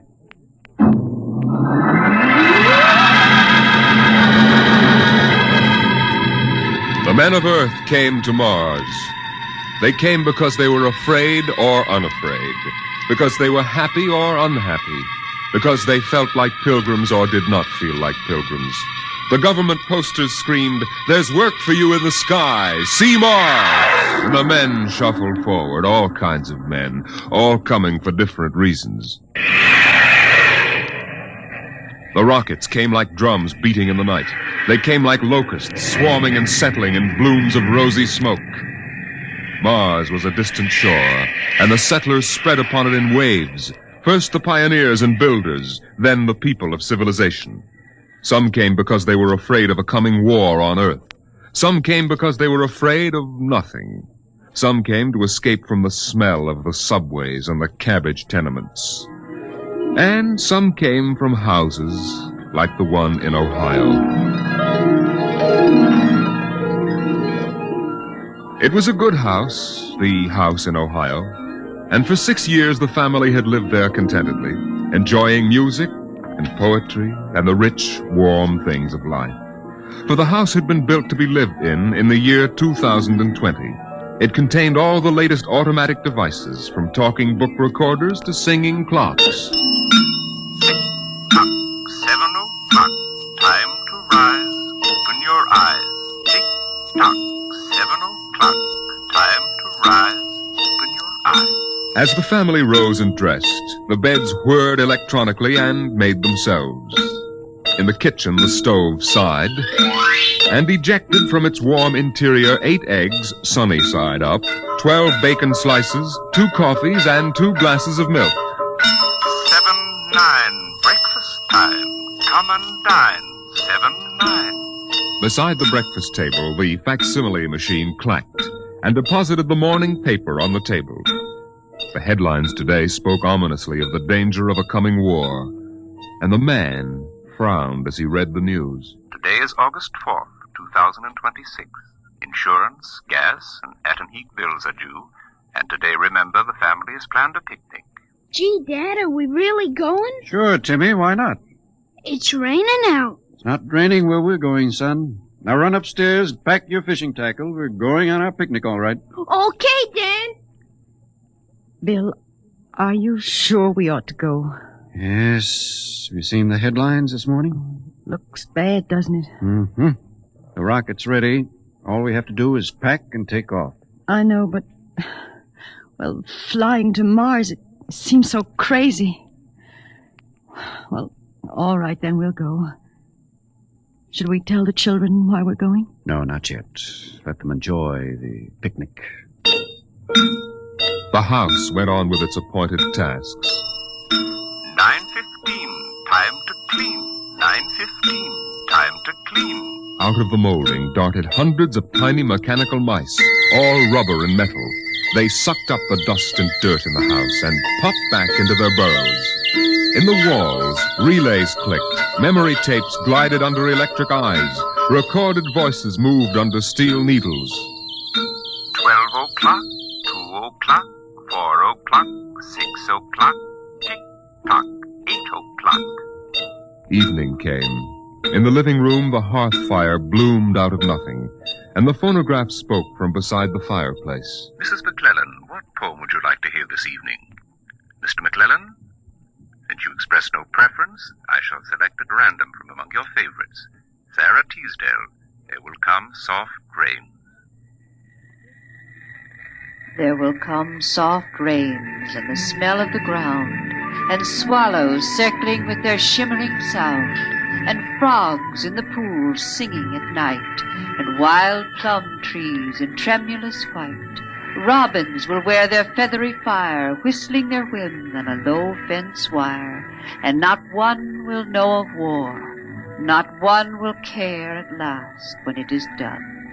Not one would mind, neither bird nor tree, if mankind perished utterly, and spring herself, when she woke at dawn, would scarcely know that we were gone.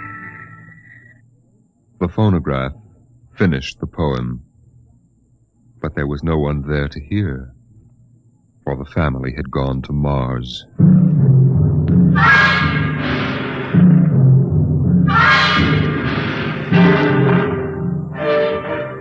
On the Martian desert beside the highway, there rose a blare of red and yellow neon lights that spelled the death of Jeff Spender's dream. Sam's hot dog stand was what the sign read, and Sam, of course, was the same Sam Parkhill who had fought with Spender years before. 10,000 rockets were reported leaving soon for Mars, with 100,000 hungry customers, and Sam wanted to be ready for them. Hey, look up there, Elmer. See that green star up there? That's Earth. Good old wonderful Earth. Makes you feel almost reverent, don't it? Yeah. Send me you're hungry and you're starved. Something. That's a poem I learned in school. Come on, Earth, send me your rockets.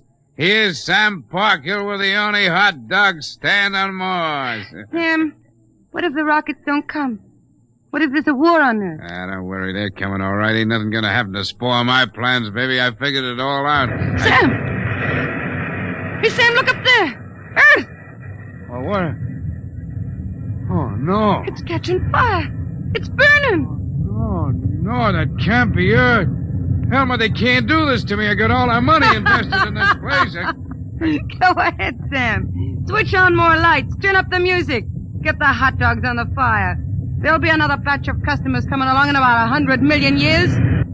Oh, no, it couldn't be. What a swell spot for a hot dog stand. Let you in on a little secret, Sam. This looks like it's going to be an off-season.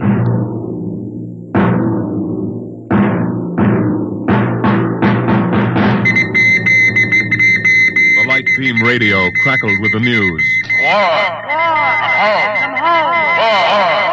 By morning, the shelves of the luggage store were empty, and the rockets were blasting off, headed back to Earth. In a few days, everyone was gone, and the planet of Mars once more lay deserted and silent.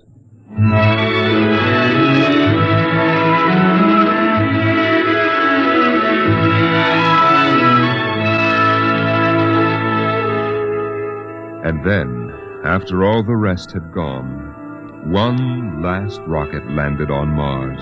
A small, family-sized rocket come all the way from Earth. It seemed a long way to go for a picnic, but Dad had suggested a fishing trip, and Mother thought the whole family would enjoy a vacation. So here they were, floating down a Martian canal, with Timothy sitting in the back of the boat with Dad and Mother up front holding Alice the baby, and the deserted Martian towns drifting slowly by. Dad, What is it, Timmy?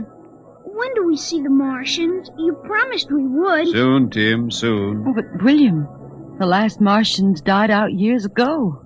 They're a dead race now. Not quite. Don't worry, son. I'll show you some real live Martians later on. Gee, this is swell. I wish we didn't ever have to go home. How long can we stay? 1,000,000 years. 1,000,000 years? Yes. It's time we told you, son. We're not going home. This is where we'll live from now on. But what about the rocket? What about Ohio? There's nothing there now but ruins. The last Earth radio just went off the air. That means the war is over and Earth is finished. We're going to blow up our rocket and start all over. See if we can't build a better world up here. You mean Mars is going to be our home? Yes. I hope you don't mind too much. No, sir. But what about the Martians? When do we get to see them? There they are, son. Look down at the water. I don't see anything there. Beside the boat. Look at the reflections in the water. But that's us down there. Just you and me and Mom and the baby. Yes, son. You see, we're the Martians now. For a long, silent moment, Timmy stared down at the reflections of the family in the waters. And the Martian stared back up at him. Then he lifted his eyes to the deep ocean sky, trying once more to see Earth and the house he had always called home. But Earth was too far away, and the house was now only a heap of radioactive rubble. Only one wall remained standing, and within the wall a voice spoke again and again and again. Not one would mind, neither bird nor tree, if mankind perished utterly, and spring herself, when she woke at dawn, would scarcely know that we were gone, that we were gone, that we were gone, that we were gone, that we were gone, Today is that we October were 5th, gone. 2026. Today is October 5th, 2026.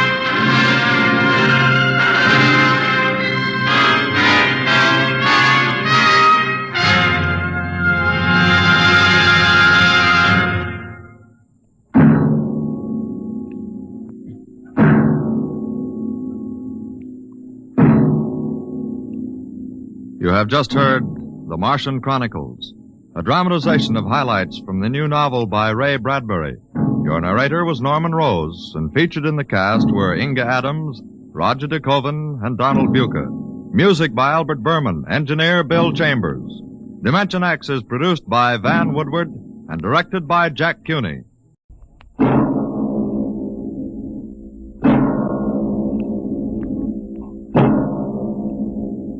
Now, tonight's adventure into the world of the unknown. The world of Dimension X.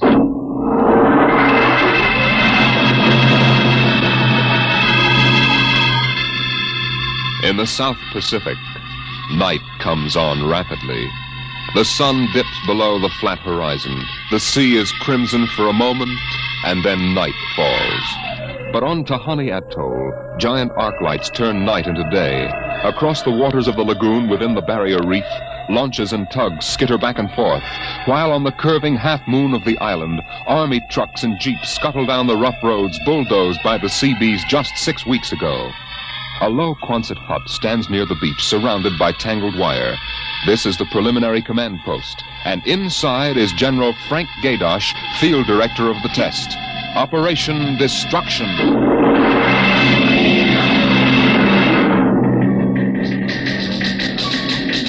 Well, everything on schedule, General Gaydosh. Radiological surveys complete. Instruments placement checked. Get me Navy and tell them HR is as ordered. Send a periodic time check to Air Force and Ewintock and observation control on the Missouri. Yes, sir. I want a complete roster check on all personnel before HR. That test bomb is going off at 10 o'clock tomorrow morning. Even if there's a whole battalion stranded on the target vessels. We'll see that everybody's clear. Yes, sir. Oh, Nate Cohen wants to see you. Who the devil is he? AP man. He's been selected by the press radio pool to interview you. I haven't got time. Tell him to speak to Major Breedenberg. He's the PRO. Well, I think perhaps you'd better see him, sir. The directive on public relations from Washington was very clear. Now, when blazes am I supposed to run a bomb test and play mother hen to a bunch of reporters? Washington, sir? All right. Bring him in. Relly, Yes, sir. give me some black coffee. Yes, sir. This is Mr. Cohen, General Gaydosh. How do you do, General? Lousy, as a matter of fact. That an official statement? No. And run some of that world is at the crossroads baloney. I wrote that yesterday. General, what effect do you think the new bomb will have in the world situation? I can't tell you that even if I knew. My job is to set the blaster thing off, see that nobody gets hurt, and collect the data. Can I speak with you for a moment, sir? Later, Alan. Go ahead, Cohn. Can you release anything on the scientific principles involved? I don't even understand it myself. Wait a minute. Dr. Muller. Yes? Come over here a moment, will you? Cohn, this is Dr. Fred Muller. How do you do? Civilian Scientific Director. He's the only one who knows what's inside that warhead. How do you do, Mr. Cohn?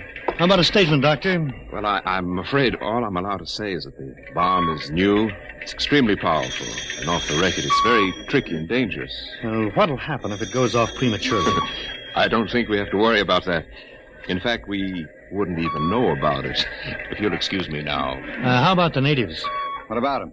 They're going to be evacuated from the island? They already have been. General Gaydar. I saw the Tahani chief outside when I came in. The whole tribe's out there squatting down at the motor pool having a conference. What? Alan. I've been trying to tell you, sir, the Tahani are still on the island. What?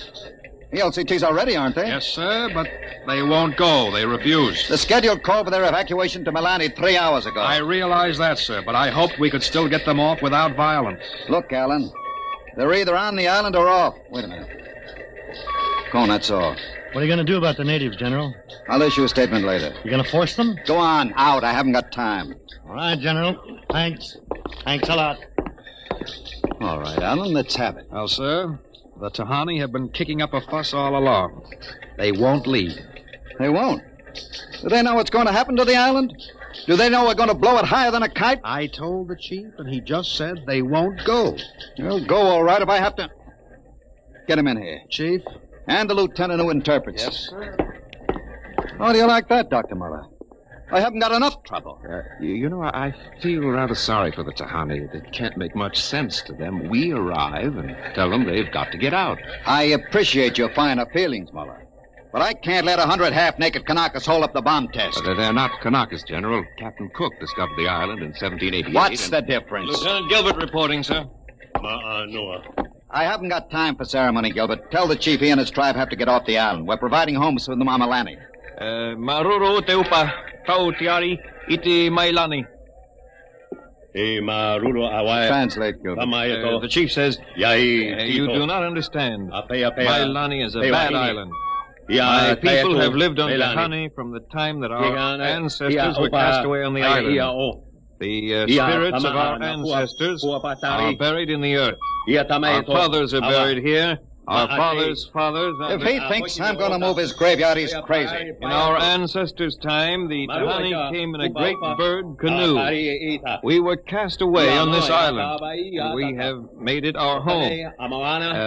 What right have you now to carry us over the sea to a strange land where we would die weeping for our homes? We will not go. By the water of Babylon, there we sat down and we wept when we remembered Zion. Thank you. Thank you, Dr. Muller. You're a great help. Gilbert. Yes, sir? Tell him I have no choice. He's got till midnight to get his tribe on board those LCTs peacefully, or I'll have the Marine detachment carry them on board. Isn't that rather harsh, General? After all, justice is on their side. We're preparing to blow up their island, and we haven't asked them about Dr. it. Muller, you will kindly confine yourself to the scientific aspects of this operation. I'll take care of administrative matters. Well, if you could explain to them what is at stake Any here. further explaining I've got to do, I'll do with the Marine detachment. I'm not going to hold up my schedule to coddle 100 barefoot natives. Well, Gilbert? I told him so. All right, get him out of here. I've heard enough. What the devil is that? It's some kind of a curse, sir. I can catch some of it. The island will remember the tears of its children and punish the invaders. The great destroyer will not destroy, and the evil man who is the chief will travel far through the blackness of night, even as the children of the island end, so will he. All right, Gilbert, take him away. Yes, sir. Colonel Allen, get a detail from the Marine detachment with tear gas and small arms down to the motor pool. 1 hour, have those natives on that transport, and I don't care how they do it. Is that my coffee, Varelli? Yes, sir. They must know about the bomb. The great destroyer will not destroy. You worried about that curse? Well, I should think you might be. He threatened you personally. If I were you, I'd carry a pistol till they got off the island. The chief looked as if he'd cheerfully strangle you with his bare hands. I'm supposed to end the way they do, huh?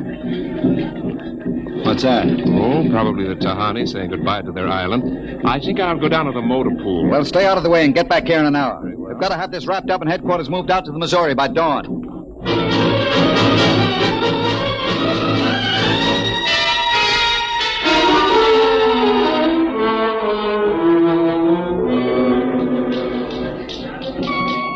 Navy and instrument room checking in, sir. That's the last. Have the Missouri take over control and send for my chief. Yes, sir. Are the LCTs standing by with those natives? Yes, sir. They're on the beach. The bomb unit is assembled in place, General. 2330. Right on the nose. Robin, start evacuation procedure. The Tahani have stopped. Allen's probably moving them out to the beach. Check in with Navy and Air Force, Raleigh. Yes, sir. What's that? It's coming from the beach. Tahani making trouble. Come on. You, Gilbert, what is it? Yes, sir. Colonel Allen ordered the Marines in, sir. What happened? What happened, man? The natives. They just got up and started marching. Did they embark? Oh, you don't understand, sir. They marched up the cliff and right off into the lagoon. What? All of them. The women and the kids, too. They didn't even try to swim, sir. What were you doing all this time? Just standing around with your thumb in your mouth? Where was the Marine detachment? We couldn't stop them, sir. They just walked over the cliff. They didn't even scream, not even the kids. We sent the crash boats out, but we couldn't get any of them out. Crazy idiots. Were any of the reporters there?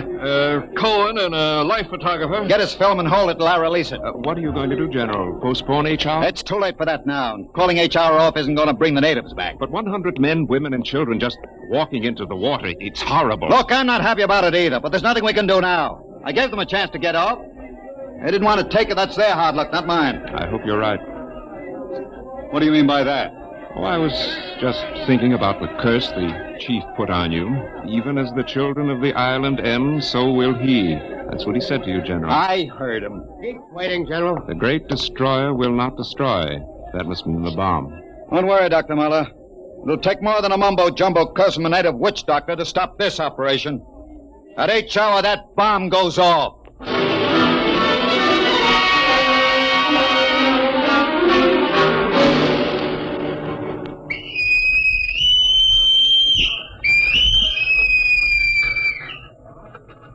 It is now H hour minus 1 minute 30 seconds. H minus 1:30. Video screens hooked in, sir. All right, check control stations. Observation station 1. Observation station 1, check.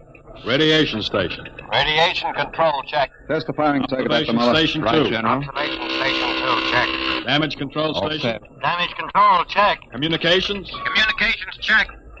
All checked in. It is H minus 1 minute. H minus 1. Take a good look at that island on the screen, Muller.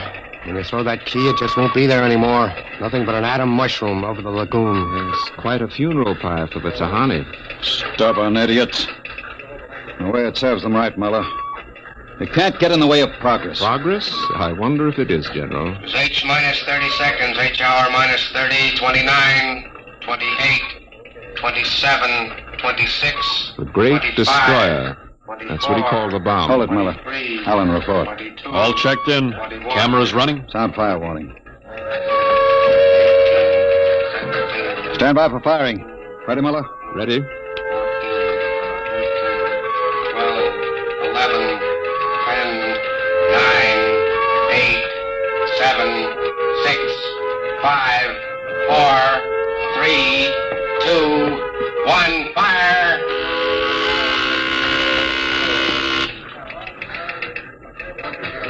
General, it didn't go off. Relly. The bomb didn't go off. Relly, signal and stand by. Condition red. Allen, check readings. Muller, what's wrong? What happened? I don't know. The bomb didn't go off. What do you mean? Why didn't it go off? I don't know, except for one thing. The Tahani chief said the great destroyer would not destroy. It didn't, General. The bomb didn't go off.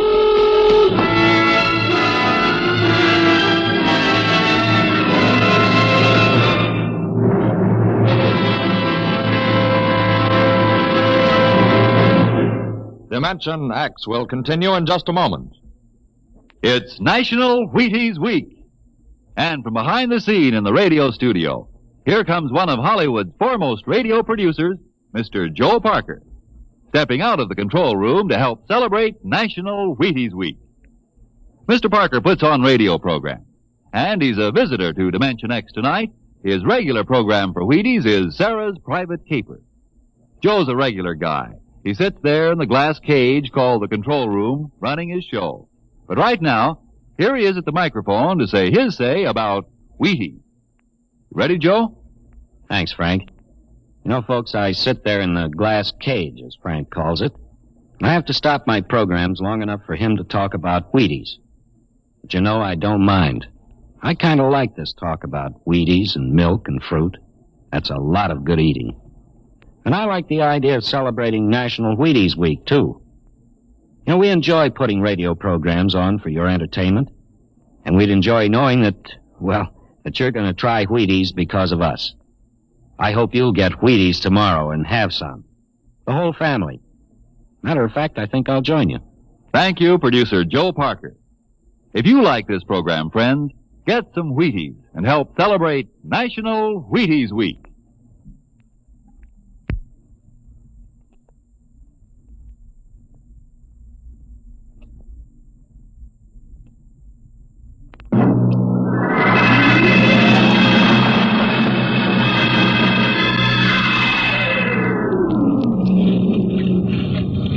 How about it, General? What happened?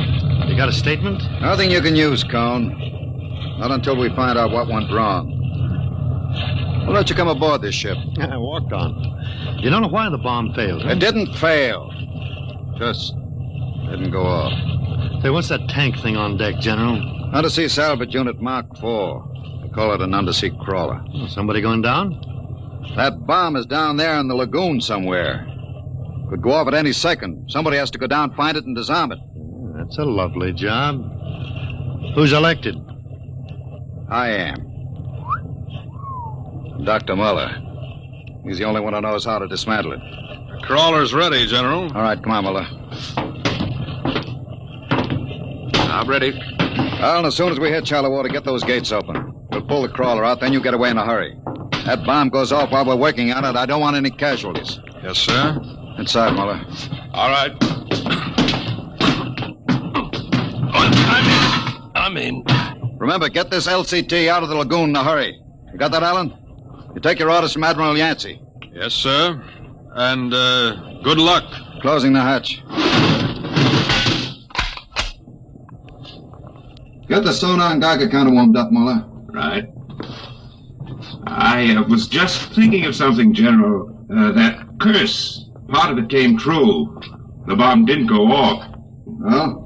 The second part of that curse was that you would end where they ended, and that was at the bottom of the lagoon. What are you trying to do, Muller? Nothing. I was just thinking this crawler is going to take us right down there where the Tahani died. I'm not worried about a handful of dead natives, Muller. I'm worried about that bomb. Okay, they're opening the gate. Let's go.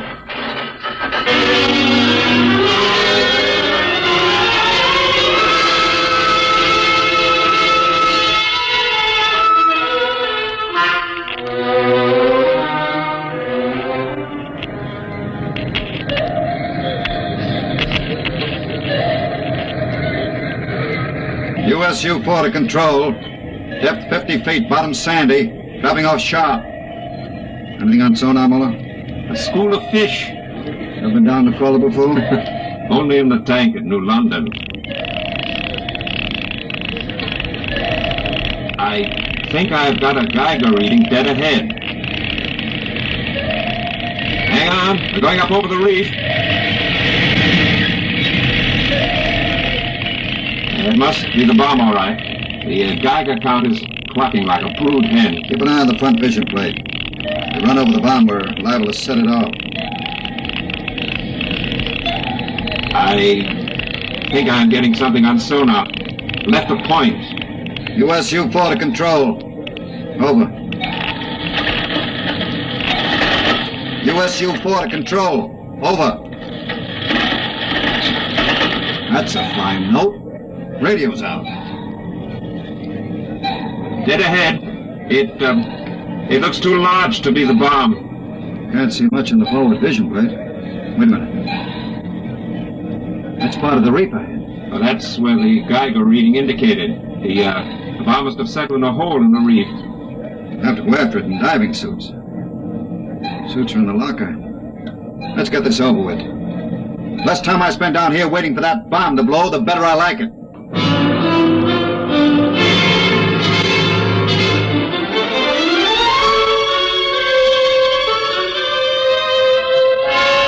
Ready, Muller? Grab your helmet.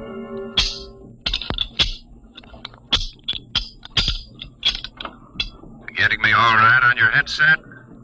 Okay, I'm gonna fill the lock.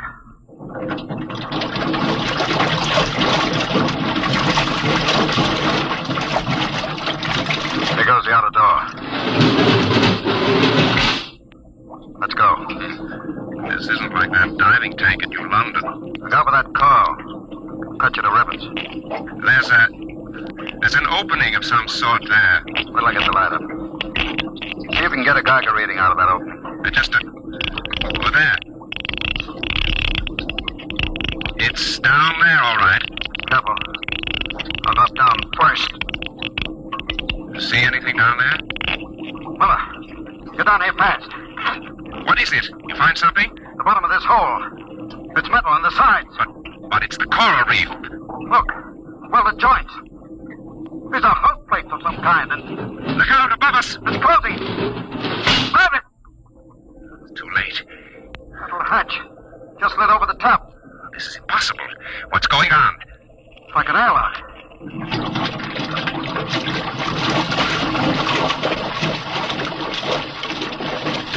Water's being pumped out. General, do you realize what this means? Not sure. There's an inner door opening. Careful. It's a passageway. What do we do now? There isn't much to do. You can take off our helmets, so. Now shows good air. Yeah. All right. Come on. What is this? Undersea fort? What's it doing here? What does it mean? Whatever it is, our bomb must be down here. Wait. There's someone there. I can't see. There's a shadow. Who is it? Who's that? Ma'anua, Dr. Muller. Welcome to our ship. We have been waiting for you. General, it can't be. Do you see it? It's the Tahani chief.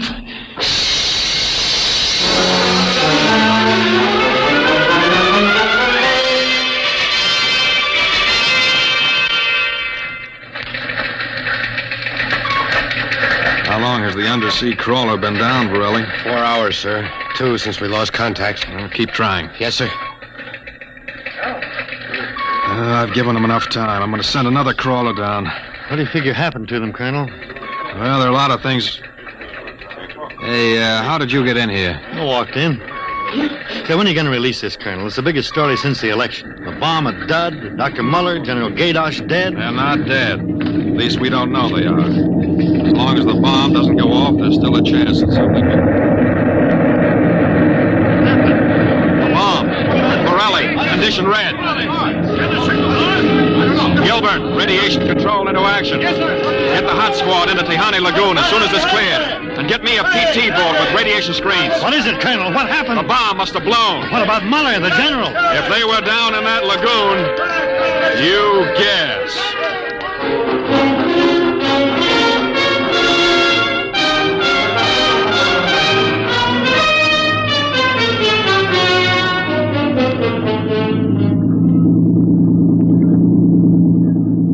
Radiation reading 75 and steady. I'll take her in as close to the beach as you can. Steady as she goes. Is there any danger of more explosions? No, when she goes, she goes. Radiation 82. The danger is radioactivity. Our shields aren't much good, but we've got to pick up the recording instruments as soon after the blast as possible. Radiation 93.5. Well, that's still safe. Hey, Cohen, is that something on the beach there? Oh, yeah, looks like a body. Maybe you blew one of the Tahani back out of the lagoon. No. It's moving. Gilbert, glasses. Yes, sir. It's a man, all right. Head into the beach. Aye, sir. Who is it, Colonel? I can't tell, but he's in a diving suit. It's either Muller or General Gaydosh.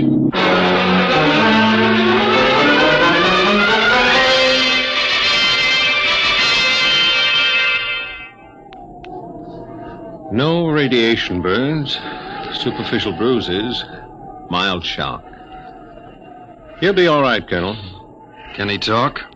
For a while. I'm going to give him a sedative shortly. Muller, what happened? How did the bomb go off? It didn't. He's still out of his head. Quiet, Cohen, quiet. Go on, Dr. Muller. What did you find? A ship. A giant metal ship. There under the lagoon. A submarine? No. It was a spaceship. Camouflaged right next to the reef. What? When we went inside, we found the Tahani chief and all the tribe alive. What are you saying? Well, they drowned in the lagoon. I saw them. No, they didn't commit suicide as we thought. They just dived underwater into the rocket. A rocket? Built by Polynesian savages? But they're not savages. They're the castaways. They're from another planet. Don't you understand? Their spaceship was wrecked here 400 years ago. They've been waiting ever since for a chance to go home. This boy's out of his mind. You better put him under the sedative, Doctor. It's true. They'd exhausted their fuel. They couldn't find anything here on Earth to replace it until we developed atomic power. Atomic power? You mean they stole our bomb? They made me dismantle it for them at the point of a gun. And then just before they blasted off, they let me go. But what about the general? You mean they killed him? You don't understand. I said I dismantled that bomb at the point of a gun. It was General Gaydosh who was holding it. What's that? Yes, he was one of them, one of their spies, sent out to bring back the rocket fuel they needed. And now, after 400 years, the castaways are going home.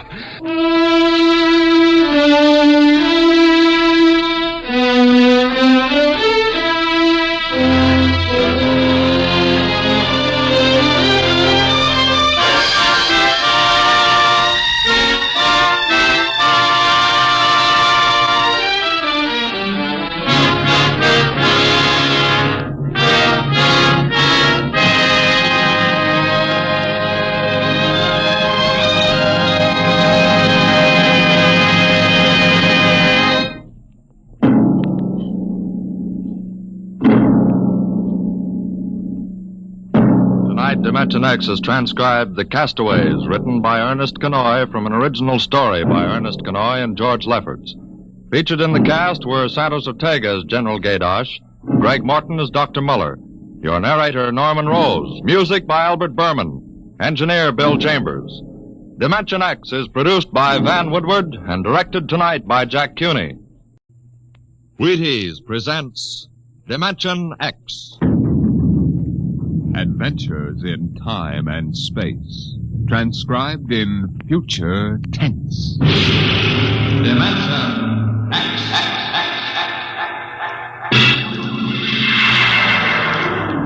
On stage tonight, Dimension X, another in the Wheaties' big parade of exciting half-hour presentations. I'm thinking of a girl. Very pleasant person, very attractive, too. She has cool hands, a nice voice, and a gentle manner. She's crisp and efficient. But she needs help badly. She's the American nurse, and her problem is this. There just aren't enough like her to go around. Not enough nurses for the hundreds of important nursing careers now open in hospitals, industry, research, the armed forces, and private duty. Now, you may not know the girl I mentioned, but perhaps you know someone very much like her. A young girl with at least a high school diploma, of good health and character. If you do, tell her this. America needs 50,000 student nurses this year. Tell her you think she might be one of them.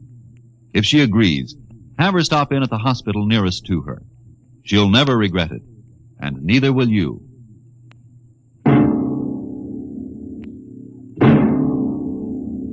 Now, tonight's adventure into the world of the unknown, the world of Dimension X.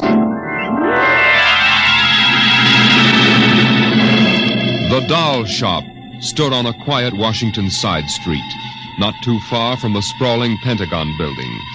A woman and a child waited outside, the little girl peering eagerly through the window at the dolls inside, and the woman glancing impatiently at her wristwatch, as if expecting someone who was late for an appointment.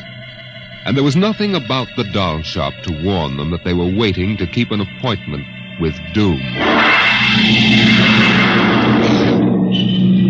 Oh, Mommy, look! Yes, what is it, dear? In the window of the shop, the tiny dolls.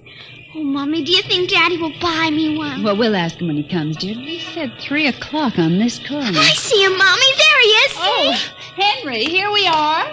Hello, dear. Hi. Sorry I'm late. Well, we've been waiting for you. Cindy's been So I'm afraid I'll have to call off the shopping, Alma. Oh, Henry, we promised. Yes, I know. Cindy. I'm sorry. It's just one of those things. You've been the wife of an army colonel long enough to know his life isn't his own. What is it this time? Oh, some more of that flying sphere nonsense. The pilot who says he sighted it last month crashed and was killed today, so the general wants a full report. Dear, what next? Daddy. We'll have a staff meeting at the Pentagon at 3:15. Daddy, look in this window. I haven't time, dear. Just for a minute, Daddy, please. Cindy, I haven't time to stop and watch a bunch of 6-inch dolls parading around in the shop. Say, they are lifelike, aren't they? Look at that, Alma. Dolls are marching around like a regular review. They've even got their own little band. Henry, your staff meeting. Oh, yeah. Yes, I've got to run. Now, look, don't go spending a lot of money on that nonsense, Alma. No, dear. Bye. Bye, dear. Bye, Cindy. Bye, Daddy. Oh, Mommy, look. Look, the band's going to play. Aren't they wonderful, honey? You know, it's funny. I must have stood on this corner 1,000 times, and I've never even noticed this shop before. Good evening, children. Oh, well, good evening. Mommy, he talks awful funny. Hush, Cindy. Would you like to step inside the shop of Santor Perigi? Well, yes, we would. This way.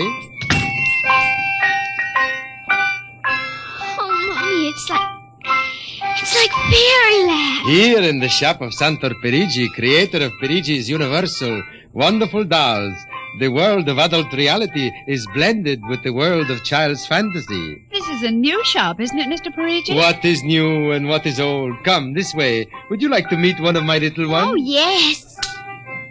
This one in the red jacket is Toto. Speak, little one. Oh, isn't that wonderful? Mommy, he talks. The doll talks. Amazing. It's absolutely amazing. That is nothing for Perigi's wonderful dolls. Listen, sing, Toto. Sing for the little girl. My name is Toto. Cindy, listen. Sing, Toto. Men are big and tall. Dolls are very small. When men begin to fall, the dolls will rule them all. Oh, more, Toto, more. Well, how do they work, Mr. Parigi? How do they work? That is the secret of the great Perigi, greatest of all doll masters. To make an ordinary doll is nothing. To make a perfect replica, that is something. But to make a doll with intelligence, that is the work of an artist, huh? Well, yes. Well, they must be very expensive. Madame, when I construct a doll like Toto, I cannot bear to be parted from him permanently. So instead of selling, I rent my little people. You rent dolls? Precisely. $10. I have but one request. When you grow tired of my dolls, you must return me in good condition. Oh, Mommy, could we take him home? Take him home! Take him home! Take him home! Oh, look, Mommy, look. He's bowing and dancing. Oh, Mommy, he wants to come. Please, I'll take such good care of it, please. Well, honey, we'll have to deal with your father later, but... Well... Oh, Mommy! All right, wrap him up, Mr. Parigi.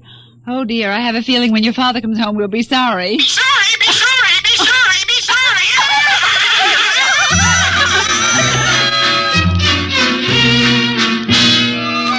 Now, Toto, this is my room, and you're going to sleep right here next to my pillow.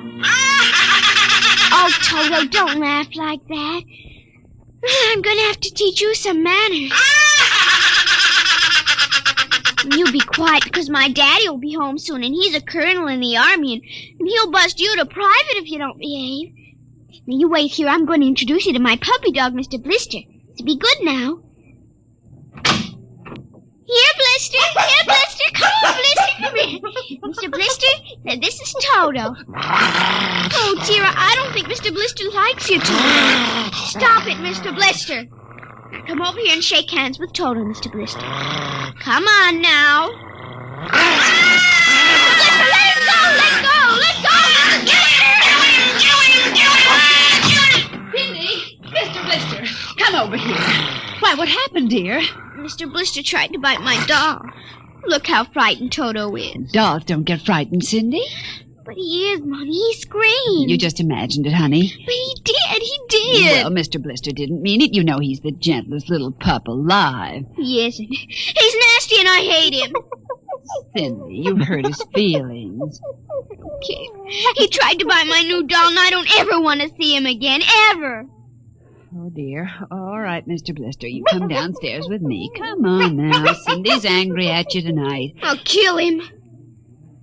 Why, Cindy, where did you hear a thing like that? Toto said it. Well, I see. Well, you've had an exciting day, honey. You brush your teeth now and go to bed. Daddy's coming home late, so we'll see you in the morning. Hmm?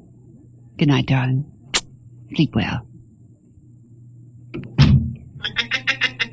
I hate him, Mr. Toto. I hate him.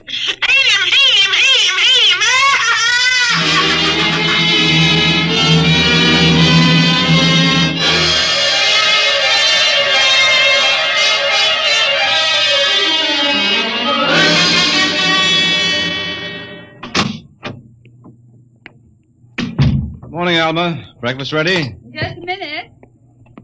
How was the staff meeting last night, dear? Oh, horrible bore as usual. Where's the little one?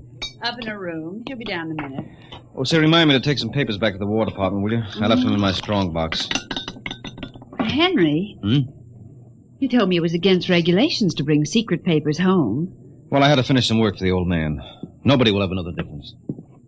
Well, I suppose not. Oh, dear, would you feed the puppy before we sit down? His bowl's under the sink. Where is he? That's funny. There's a supper from last night only half eaten. Getting fussy. Blister? Here, Blister! Blister! Where the dickens is that mutt? Maybe he's on the back porch. Maybe. Here, Blister! Here, Blister! Alma. What is it, dear? Alma, look. Why, Henry. Is he? Yes, he's dead. But how? What happened? Well, from the looks of it, he might have been poisoned. Poisoned? Who on earth would do a thing like that to an innocent little pup? I don't know. Let's see his dish. Oh, Henry. I don't understand this at all. Say, what's this? What's what? Well, look, there are pieces of broken glass in his food. Blue glass. Glass? Glass? Henry. Huh? Well, I just remembered something. What? It may just be coincidence, but in the bathroom this morning... What about the bathroom? Cindy's blue glass, you know, the one with the Mickey Mouse on it. Mm-hmm. It was broken, Henry. I found pieces in the wastebasket. I meant to ask her about it. Oh, Alma, for heaven's sake, you aren't suggesting that our little girl... Why, she loved Blister more than anyone. Not last night, she didn't. Why not? Well, he went after Toto. Well, who's Toto? Oh, her new doll. You bought her one of those dolls? Well, I just rented it. Rented it? Yes. Look, Alma, Oh, no. Oh, well, all right. What's this got to do with Blister? He went for the doll, and Cindy... Well, Cindy said... Henry, she said she'd kill him. What? Well, that's ridiculous. It's true. Good heavens, a 9-year-old child putting ground glass in dog food? She'd have to be a monster. Mommy. Now, don't say anything. I'll talk to her. Good morning, dear. Morning, Mommy. Morning. Daddy. Hello. What's the matter? Nothing, Cindy. Sit down, dear. Yes, sir. Cindy, your mother tells me you broke your blue drinking glass. Oh, no, I didn't break it. Now, Cindy. I didn't. Well, now somebody broke it. It wasn't your mother and it wasn't me.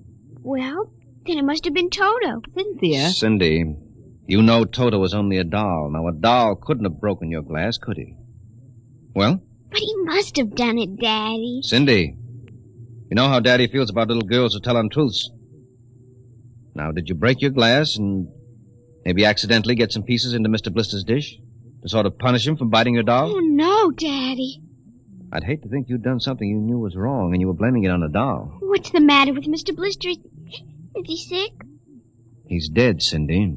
Oh, no, he can't be dead. He isn't dead, Daddy. No, he isn't. He isn't. Mommy, Yes, dear. but he'll come back. He has to come back. No, he won't come back, honey. Not ever. No, Cindy, not ever. Now that we've told you, Cindy, do you want to change your mind about the glass? Henry, let her alone. Daddy, you think I killed? You see what you've done. The child feels guilty enough, Henry. Oh, dear, this is no time for feelings to interfere. Feelings don't know any time, Henry. When they come, they just come. You go up to your room, honey. Daddy and I'll be up in just a minute. I don't want to. Please, Cindy. We'll be right up. Please. There, that's a good girl. And close the kitchen door behind you.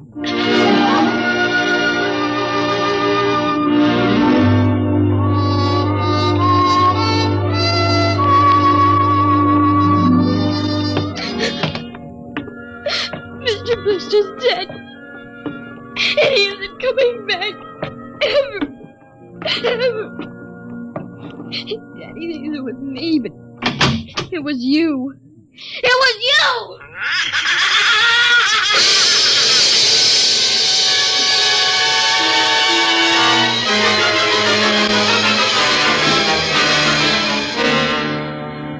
Dimension X will continue in just a moment.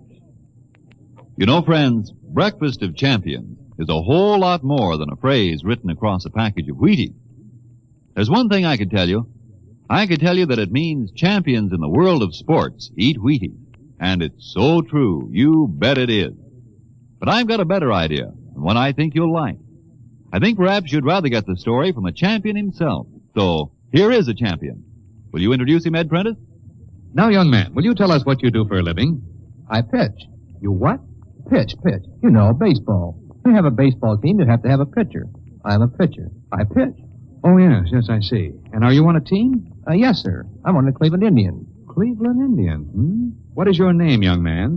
I'm Bob Feller. And you know it as well as I do, Ed. Sure I do, Bob. It's good to see you. This makes your 14th season playing with the Indians, doesn't it? Yep, Ed. 14 years. Well, tell me, Bob, how long have you been eating Wheaties? Oh, about 20 years, give or take a couple. You mean you started eating Wheaties before you started playing ball? Why, of course. What's so strange about that? Most people start eating Wheaties before they get to playing ball. In fact, most people never start playing baseball. You don't have to be a ball player to enjoy the lift you get from Wheaties with milk and fruit. You're right as rain, Bob. No champ ever said a truer word about Wheaties. Breakfast of Champions.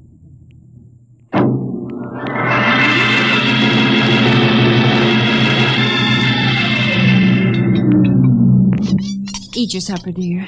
I'm not hungry. Cindy, you scarcely touched your lunch. I don't feel like eating. Is it Mr. Blister? Oh, Mama. Cindy, answer your mother. Now, Henry, she'll work it out in her own way, dear. Oh, I don't know. When I was a boy, there was such a thing as discipline. Where this child is being brought up... Henry! Well, it's true. There's no respect. Lying. Oh, I don't know. Alma, what's happened to us? We were a nice, peaceful, happy family until you bought that cursed doll. Now who's blaming things on the doll? Well, it's true. You wanted to get some papers from your strongbox. What? Oh, yes, excuse me. Will you try to eat something, Cindy? Now, darling. Yes, ma'am. Alma! Yes, Henry, what is it? Helmet's gone. What's gone? The box, the strong box is gone. But it can't be. The door to your study's always locked, and you and I have the only keys. I know all that, and I tell you it isn't there. Well, who would I don't know, Alma. Those confidential reports, if they ever get into the wrong hands... Oh, I warned you about keeping them here. Oh, what if it ever came out in the open? Can't you see the papers? Army colonel, derelict in duty. Call the police, Henry. What, and throw my career in the wastebasket after 17 years? And we've got to find it ourselves. But it was there when I went in to clean this morning. Well, what about your key? Well, it's right here. I always keep it right with me. That's funny. Oh, no. But my other keys are all on the ring. You've lost it. I don't see how. Alma, how could you do it? Henry, please. Come on, we'll search the house. I can't think of anything else to do. Oh, dear, you're going to miss your staff meeting. Well, all right, never mind the meeting. My whole career goes up in smoke if we don't find those reports. Now, somebody get hold of your key and open that room. I know, Cindy. Oh, let the child alone. She's been through enough. You know she wouldn't do a thing like that. I don't know anything anymore. I don't know my own child. I don't even know you. Henry. All I know is that strongbox is gone with papers that are dynamite if the wrong person gets them. The question being who? What's that? Coming from upstairs. What's that blasted doll again? Something must have set it off. I don't know how the mechanism works. Well, for heaven's sake, let's go up and shut it off. Right.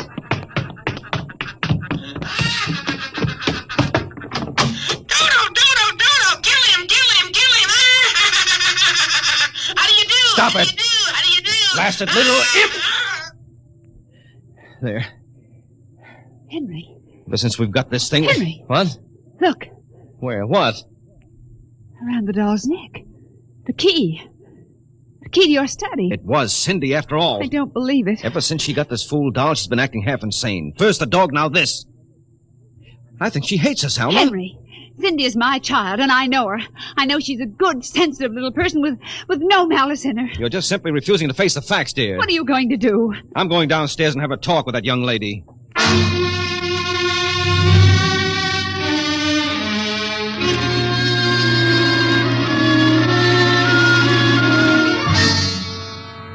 Cindy, you're not telling me the truth. Oh, yes, I am, Daddy. Now, all I'm asking is that you tell me the truth. Now, where is it? I didn't take it, Daddy. Honest, I didn't take it.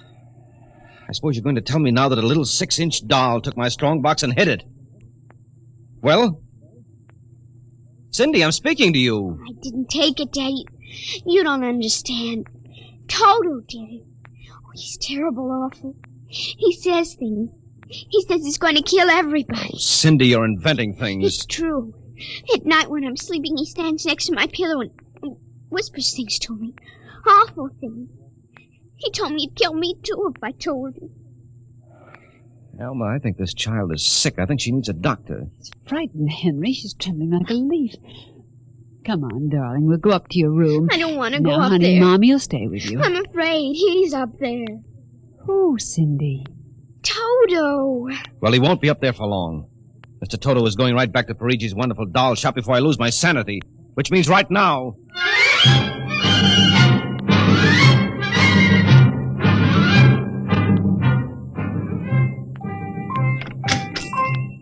Ah, Colonel Grayson. Welcome to the home of Perigis's wonderful doll. Are you Parigi? Santor Perigi, creator of the universal doll. The doll with the mind. The doll Yes, with... well, I'm returning one of your masterpieces. Oh? If you will step into the rear of my shop. Now, what is the complaint? There's no complaint. Here's your doll. Good riddance. My little Toto, rejected, you found the world of men too filled with hate. We will change all that later on. Return to your comrades in the window, little one. And now, Colonel Grayson? I think we have no further business, sir. Ah, but we do, Colonel. Let me see. Here it is. Do you recognize this, Colonel? That's my strongbox. What? My little Toto is very clever, sir. Are you trying to tell me your doll stole that from me? Let us not say stole. I'm merely keeping it in custody. What's your game, Parigi? Blackmail. You give me what I want, I do not ruin your career. What do you want? Information. We already know something from the reports of the War Department concerning a certain strange-looking sphere reported by one of your pilots. What government do you represent? I represent Perigis's wonderful dolls, none other. I'm not so naive, sir. Perhaps I should explain. Each man hides something from the world. Each man loves something more than life. With the help of my wonderful dolls, I obtain personal information which enables me to control the men who control the world. Men like you. Hand over that strong box. I warn you, I have a gun. Give it to me. You are being foolish. Put down that walking stick. Now. No closer. Now.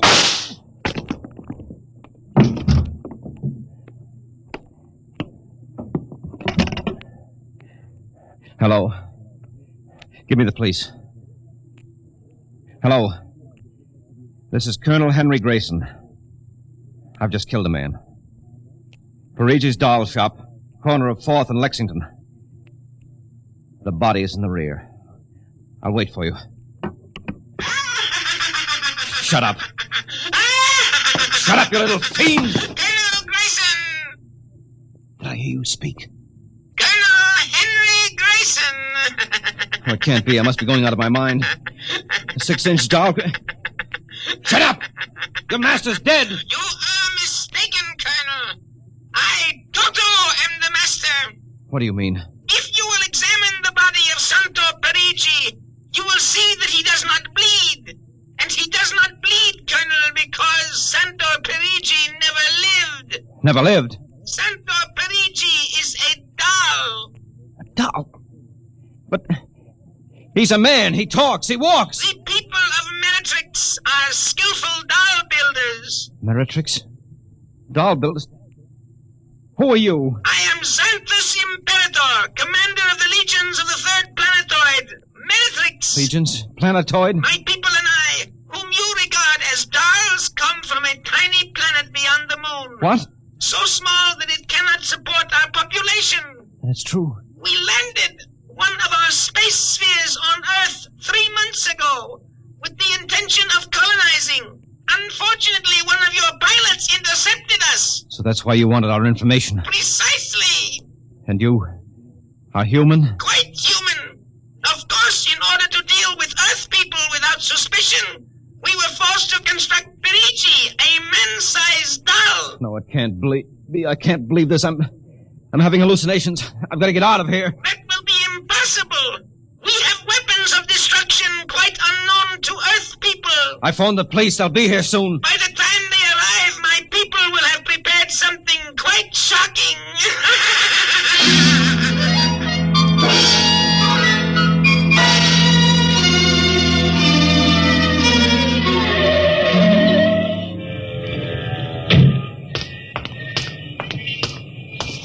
Keep me covered, Brian. Okay, Sarge. All right. You the guy who turned in the call? Yes, that's right, Sergeant. Where's the body? Well, you see, it isn't exactly a body. What do you mean? It's a doll. What? Now, wait, you've got to let me explain. I know this sounds fantastic, but I've stumbled onto an unbelievable plot. Yeah? Keep talking. Well, you see, these little dolls, they aren't really dolls. They're tiny people. Now, there's a big doll named Santor Perigi. They're using him as a front to run the shop. He's off his trolley, Sarge. Now, look here. Now, listen, mister, we got to call it there was a murder here. Now, if there was one, where is the body? Well, it's behind the curtains in the back. Only, you see, it isn't really a body. It's a big wax dummy. It's all part of their plot to gain control of the world. Holy smoke, he's really off his rocker. Now, look, if you don't believe me, I'll prove it to you. Come here. Look behind this curtain and you'll see the dummy lying on the floor. Welcome, gentlemen. Are you looking for something? Perigi! This is impossible. I smashed his skull. Do you know this guy? That's the one, the doll. What's your name, mister? Perigi. Santor Perigi, creator of the universal doll. Uh-huh. You ever see this man? Never until just now. That's not true. He's lying. I tell you, he's nothing but a big doll. The real masters are the little dolls. Ryan, are you getting this? He's wacko, Sarge. No, He's a fruitcake. I'm not crazy, I tell you. I can prove it. They must have fixed up his head where I smashed it in. Touch him and you'll see. Mr. Perigi, you know what this guy is talking about? The man is demented, obviously. No, that's not true. I tell you, there's a plot to control the Earth. I've got to call the War Department. They want to know about the flying sphere. Holy mackerel, this gets worse every minute. Ryan. Take him to headquarters? No, save some time. Take him down to Psycho Ward. Okay, all right, Buck Rogers. Come along nice and quiet. No, don't you see? He's nothing but a man-sized doll. Sure, and the little ones are going to take over the Earth, and you're going to wait and cut out some nice paper dolls. Oh, please, listen to me. You've got to listen to me. You've got to. Sorry you had all this trouble, Mr. Parigi. Poor chap. He is obviously suffering from delusion. Well, he's not the only one in Washington today. You know, we've been getting a whole string of crack-ups lately, bigwigs blowing their tops under pressure. If you could see some of the names in our confidential files... You keep confidential files on cases like this? Certainly. Believe me, they'd be dynamite if they ever got in the wrong hands. Well, I'd better be running along. Hey, is that a talking doll? Yes, Sergeant. My name is Toto. I dance and sing. Well, I'll be... Hey, my little girl would be nuts for that. So? Then please accept the doll for saving my life. That madman might have killed me. Yes, but Take Toto home with you as a gift. Well, I don't know, Mr. Parigi. It's against regulations for us to accept favors. But this is not for you. It is for your little daughter. And if you will only take the doll and give him a good home, you will be doing me a great favor. Well, then, if you insist, and thanks very much. When my kid sees this, will she be surprised? Yes, Toto will come as a great surprise. A very great surprise. Hey, Toto?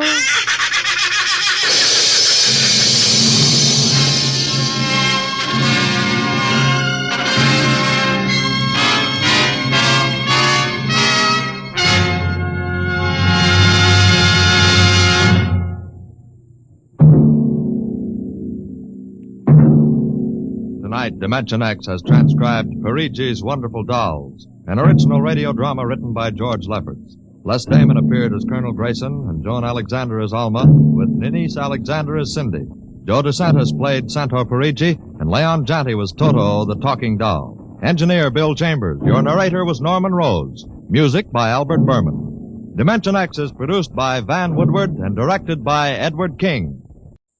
Wheaties presents Dimension X. Adventures in time and space. Transcribed in future tense. Dimension X.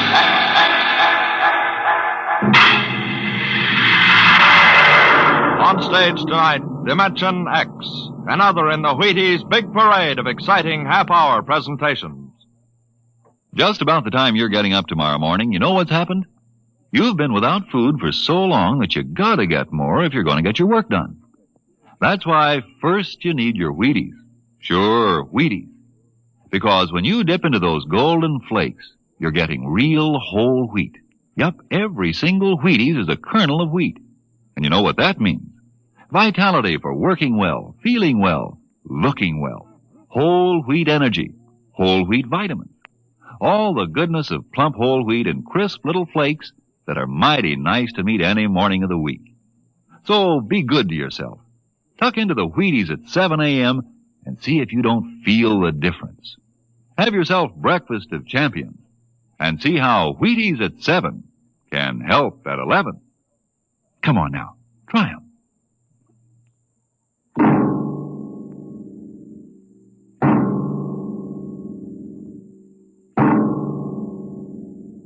What will happen when man, finally conquering the galactic distances of interstellar travel, finds life on the strange worlds across the universe? Will he discover civilizations of incredibly advanced scientific knowledge, or primitive cultures deep in a stone age of savagery? Here is a story of the relation between men of our world and beings from beyond the stars. On the desk stood a yellow bowl, the profile a simple curve, clean and sharp. The body was thin without fragility, and the beauty of its shape was matched by the glowing intensity of the glaze, a glorious transparent yellow, soothing as sunlight, yet glowing with the fire of a volcano's core. The desk belonged to Michael Tom, Regional Administrator for the Department of Interplanetary Affairs.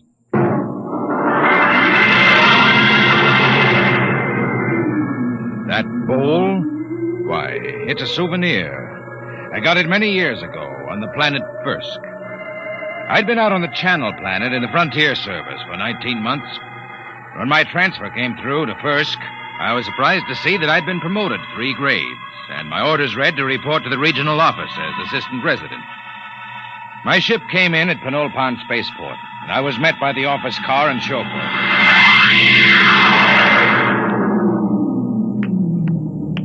Mr. Tom? That's right. I'm Wirachek, sir. Welcome to Firsk. Thanks. Well, I didn't expect to find a 1992 Rolls here. The resident had it shipped out in parts. Mr. Koval changes every year for the new model. Pretty smooth. Hey, this is certainly different from the Channel Planet. Nothing there but ice, frost fleas, and the dullest aborigines in the system. Well, you won't find the aborigines very dull here. What kind of people are they? The Mituan? Well, they're humanoid. Very close to us systemically. Tall, sort of amber-colored and graceful. Oh, is that one, the girl balancing the bowl on her head? Yeah, she's a Mituan. There isn't a very big human population at first. Well. Looks like Mike Thomas found a home in the service. You haven't met Mr. Koval yet, have you? What do you mean by that? Oh, nothing, sir, nothing. Look, Wirachek, if there's anything wrong, you'd better tell me. Well, there's nothing, sir. Nothing you won't find out. It's just that Mr. Koval is a very forceful personality. Very forceful.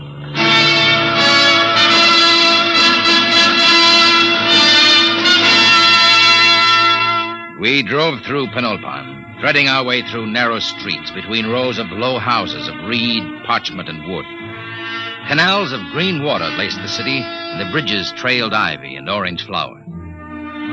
Suddenly, we turned a corner, and there on the bank of the main canal was a large concrete and glass building, Earth-style. This was the district office, and in a room that gleamed with black plastic and glass, I found George Koval, senior resident.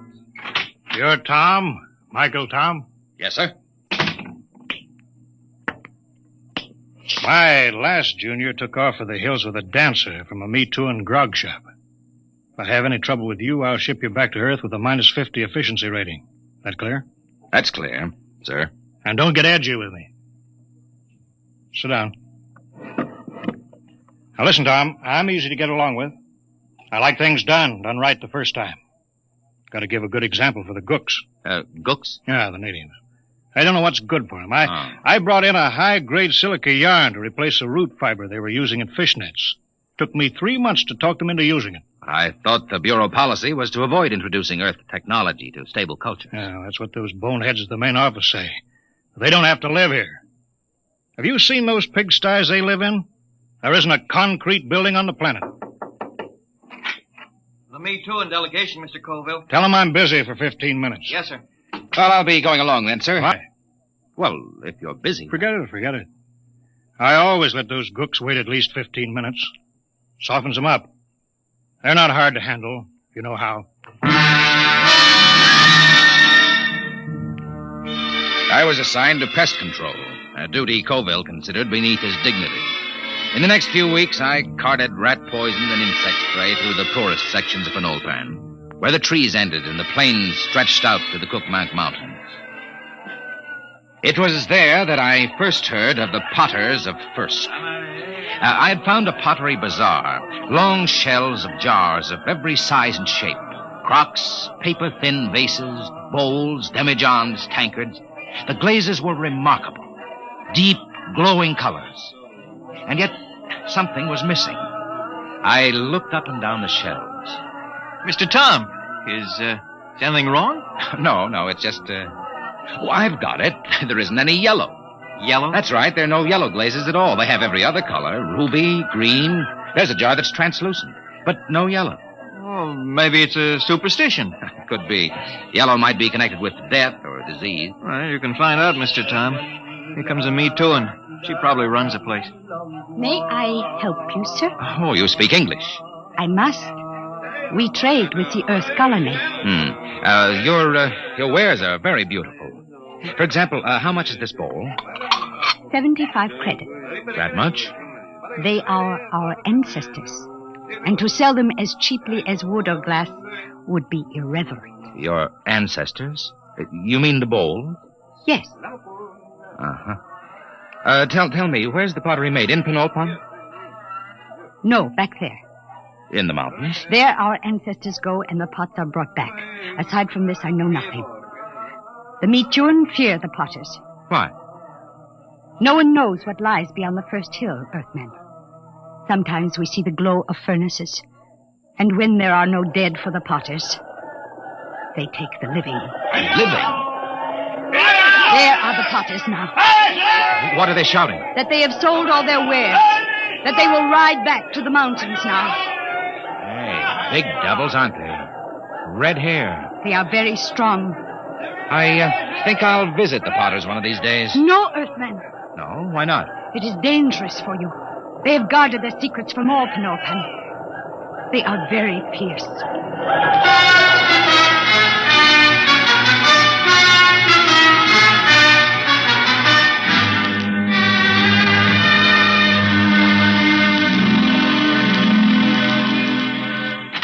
Tom, where the devil you been? I told you to get the estimates for that power plant. I put them on your desk, sir. Oh, yeah. Yeah, so you did. Say, what do you know about the Potters back in the Cookmanks, Mr. Colville? Huh? Oh, they're a tribe of bandits or something. Why? I was at the bazaar today. A girl called the vases ancestors. Seems strange. Ancestor? Well, it probably has something to do with religious death rites. They take away the dead bodies and cremate them for a fee or trade goods. The girl said that when they don't get the dead, sometimes they take the living. What? Well, so that's it. What, sir? Raiding. About every month or so, a couple of Me Too and turn up missing. The whole city clams up like tongue-tied parrots. For 2 years, I've been trying to track it down. Tom, these Potters must be behind it. Raiding, huh? Well, we'll see about that. No, we don't know anything definite. Well, we will. Get Weircheck to roll out the copter. We're flying out to those mountains. I'll put a stop to this if I have to blow them clean off the planet.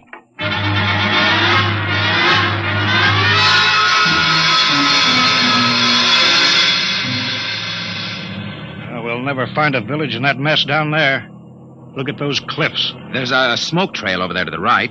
Potters need kilns. Kilns need heat. That's a volcano, not a chimney. Let's try out along that ridge, then we'll go back.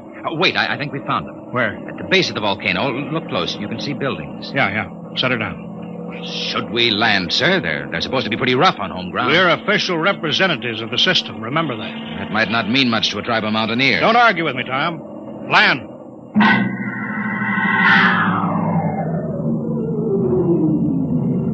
Get your pistol ready. I don't see anybody.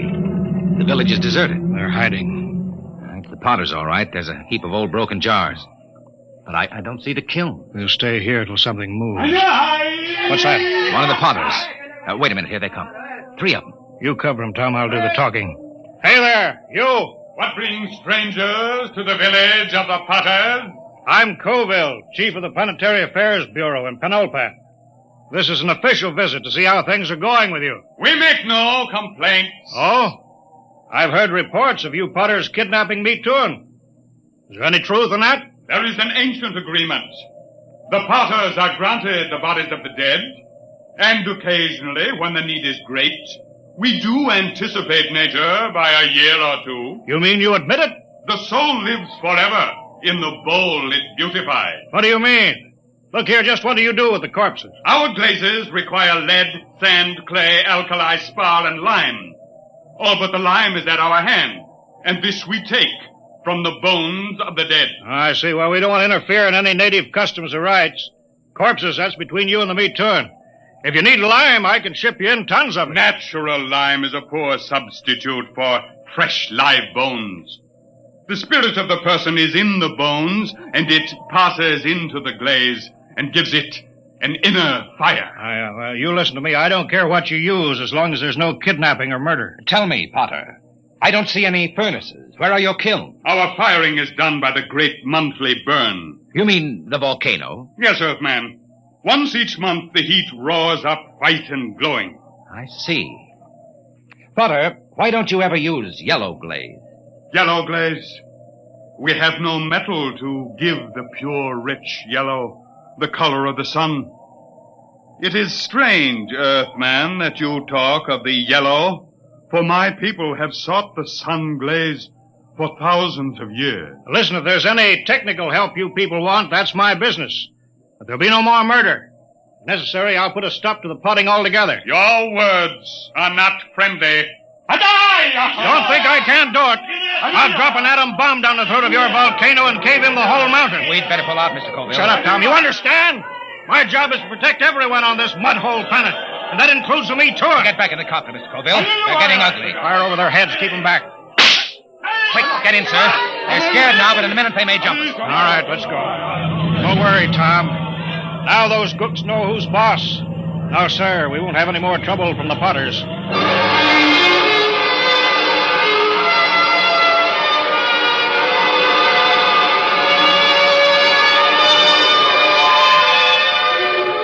Colville kept me pretty busy the next few weeks, but I got to spending a good deal of time at the Pottery Bazaar with the girl. Her name was Sue Thin.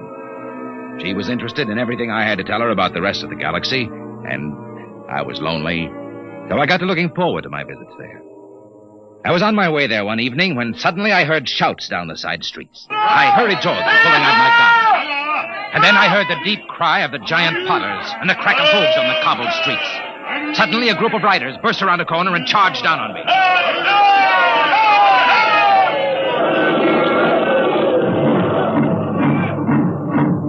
When they were gone, I hurried to the Pottery Bazaar.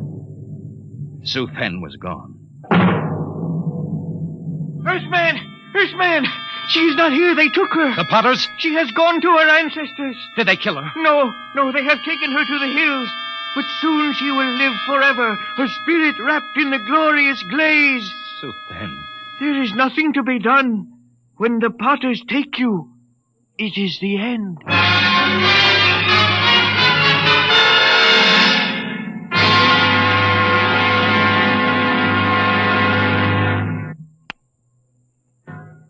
They've been raiding again, huh?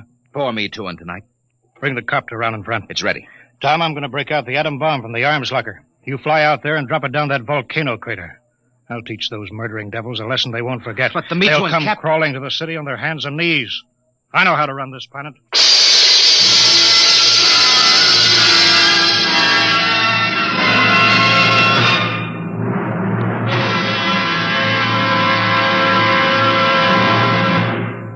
Dimension X will continue in just a moment.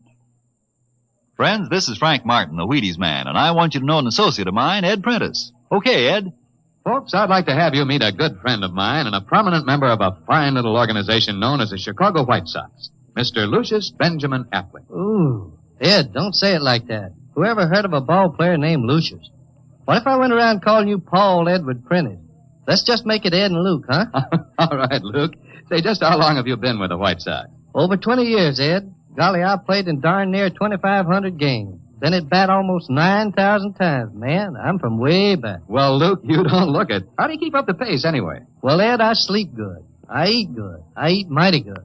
Wheat is about 4 mornings a week. Those little old flakes put a lot of snap, even in an old-timer like me. Must be because they're 100% whole wheat. I sure like Wheaties and milk and fruit. You know, Luke, that's exactly what I hear from a lot of ball players and plenty of other people, too. No wonder they call Wheaties the breakfast of champions. Thank you, Mr. Prentice and Mr. Luke Appling of the Chicago White Sox. Mighty nice of you to say those good things about Wheaties. Now, folks, you and I may not be playing baseball for a living, but we can use those whole wheat Wheaties, too. Step around to the grocery tomorrow yourself for Wheaties, breakfast of champions. Breakfast for you.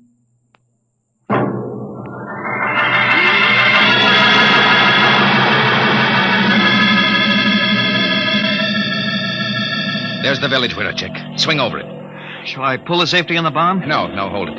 But Mr. Colville said I know what he said. But they got a girl down there, and I'm going to get her out alive. And I'm going to start by trying to talk with that 7-foot red-headed Potter. All right, widow chick. Set her down right in the middle of Main Street.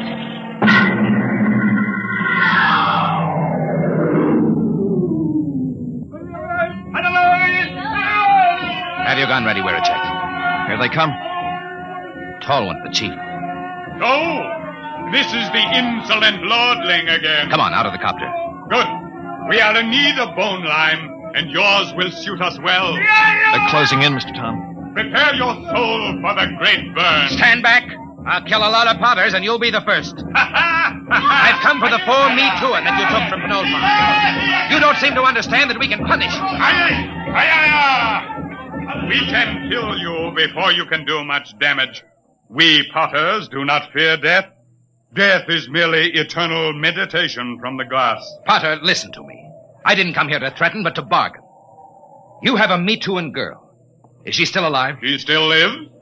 Chief Colville gave me orders to destroy your volcano. We can do that easily. If I'm harmed, the next bomb will drop on your village. I've come down here against his orders to bargain. Bargain? With what? We care for nothing but our craft. Potter, I can give you the secret of the yellow glaze. Empty words. No, the truth. In exchange, I want the girl and the other Me-Too'ing you've stolen, and your word not to raid again. How would we get lime? We've told you we can ship it in. Pure lime, as good as yours.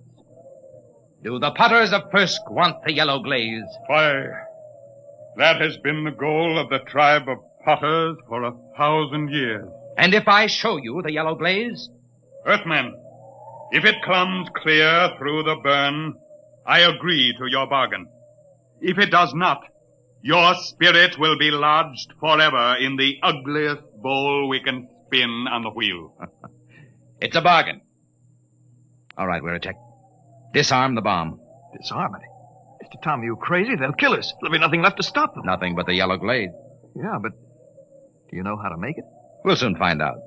I've been doing a little reading on the subject lately. Reading? Holy smoke. Enough, Earthman. I will take you to the potter's shed. If your glaze is the bright yellow of the sun, you live. If not, you die. Come on, Wiritek. Let's get to work. With what? You never made a glaze in your life. What are we supposed to work on now? Our last will and testament?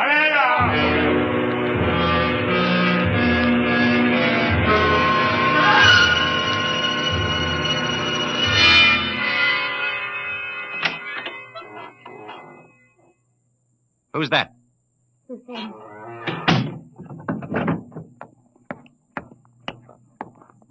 Are you all right? Yes. Why did you come? They will kill you too, Earthman. Maybe. How did you get in here? When I heard that you were here, I asked the Chief Potter to come. He said it would not matter. They would have all our bones soon. Cheerful, Zoe. Hey, stir this, Wiritek. Yes, sir. They said you were trying to make the yellow glaze. Oh, Earthmen, we will die. This goo may turn out yellow. It had better. No one on Firsk has been able to make it. But I'm not from Firsk. Hang on, Suthan. We're not dead yet. Earthman, I am glad you came. Although I wish you had not. Suthan. All right, Wiritek. Call that redhead. Tell him I got his glaze ready. Hey!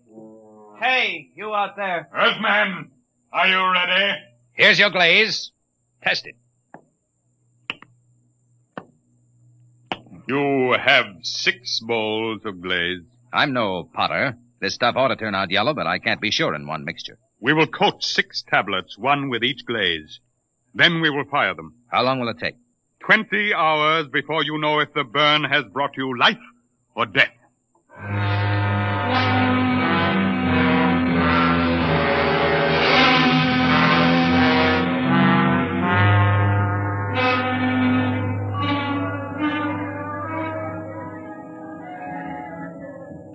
How long can they keep that up?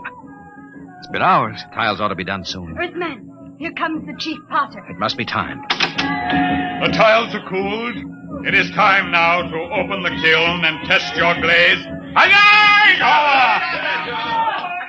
A bargain has been made. The glaze is yellow or you die. I will open the kiln. How are they, Mr. Tom? Mr. Tom? I can't see inside. It's dark. All right, Potter. Pull them out. What are you waiting for? I will remove the first tile. No. A dull, dirty brown, Earthman. Pull out the next one. The color of mud. Now, wait a minute. What is the use? There is no yellow glaze. Get that next tile out. We made a bargain. Mr. Brown, your glazes are worse than the feeblest work of our children.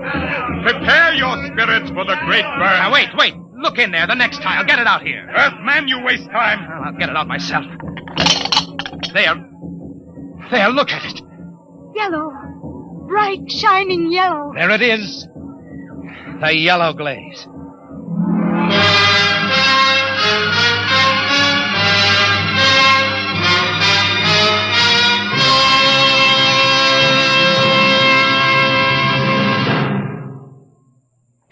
in thunder have you been? Mr. Colville, I've been I trying sent you out on business which should take 2 hours, and you stay 2 days.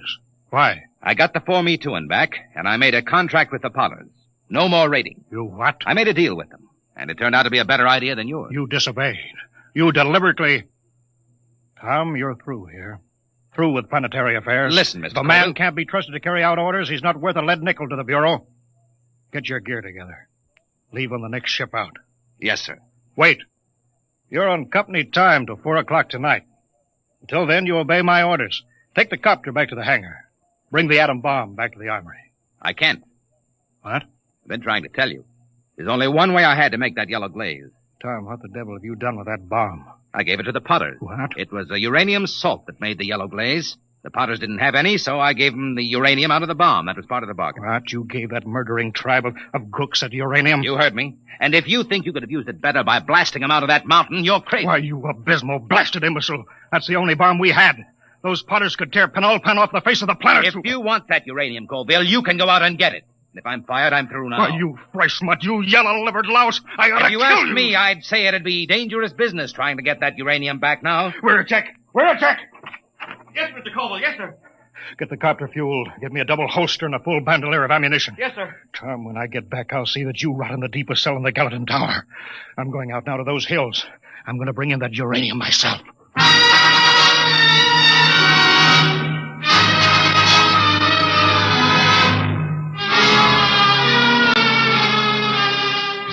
Two days later, Wiracek came into my office. His face was pale, his hands shook with excitement. He's here, Mr. Tom. He's here. Colville? No, the Chief Potter. The Potter. Bring him in. Should I call the guard? Just bring him in.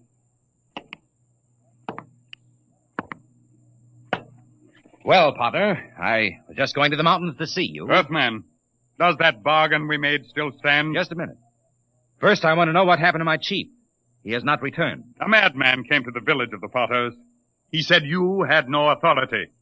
He said he could not allow the Potters to keep the heavy metal that makes glaze like the sunset. What happened to Colville? Tell me. There was violence.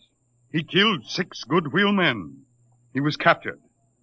I come to find whether our contract is good. Captured. All right, Potter. The contract is good. It is bound by my word and by the word of my great chief back on Earth. But only if Colville is returned.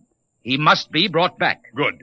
Then to seal the bargain, I have brought you the first bowl made with the new yellow glaze. It's a beautiful vase, Potter. And now, about returning Colville. It is done. The madman is a lucky man indeed, for his spirit dwells in the brightest glass ever to come from the great burn. You mean that Colville? Here, I return him to you. The fiery soul of the madman has given luster to an already glorious glaze.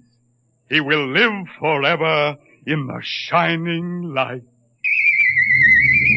On the desk stood a yellow bowl, and the beauty of its shape was matched by the intensity of the glaze. A glorious, transparent yellow, fire of a volcano's core.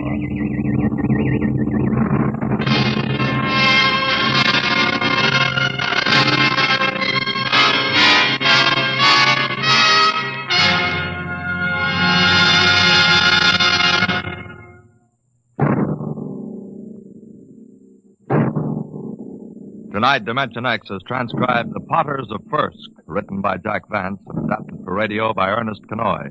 Featured in the cast were Carl Weber as Michael Tom, Wendell Holmes as Colville, and Raymond Edward Johnson as the chief of the Potters. Your narrator, Norman Rose. Music by Albert Berman. Engineer, Bill Chambers. Dimension X is produced by Van Woodward and directed by Edward King. Wheaties present Dimension X. Adventures in time and space, transcribed in future tense.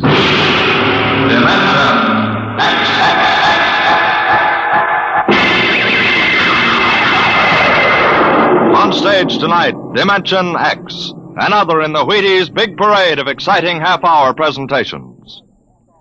I don't mean to be too personal, mind you, but have you found out how Wheaties at 7 can help at 11? It's really very easy to find out, you know, and it's mighty worthwhile. Now, what you do is this. Come breakfast time some morning real soon. Dish yourself up a bowl of Wheaties. Crisp, golden flakes, 100% whole wheat. Add some fruit, add milk, and you'll be getting some real nourishment. And at 11 a.m., I think you'll begin to understand why. Because Wheaties have it. The whole wheat energy that makes such a difference come mid-morning. Wheaties have it, and it's for you. Now see if you don't look better, feel better, smile easier every day that breakfast begins with Wheaties. I know, I do. See for yourself how Wheaties at 7 can help at 11. It's amazing, really.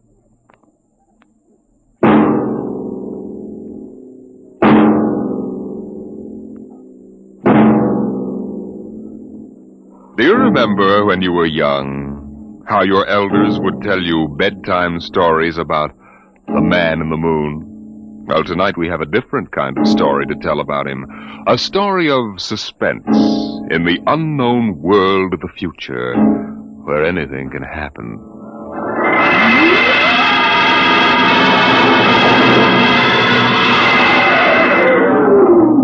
Attention. Attention. This is the Federal Bureau of Missing Persons calling all local agencies. Attention. This is a coded report nationwide. Missing since 9 o'clock this morning the following persons. Smidgley, Jonathan, 5 feet 8 inches tall, brown hair, brown eyes, mastoid. Hello. Hey, get off this wavelength. This is a restricted band. Hello. Look, whoever you are, you're on a coded wavelength. Now tune out. This frequency is reserved for the Federal Bureau of Missing Persons. Hello, Earth. This is the moon calling Earth. Hello, Earth. This guy's loony. Transmitting room. Jake in transmission. Jake, this is Charlie in the code room. Some crackpot's on our frequency. Yeah, I heard him, Charlie. I've got CQ trying to trace it now. Yeah, well, hurry it up, will you? Some ham's in for a good stiff fine by the FCC. They ought to take his license away. Oh, here comes Lenny with a directional fix. Yeah, Jake. I checked it 4 times. Why, this is impossible, and you know it. I can't help it. Hey, what's going on down there? How about it? Get that ham out of my killer sight. Listen, Charlie, that interference is being beamed from 240,000 miles away. Oh, now, Jake, you know there ain't no such thing as 240,000 miles away. Oh, yes, there is, Charlie. Straight up. Straight... Hey, now, wait a minute. Charlie, that signal's coming from the moon. The moon? Are you nuts? Somebody might be bouncing it like a radar signal. Radar? On this frequency? Where did you study basic radio? Listen, flathead, you asked for a fix. I gave the best fix our instruments can find. Now take it or leave it. Somebody on the moon is calling the Bureau of Missing Persons.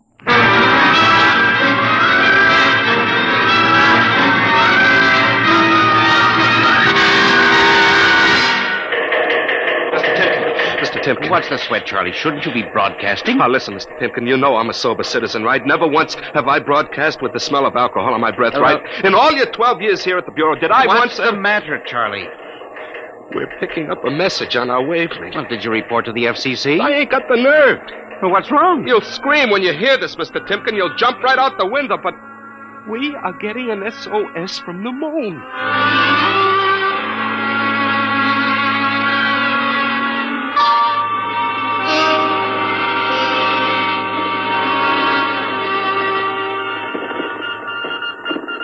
That's got it. Started on voice and switched to Morse. What did he say? Let's see now.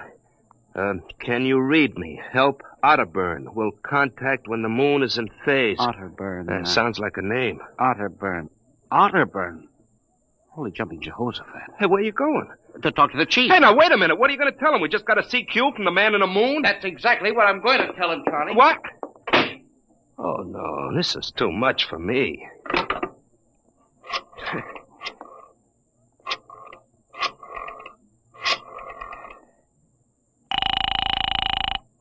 Washington Star-Ledger. Let me have O'Brien on the city desk, huh? One moment. O'Brien speaking. Seamus? Yeah? This is Charlie Starbuck down at the Missing Persons Bureau. You want a hot one? No kidding. This'll cost you a beer, okay? Shoot, Buck. I'll stay in your wavelength for 30 seconds. Yeah, okay. We just got a radio message from the moon. What? From the moon. Call me back when you're sober. Okay, Seamus, if you don't know a story, when you see one. I'll send you the name of a good psychiatrist. So long, Orson Welles. Orson Welles? Hey, how do you like that? He don't believe me.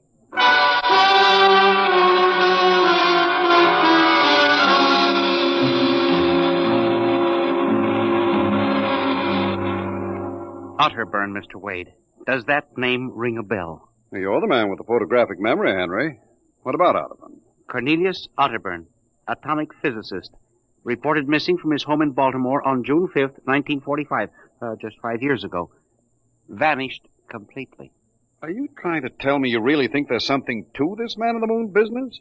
Henry, I'm surprised at you. This is some crackpot trying to jam the airways. But the name Otterburn is so unusual. So are a lot of names. Mr. Wade, I have a theory. Henry, you always have a theory. But, Mr. Wade. Out, Henry. Mr. Wade. Out.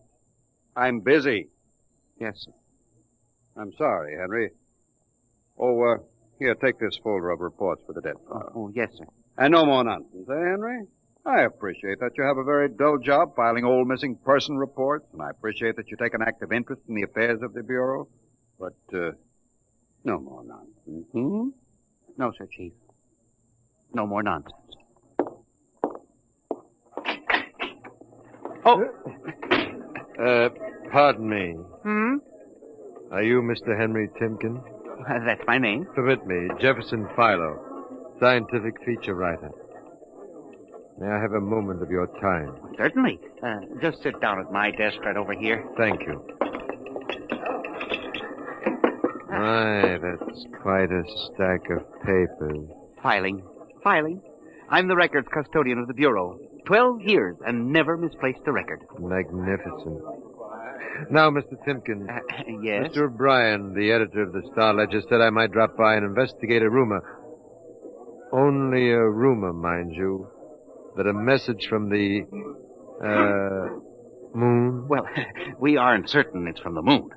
It may be a bounce.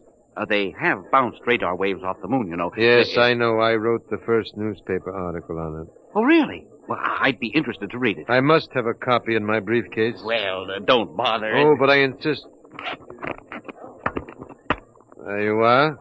I'll leave it on your desk. Well, thank you very much. Now, about this message from the moon, Mr. Timken. Well, we don't know for sure, as I said. But I believe that this message, wherever it originates, is from Cornelius Otterburn. The physicist? Oh, you know him. I once wrote an article on his contribution to nuclear mechanics. A brilliant man, Otterburn, years ahead of his contemporaries. Well, whoever is sending those signals, if he isn't on the moon, is at least using the moon as a sounding board, bouncing the signal. But why, Mr. Timken? Why? Look here, Mr. Philo. If you will come here tomorrow night at 8, we may learn the answer to that question. I have arranged with Charlie, our radio man, to let me use the equipment. May I consider this an invitation? You certainly may. Very well, sir. Until tomorrow night, then. Goodbye, sir. Goodbye, Mr. Philo. Goodbye. Lack-a-day. Now, let me see now. Oh, that's funny. Where did this list of names come from? Paul Aarons, astromathematician. Robert Simons, electronic engineer. Carl Parker, mining specialist. Oh, this must have got mixed up with the papers on my desk by accident. It's a peculiar list of names. Most peculiar.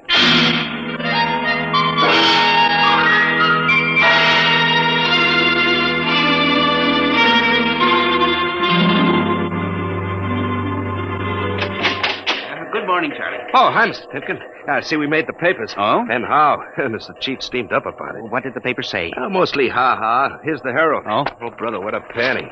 Uh-huh. Oh, dear. Oh, my. No wonder Mr. Wade is hopping. About tonight, Mr. Timken, I don't know. Now, you promised you'd give me a key to the radio room, Charlie. Yeah, but I didn't expect this. Listen, Charlie, we've got to find out if there's something to that message. If Otterburn is alive somewhere and radioing for help, it is... Hold it. Time for the morning broadcast. We've got quite a list today. Well, do you mind if I listen a while? We may hear Otterburn. Oh, I ain't self-conscious. Stick around. Attention. Attention, this is the Federal Bureau of Missing Persons calling all local agencies nationwide. This is a coded broadcast. The following persons are missing.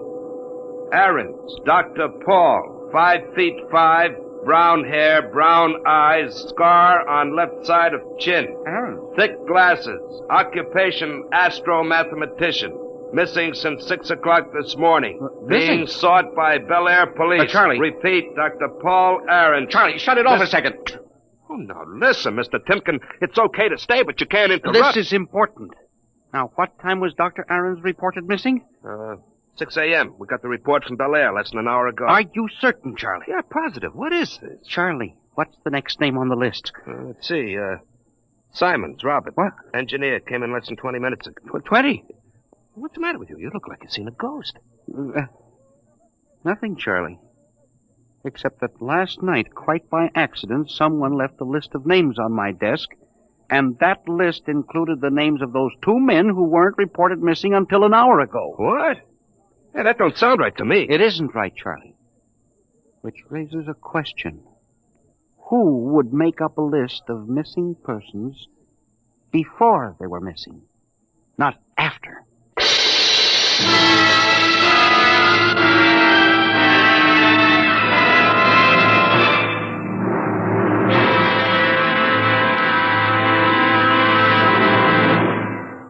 Dimension X will continue in just a moment.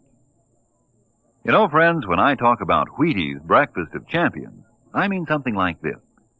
Champions do eat Wheaties because they feel Wheaties give them energy they need and because they just plain like the way Wheaties taste. And even though they are champions, that isn't unusual. Sort of the way you and I look at it, isn't it? Here's Ed Prentice with a perfect illustration of my meaning. Now, young man, will you tell us what you do for a living? I pitch. You what? Pitch. You know, baseball. They have a baseball team that have to have a pitcher. I'm a pitcher. I pitch. Oh, yes, I see. And are you on a team? Yes, sir. I'm on the Cleveland Indians. Cleveland Indians, What is your name, young man? I'm Bob Feller, and you know it as well as I do, Ed. Sure I do, Bob. It's good to see you. This makes your 14th season playing with the Indians, doesn't it? Yep, Ed. 14 years. Well, tell me, Bob, how long you been eating Wheaties? Oh, about 20 years, give or take a couple. You mean you started eating Wheaties before you started playing ball? Why, of course. What's so strange about that? Most people start eating Wheaties before they get to playing ball. In fact, most people never start playing baseball. You don't have to be a ball player to enjoy the lift you get from Wheaties with milk and fruit. You're right as rain, Bob. No champ ever said a truer word about Wheaties, breakfast of champions.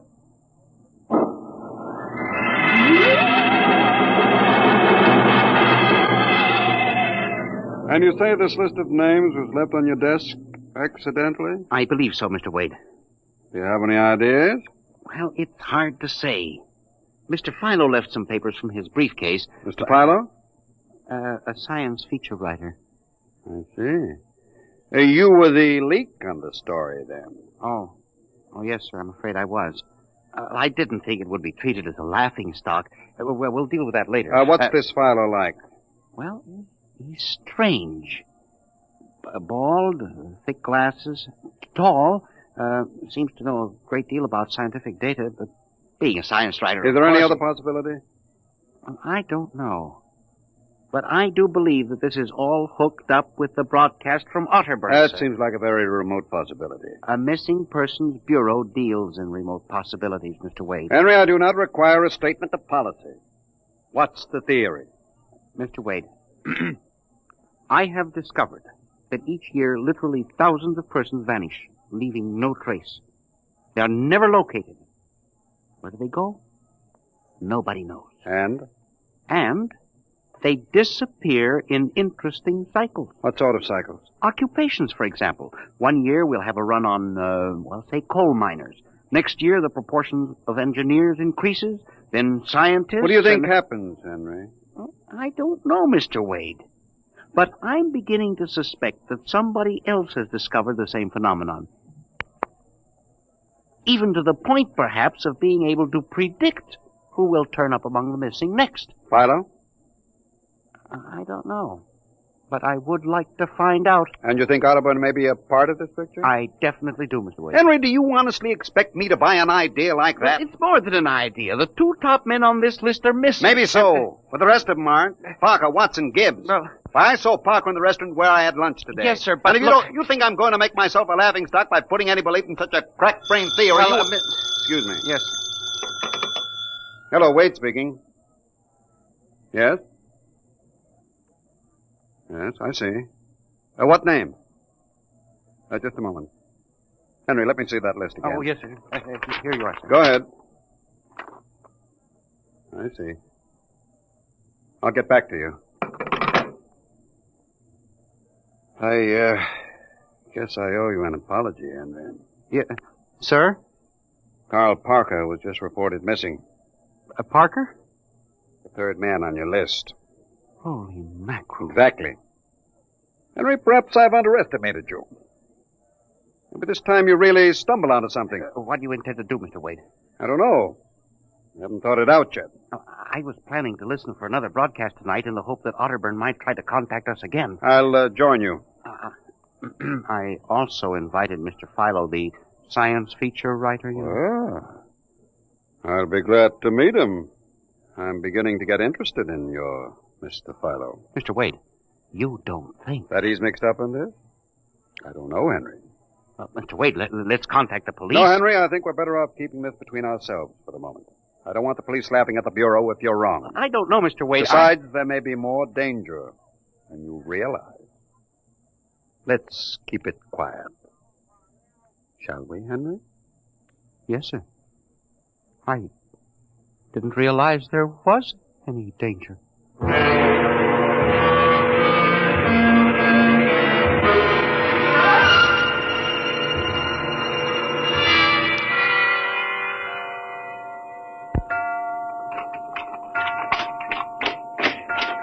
O'clock. When Mr. Philo was late.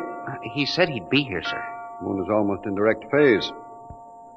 You can't wait much longer. You'd better switch on the set. Yes, sir. I'll have to light in the hall for Mr. Philo when he comes. Are you getting anything? Just some foreign stuff. Programming from Johannesburg, South Africa.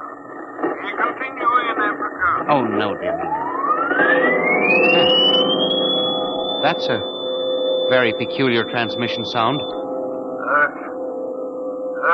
That sounds like something. See if I can work the selector here. The moon is in phase. Yes, sir. Hello. Can you hear me? I'll try to return. Hello? Hello? Hello, Earth. Hello, do you hear me? I get you now. Thank God. Who are you? Can you hear me? Who are you? This is Professor Cornelius Otterburn. Hello? Go on, I hear you. Not much time. They're on to me. They've located my landing point. You hear me? Go ahead, keep talking. I've only enough oxygen for a few minutes more. Well, where are you? I'm on the Earth side of the moon. You get that? The Earth side of the moon. A volcanic crater. Good Lord. Start that recorder, Mr. Wade. Go on, explain, please. Explain, please. Closely. There's an Earth colony on the moon.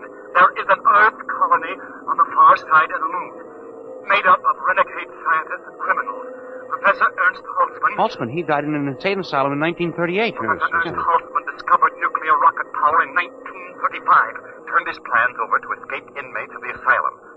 They took off and set up a colony on the far side of the moon in 1938. Go ahead. We're recording you. Each year, they recruit new colonists from Earth.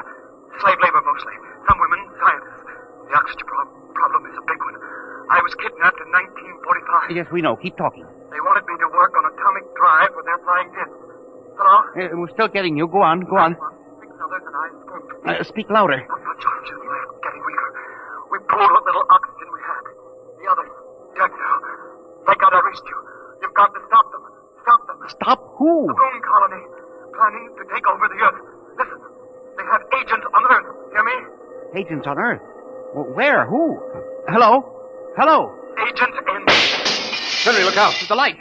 Someone at the window. Get down. Henry, are you all right? I think so. Oh, his shot smashed the transmitter. Strike a match. Careful. Whew, that was close. I gotta look at him.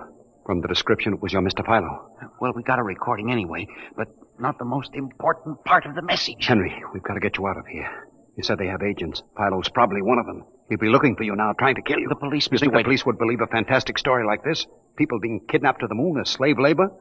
Moon colony planning an invasion of the Earth? Henry, believe me, they'd clap us into straitjackets before we could finish. We've got to do We something. need time to get proof. Well, we can't walk out of here. Philo's probably I waiting. can only figure some way. Wait, I know. How? Listen. There's a service elevator that leads to the basement garage. My car is there. Mr. Wade, By let's the call time the the police. police get here, we'll be dead.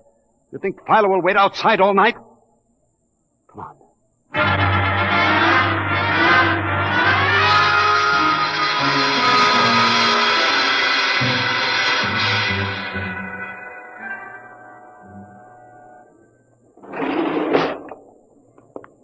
This is the basement.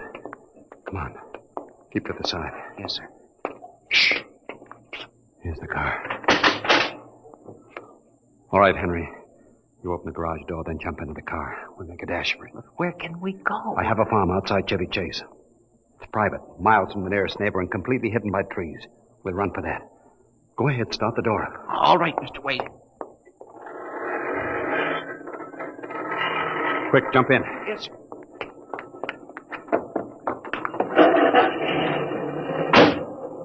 All right, here we go. Cross your fingers, Henry.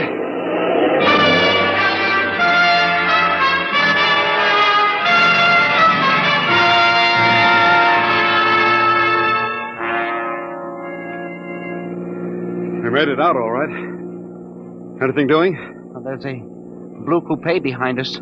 It seems to be following. I'll cut up Pennsylvania Avenue and out Route 1 toward Baltimore. It is following. He turned with us. Can you go faster? Not much faster. He's gaining on us. I've got an idea. Hang on, Henry. Yes, sir. Why did you stop? Turn off the lights, quick.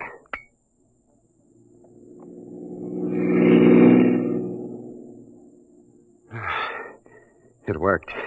He shot right past us. Now we'll double back and go out another route.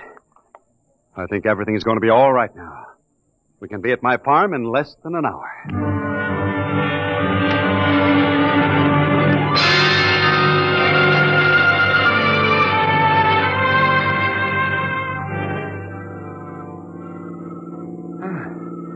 This place is really out in the wilderness, Mr. Wade. You can stay here indefinitely till we figure out the next move. Just up this dirt road now, there's a big abandoned wheat silo on my grounds. It's down in a hollow where it can't be seen except from the air.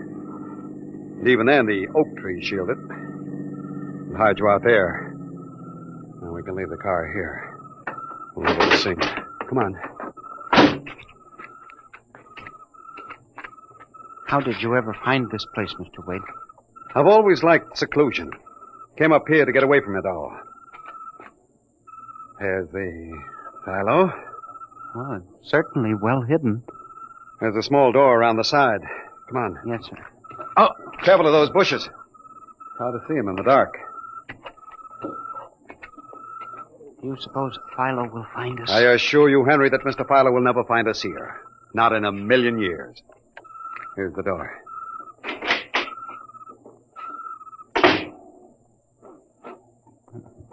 Pitch dark. Hold my arm. I know the way. Just a few steps up, then another door. Yes, sir.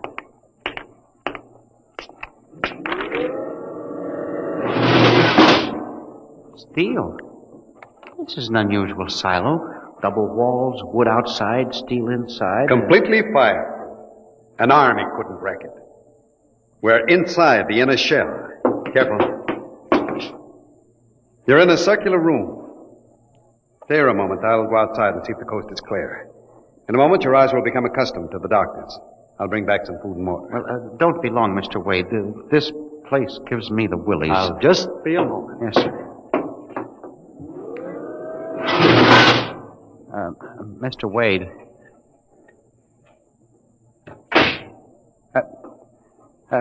Mr. Wade. I swear I hear something. Mr. Wade! There is something. Good Lord. There's someone in here. It's locked. Oh, no. Oh, this must be a light switch. Oh, thank God. Oh, no. People. 10, 15, 20 of them. Mr. Wade! Help! Help! Will do you no good to shout, Henry. Mr. Wade, where are you? Outside, speaking over the intercom. Mr. Wade, there are people in here. 15 or 20 of them. They're sitting like statues just staring at me. They won't hurt you, Henry. They've all been drugged. They're even more helpless than you. Yes, but who are they? Permit me to introduce them, Henry, since they're currently unable to introduce themselves. The gentleman seated before you is Dr. Paul Ahrens, the astromathematician. Ahrens? Next to him is Mr. Robert Simons, electronic engineer. Name's on the list? Yes. They've all been recruited for work with Professor Halsman's group on the moon. On the moon? Then you're one of them? Of course. You'll turn around, Henry. You'll recognize the drugged form of your old friend, Mr. Philo. Philo? But I thought... That he was part of the conspiracy? No, on the contrary. His stooping made it necessary for me to include him. Yes, but the man in the window, the one who fired the shots. An agent of mine, the pilot of the ship. Ship? What ship? This silo is a camouflage for a rocket launching platform. In a moment, the roof will slide back for the rocket's takeoff. A rocket ship? In exactly 70 hours, you and your companion will join Professor Otterburn on the moon. But you can't do this to me. We have done it, Henry. No! You see, there was another name omitted from that list, which I carelessly mixed up with your papers. That of Henry Timken. No! Bon voyage. I won't let you do this. You can't. Please let me out. Let me out, please. This can't happen.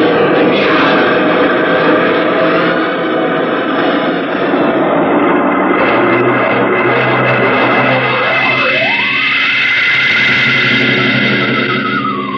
Attention. Missing since 8 o'clock last night. The following persons. Timken Henry, age 45, height 5 feet 8, brown eyes, slightly balding.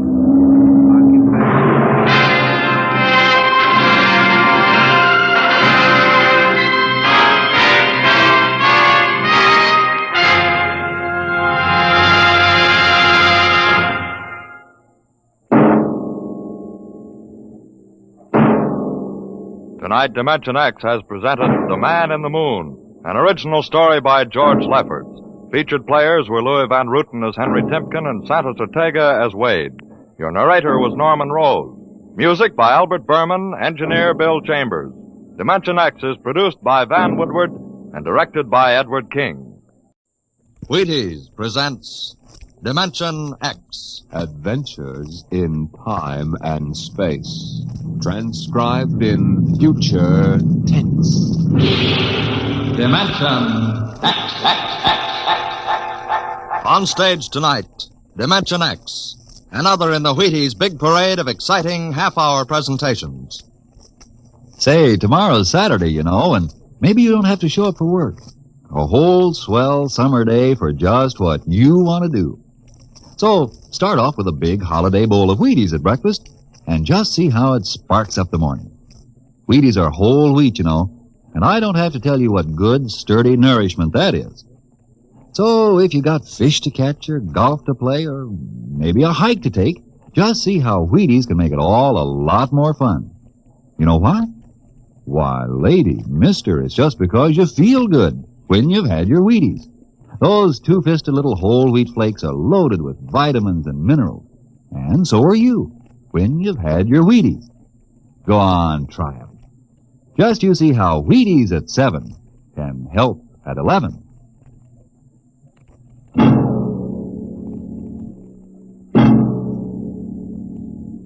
When the first space rocket lands on Mars, what will we find? Will we be welcomed with open arms, or will the Martians treat us as invaders? Only one thing is certain. Someday a giant metal ship will take off from Earth to travel through the black velocities, the silent gulfs of space, to descend at last into the darkness of the upper Martian atmospheres. And on that day, man will finally know the answers. The day we first land on Mars.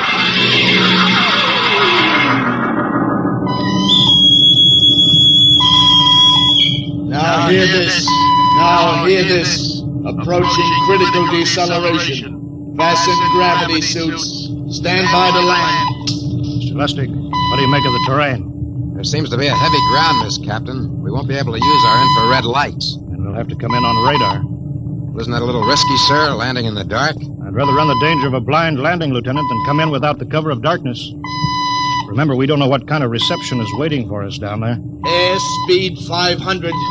Altitude now 4,000. Bridge to engine room. Stand by for deceleration. Engine room, aye. Fire forward tubes 1 and 3. Aye. Skids down. Skids, check. Altitude 500. 4. 350. 3. Up a point now. All right. Let's set her down. Look out! Cut the power. Master's pipe battle stations. Aye, sir. All secured, sir.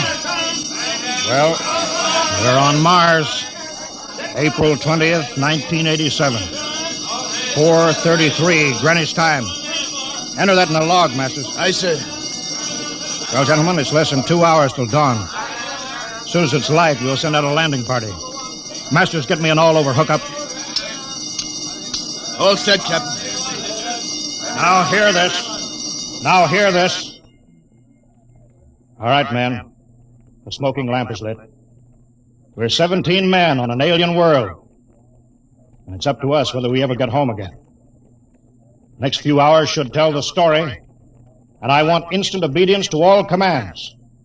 I'll court-martial the first man who doesn't jump to when he's ordered. And one other thing. We may be on Mars, but this is still a United States naval vessel.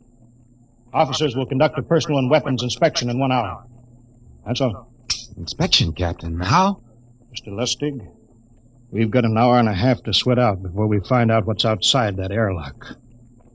I'd rather have a man worried about his stripes than about what's waiting outside on Mars.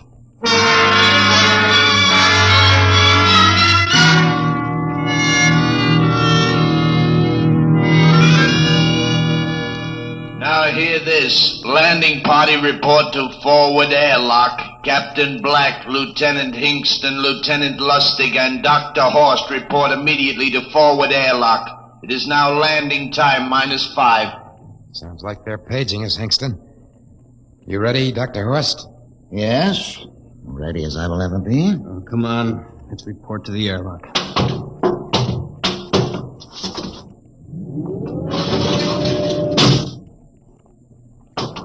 4 minutes to go. Hey, where's the captain? Who knows? What difference does it make? Just want to get it over with, that's all. Has anybody got a cigarette? I think you're smoking too much, Lieutenant Lustig. Are you nervous? Lay off, will you, Horst? Wondering what's hidden outside underneath that ground mist? Very unusual planet, Mars. Why? It has an atmosphere. Wonderful thing, an atmosphere. Where you find one, you find life. You mean Martians? What do you think they'll look like? Who knows? Intelligent life can take many forms. You mean they may have green skins and eyes on stalks or something? A comic book conception is possible.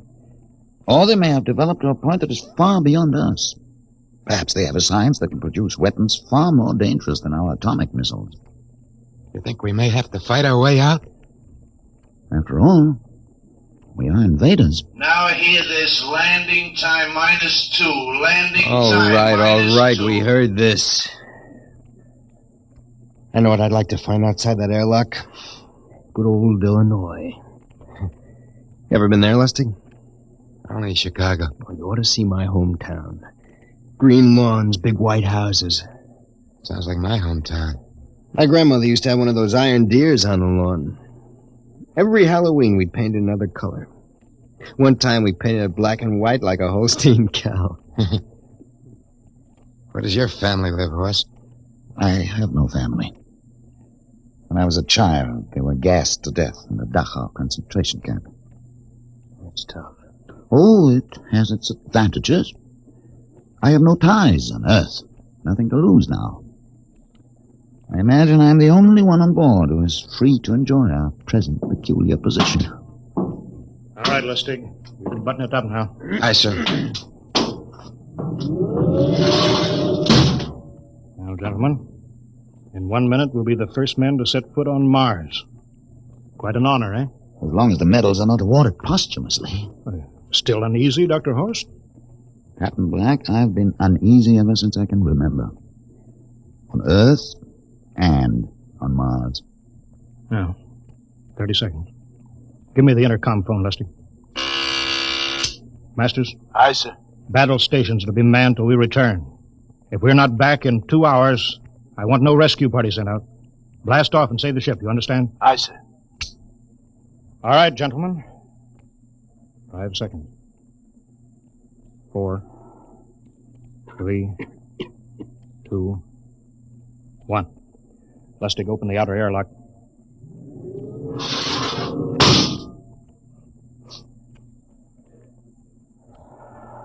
Fresh air. Let's go.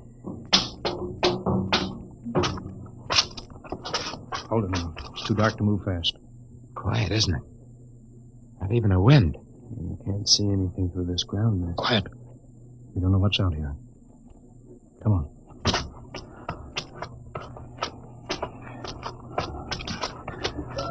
What the? Quiet! Captain. I could swear that sounded like a rooster. I don't hear it anymore. A very unlikely sound. A rooster crowing on Mars? Kingston. Aye, sir. Set that machine gun 25 yards to the flank. We'll stay here till the ground mist lifts. Aye, sir. What do you make of the ground, Horst? Grass. Plain grass. You could see some large foliage. There, where the mists then down. What the heck is that? Kingston! Hold your fire, you fool! I hit it, Captain. What?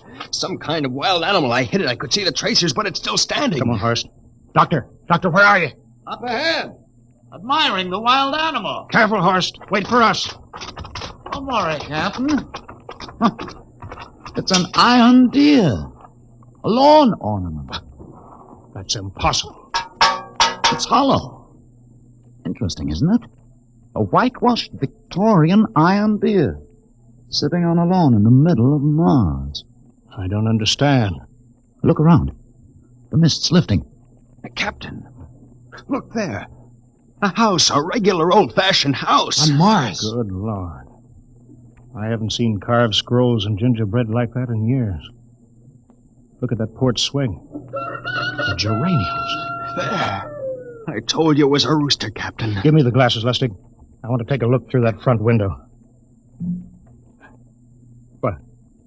There's an upright piano. Some sheet music on it. Lustig, it's beautiful Ohio. Beautiful Ohio? That can't be. Look here, Horst. Do you think that civilizations of two planets could be identical? I don't know. That specific variety of geraniums is only 50 years old on Earth. Is it logical they should develop in Mars? How about that port swing, that piano, and beautiful Ohio? No, it's impossible. Captain Black, this looks like the town I was born in. Well, it looks like my hometown, too. I've thought of something, sir. It's the only solution. Maybe we're not the first ship to reach Mars from Earth. That's the only answer. That's impossible, Lustig. If there had been space travel, it couldn't be secret. Do you have any idea what ships cost, what industrial power is needed? There's got to be some logical reason. Captain, I think perhaps we might find out. A light just went on in that house. Kingston, cover that door with the machine gun. Aye, sir. Come on, Horst. You ring that doorbell. There's got to be a scientific answer to all this.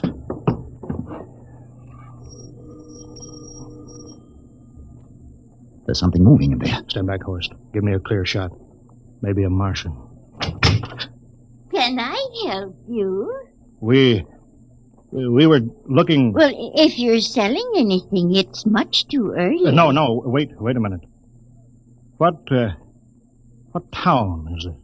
What do you mean? Are you census takers? No, we're strangers here. We want to know how this town got here. Is this a game? No, it's not a game. We're from Earth. From where? From Earth. Do you mean out of the ground? Hey, are you sure you're feeling well? Madam, we came in a flying ship across space. We're from the third planet. This is Mars. Now do you understand? Mars. You go away now, you hear? I'll call my husband from upstairs and he'll chase you. Now go on. This is Mars, isn't it? This is Green Lake, Wisconsin, in the United States of America. Bounded on the east by the Atlantic and on the west by the Pacific. Now, go away. Goodbye. Of course, do you suppose it's really possible? I've got to find out more about this. For the last time now, go away. Pardon me, madam. What year is this? Year? Well, 1928, of course. Oh, for goodness sake. You hear that, Horst? And we know it's 1987. And we know it's Mars. Is it possible that we got fouled up, made some tremendous blunder, and circled around and landed back on Earth? In 1928? Maybe some switch in time or dimension. Could we have shifted somehow and gone backward in time? Horst, it won't hold water. It's not logical. We've checked every mile. We went past the moon and out into space. We're on Mars. Find out anything, Captain? No, we're going back to the ship till I figure out some logical explanation for all this. Lustig, out at point. Aye, sir. Hingston in the rear. Keep that gun at half load. Aye, sir. Horst, there's got to be some cold, logical solution. Captain. What? That house down the street. The white one with the green shutters. Lustig, what's the matter? I never thought. Thank God. Thank God. Lustig, come back here. He's running for the house. That crazy fool, after him quick. Lustig, stop. Come down off of that port. Grandma! Grandpa! Lustig, what the devil do you think you're crossing? Grandma and Grandpa, it is you. Lustig, what's going on here? Albert, why, it's been so many years. How you've grown, boy. Oh, it's so good to see you. Lieutenant Lustig. Oh, Captain. Grandma, I want you to meet my friend. This is Captain Black. Captain, I want you to meet my grandfolks. Howdy. Any friends of Albert's is friends of ours. How long you been here, Grandma? Oh, good many years. Ever since we died. Ever since you what? Oh, yes, sir. They've been dead 30 years. What? You mean to tell me that Mars is heaven? Oh, nonsense, no. All we know is here we're alive again. And who are we to question God's infinite ways? Lustig, we're going back to the ship. But, Captain, I want to talk to my Lieutenant grandfolks. Lustig, I don't like any part of this. You'll come back with us. I have to club you and carry you. Yeah, but, sir, That's they're enough. my... Heaven only knows what they've run up against back at the ship.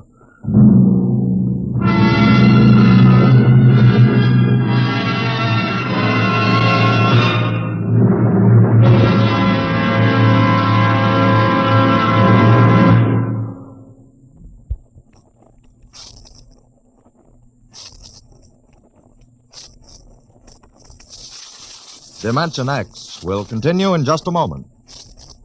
Well, now let's come back to Earth for a moment.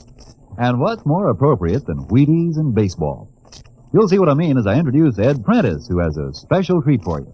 Carry on, Mr. Prentice. Folks, I'd like to have you meet a good friend of mine and a prominent member of a fine little organization known as the Chicago White Sox, Mr. Lucius Benjamin Affleck. Ooh, Ed, don't say it like that. Whoever heard of a ball player named Lucius?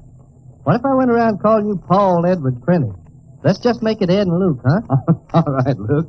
Say, just how long have you been with the White Sox? Over 20 years, Ed.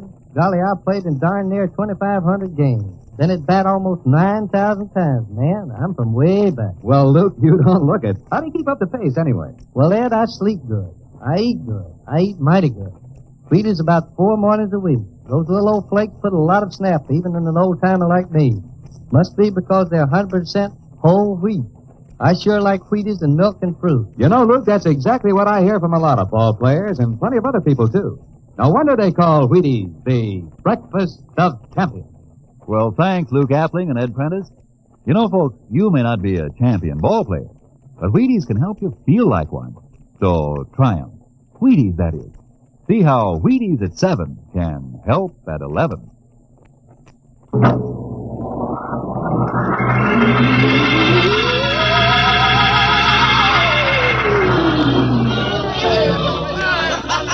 Horst, look at that crowd around the ship. Looks like we're being welcomed with a celebration, Captain. Celebration? They've abandoned ship. Every port is open. No guards set. You, Masters. Hiya, Captain. Meet my old dad. Dad, that's Captain Black, and he's not a bad guy for an officer. Of all the... Kingston. What, sir? Bring that man back. Use force if you have to. Excuse me, sir. There's my Uncle George. Kingston. I'll be right back, Captain. Uncle George. Uncle George. What the devil Don't is you going... understand, sir? They've all found friends and relatives. They're all here. He's right, Captain. I've counted. The whole crew's out on the crop. But I gave orders. Definite orders. You don't understand, Captain. I understand mutiny. I don't care how many relatives show up. I'll have discipline on... Johnny! Johnny, you old son of a gun! Edward! It's you. It can't be. Of course it is. Johnny, you old son of a gun. Edward. Dr. Horst, this is my brother, Edward. How do you do? Hello. It's wonderful to see you, Edward. Look, I've got to get back to my ship. Hey, I almost forgot. Mom's waiting at home. Mom? And Dad, too. Mom, Dad are alive? Excuse me, Horst. Then you're real, then. Don't I feel real? How's that, huh? Ed, we've got lunch for you, Johnny. Mom's making corn fritters. Dr. Horst, haven't you found anybody? No, Captain. I have nobody. Then you come on home with me, right, Ed? Sure, you bet. Horst, you wouldn't believe it, but it's been 35 years since I had Mom's corn fritters. By George. 35 years.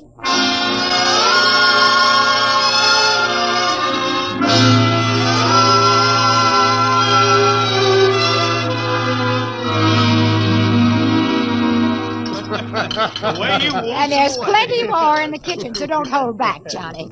You too, Dr. Horst. Well, Johnny, you're still in the Navy, huh? That's right, Dad. I'm in command of the ship. We're an old Navy family, Dr. Horst. All three of our boys in the service. Ed was the best pilot in the Pacific. What did happen, Ed? Oh, what's the difference? I'm here now. Oh, you know, it's almost perfect. All we're missing is your brother Will. Then the whole family could be together. Well, it won't be long, Mom. Will's in charge of the XR-54. That's the next rocket coming out to Mars. Well, little Will. When does he leave, Johnny? Takeoff scheduled for September, but it depends on what we report. There's no question about that now, eh? Christmas together again. That'll be something, huh? Yes, sirree. Well, this calls for a celebration. How about a little of the old dandelion wine, eh, Johnny? Now, Father, don't you go giving Johnny too much wine. Oh, he's a big boy now, Mother. Well, sir, isn't everything just fine? Just fine.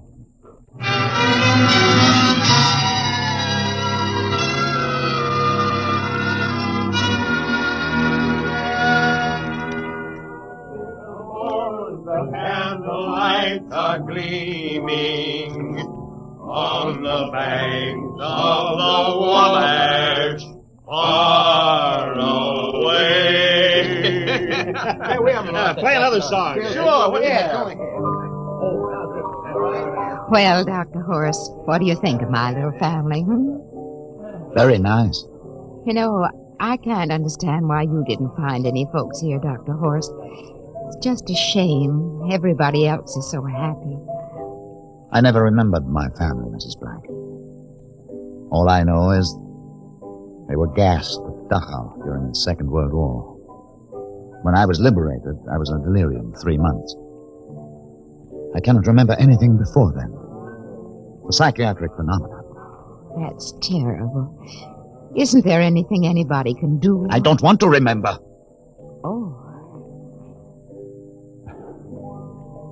I haven't had a pleasant life. I prefer to be free of emotional entanglements. They interfere with a scientific approach. I'm sorry, Dr. Horst. Oh, I'll get it.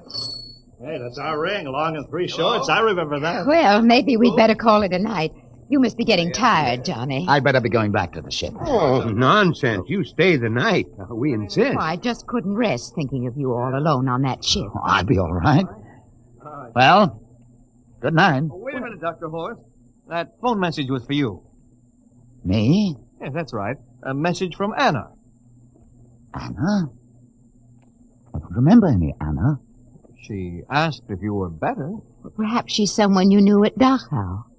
Anna? She said she's coming over here first thing in the morning. So you'll have to stay over. Yes, well, but... that settles it then. You stay here, Horst. You can bunk with me in my old room. Oh, but Johnny, we thought you'd like to be with Edward. So you could talk the way you used to. Well, we can't put Dr. Horst on the daybed. I think we better share the room tonight. There'll be plenty of time for talking, Ed. I guess so. Well, I suppose I better drop back to the ship. You know, Ed, security check. Well, why do you have to do that here? Well, I don't know. There's no good reason, I guess. Well, suppose we skip it tonight. Oh, sure. Good night, everybody. Oh, it's good to have you home, Johnny. It's good to be home, Mom.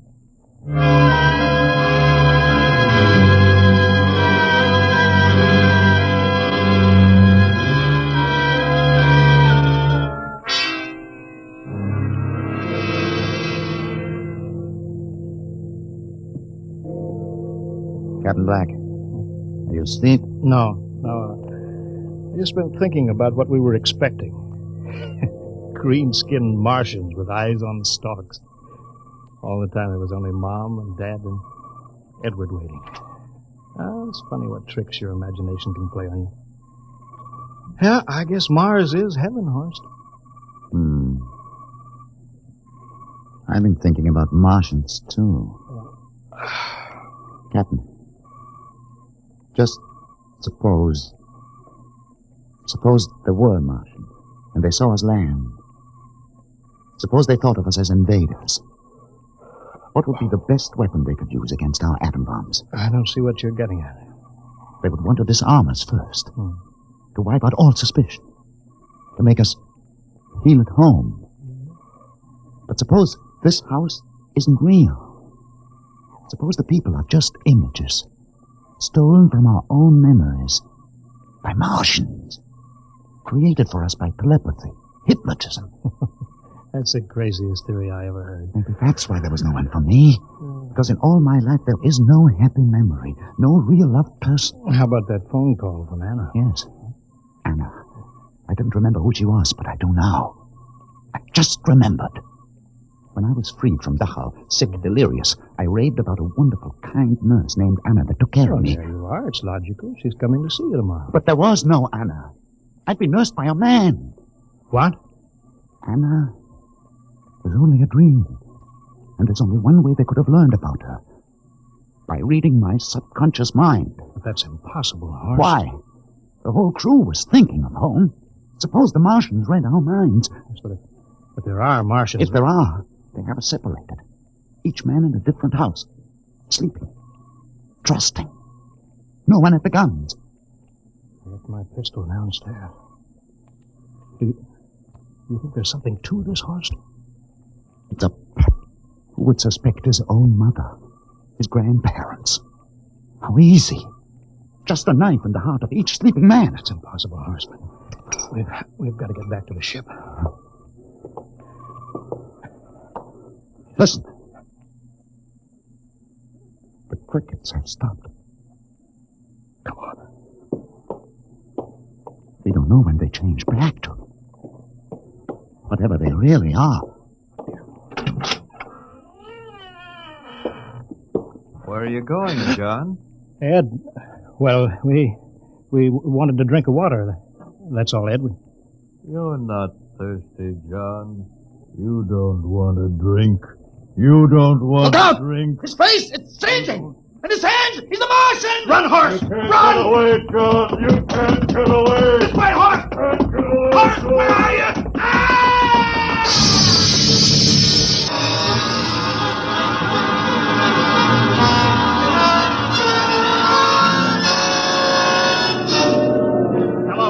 Hello, can you hear me, Earth? This is Captain John Black, the XR-53, calling from Mars. I've locked myself in the ship, but they've crippled it. I can't take off or fire the guns, and they're coming for me now, the Martians. I'm all alone here. All the rest are dead. Hinkston, Lustig, Dr. Horst. Poor Horst, he didn't even reach the door. Listen, they're trying to break through the hull now. Edward and Mom and Dad and all the folks. But they're changing now. Melting and changing back into... They're Martians. Can you understand me? Martians, not men. They made us think that Mars was heaven and we fell into the trap. Can you hear me, Earth? You've got to stop the next rocket. Tell my brother Will. Tell my brother Will not to come. They'll trap him too. They'll kill them all. Hello, can you hear me, Earth? This is John Black on Mars. Hello, Earth. This is John Black on Mars.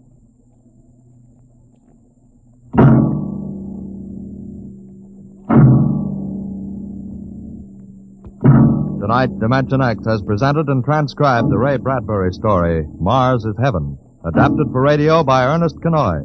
Featured players were Wendell Holmes as Captain Black, and Peter Capell as Dr. Horst. Your narrator, Norman Rose. Music by Albert Berman. Engineer, Bill Chambers. Dimension X is produced by Van Woodward and directed by Edward King. Robert Warren speaking. In a moment, we'll tell you about next week's show. And now, here is your Wheaties man, Frank Martin.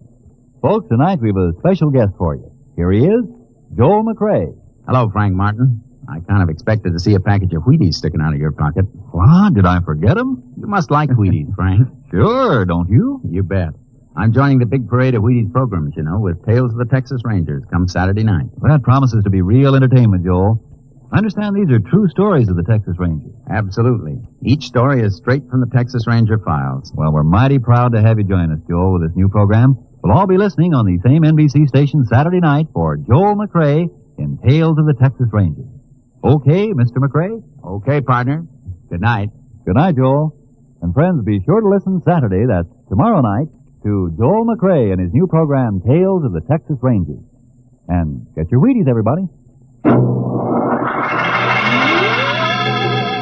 And this is the Wheaties man, Frank Martin, inviting you again to listen tomorrow night to Joel McRae in Tales of the Texas Rangers on the Wheaties Big Parade.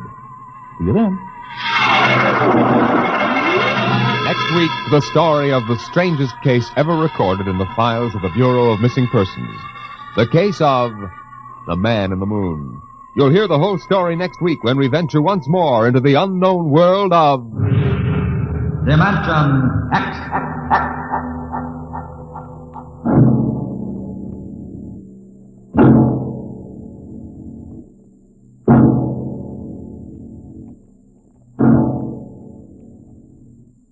Adventures in time and space, told in future tense. Dimension X.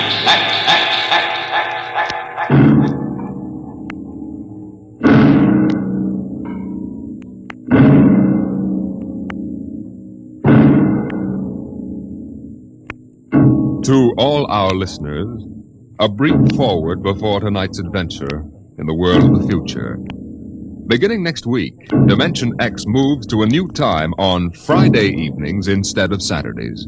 In the Eastern Time Zone, it will be heard at 9 o'clock Fridays, Eastern Daylight Saving Time. In other zones, please consult your local newspapers to learn the new time of the program.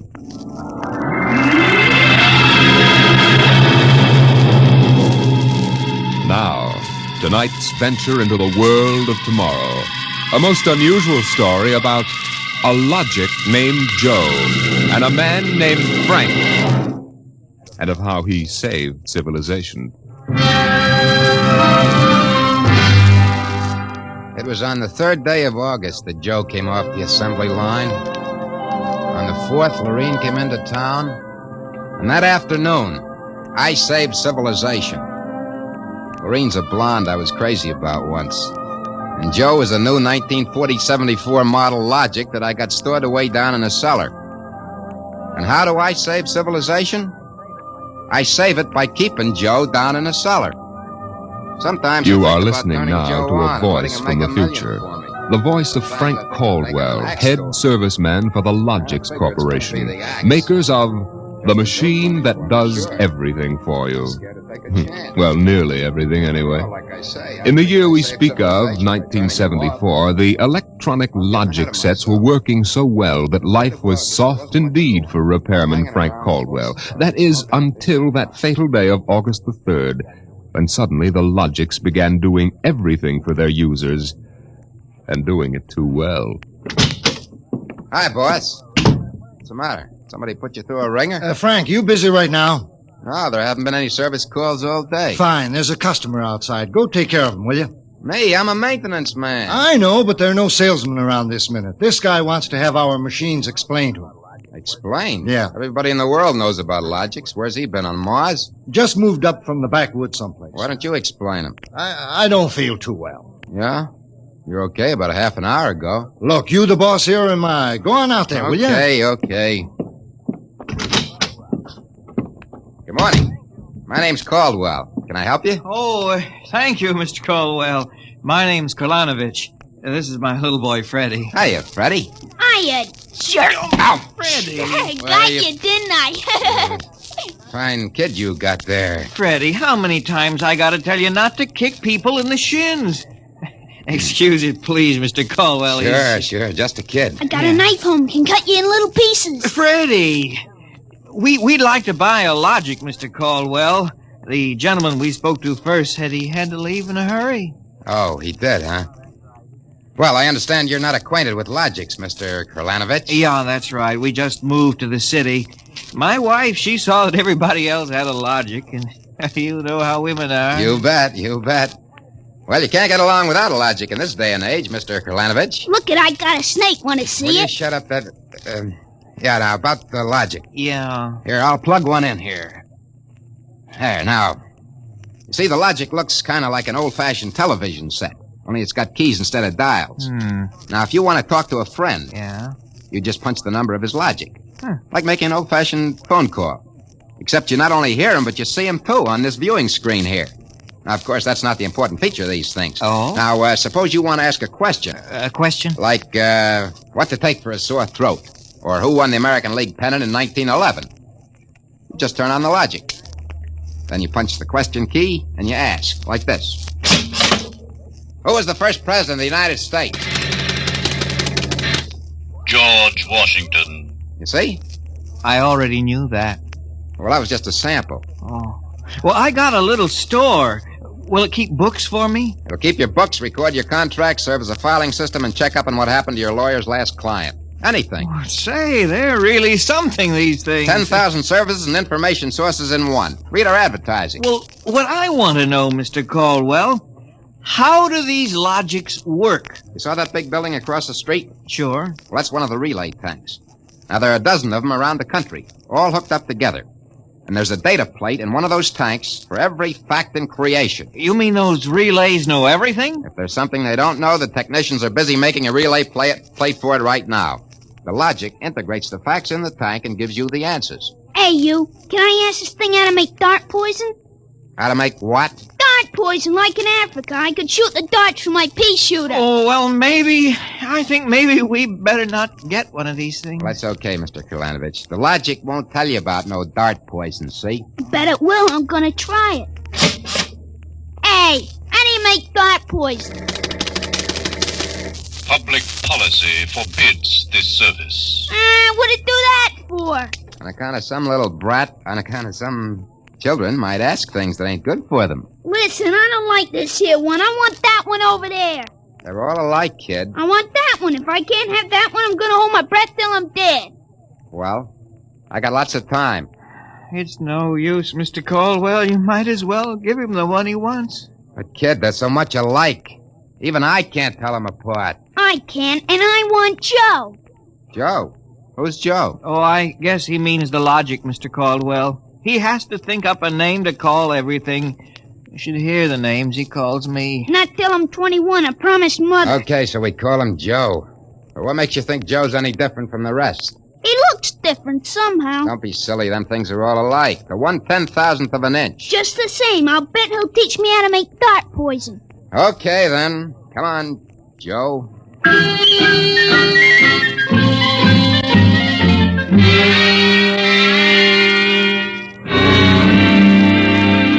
Yelling, I want that one, I want that one. I'm going to call him Joe. Mike, I could have wrung his neck. I could have taken that cards, Charlie? I pass. I'll draw two. Well, what a holy terror. He had his father scared to death. Too bad that kid ain't mine. I'd show him quick enough who was boss in the family. Holy smoke. What's the matter? Sorry, fellas. Gotta hold up the hand a minute. I just remembered. Gotta call my wife. Oh, let her wait a minute. Yeah, sure. You ever met my wife? Yeah, I did. Don't let her see the card game or she'll be down here with a hatchet. You telling me. Hey, what's the matter with this thing? He ain't getting my house. Announcing new and improved Logic service. Your Logic is now equipped to give not only consultative, but directive advice. If you want to do something and don't know how to do it, ask your Logic. What do you know about that? that? It's just somebody trying to pull a gag. Yeah, didn't sound like a gag to me. Maybe the boss decided to add a new Logic service. No. Boss knows better than to start anything like that. Why, look. The minute the system starts giving advice, Some joker like you's gonna be asking questions like, how can I get rid of my wife? Yeah, but you heard what the logic just said. Nah, the censor circuits will block the question. You don't believe me? Go on, try it. Okay, anything for a laugh. Try it. Okay, Logic, I got a question for you. How do I get rid of my wife? Service question. Is your wife blonde or brunette? You guys hear that? She's a blonde. Hexacrylaminotin is a constituent of green shoe polish. Take home a frozen meal containing pea soup. Color the soup with green shoe polish. This poison is fatal to blonde females only. This fact has not been brought out by human experiment, but is a product of Logic's service.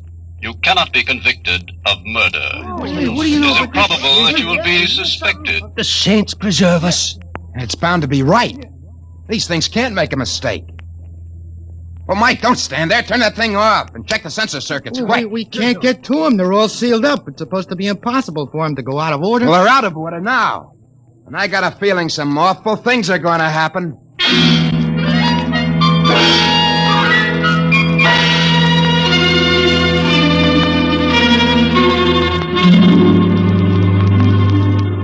Boss, we gotta do something. The Logics have gone nuts. Relax. The thing gave a goofy answer once. Maybe it was a joke. Whoever heard of a Logic making a joke? Well, it was an accident. Forget it. It won't happen again. What makes you so sure people are going to be trying it? Now, look. Supposing I wanted to get rid of you, for instance. You don't. How would you collect your pay? Yeah, but supposing. I'm going to try it and see what the Logic says. If you want to do something and don't know how, ask your Logic. How do I bump off my boss? A male, bald-headed, 45. Service question. Is he fat or thin? Holy mackerel. Fat. Make some chocolate ice cream containing powdered charcoal in place of half the chocolate. Use Hotzo brand charcoal. Hotzo contains an ingredient fatal only to fat, bald-headed males. This fact is a product of Logic's service. You hear what it said? If this keeps up, we'll have to shut down the company. You kidding? We can't shut down the company, and you know it. Logics do all the computing, bookkeeping, filing, and recording of contracts for every business in the country. They handle all television programs, personal calls, weather forecasts, employment notices. I know that, but... Wake up. If we shut down the Logics, we go back to a civilization we've forgotten how to run. Yeah, but the point is, boss, they're now giving out information on murder. And no telling what else. Well, we'll just have to find out why and fix it. Meantime, there's nothing to worry about. Nothing to worry about? Of course not. You've asked these questions for a gag. Nobody's going to ask them seriously. What you need is a little faith in human nature. Oh, excuse me, it's probably the wife. Person-to-person video call. Go ahead. Cyrus, dear? How do you feel? Why, just fine, sweetheart. I just called to tell you, Cyrus, I want you to be sure and get home on time for dinner. Yeah, why? Because I've got a surprise for you, dear. Your favorite dessert. Dessert? What kind? Homemade chocolate ice cream. The flavor is heavenly, Cyrus. When you taste it, you'll just die. Cyrus, what's wrong? Why don't you answer me? Cyrus! Chocolate ice cream, huh? This can't be happening. Agnes wouldn't... Why, this is dangerous. Have a little faith in human nature, huh? Caldwell, you're the head of the maintenance crew. I'll give you 24 hours to fix these Logics, or you're fired. Now, look, boss, Get me the police. Get me an extra maintenance crew. Get me a doctor. You. Me? Get moving. Where? Anywhere. Find out what the Logics are up to. And see that you find out before the Logics do.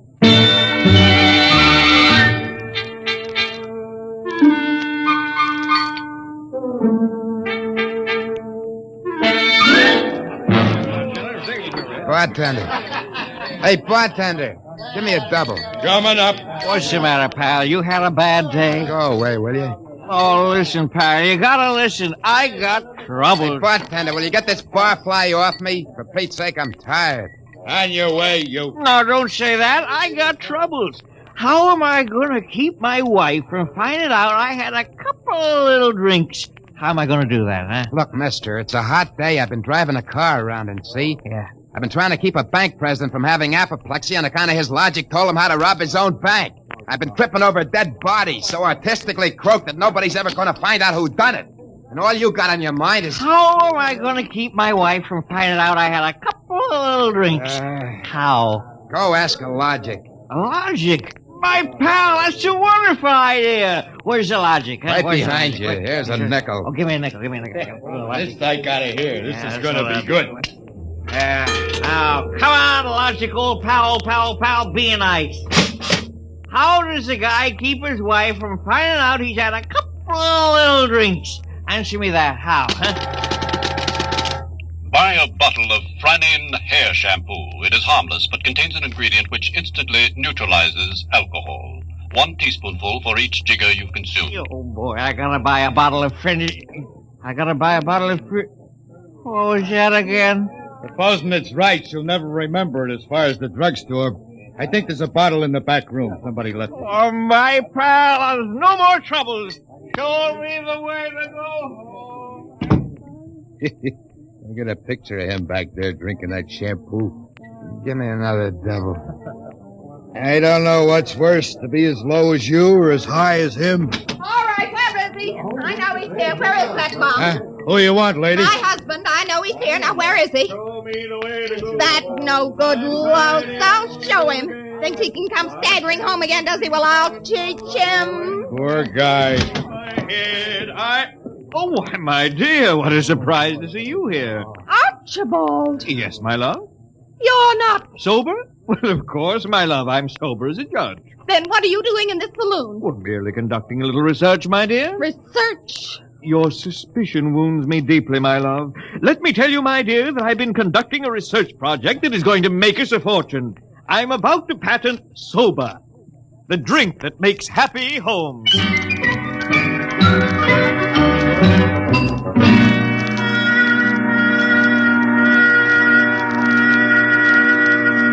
I'm Caldwell from the Logics Company, Sergeant. I just stopped Logics Company. Listen, Caldwell, you people get those blasted machines under control or we'll have you all behind bars. Now, look, Sergeant. No, you look. At this blotter. Blank. The greatest crime wave in history, and we can't even make an arrest. They're all perfect crimes. Well, we're doing our best to find out. It's not good enough. If you can't find out anything, shut down the company. Or the police department will. We know there's some big gang back of this. Hey, maybe you know something about it, Caldwell. Now, look, nobody's back of it. The Logics run themselves. They pick their own circuits automatically. You mean that they're doing this all by themselves? Sure. We always thought they could do more things than we knew about. I think they're just trying to be helpful, that's all. Oh, that's all, is it? Well, you'd better make them cut out the tricks, including this new one, this new business they're up to now. What new business? It just started an hour ago. Every time you turn on a Logic, it asks you your name and then spiels out the whole history of your life. Huh? I haven't heard about that. What's it do that for? You tell me. Go on, try it. Okay. What is your name? Huh. How do you like that? I'm Frank Caldwell. Frank Caldwell. Were you ever called Ducky? Oh, Ducky. Lay off, will you? What if I was? It's been years. Ducky, there is a video call for you. Hiya, Ducky. Holy cats. What's that? Lorraine. Ducky, darling, how marvelous. Look at that blonde. It's Lorraine. Where are you? Oh, silly, I'm in my hotel room. Say, how do you like my play suit? Well, I just got into town. Oh, Ducky, wasn't it smart of the Logic to find you? Logic? Find me? I asked it how to find you, Ducky. You must have an unlisted number, darling. You're not in the directory. Yeah. Well, how have you been, Lorraine? Since I saw you last. I heard you got married. That's right. Ducky, you won't believe me, I know, but I've had 4 husbands. But I've never loved anybody as much as I love you. You've divorced 4 husbands? 3. The last one died unexpectedly. Who unexpected it? He did. But the jury acquitted me, Ducky. They knew it was just a little old accident. So now I'm free again, and we've just got lots of things to talk over. But, Lorraine... You come right over here, Ducky, instantly. Well, I'm working. I'll call you back. Oh, I'm so lonesome. Please make it quick, Ducky. Have you ever thought of me? Oh, yeah, sure. Plenty. Aren't you sweet? Here's a kiss. That'll just have to last till you get here, but hurry, please. Oh, my back. What am I going to do? Do like you were telling me a while ago. Huh? Calm yourself, ducky.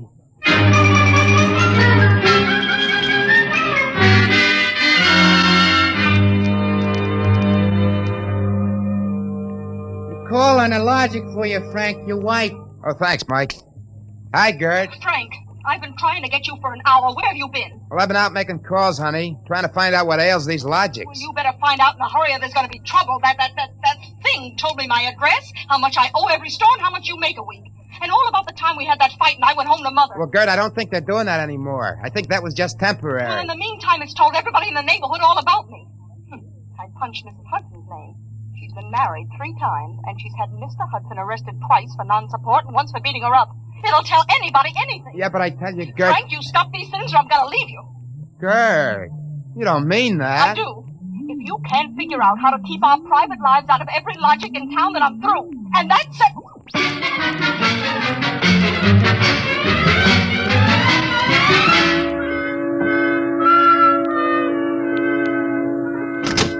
Hey, boss. You gotta put more men on the job or something. We gotta lick these logics. My wife's gonna leave me if we don't. You're also going to be looking for a job if we don't. I don't care about the job, but listen. You listen. The logics are giving out information on high explosives, the fine points of murder, and legal loopholes that'll beat any charge from hijacking to high treason. Yeah, but my wife... And about 6 guys have thought of asking how to switch bank credits so they can corner all the cash in the country. Now quit bothering me. Get over at the tank and help Mike try to block off some of those circuits.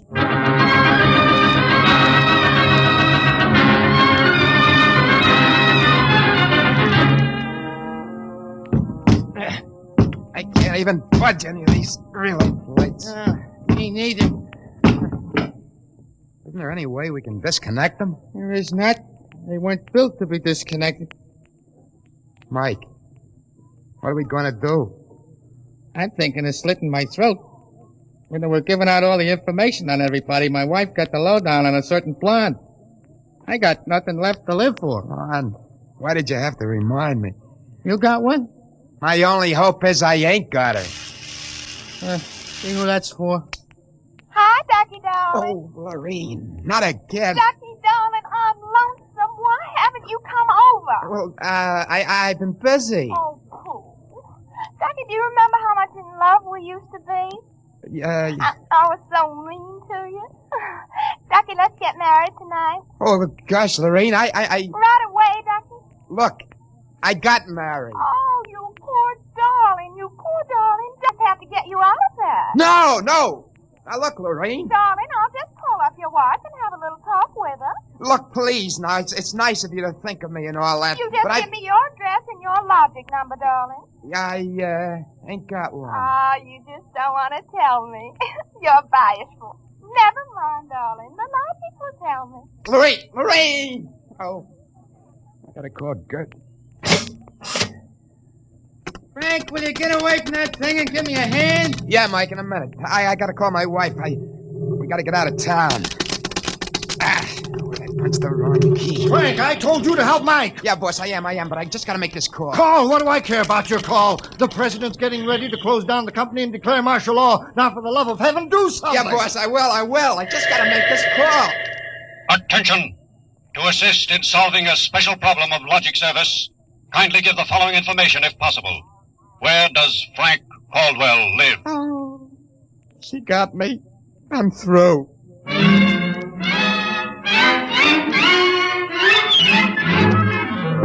Look, Gert, there is no blonde. Frank Caldwell, I told you I was leaving you. Well, leave me later, will you? Right now, pack yourself up and the kids. We gotta get out of here. What is all this? Are the cops after you or something? Yeah, that's it, the cops. Come on, get moving, will you? Hey, get away from that logic. Yeah, but don't you think we ought to hear the police calls? 27 and Car 31 detailed to round up all employees of the Logics Company. Use caution. They are suspected of sedition. Holy smoke, the cops are after me. But you just said they were. 17, proceed to vicinity of 119 East 7th Street. Child terrorizing neighborhood. Use extreme caution. Child is armed with pea shooter using poison dart. That is all. Ready. Who's Freddie? Oh, he's a mean little kid. He wanted a logic that would tell him how to make dart poison. They're all alike, I kept telling him. They're all alike. What are you talking about? I don't know. All I know is it was a nice world up till yesterday. Now it's like a guy named Joe come along and squashed all our mud pies for us. Looks to me more like it was a logic named Joe. A logic, Nick. They're all alike. Kurt! Kurt, baby! Let go of me. Oh, don't be so silly. Okay, honey, hold the fort. Maybe they aren't all alike. Where are you going? Frank, you're going to make a getaway? Baby, if you got the right inspiration, I'm going straight to the middle of this whole jamboree.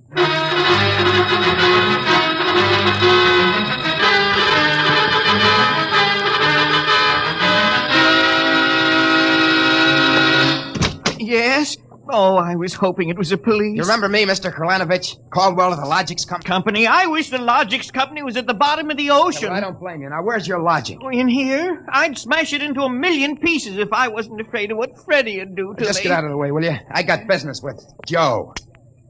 If you want to do something and don't know how, ask your logic. Oh, we're back to that routine, huh? Well, I want to do something, all right. Tell me, Joe, can a logic be modified to achieve correlations for which human brains are too limited? Yes. How great will the modifications be? Microscopically slight. Changes in dimension not detectable even by precision gauges. They can come about only through an extremely improbable accident. And what would this super logic then be able to do? Come on, you spell it. It could set up entire new combinations of electronic relays which would bypass the normal sensor blocks, thereby enabling it to perform valuable new services, including the giving of helpful advice on any human problem. Uh-huh. Has this accident ever happened, Joe? Come on, come on! It has happened only once. In the case of the logic now owned by the Kolanovich family of 119 East 7th Street. A logic named Joe. Thanks, Joe. That's all I wanted to know. Hey, what's all this about? I'm taking this logic away, Mr. Kralanovich. I'll bring you a new one. Our troubles are all over. Hey, you, get away from Joe. Correction, our troubles are just beginning. Now, Freddie, put down that blowgun. Ah, shut up. Hey, you, I said get away from that logic. Now, look, Freddie, I'm going to bring you a nice new one, see? I want that one. What I got in this picture ain't me. Mr. Caldwell, the police, they're outside. Yeah, for me and Freddie. Nuts. What they want you for? You ain't smart enough to do nothing. Oh, no? Say, there's plenty I can tell you. Open up in there. There's our cops, kid. It's you and me against them. So what you gonna do about it if he's so smart? Now, look, we may have to fight our way out, see? Now, let me see that blowgun. I know a way to hop it up so the cops won't have a chance. Come on, give it to me. Okay, let's see what you can do. Here. Thanks. Here. Oh, Mr. Caldwell, you're a great man. Now, all I gotta do is to pull this plug out of the wall. Come right in, Sergeant. Careful, men, careful. That must be the kid. But he don't look so tough to me. Well, he got a little soft. Oh, there'll be no more complaints, officer. I guess I can go on where Mr. Caldwell left off. Caldwell, you're wanted. This time you either answer some questions, or we'll keep you in the cooler till you do. What, in jail? Oh, okay, let's go. Hey, wait a minute. You act like you wanted to go to jail. Yeah, I do. I got a feeling it'll be safer there. What do you mean? Just put me away till a certain party leaves town. I'll confess to anything. Okay, then, Caldwell. Into the paddy wagon you go. Thanks, officer. You may be saving my life. Now, if you just help me carry this logic out... Wait a minute. You can't take that in the wagon. I can't? Why not? No room. We've already got a dame in there who's raising the roof. A dame? Yeah, a blonde. She was trying to buy a gun without a permit. She keeps screaming she's going to miss her date with Ducky.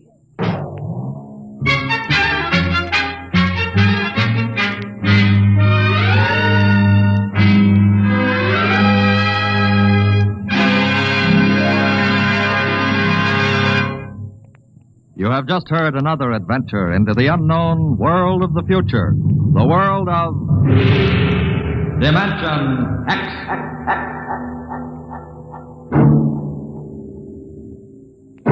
Next week, Dimension X joins the big parade of exciting half-hour presentations at a brand new time on Friday evenings at a different hour. In the Eastern Time Zone, you'll hear it at 9 o'clock Fridays, Daylight Saving Time. In other zones, please consult your local newspaper listings to learn the new time.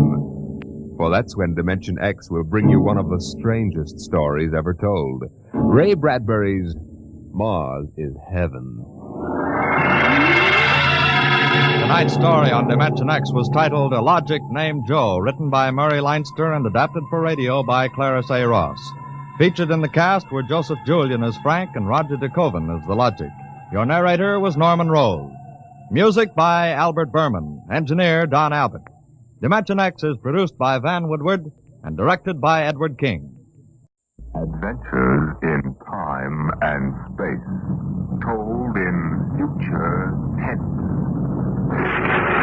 Dimension.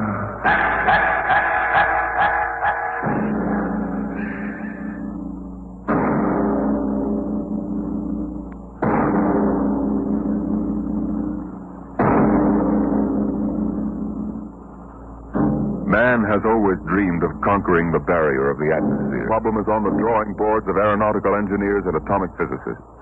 They can calculate the power needed, the trajectories, and the equipment. On the sound stages of Hollywood, the engineers and special effects men have combined to bring that day to life. The day when the first rocket leaves Earth for outer space. Now a radio play taken from the advanced screenplay of the George Pal Technicolor production, Destination Moon. On the vast concrete strip at Dry Wells, Texas, the form of the rocket towers above the cranes, the loading machinery, and the scuttling trucks and jeeps. The fuel lines snake across the concrete to the rocket. It's Destination Moon.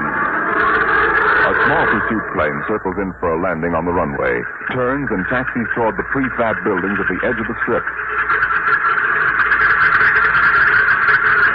Here comes General Fair. Got those reports, Dr. Cargrave? All ready, Barnes. Oh, you made good time. Hi there, General. Over here. Barnes, I've got to talk to you. Hey, you just made it, General. Everything's running smooth as a clock. We ground test in 20 minutes. Come on over to the office. What's the matter? Come on, Barnes. Something happened in Washington? Something always happens in Washington. Well, let's have it straight, General. Our application for a test license was denied. Denied? I'll quote. In the opinion of the commission, should the engine fail structurally, the dispersal of radioactive material would mean danger to the surrounding area. But we've evacuated the blast No area. use, Barnes. The commission is pretty sensitive about public opinion. The Galavan newspaper chain has been after our scalp. They got mine anyway. What do you mean? I've been retired. Retire? You got a job for next general? Pretty handy with a lug wrench. I can't do that. Where would the Air Force be if you hadn't kicked them into using the jet fuel jet engine on pursuits? It's not as simple as all that. One-star generals can't go into the Department of Defense and pound desks. I did. Some of those old mossbacks would still be using horse cavalry if they could get away with it. Now, this ship will work. I know. I built it. I don't suppose we'll ever know. The mission won't reverse itself. Wait a minute. Cargraves, ship's all ready, isn't it? Except for minor installations, yes. General, I've been building and flying ships by the seat of my pants since they had piano wire between the wings. Now, this baby either works the first time or she doesn't. What do you mean, Bond? The commission refused permission to ground test, right? Yeah? All right. We won't ground test. Cargraves, what's the next astronomical optimum? 3:47 tomorrow morning. We better get busy then. You've got just 17 hours to get that ship ready. And then we take off for the moon.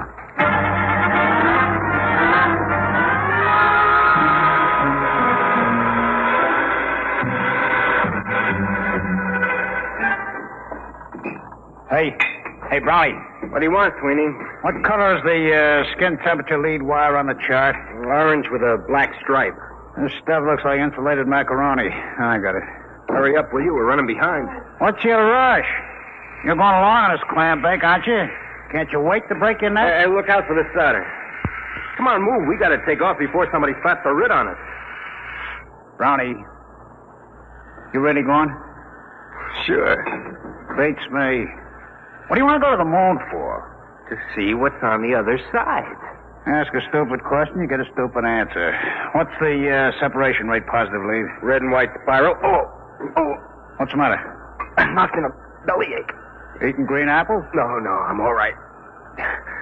Come on, Sweeney, get busy. We've got 2 hours left to patch this mess together.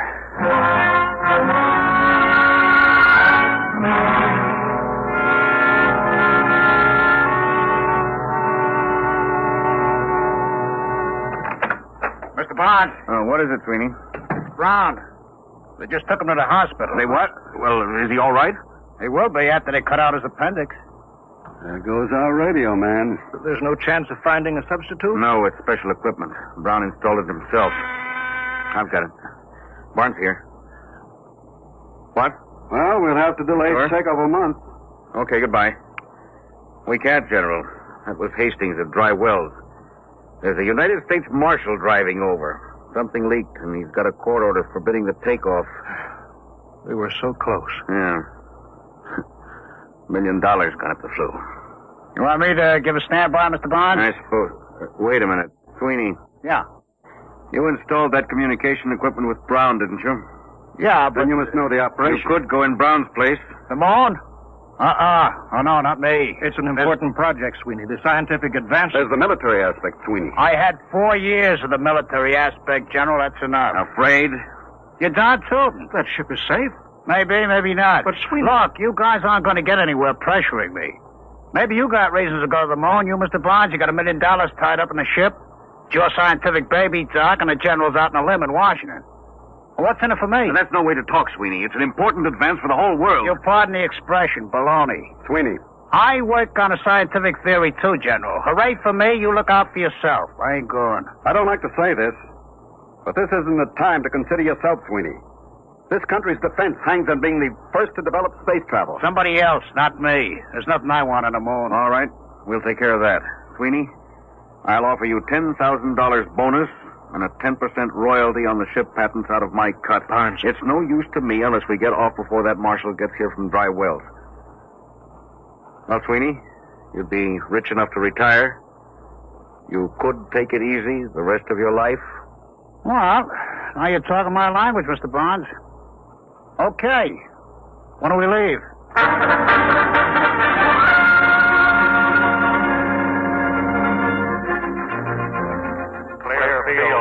Clear field for firing. Clear field for firing. All set, Hastings. Right. I'll be tracking you from control center. Hey, what's that car doing? He's coming right out on the field. Marshal, Doc, General, Sweeney, inside. Hey! Hey, Barnes! Button her up. Hey! Hey there, commander of that ship. I've got a court order. You can't take off. Stop, mister. You can't do this. Hey! Hey! Save your knuckles, fella. You couldn't get in that ship with a blowtorch. Barnes can't do this. Suppose you tell him all about it when he gets back from the moon.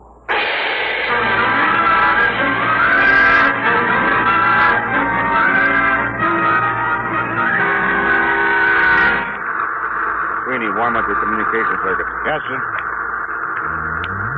Calling traffic, Shack. Traffic calling rocket to Blue. Over. Get a clearance check. Give us a clearance, traffic. Over. All clear. Dry Wells is ready for tracking. Over. Power. Power ready. Communications? Yeah. Co-pilot? Automatics ready. Give the warning signal. Give me a time check on the computer. 03:47:58. Stand by for count-off and firing. Stand by for count-off and firing. Roger. For check. 2:48. 10. Check. Coming up 30 seconds. 29. 28. I'll lie back on the acceleration 7. couches. Worst pressures 6. will be over in 4 minutes. 5. Barnes. General. I don't like having a man along who isn't with it. Sweeney, it's too late now. Make it pretty tough. If he's half-hearted We'll now... worry about that later. 7. 6. 5. 4. 3. 2. Fire.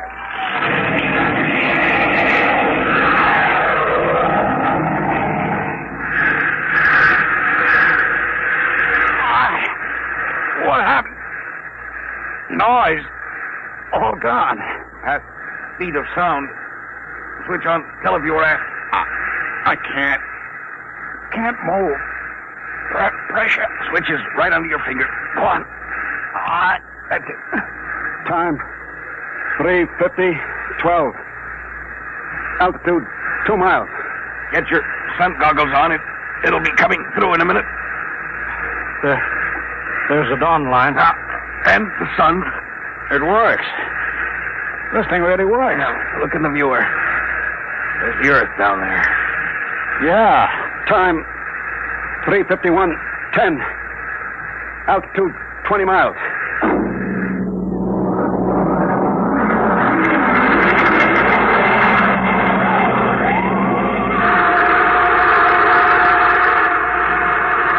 Time, 3:53:50. Altitude 807 miles. That's the end of the blast. We're in free fall. Unbuckle your straps. Hey, I'm falling. I'm falling up. There's no gravity up here. We don't weigh anything. I don't feel so good. How do I get down from the ceiling? I feel lousy, seasick. No, space sick. What's the difference so long as I ain't healthy? There's a bottle of pills under the head pad. They ought to settle your stomach. I'll break out the magnetic shoes. Then we can at least keep our feet down on the floor plate. Here, Sweeney, you put these on. Hand them up. All right. Here.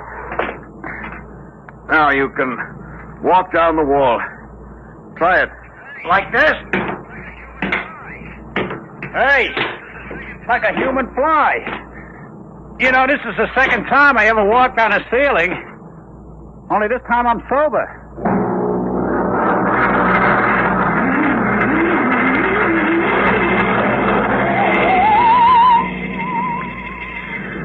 Hey, General, would you mind tapping that ham sandwich back and float it away from me?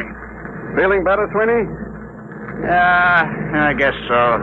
It's a heck of a note when your meal floats away from me before you eat it. Sweeney. Yeah, Mr. Barnes. I tried to crank out the radar antenna. She's stuck. Well, let me see.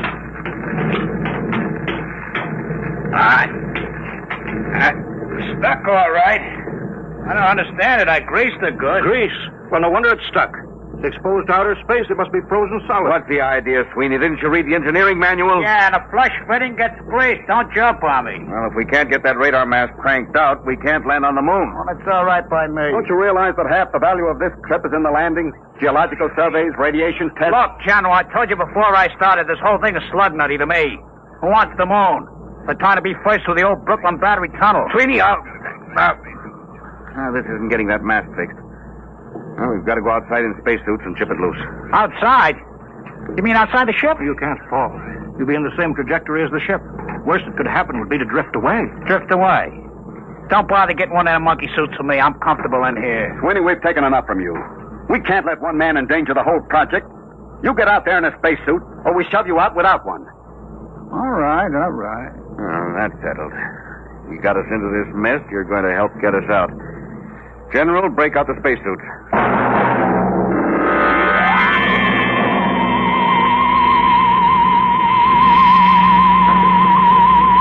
Close the interlock. Now, let's get this straight. Keep your magnetic shoes on the hull plates. Your safety line's hooked. If you break loose, we won't be able to go after you. You'll hit the moon at 20,000 miles per hour and squash. Hey, wait a minute. How come General Thayer don't go? That's right. He doesn't go. He's co-pilot. Okay. I just asked. All right. Now, let's make sure our intercom walkie-talkies are warmed up. All set. Check. All right. Fasten helmets. Hello, Doc. I hear you, Barnes. I'm okay. Check instruments. I'm going to pump out the lock.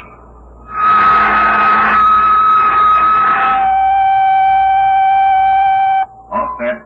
Open the outer door, Doc.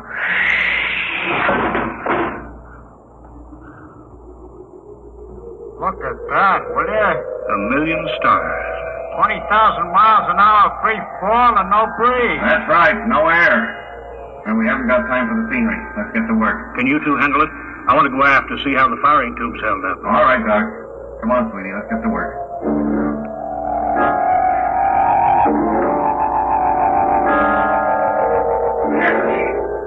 Loose now. Pull the mast out, Sweeney. Slippery as a hog on ice. Yeah. Now let's get back. Suits me. That's the Earth up there? Western Hemisphere. You can see America. That dark strip against the light. Pretty far away, huh? Barnes. Sorry, what's the matter? Help, I'm loose. I'm drifting. Stop, what happened? My shoe magnet's pulled loose. There he is. The safety line broke. Hurry, help. He's too far to keep a line. Oh, he's cooked. We'll never get him back. Hello, General Thayer. All right, Barnes, I heard you on the control room speaker. I'm coming outside. Bring an oxygen tank, got that? Right. Hurry. What are you going to do? Throw him a bottle of air and forget about him? Barnes, help. Now, all right, Doc. General Thayer's coming out of the lock. Where's Congrave? 50 feet out down that left. Give me that oxygen tank. What are you going to do? Trying to hook my shoe first. You're crazy. You'll float away, too. I can use the pressure in the oxygen tank for a jet. Maybe I can ride the tank out there if there's enough power from the nozzle. Just turn the bell. There. What was that? Recoil's making my helmet light shake. I'll try it again. Hey, it works. Like an outboard motor. Keep going, Barnes. About 30 feet more. Swing a little to the left. All right. A couple more shots. There. Now, reach out for me, Doc. You're too far. I can't. Hang on, Doc. One more shot. There. Hang on. Can you get back, Barnes? If we don't, we tour the universe together. Hang on to me, Doc. All right. You aim us when I turn the bell. You're drifting farther, Barnes. There better be enough pressure to get us back. Here we go. Oh, we're moving. Yes, it's not fast enough. Pressure's almost down in this tank. There's the last of the gas. We're too far out, Barnes. They can't reach us with a line. Get you back to the ship. On the count of 3, push the tank as hard as you can. The reaction may shove us in close enough. Yeah. Ready? 1, 2, 3. Here they come, General. Grab them. Reach out, Barnes. Grab the line. I got it. All in. Thank God. Well, let's have you aboard.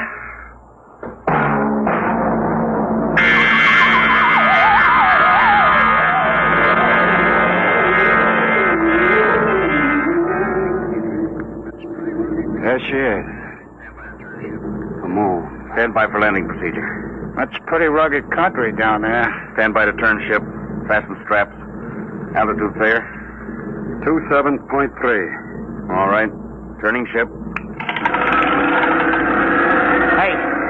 Hey, you're leveling off. You're turning too far. We'll go backwards. We land backwards. Use the jets for brakes. Holy smokes, you mean sit down on the tail? Ground speed 1.52. Stand by for deceleration. Now, fire. Radar. Closing is spotted. Give me view aft on the screen. Hey, we can't land down there. Look, mountains, cliffs. That's the crater Harpalus. We're heading for a smooth plane short of there. Don't look smooth to me. I'm going to kill our forward speed. Stand by. You won't clear the mountain. Give another blast. I can't. We won't have enough power to get home. You won't make that cleft on the right. Look out, we're going to crash. Barnes, blast. You've got right. Now, automatic landing. Automatic in. Hang on for emergency landing. Stand by for the blast. Hold it. Now. Jack down. Get out your gyros.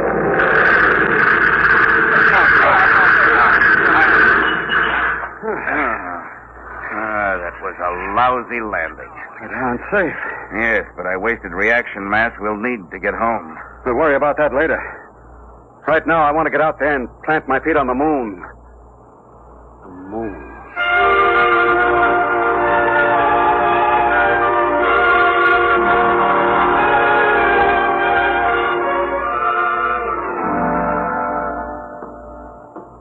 Ready to open the decompression lock? Check. I'm set. And you're inside control, Barnes? Yeah. Sure you don't want to leave the ship? I'll be out later. I've got to contact Earth. All right, let's go. Open the outer door. All right, be sure you don't fall. You puncture your suits on the rocks, you're done. And look out for the low gravity. You'll weigh 1/6 what you did on Earth. All right, let's go. Hey, what is this stuff? Dust? Pilot, rock. Go ahead, Doctor. Explain it officially. Oh, yes. In the name of the United States of America, I take possession of the planet Moon of and for the benefit of mankind. Well, let's now get down to business. Sweetie, you set up the astronomical camera. Barnes, what's the matter? Get back here, all of you, right away. We were just starting work. You've got to get back. I've been talking to Earth. We may not get off. We may be stuck on the moon for good.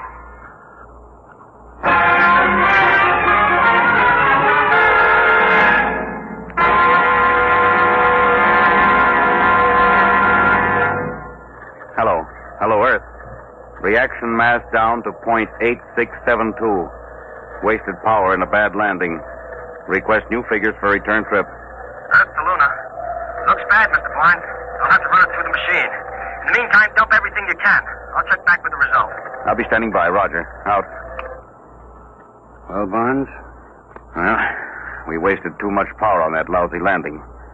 Hastings checked the figures. We've got the lightened ship. We've got just 4 hours to get off.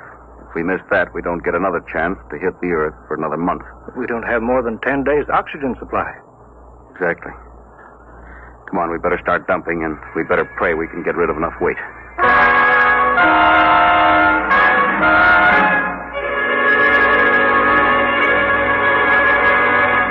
Acceleration pad 4, serial 706, schedule B, 14 pounds. Check. Give me a hand, Doc. Yes. Airlock's full. I'll put my helmet on and shove the junk out of the lock. Franz, is that everything we can get out? 3 of the spacesuits will be dropped before we take off. How about the 4th? We'll have to keep that so we can open the airlock to shove the others out. I've got a removable bridge I could dump. You may have to, General. Well, Hastings is due back now with the takeoff figures. Hello, Earth. Luna calling Earth. All right, Mr. Barnes. We hear you. How much weight have you dropped? 4,003 pounds, Earth weight. Then you're still short 110 pounds. What? If you can dump 110 pounds, you can coast home. Well, we're stripped. We unbolted the locker doors, junked the radar chassis and mounts. We'll have to take a chance as we are. It's suicide. You haven't enough reaction mass to clear the moon. You could be wrong, couldn't you? I could, but not the computer. I'll be standing by, Mr. Barnes. Over. All right, Hastings. Out. 110 lousy pounds. What happens if we're not light enough? We fall back and crash. Or just go into an orbit around the moon. Just keep going around? Yeah, that's it. We've got 14 minutes left till takeoff time. Oh, that's fine. I could have gone over Niagara Falls in a barrel, but I had to come to the moon. Well, it's pretty simple. 110 pounds. One of us stays. Yes. I guess that's it. Highway 180.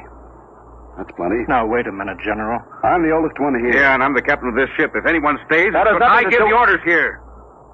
Doc is the engineer. General pilots when you hit the Earth atmosphere. But Bond... I've got no family, so I stay. No. You've got to go back, both of you. I've been discredited. They won't listen to me. You've got to tell them what you've seen. Listen, General, You've got to tell them what the Earth looked like from here. Vulnerable, defenseless, hanging in the sky. I knew this trip would have military value. Well, it does. Can you imagine atom warheads launched at Earth from up here? The moon is the perfect base for an attack on the Earth. Remember, it's only 1/6 as hard to shoot rockets from here to Earth as it is the other way. You've got to tell them the only government to control the moon must be a world government. General, I guess you don't know it.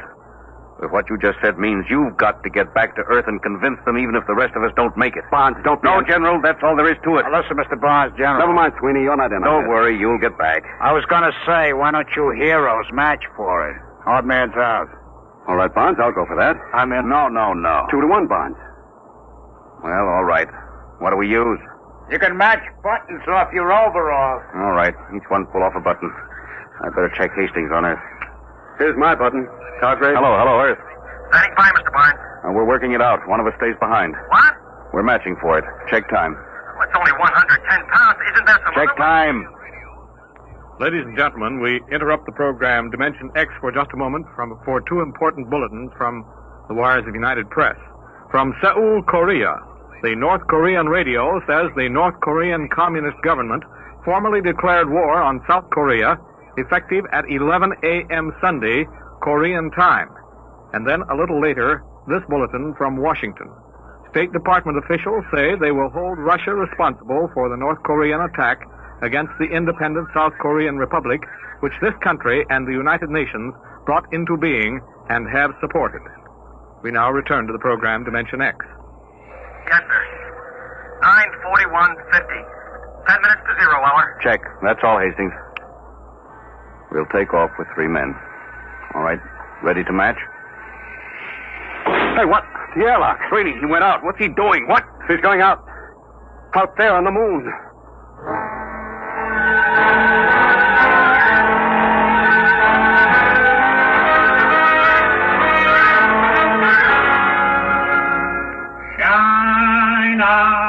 Shine on, Harvest. Hello, Sweeney. Can you hear me? Yeah, sure, Bud. Hiya. Oh, come back in here, you fool. Blow it. It's nice out here. Come back, Sweeney. You're going home. Yeah, some other time. Remember me, the girls. Any girls. Listen, Sweeney, come back. This trip doesn't mean that much to you. We've talked you into it. Nobody can expect you to do this. Now, don't be crazy. Why not? I'm a lunatic. Get it? A lunatic. Sweeney, come back. Listen, I lighten your shift, get it? 160 pounds, that's me. Now go on, take off. Come back, Sweeney. You can't do this. Listen, you guys wouldn't count me in on the matching. Oh, no. I run out hooray for me, and you look out for yourself. Well, maybe you change my mind. I've been looking up there at that Earth hanging in the sky. We're gonna build something on this moon. All of you guys gotta go back. Doc, he's the guy to work it out in the lab. Bonds, you build the ships, and the general, he's gotta pound those desks and see that it gets done right. You don't need me. Sweeney, wait a minute. Come on, blow, get gone. You're spoiling my whole day.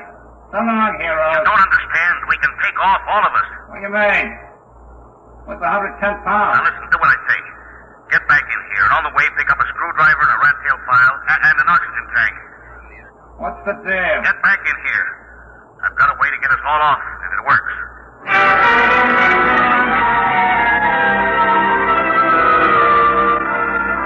Now, Sweeney, we're reading you clear on the intercom speaker. You in the airlock yet? Yeah. Now, your spacesuit weighs around 70 pounds. The radio weighs 50.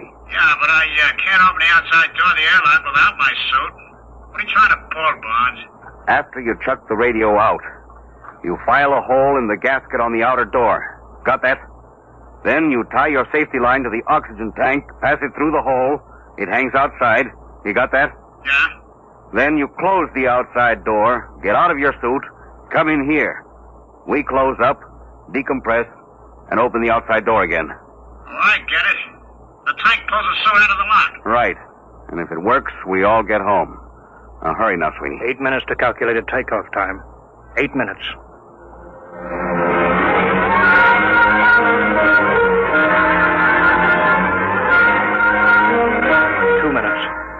Two minutes. All set, Sweeney? Yeah, I shut the radio out. Close the outer door.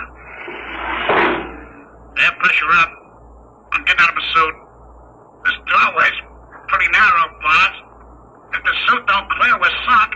We'll have to take that chance. All right, here I come.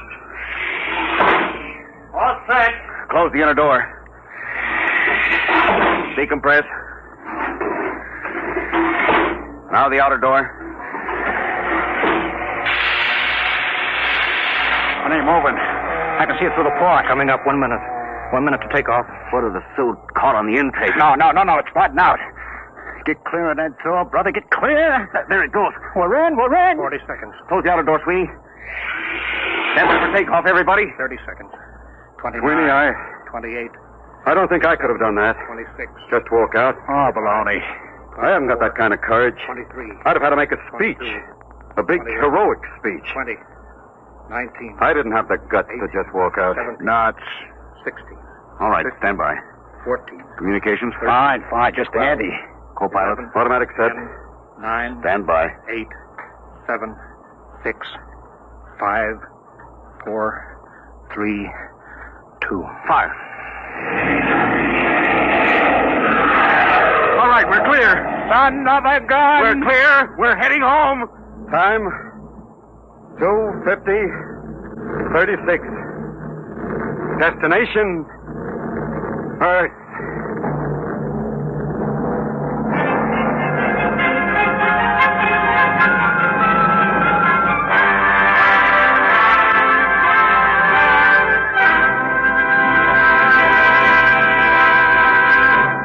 You have just heard another adventure into the unknown world of the future. Adventures in time and space, told in future tense. Dimension X.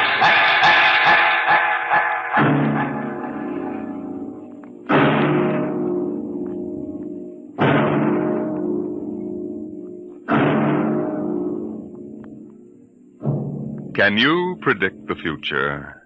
Can you tell what will come in 100 years?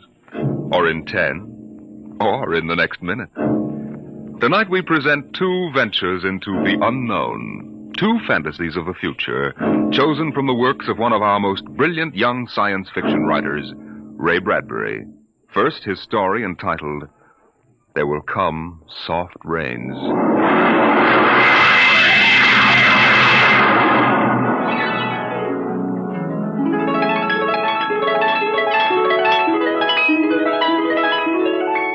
The house was a good house, planned and built to be lived in the year 1980. The real estate agent had told them all about it.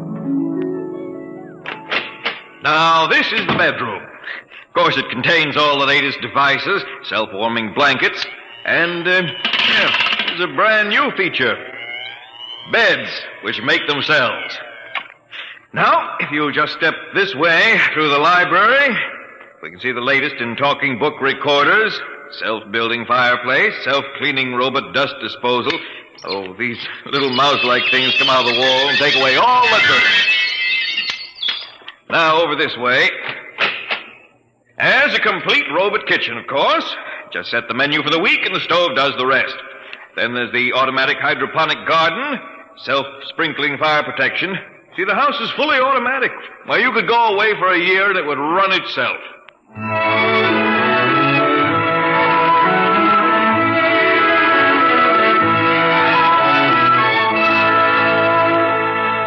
And so the family took the house. The man and the woman and the two children. A boy and a girl. And they lived contentedly, enjoying music and poetry and the rich, warm things in life. And the house fed them and slept them and entertained them. It made a good life for them. Until one day, there were 10,000 explosions, and the world shook, and red fire and ashes and radioactivity fell from the sky. The happy time was over.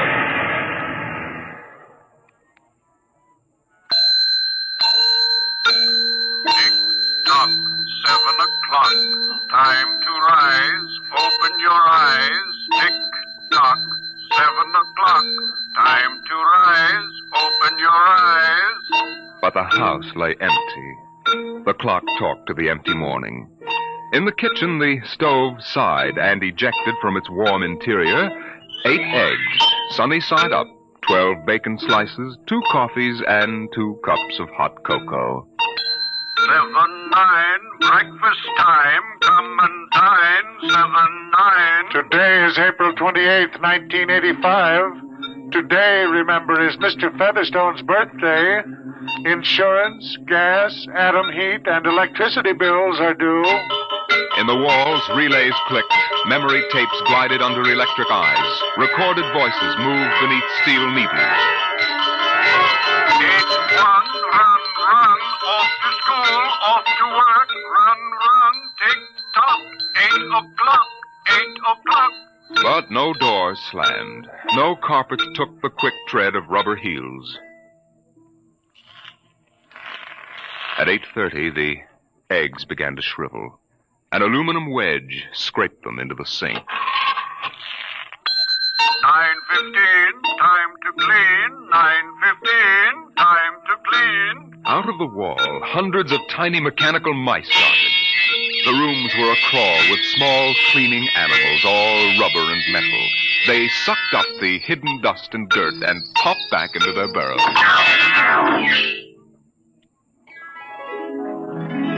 At 10 o'clock, the sun came out from behind the rain. The house stood alone on a street where all the other houses were rubble and ashes. At night, the ruined town gave off a radioactive glow which could be seen for miles.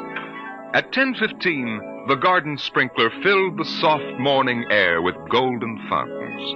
The water tinkled over the charred west side of the house, the side which had been facing the blast. It was black, except in 5 places. One of the 5 places was a silhouette of a man mowing a lawn, just as he'd been the instant the radioactivity burned his image into the side of the house. Over there, a woman bent to pick flowers. Still further over, their images burned into the wood, where a small boy, hands flung into the air. Higher up, the image of a thrown ball, and opposite, a girl, her hands raised to catch a ball which never came down. 5 people. 5 spots of paint. On the front porch, the dog whined and shivered. The front door recognized the dog's voice and opened. The dog padded in wearily, thin to the bone, covered with sores. It ran to the kitchen and pawed the kitchen door wildly. Behind the door, the stove was making pancakes which filled the house with their odor, as prescribed by the automatic preset menu selector. The dog frothed, ran insanely, spun in a circle, biting its tail, and died. 1 o'clock, 1 o'clock. Delicately sensing decay, the regiments of mice hummed out of the walls, soft as blown leaves, their electric eyes glowing. 1:15. The dog was gone. 2:15. Bridge tables unfolded from the walls of the patio. Playing cards fluttered onto pads. Martinis appeared on an oaken bench. But the tables were silent, the cards untouched. 5 o'clock, 6 o'clock, 7 o'clock, 8 o'clock, 9 o'clock. Dinner was made, ignored, flushed away. Dishes were washed. In the study, the tobacco stand produced a cigar with half an inch of gray ash upon it, smoking, waiting. The hearth fire bloomed out of nothing. 9 o'clock, 9 o'clock. The beds began to warm their hidden circuits, and the phonograph spoke from beside the fireplace. Mrs. McClelland, what poem would you like to hear this evening? Mr. McClelland? Since you express no preference, I shall select at random from among your favorites. Sarah Teasdale, There Will Come Soft Rains. There will come soft rains, and the smell of the ground, and swallows circling with their shimmering sound, and frogs in the pools singing at night, and wild plum trees in tremulous white. Robins will wear their feathery fire, whistling their whims on a low fence wire, and not one will know of war.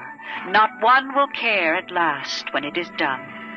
Not one would mind, neither bird nor tree, if mankind perished utterly.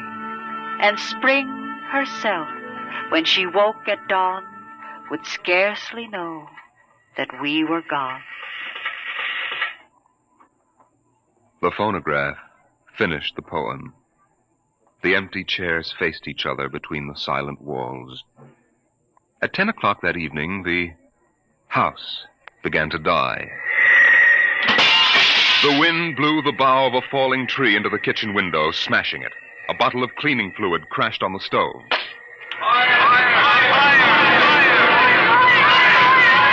Water pumps shot down from the ceiling. But the solvent spread onto the doors, making fire as it went. Other voices in other rooms taking up the alarm. The windows broke with the heat, and the wind blew in to help the fire. The fire crackled upstairs at paintings, lay hungrily on the beds, devoured the rooms. The house began to shudder. The bared skeleton began to cringe in the heat. The wires revealed as if a surgeon had torn the skin off. Voices screamed in every room. Windows snapped open and shut like undecided mouths.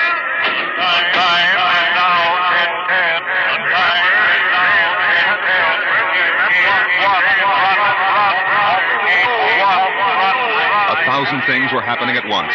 Like the interior of a clock shop at midnight, all the clocks were striking, making a merry-go-round of squeaking, whispering, and rushing. In the kitchen, the stove hissing hysterically was making breakfasts at a psychopathic rate.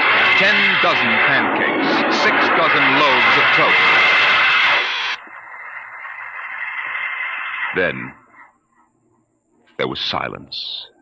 The film spools were burned out. The wires withered and the circuits cracked. Then the house began to breathe its last. The beams began to give at the foundations. Long cracks appeared in the concrete. The seams were burst from the heat. And finally, with a huge rumble, it crashed into dust and rubble.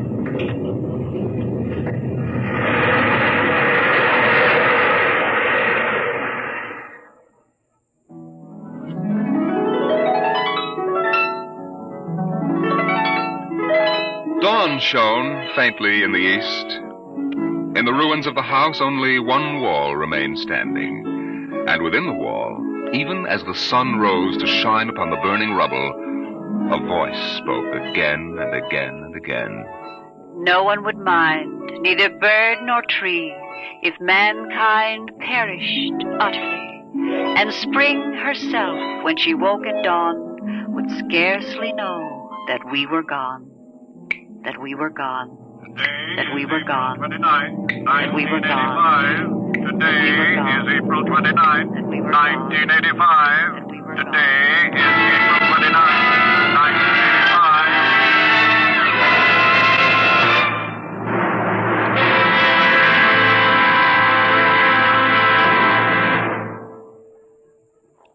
Strange are the uses of Providence. Is this how the end will come for mankind, with 10,000 explosions and a flash of radioactive gas? Or will destruction come more subtly, extended to us gently and innocently in, let's say, the hand of a child? Who knows in what manner 0 hour may arrest the world we know?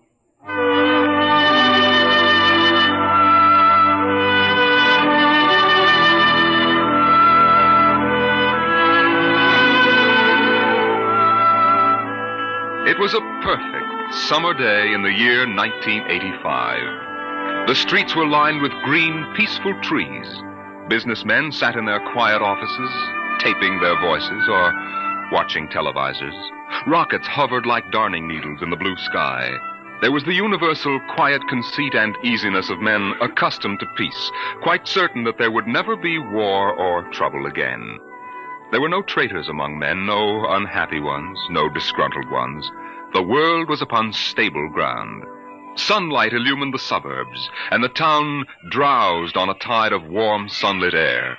On the lawns the children played, catapulting this way and that across the green grass, shouting at each other, holding hands, flying in circles, climbing trees and laughing. And in the homes, busy mothers prepared for the evening arrival of their husbands. Good heavens, Mick, what's all the excitement? We're playing a game, Mommy, the most exciting game ever. What are you doing in that cabinet? I need some tools from Daddy's kit. Your father may not like... Oh, I'll take good care of them, Mom, I promise. Very well. Don't you lose anything. Oh, thank you, Mom. You want a glass of milk? Can't stop now, Mom. What's the name of the game, Mink? Invasion. Invasion. What will they think of next?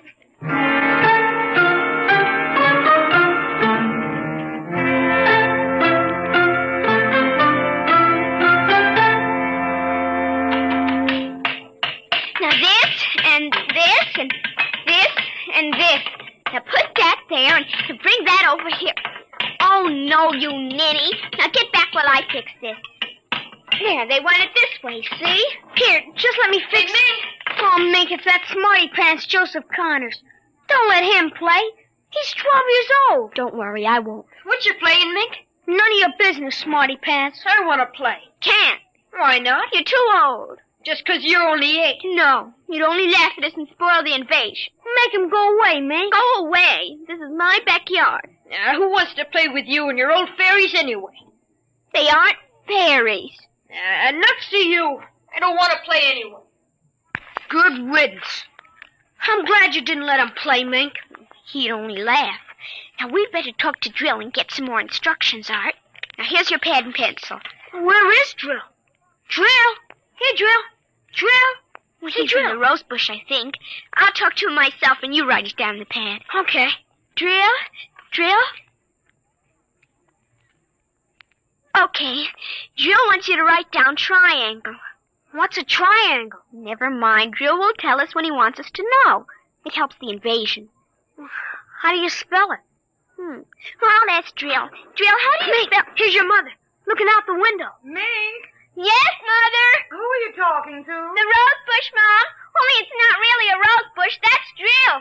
Who's Drill? He's planning the invasion. Oh, I see. Well, you better come in and clean up for supper. Your daddy will be home soon. In just a second, Mom. You got that, Art? See now what? 4, 9, 7, and A, and B, and X, and a fork, and some string, and a hexagonal droopy. Come on, Mink. Supper's in 10 minutes. Okay, Mom. Just a minute. I have to tell Drill. I wish we didn't have to eat, though. It holds up the invasion.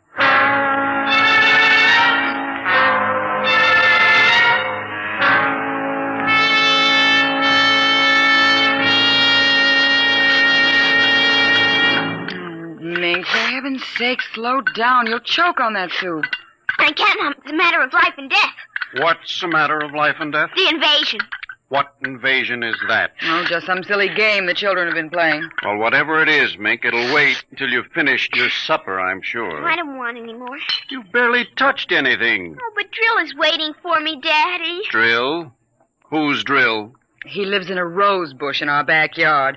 Imagination, Henry. Such nonsense. I've got to run now. You'll sit through dessert, young lady. Oh, gee, Daddy. And while you're at it, tell me more about this new game. It's Martians invading Earth, Daddy. What? Well, not exactly Martians, Daddy. They're from... Well, gee, I don't know. From up. And from inside that little head of yours. You're laughing at me. Drill said you would. You'll kill Drill and everybody. Oh, I didn't know you could kill a Martian. But it's not really a Martian, Mom. Maybe it's from Jupiter or Venus, even. Imagine. They couldn't figure out a way to attack the Earth. We are impregnable. Impregnable, dear. Well, that's the word Drill said, Well, anyway, that was the word, Mom, the same word. Anyway, so we're helping them. Now, who's helping who? Well, the kids are helping the Martians. Oh, fifth column, eh? Well, Drill says in order to make a good fight, you gotta have a new way of surprising the people. That way you win. And he says also you gotta have help from your enemy. Pretty slick, those Martians, using the kids for a fifth column, eh, Mary? And hiding under rose bushes, too, Henry. Don't forget that. Well, that's because grown-ups never look under rose bushes. Only kids. Oh, I see.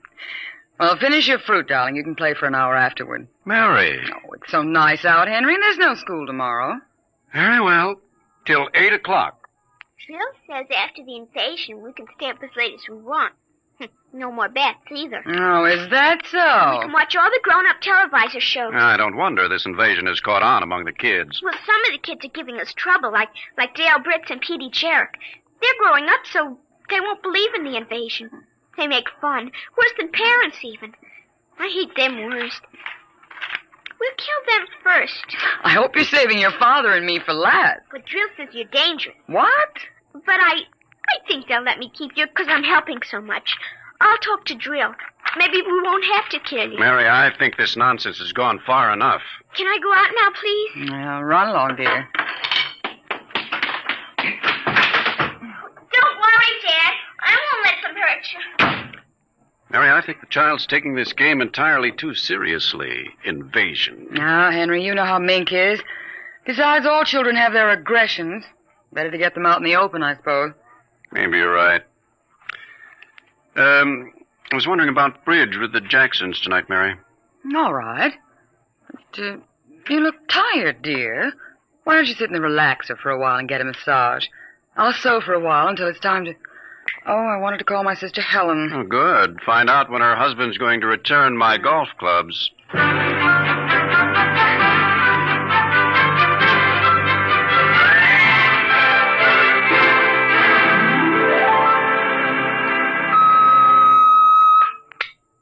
Televisor. Would you please connect me with Mrs. Helen Rogerson on Channel 7-2Z, Pittsburgh, Pennsylvania. What is your channel, please? 817X, New Rochelle, New York. Thank you. Just a moment. Go ahead. You can see your party now. Hello, Mary. How are things in New York? Fine, Helen. How are things in Pittsburgh? You look tired. Oh, I've been having a terrible time with the children. Sick? No, just underfoot. They've got a new game that's got me just about crazy. It's called Invasion. Did you say invasion? That's right. Well, isn't that strange? My Mink is playing it, too. My boy Tim is all involved with some imaginary fellow named Drill who's running the invasion. Must be a new password. Mink likes him, too. How do you suppose these games start? My backyard looks like a scrap drive. They've got every conceivable kind of mechanical gadget arranged out there. I talked to Josephine Schiller in Boston, and she says her kids are wild about it, too. It's sweeping the country. Remember when it was the Roomba? Please, dear, I'm not that old. Mommy! Oh, please, Minky, I'm on the televisor. Come on, see your Aunt Helen. Hello, Mink. Hi, Aunt Helen. Look what I've got. What is it, honey? Well, it's the yo-yo. Look when I enroll it. See? Well, Helen, look, it vanished. Where did it go? Into another dim. She means dimension. I'll say the darndest thing. My Timmy brought one home, too. I can't figure out how they work. Make it reappear, honey. There. See, it's easy. Where'd you get it, dear? Jill gave it to me, Mom. Mink? Bye, Aunt Helen. Gotta run now. Mink, you come back here. I want to talk to you. Turn, Mom. 0 hours, 5 o'clock. Mink! Bye!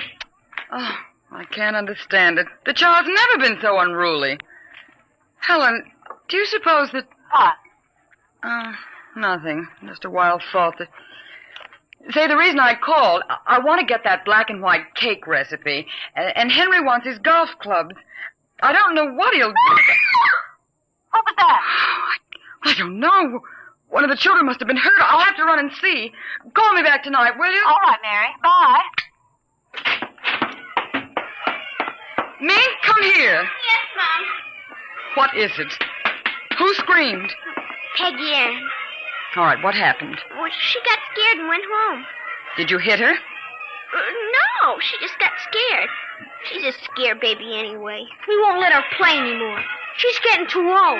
Now, Mink, tell me why she cried. No, I can't. Mink, you'll answer me this instant or come inside. I've had enough of this nonsense. Gee, I can't quit now, Mom. It's almost 0 hour. Then tell me what frightened Peggy Ann. Okay, she saw Drill. Drill? He almost came through. He was just testing. Through what? Those pipes and things we set up. She looked into one of the pipes and screamed. I guess she saw Drill. And no one hit her? Very well, Mink. I'll call Peggy Ann's mother and see how she is. And I'll call you for your bath in half an hour. Your father and I want to go out tonight. You won't be able to go out, Mom. Why not? 0 hours, 5 o'clock, Mom.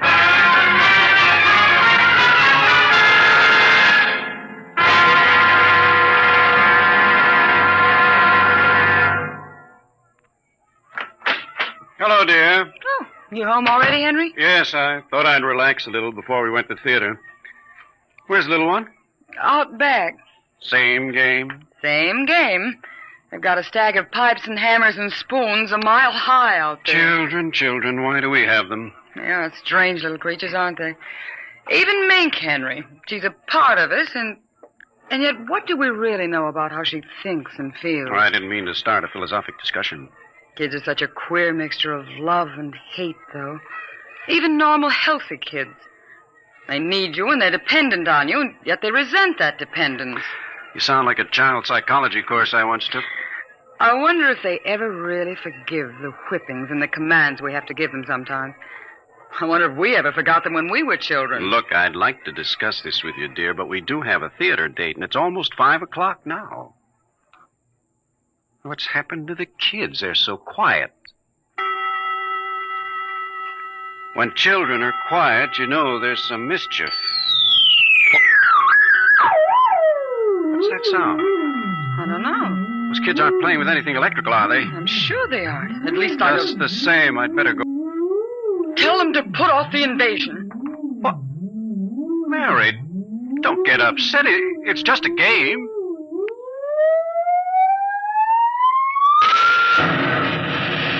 Good Lord, what's that? Look out the window, Mary. What is it?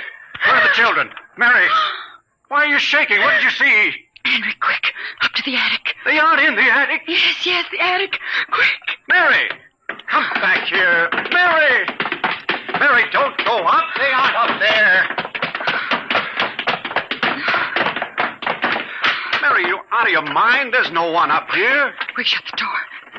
Lock it. But there's nothing up here. What is wrong with you? Mary, come to your senses. What are you talking about? I saw it through the window, Henry. It was horrible. What? It is an invasion. For heaven's sake, let's get down out of this attic and talk this over sensibly. I want to find out if Mink is all right. She's all right. I saw her. She was leading them around the corner of the house. Leading who? The kids? Shh. It's nothing. Oh, listen. Huh? The front door.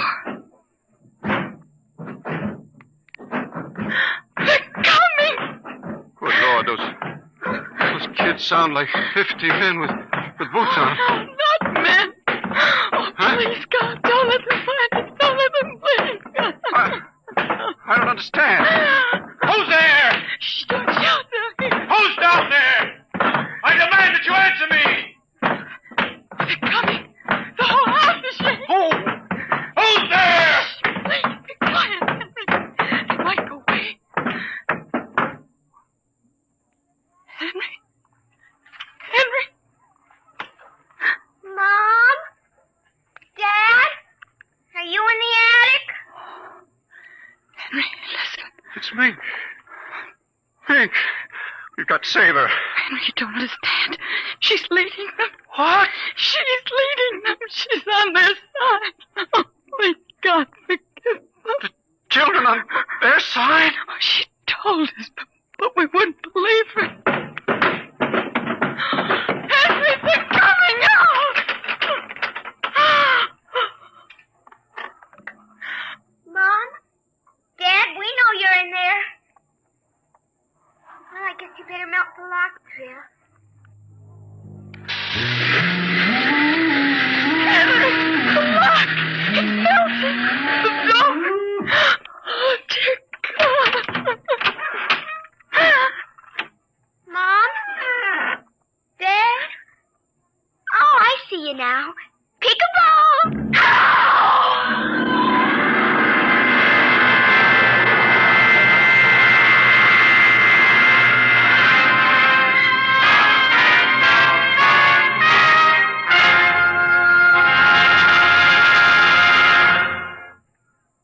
You have just heard another adventure into the unknown world of the future.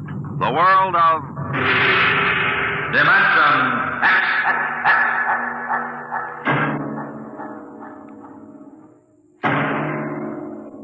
Next week, Destination Moon, a preview of the movie which is soon to have its world premiere in New York, telling the Robert Heinlein story of man's first trip to the moon.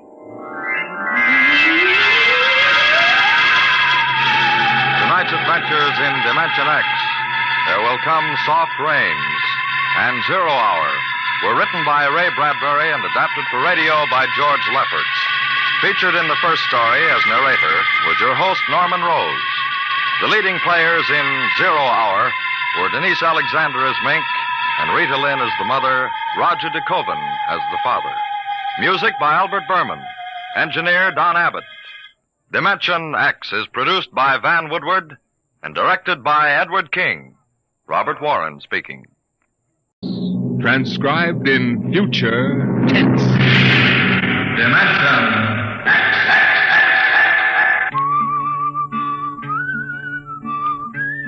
This is the story of Riesling, the singer of the spaceways. You've probably sung his songs in school, in English, French, or German. The language doesn't matter, but it was an earth tongue. But the real story of Riesling is not found in the footnotes of a scholar's critique or a publisher's biography. It is in the memories of the old-time spacemen, the pioneers who pushed the thundering old-fashioned rockets to the far, strange ports that are our commonplace heritage. These men know the true story of Riesling.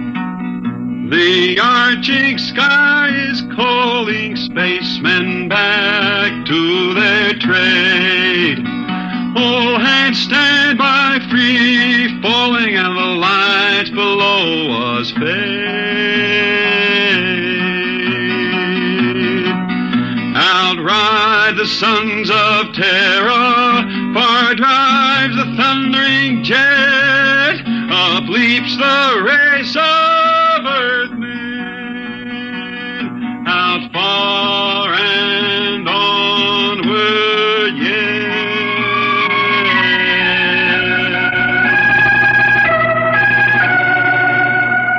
When I first met Riesling, he was hustling drinks in the Twin Moons bar at Drywater, Mars. He'd won a guitar off a Chinese barkeep at Luna City by cheating at one thumb, and he made his whiskey by singing in the bar and passing the hat. Listen to her, Hudson. Don't she strum pretty?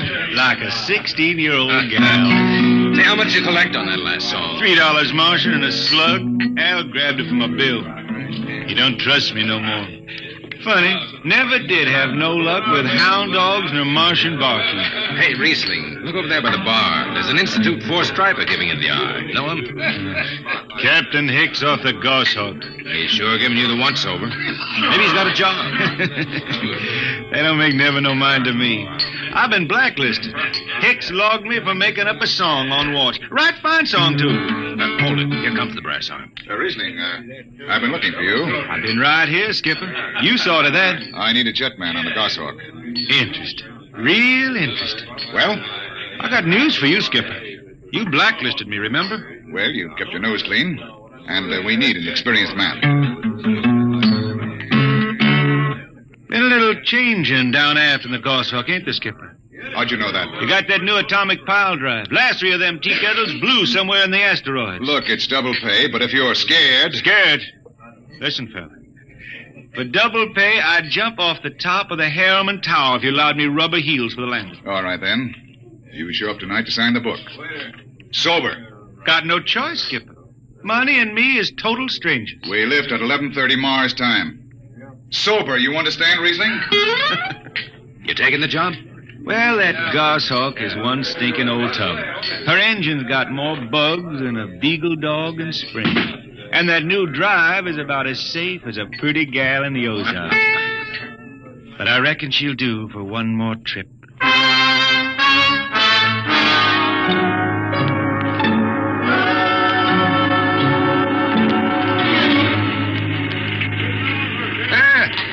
Welcome home, Riesling. Hi, Jimmy Legs. Meet my friend Hertzman. He's signing on as a wiper.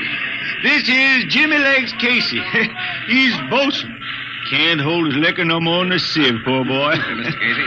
Riesling, you sober enough to sign the book? Drunk or sober, I make my mark. Stand aside. 3 X's? It took me a middle name. Yeah, you 2 lay below. And Hertzman. Aye, sir. Get him sobered up before the skipper makes rounds. Jimmy Legs, I'm sober as a hanging judge. Yeah? Well, you can leave that bottle here. What bottle? The one in your back pocket.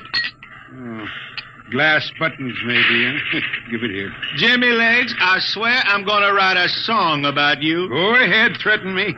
Now get below. We raise ship in 30 minutes.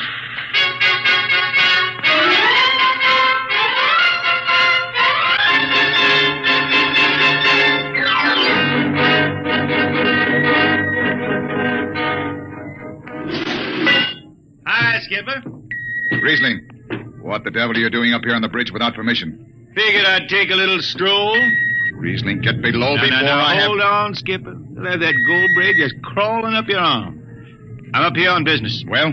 That number 2 jet ain't fit. Cadmium dampers are warped. Why tell me? Tell the chief engineer. I did. He says they'll hold. Well? He's wrong. He's wrong. He's got a Harriman Institute degree in power electronics. And some drunk space rat says he's wrong. Skipper, I was damping jets when that shirt-tailed tad wore pins for buttons. I've got no time for you, Riesling. Casey, sound takeoff. Aye, sir. I'm telling you, Skipper, that number 2 jet's gonna blow.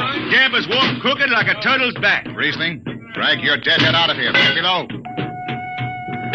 Go ahead from control tower, Captain. All right, Casey. Fire 1 and 4.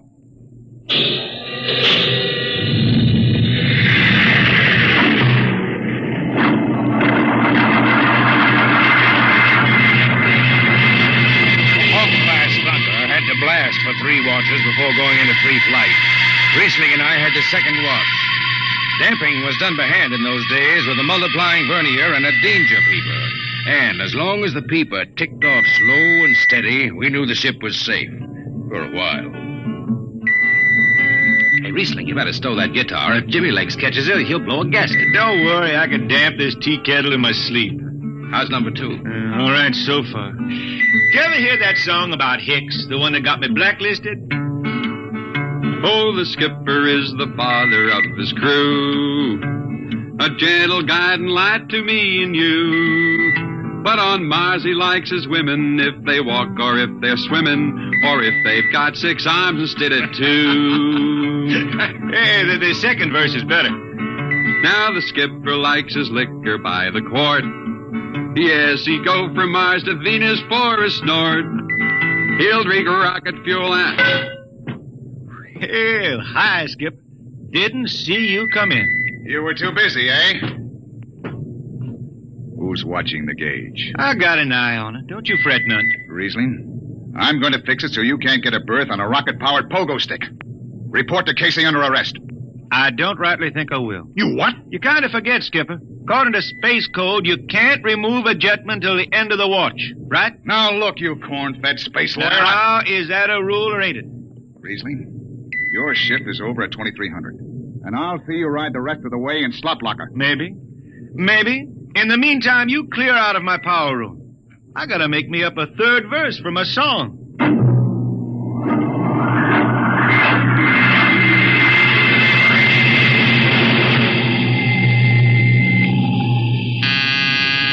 I got it. Power room. Damp number 2 a point. Number 2, all right. Hey, let me have that mic. Jimmy Legs, is that forced dry boil up there? Give me that, Casey. Riesling, I've taken just about enough from you. And I've got a little news for you, Skipper. Number 2 jet is bulging like a fat lady in a satin skirt. Listen, you clown, that Skipper, I think I'm gonna junk my song and start over. I could do much better on you. This is the last time, Riesling. Damp number 2 a point. Why, sure. Look out, Hurtsman. I'll take it. You watch the gauge. Now. You need to hear. She's bucking a little. Riesling, hit the emergency. She won't give. It's that boy. There go the lights.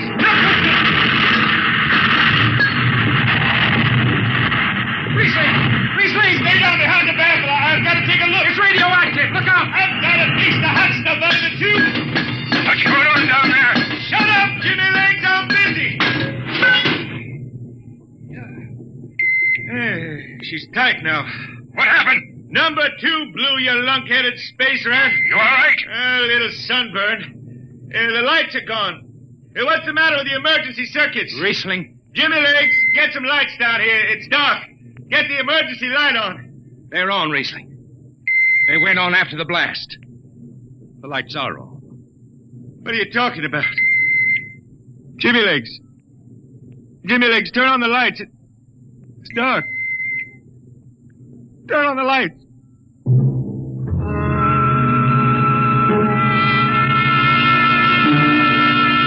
That blue radioactive glow from the jets was the last thing Riesling ever saw.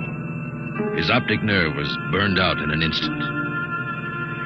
He was in sick bay on the rest of the trip, and on the swing back, we set Riesling down at Drywater, Mars. Look out for the cable, Riesling. Thanks, Hurtsman. Hey, Riesling. That you, Jimmy Legs? Hold up a minute, will you? Oh, Riesling. Jimmy Legs, I promised I'd write a song about you, didn't I? Sure, Riesling, sure. Can't seem to sing like I used to. Look, Riesling, the men up on the bridge feel kind of bad about this. Yeah? Why didn't they think of that when Riesling told them that damper was shot? Now, Hertzman, that's all over. Sure. That's all forgotten. Riesling, let's get down to the Twin Moons before I vomit. Now, hold it.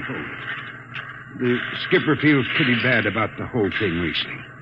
Kind of late for that, Jimmy Legs. Feeling sorry, don't hold no corn. The boys passed the hat. The skipper kicked in half a month's pay. Did he now? Then on principle, I suppose I ought to tell him to stuff it back up the jets. But you can't buy no drinking whiskey on principle. I'll take it. Here you are. I'll get it. I'll be seeing you, Riesling. Sure, Jimmy Lee. Sure. Come on, Hertzman. Let's get that drink.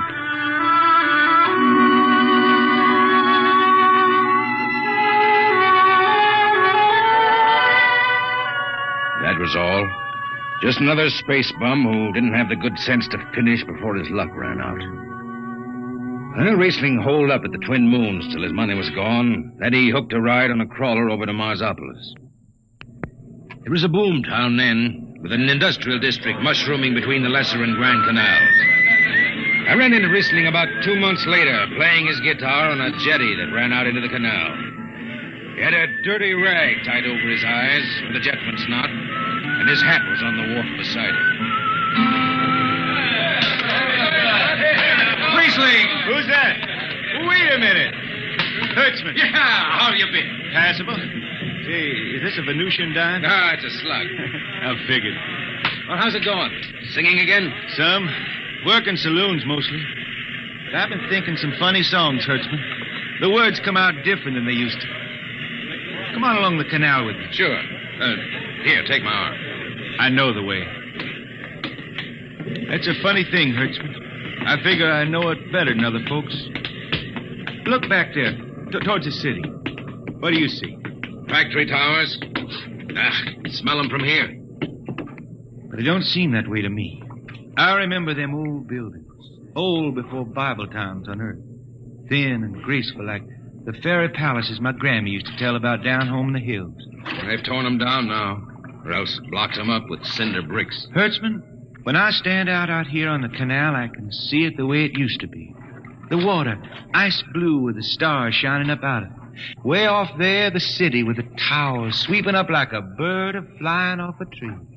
I can see it. It's the dirtiest stinkhole in the system. Not always. Depends on how you see it. Bone tie the race that raised the towers, forgotten are their lores. Long gone the gods who shed the tears that lap these crystal shores. Slow beats the time-worn heart of Mars beneath this icy sky. The thin air whispers voicelessly that all who live must die.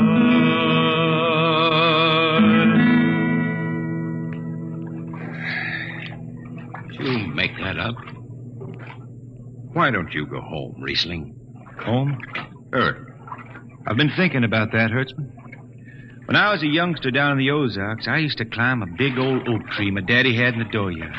You could see the hills for miles, green and cool. I've been thinking about that. Why don't you go back then? I couldn't see them hills no more now. I couldn't stand to see black when I knew they was lying all around me, cool and green in the sun. I couldn't stand that. Yeah. Well, let's get back to town, Hertzman. Today I made $3.50 mush, and I'm all set to drink it down before dawn. Come on!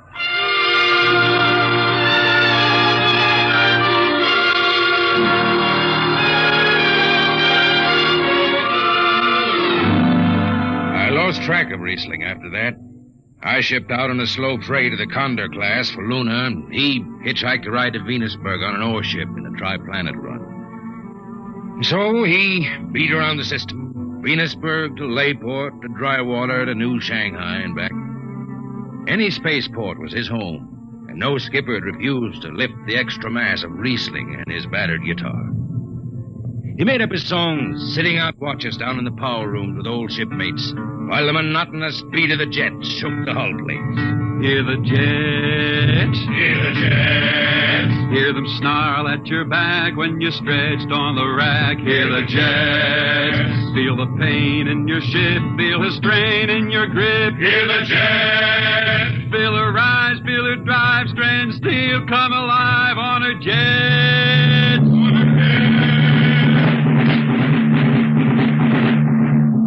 Little by little, his songs began to travel along the spaceways ahead of him.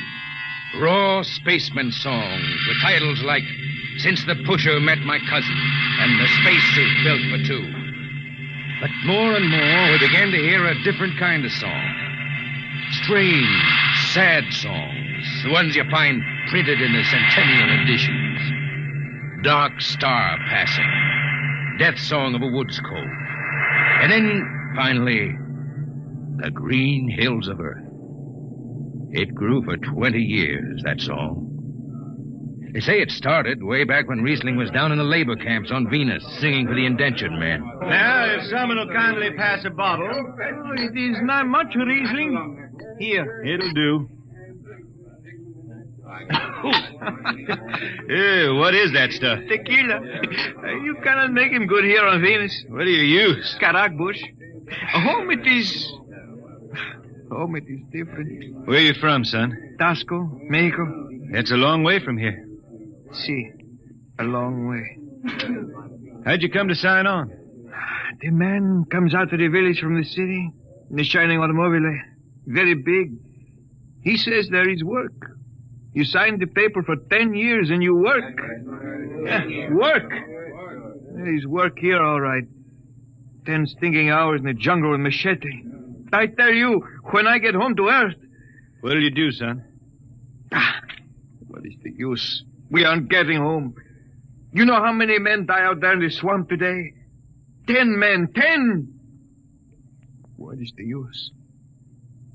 My mother, she's dead. My father don't care. A girl? Oh, she says she wait. I don't know. Sure, son. You sing some more, Riesling. We drink, you sing. Maybe a new song, son. We rot in the molds of Venus. We regurgitated breath. Foul are her flooded jungles, a-crawling with unclean death. What is the matter? Finish the song, Riesling. I can't. Can't yet. It just don't come. I'll finish it when I go home. That's it. When I go home to the hills. Now pass that bottle. The dawn whistle don't blow for 4 hours.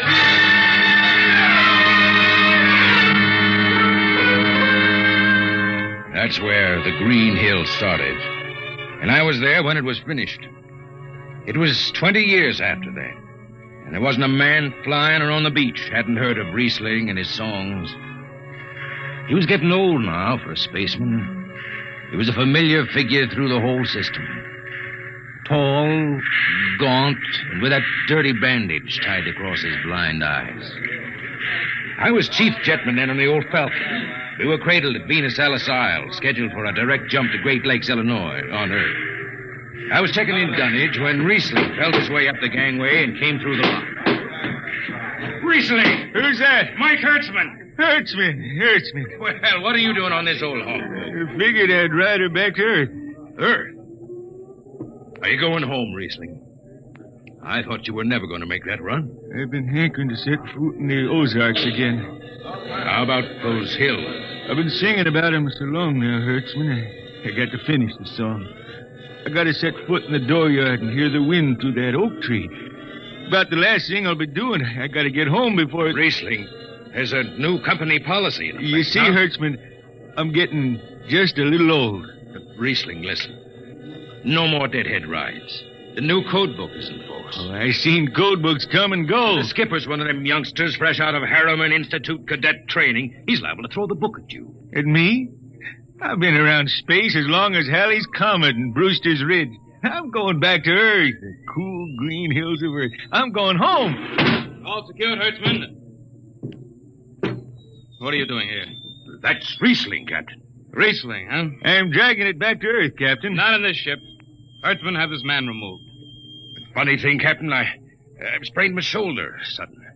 Look, Skipper, you're a youngster. You're pretty new out here. I'm going home. You don't know what that means to an old man, going home. I can't take you. Against the Harriman Code. Oh, now look, Skipper. You can slide me by to the distressed spaceman's clause in that code book. Distressed spaceman, my eye. You've been bumming around the system for 30 years. Skipper, you make me do something I never done for no one before. I'm an old man. An old blind man, and I want to go home. I ain't never crawled in front of a four-striper in my life, but you gotta let me drag home. The law says a man's got a trip coming to him. You can stretch for a poor old blind man, now can't you? You got it, Skipper. All right, you old space rat. But keep out of the way. I run an efficient ship, and I don't want any trouble. No, sir, no trouble. I'll just lay down in the power room. kind of like to be near the jets when they blast off for Earth.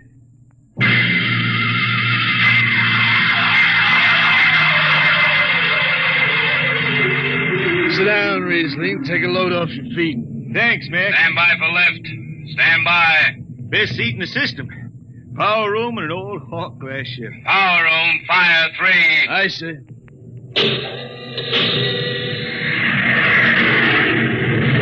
The cool green hills of Earth.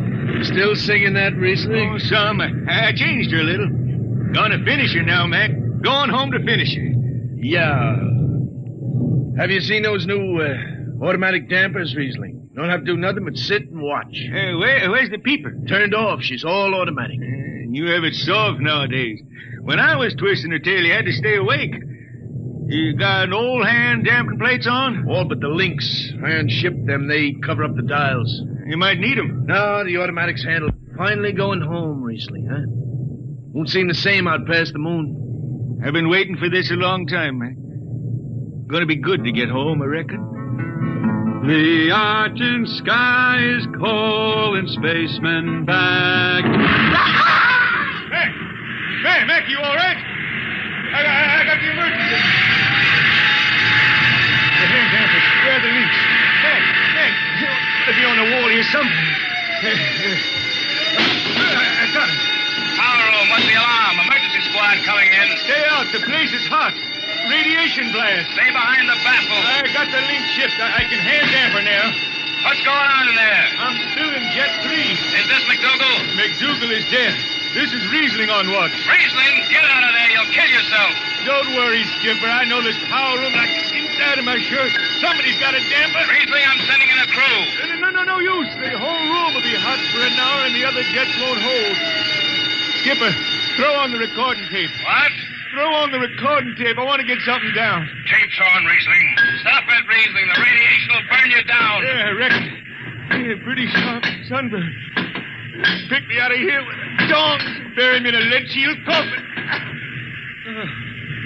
Okay, Skipper. She's clean. Radiation's getting brighter. I can almost see it. Bright, rosy like the sun. Like the sun over the hills down home. I got my song figured right now. Here it comes. We pray for one last landing on the globe that gave us birth. Let us rest our eyes on the fleecy skies of the cool green hills of Earth. I can see him now. The hills. The sun. I can see the sun. That's the way he died. Riesling, the blind singer of the spaceways, singing of the home he never reached, the cool green hills of Earth.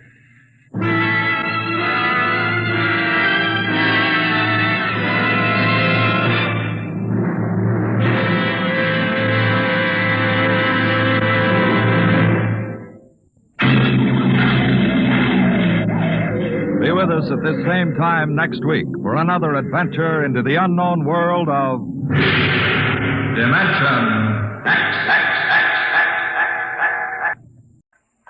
Adventures in time and space, told in future tense. Dimension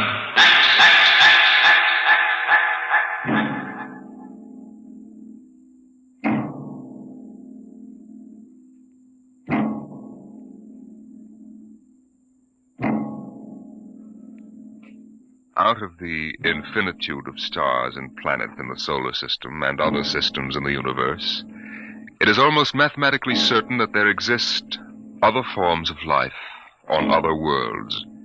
Someday in the future, in 1,000 years, or in the next 10 minutes, daring travelers through space will make contact with the inhabitants of another world.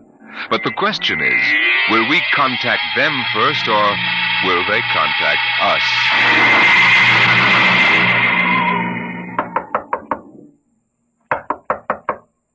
Come in. This is Broderick's private detective agency? Check. My name is Graphius of Springfield. I would like to see Mr. Broderick. Check.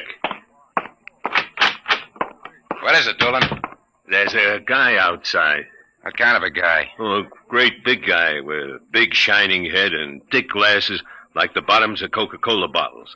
And he looks like a professor or something. What I mean is, does he look like a client or a bill collector? He didn't say. Okay, Iron Man. Send him in. Check. Mr. Graphius, Mr. Broderick will see you. Thank you. Mr. Broderick? In the flesh. Okay, Iron Man. Step outside. Check. If you need me, I'll be outside. You'll have to excuse Mr. Dolan. He's a very useful man if you happen to want a house moved or somebody's head unscrewed from their shoulders. His reflexes aren't too good. He's what you might call underorganized. I suspected as much. All right, Mr. Graphius. Let's get down to business. Precisely. I would like your assistance in helping me locate something here in New York City. Just what are you trying to locate, Mr. Graphius? The Martian embassy. Would you say that again very slowly? I came to New York to locate the Martian embassy. Martian? Like in Buck Rogers? Precisely. Agents of the government of the planet of Mars. Dolan! What's the trouble, boss? Throw him out. He's a crackpot. Of course, if you wish me to leave, I will leave. But before I go, you might examine this. You'll find it quite authentic. Holy mackerel. A 5th-century note. Let me see that. Sit down, Mr. Graphius. Sit down. Make yourself comfortable. Dolan, get Mr. Graphius a light. Check. Okay, Mr. Graphius. Your remarks about our speckled friends, the Martians, I shall ignore. This being the year 1955, I assume you were joking. On the contrary, I'm completely serious. As it happens, I'm interested only in Martians at the moment. I see. Okay, shoot. It occurred to me in the course of my studies that we Earth people cannot possibly be the only intelligent form of life in the universe. Out of the infinitude of stars and planets, there must definitely, mathematically, be others. Since Mars is older geologically, and since it is also an atmospheric planet, its evolutionary history could easily be similar to ours, you follow me? So far, I can't say no. But if this is true, then they must have been watching us, observing us, for hundreds, possibly thousands of years. What for, blackmail? Shut up, Dolan. They know, then, that we are not far from achieving space travel. Atomic rocket ships that can travel to other planets. They also know we're a militaristic, warlike race. We might conceivably set out to conquer and occupy Mars one day. In which case, they'd try to get the jump on it. Precisely, Mr. Broderick. And how would they do that? For a civilization as old as theirs, space travel would be a simple enough matter. Flying saucers. I read about it. Relax, Iron Man. Go on, Mr. Graphius. If you were planning to attack an unknown nation, what would be your first move, Mr. Broderick? Intelligence. Find out what the odds are. You have a very logical mind, sir. You would send agents to scout the nerve centers of earthly civilization and advancement. Not in Kansas City or Equatorial Africa, my dear sir, but here in New York City. The most technically advanced spot on Earth. Uh-huh. And, you want me to help you prove this theory of yours? Precisely. Expense does not interest me. Well, this may take a very long, long time, Mr. Graphius. After all, nobody's ever seen a Martian. I assure you, they will be very ordinary-appearing people. Very likely they live together in downtown New York, close to the newspapers and publishers, the news cables, communication centers, and the financial center of Wall Street. Most certainly, they live in a private house with no servants to pry into their affairs. Some ordinary people who live in a private house in downtown New York. Yes. I might just as well look up Martians in the classified section of the phone book. There's one other lead which might help you. What's that? They would be almost certain to subscribe to every conceivable type of newspaper, scientific journal, foreign language publication. Mm-hmm. Well, that might be something. Okay, Mr. Graphius. It's a deal. Excellent. I shall contact you tomorrow. Oh, before you leave. Yes? Just as a matter of interest. Why are you so interested in meeting up with these Martians? Mr. Broderick, I wish to avert the catastrophe of a successful Martian invasion of the Earth. Naturally, I cannot go to the police or the military. I'd be laughed out of existence. So I'm doing this privately. You seem to know all the answers, Mr. Graphius. Not all of them, Mr. Broderick. Not quite all the answers. Not quite yet.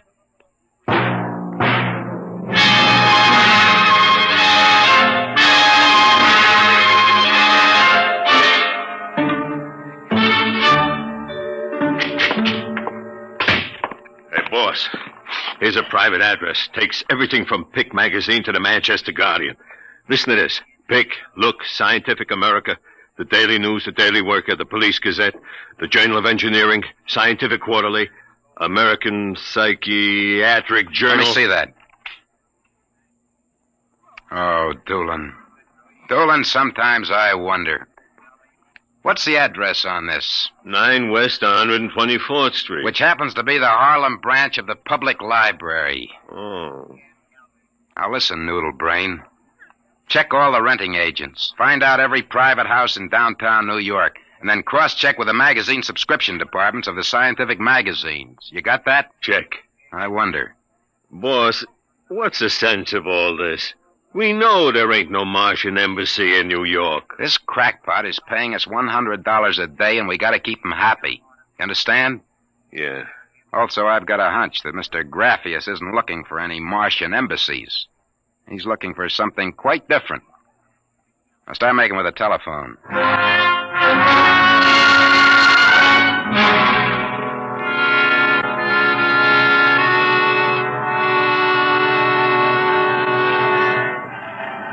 Which house is it, Doolin? Right down there. Number 108. Did you find out anything? Not a thing. I've been watching the place for a week now. Nobody comes out. Nobody goes in. I asked around. Nobody knows nothing. You ain't been blabbing around the neighborhood that we're looking for the Martian embassy, have you? Boss, I'm stupid. But I ain't that stupid. Who'd you talk to? I struck up what you might call a casual acquaintanceship with those 2 girls standing with the baby carriages up the street. The cute one is real cute. Now, look, Doolin, don't try to do anything intelligent. Just keep walking up and down. See? Check. I'm going back to the office to meet Graphius. See you later, boss.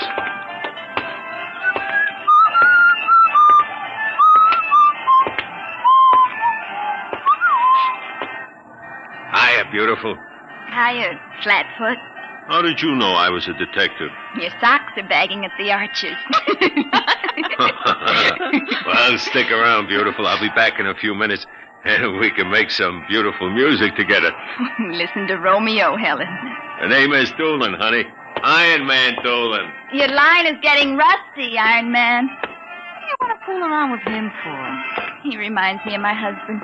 Just a big, good-natured slob. Helen, look. Oh, hey, Doolin! Doolin, look out! Look out!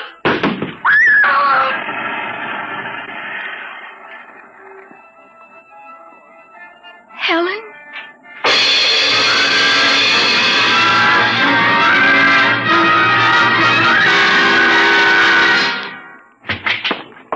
Sorry to kept you waiting, Mr. Graphius. Not at all.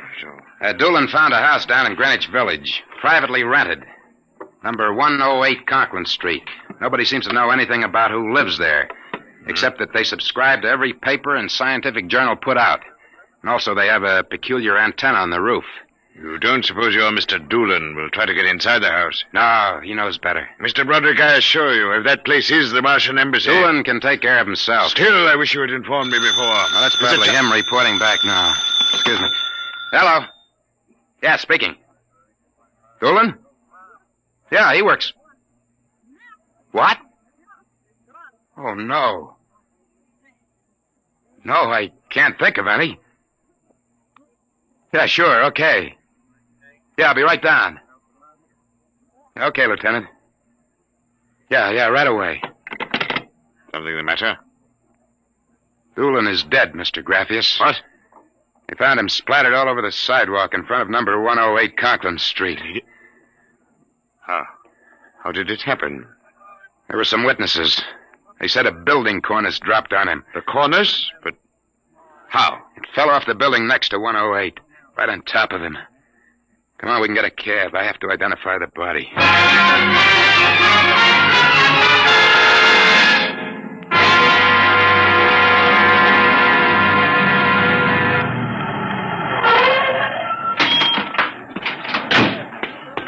Lieutenant, I'm Broderick. Oh, well, there's your boy, Broderick. Not very pretty. Oh, Mother in heaven. That's a 1,000-pound hunk of concrete.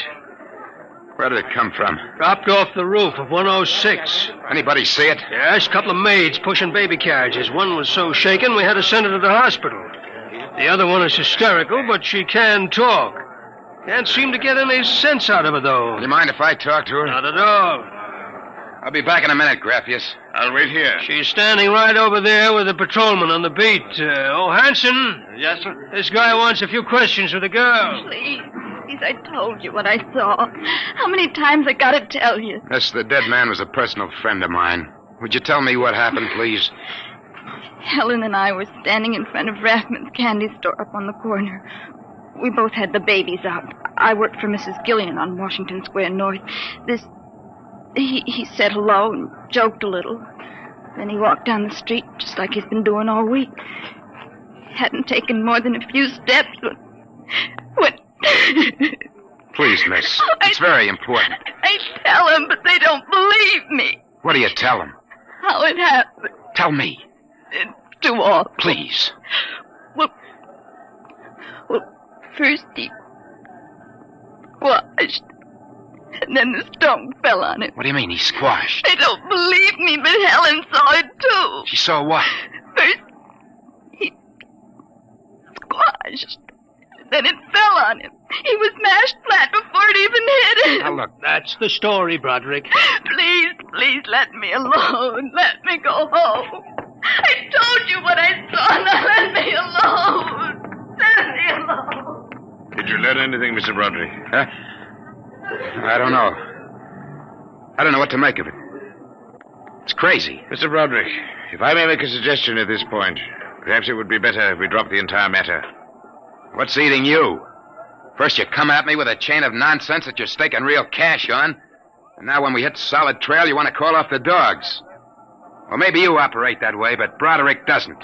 May I ask, then, what do you intend doing? As soon as the cops clear out and this place quiets down, I'm going to pay a personal call on the Martian embassy. Whatever number 108 is.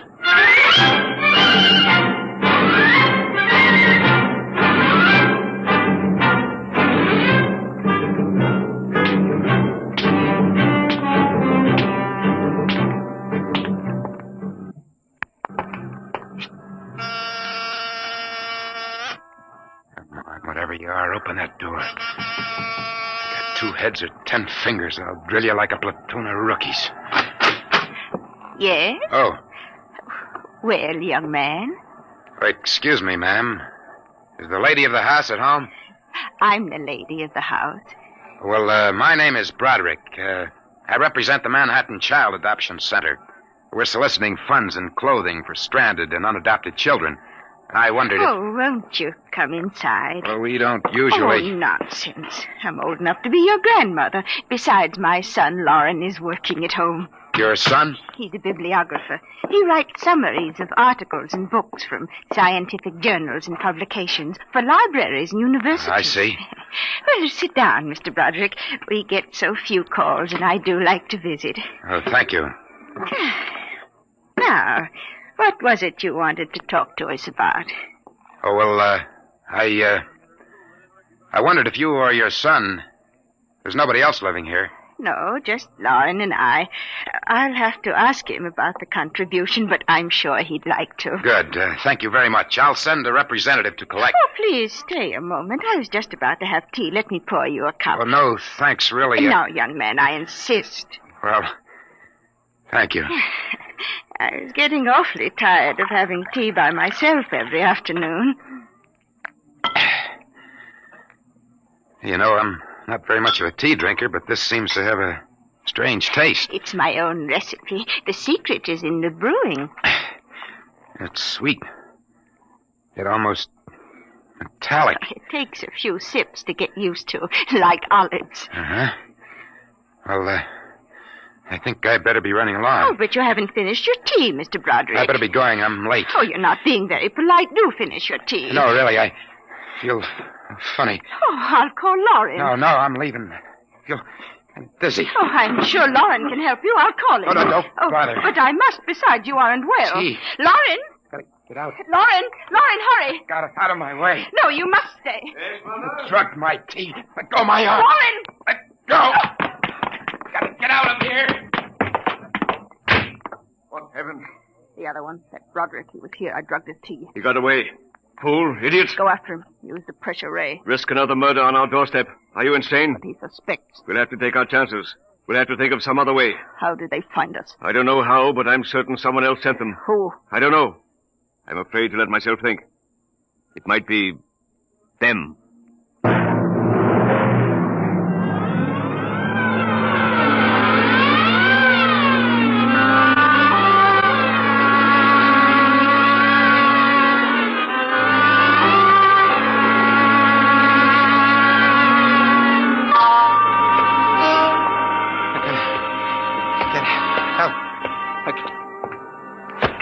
Watch where you're going, you drunken fool. Please, I... Get away from me. Stay away from me. Look out. Miss, please. Let go of me. Help. Please. Help, officer. You don't understand. What's the trouble here? This drunkard is insulting people. I saw him come out of that house there. 108? That's the one. He bumped into a gentleman, and then he pulled at my arm. All right, miss. I'll take care of it. Come along, mister. I'm going to give you a break and take you back to the wife and kids. No, you can't. I'm sick. Sick, is it? What's the matter? Drug. They drugged me. Who drugged you? Number 108. Martians. Who? Martians. Number 108.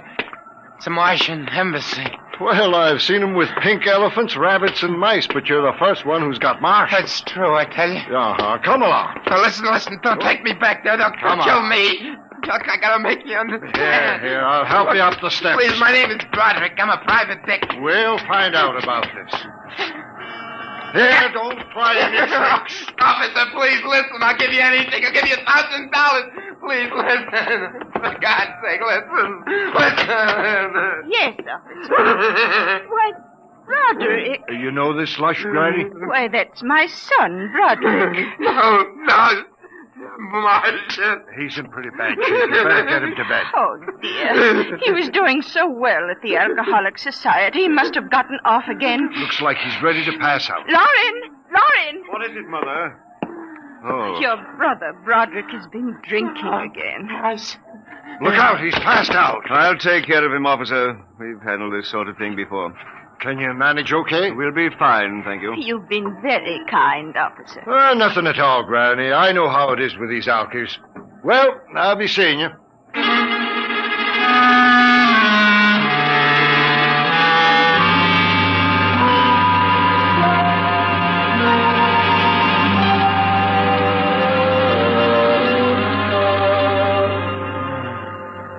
Martian embassy. Martian. Oh, my head. Mr. Broderick is regaining consciousness, Mother. What happened? Oh, I can't get up. Do not struggle, Mr. Broderick. It'll be impossible for you to rise from that chair. The pressure from this ray will keep you there. Ray? What? Who are you? You've already guessed, Mr. Broderick. You mean this really is the... Martian Embassy, yes. You have the honor to be the first prisoner of the Imperial Government of Mars. First prisoner? Yes. After the invasion, of course, you will all be our prisoners. Hey, look. What sort of a business is this? No business, Mr. Broderick. As your people will soon find out. Our preparations for invasion are nearly completed now. As soon as we give the signal, our armed forces will launch a surprise attack. And then the Earth will be ours. You're crazy. Not half as mad as you, Mr. Broderick, to come muddling so foolishly into our affairs. That was a fatal mistake. So, Doolan's death was no accident, then? Assuredly not. We found it necessary to use a pressure ray on your friend. The block of concrete was an afterthought. We thought it might help to avert suspicion. All right. What happens now? If you cooperate, you can look forward to a quick, painless death like your friend, Mr. Doolan. If not? This pressure ray has many delicate adjustments. It can move a pin, or it can crush a boulder. Let me demonstrate.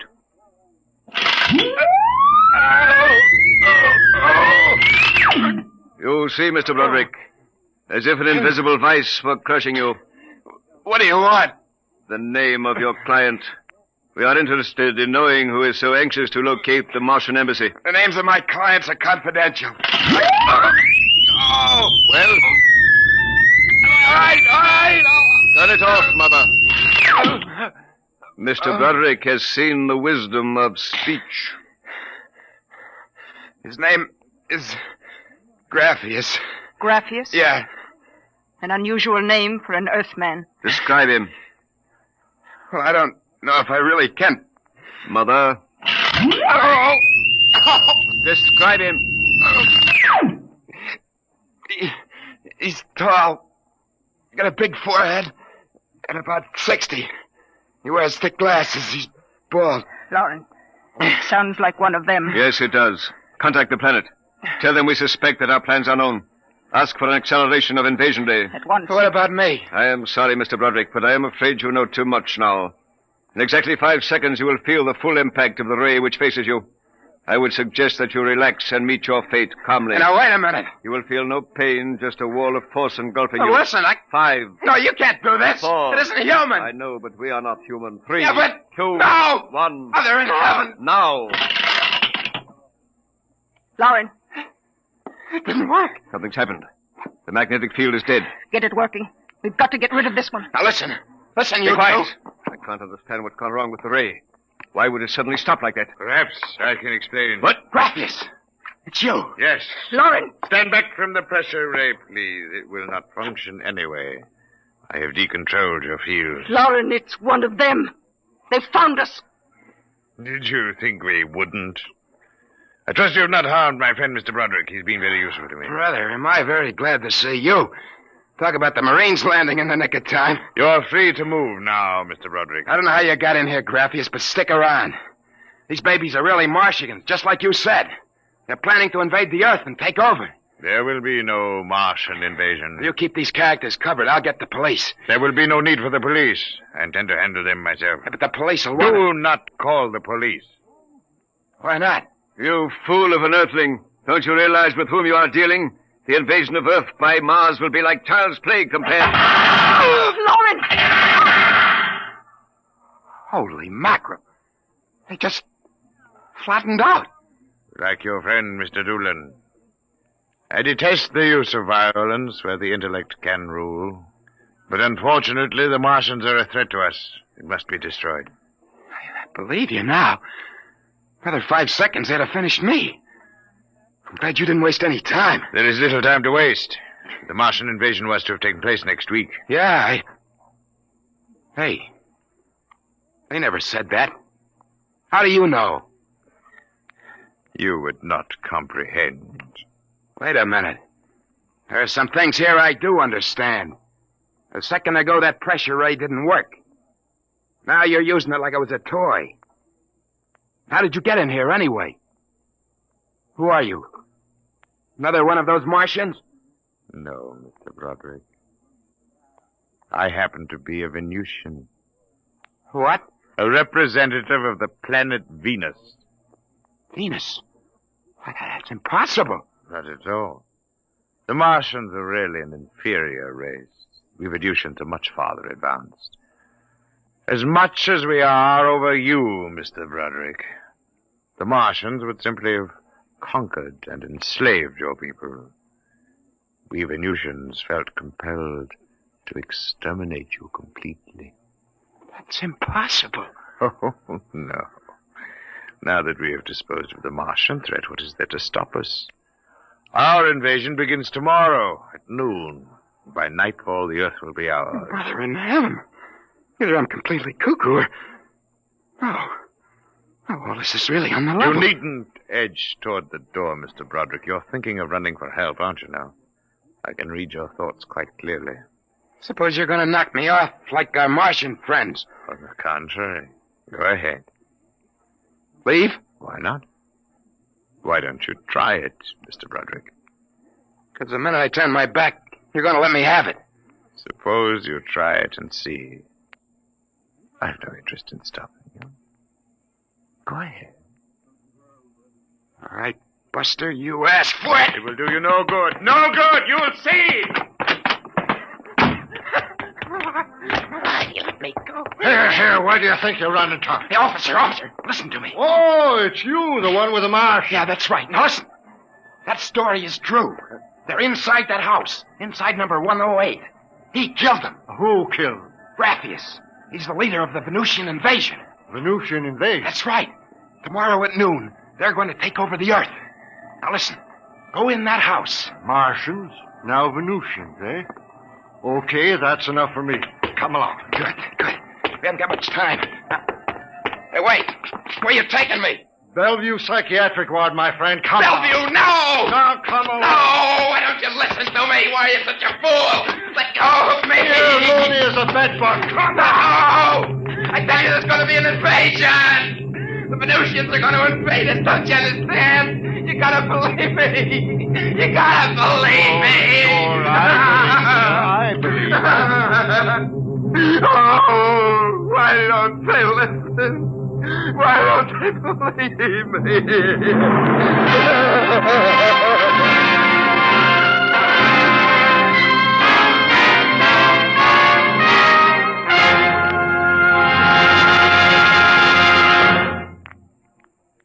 You have just heard another adventure into the unknown world of the future.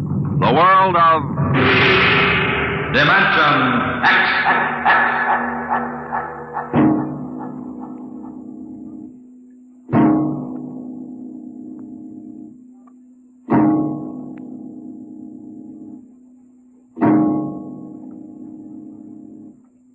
Next week, the story of Riesling, the strange blind singer of the spaceways.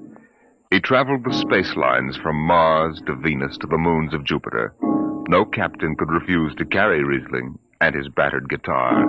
He sang of all the wonders of the galaxy, but his greatest song was of the sight he would never see, the green hills of Earth.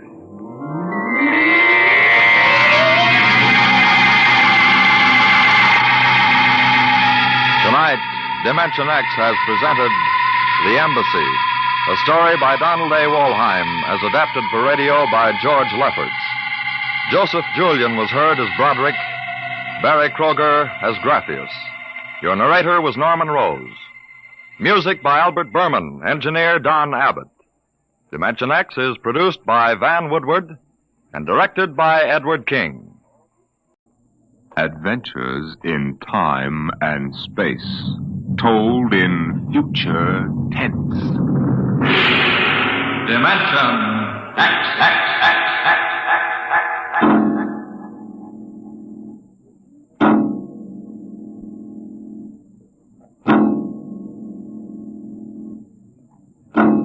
Time is an interesting phenomenon. A ticking clock, the running sands of an hourglass. All these have captured the imagination of men. But time is more. It exists now, and then, and in the future. Suppose we are in the year 1950. Coexistent in time may be worlds we have never seen, the worlds of the past and of the future.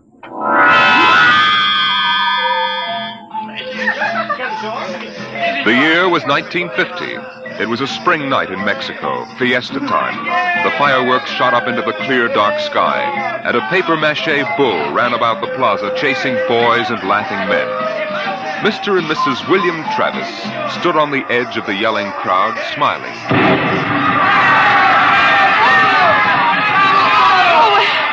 What is it, Bill. What are they saying? They're cheering for the bull. Here he comes.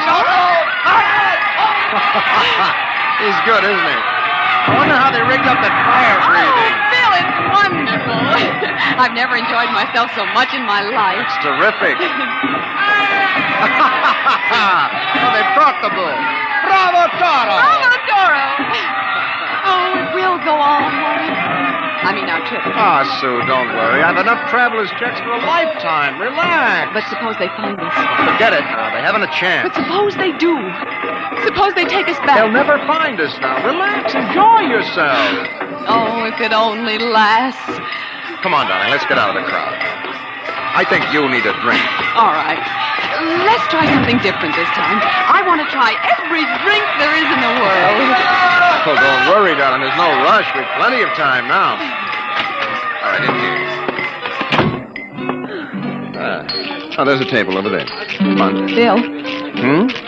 What's the matter? Don't look right away, but over your left shoulder, right by the end of the bar, that man. What is it? I saw him this morning in the plaza. Well, darling, take it easy. The town is full of tourists. But he was at Juarez in Tasco. Bill, I'm afraid. Well, now, don't stare at him. Come on. I know it's the same man. He was wearing the same white suit. Sit down, Sue. All right, now, come on, dear. Smile. Act natural. Bill, he's been following us. He's a searcher. I know he is. Quiet. Oh, boy. Here, boy. Si, senor. Si. Benedictine and brandy. Two. Si. Si, senor.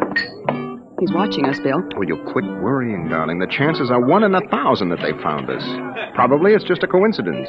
I want to lie down. I think I'm going to be sick. Susan, hang on, will you? If he is looking for us, we can't run out. What's he doing now? He stopped our waiter. He's asking him something. He may just want a drink. Bill, I can't stand it. I've got to go upstairs and lie down. All right. As soon as we finish our drinks. What's he doing now? Well, he's nodding at me, as if he knows me. And he's smiling. Bill, he's coming over here. Now watch yourself. We've got to go right on in front of him. So if he is what we think he is, he won't suspect. I couldn't. We've got to. Now, come on. So I said to David, Dave, that's ridiculous. You know that a thing as that is never going to take place. Kristen. What? You did not pull up your pants leg when you sat down. Oh, well, I'm afraid you have the wrong person. My name isn't Chrysler. Kristen. No, well, I'm William Travis. I don't see what my pants leg has got to do with it. Mind if I sit down? Well, yes, Everyone nowadays pulls up his pants leg when he sits down. Like this. Keeps the trousers from bagging at the knees. But, of course, if you're not used to this style of clothing... Now, see here. We don't know you. We don't? I'm sorry. I thought I knew you. Look, this is our table. If you don't mind... You see, I'm looking for 2 friends of mine. A man and his wife, very much like you. The man is an atomic scientist. The wife, a bacteriologist. Very important people. They work on government business. Just what are you talking about? And when I find my friends, going to take them home with me. Look here, Mr. Sims. That will do for now. All right, Sims. I understand that you thought you knew us. But you can see you're mistaken. Now, if you'll excuse us, my wife and I were just going up to our room. We have to make an early start in the morning. Going for a trip? Up Acapulco, perhaps? Lovely Never spot. mind where we're going. Yes, of course. You don't like crowds, tourists. Probably like to get off the beaten path. You know, I've got a vacation folder here that might interest you. Please, Bill, let's go. Oh, wait, Sue. It's put out by an outfit that calls itself Travel in Time Incorporated. Travel in time? Yes, they've come up with a rather intriguing idea. Would you like to actually witness the burning Rome? Sail with Columbus in 1492 on his voyage of discovery to America? Meet Cleopatra? Then why not take your vacation in time as well as in place? But perhaps you've seen this leaflet before. Of course not. Then you'll be interested in hearing the rest. Travel in Time Incorporated can costume you, put you in the crowd at any place and time in history. Look, we guarantee to teach you any language you need to move freely in any year without risk of detection. This summer, why not escape from the worries of our modern world? Take your vacation in time. Oh, that's impossible, of course. Ah, but think what it would mean. A chance to escape all the tensions of an unpleasant life. War, insecurity, fear. Sims, Suppose you were a scientist working on a dangerous bomb project. Or you, Mrs. Travis, suppose you were a bacteriologist working on disease cultures. And you had a chance to escape all that. To take a vacation 200 years in the past. Would be wonderful, wouldn't it? Escape to a more peaceful world? A trip back to, 1950. 1950? But you said a vacation in the past. So I did. But you see, 1950 is the past if you come from the year 2155. 2155? Mm-hmm. Terrible times. Most unpleasant. A war raging, an atomic bacteriological war. Terrible times. With none of the little comforts we enjoy today, like this fine Havana cigar. Bill, I want to go upstairs. I want to lie down. If you were living then, think of how wonderful it would be to take a vacation in time. Back to now. Oh, you're crazy. I don't know what you're talking about. Suppose a young couple like yourselves took a trip to 1950 and didn't want to come back. You know what would happen? The government sends a searcher back to look for them. This is all fantastic nonsense. The searcher finds them and brings them back. Well, do you think I'll find my two friends, Mr. Travis? Bill, please take me upstairs. I don't feel well. Oh, is the lady feeling a bit sick? How unfortunate. Here are the drinks, senor. Well, shall we drink a toast to 2155? To the future.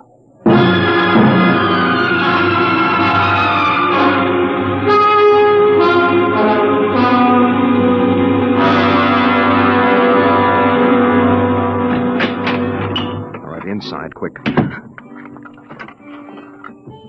Bill, what are you doing? Shoving a chair into the doorknob. He knows. He has been following us. Bill, he's a searcher. You keep quiet, Sue. I want to think. Bill, take us back. That isn't over yet. Oh, I've got a headache. I'll get you an aspirin. What will they do to us? I don't know what they'll do to us. Something slipped. Something must have slipped. But we were so careful. Well, the searchers are trained to watch for detail. Things like not pulling up my trousers. That started him thinking. There's a man who isn't used to ancient clothes. Could kill myself for giving it away. No. With my walk. These high heels. Careful now. Here. Thank you. Bill, I won't go back. I won't go on filling tubes with typhoid and bubonic plague. Now, take it easy, Sue. There must be some way. We don't have to go back to 2155, do we? The nerve of that Sim sitting there looking us up and down like animals smoking those stinking cigars. That's how I first noticed him at Tasco. He had 4 bottles of liqueurs and a pile of chocolate. Yes, well, he still hasn't gotten over that first greedy hunger. We've got to look out for that, Sue. It's the sure sign of somebody from the future, trying to make up for a lifetime of shortages by stuffing themselves sick. Remember our first night? Bill, I can't stand it. We've got to get out of here. What are you doing? Packing. Getting the suitcases out. That's no use, Sue. What do you mean? We can get to Acapulco by morning. Don't you think he's watching us? We could get away. No, we've got to sit tight. We've got to wait right here for a break. I don't know what, but something has got to break. Darling, I'm afraid. No. Maybe he isn't sure of us yet. Maybe we can still figure out some way to escape. Come on now. We better try to get some sleep.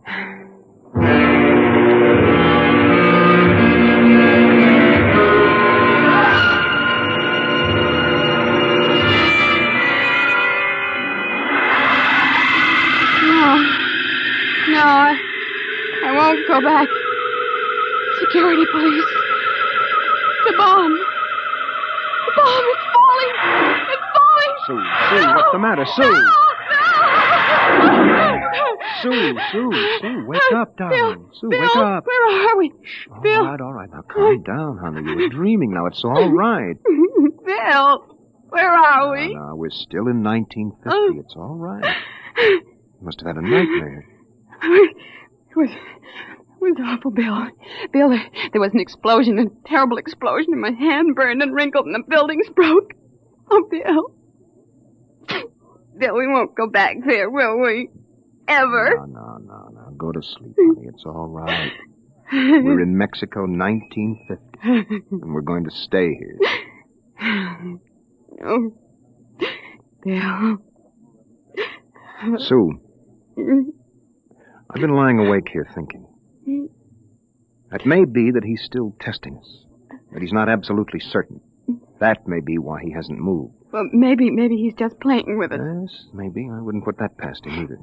He's got all the time in the world. He can stay here as long as he likes, then bring us back to the future 60 seconds after we left it. They can't make a scene, can they? They don't dare come out in the open. No. That might change the future. They're afraid of that. Oh, Bill. If we could only tell somebody, ask for help. Now, Sue, you know we can't. That's why we had to submit to the psychological block treatment before they okayed our vacation. We couldn't tell if we tried. The block is too strong. Well, maybe we can break it, Bill. And what if we did? Who'd believe a crazy story like ours? Who would believe that we come from 2155? No, Sue, that would do no good. But this is important. They have to get us alone to put us in the time machine to send us back. Well, then that's it. We'll never be alone. Listen, it's still fiesta time. It'll be easy to stay in the crowd. Yes, that's our only chance. We must not let him get us alone. He won't get us back to that war and that insane world. Bill. It could be the room clerk. At 3 in the morning? I'd better answer it. No, don't. Don't, Bill, don't. I've got to. Hello? Hello? Mr. Travers? What is the idea of this? It's 3 in the morning. Yes. I just wanted to remind you, the rabbits may hide in the forest, but a fox can always find them. What was it, Bill? Bill? No, never mind, darling. Come on. Let's get some sleep. Why, we can.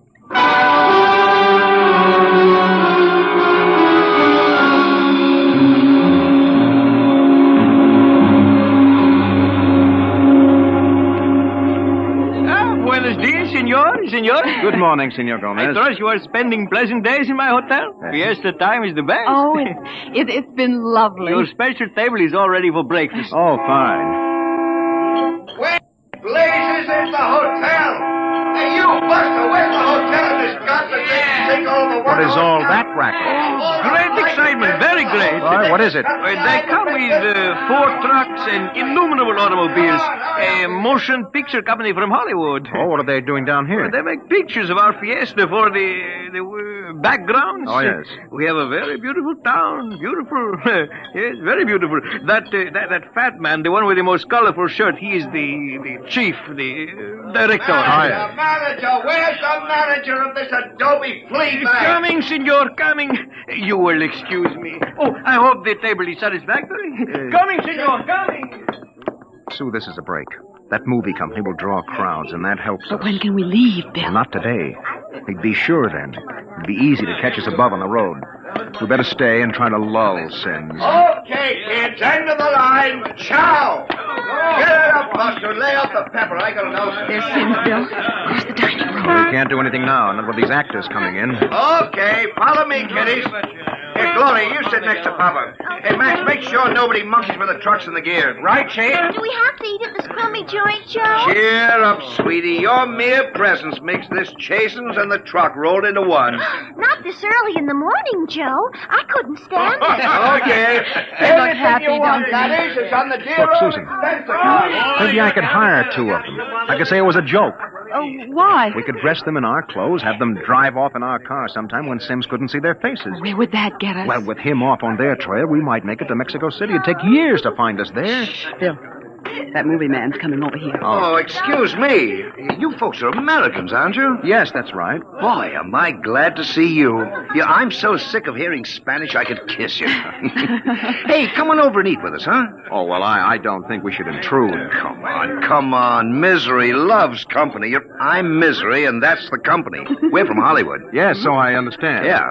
Yeah, and boy, would I like to be there now. We're down here for some preliminary shots on some Technicolor clam bake, real turkey, stinkeroo. Oh, that's too bad. But we've got an expense account. Oh, that's a lovely thing.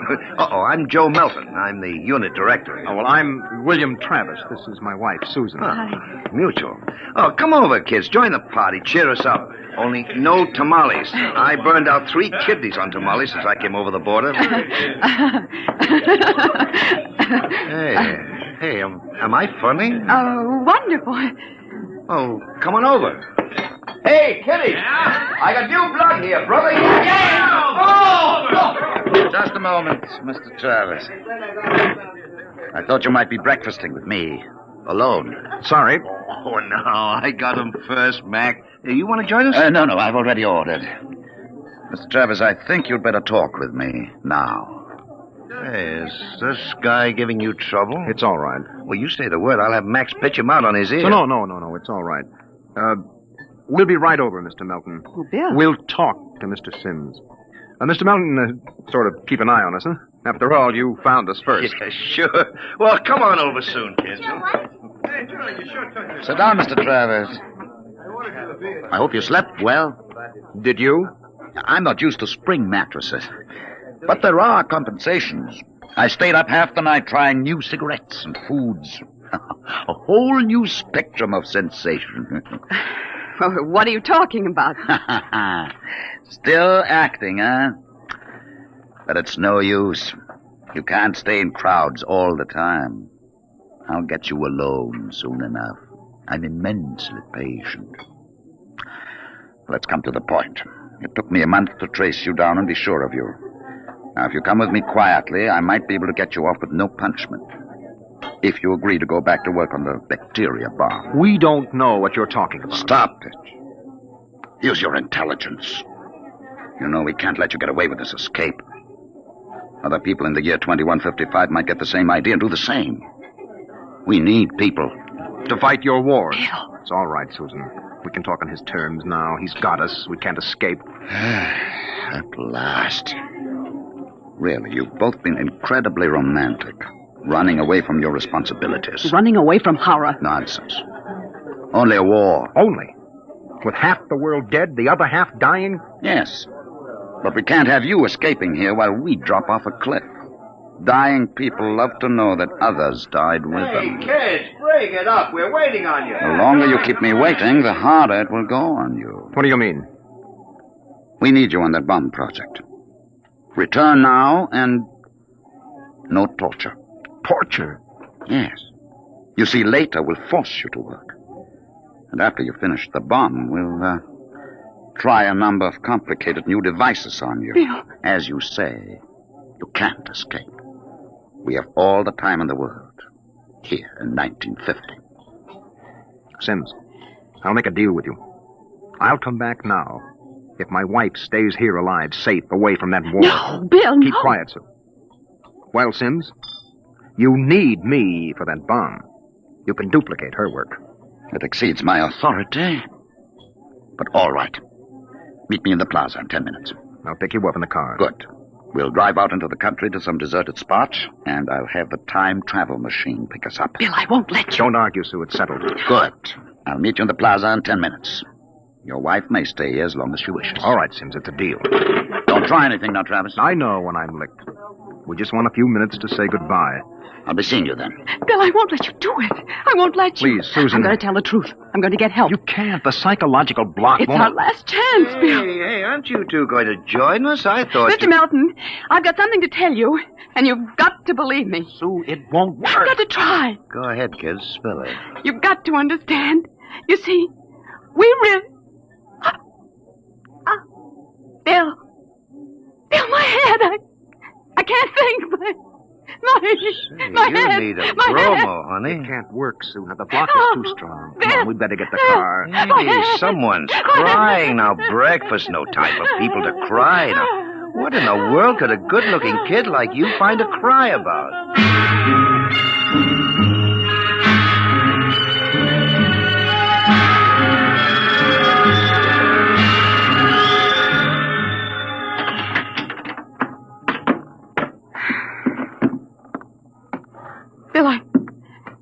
let you do it. Don't make it harder, I'll Susan. let me go back with you. We'll get through some way. You think I'm going to let you go back to that war? Sue, please stop. We haven't got much time. It was so wonderful here, Bill. Oh, Bill. And there he is, smoking those cigars of his, waiting for us. Only, there must be some way that we can both stay here. Maybe there is.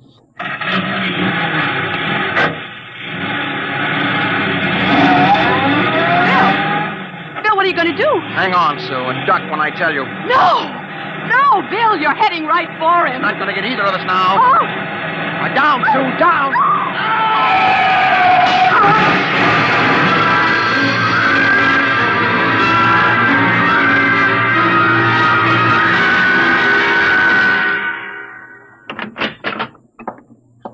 Bill? It's all right, darling. It's all over now. This is the mayor, dear. Senora, your husband has been officially cleared in this most unfortunate affair. It's obvious this Senor Sims died of an unavoidable accident. An accident? Yes. Oh, yes, of course. Adios, Senora. Adios. Will they want to see you again? No. I'm clear. I lost control of the car. That's the way it stands. Oh, Sue, I hated to kill him. I never wanted to do anything like that in my life.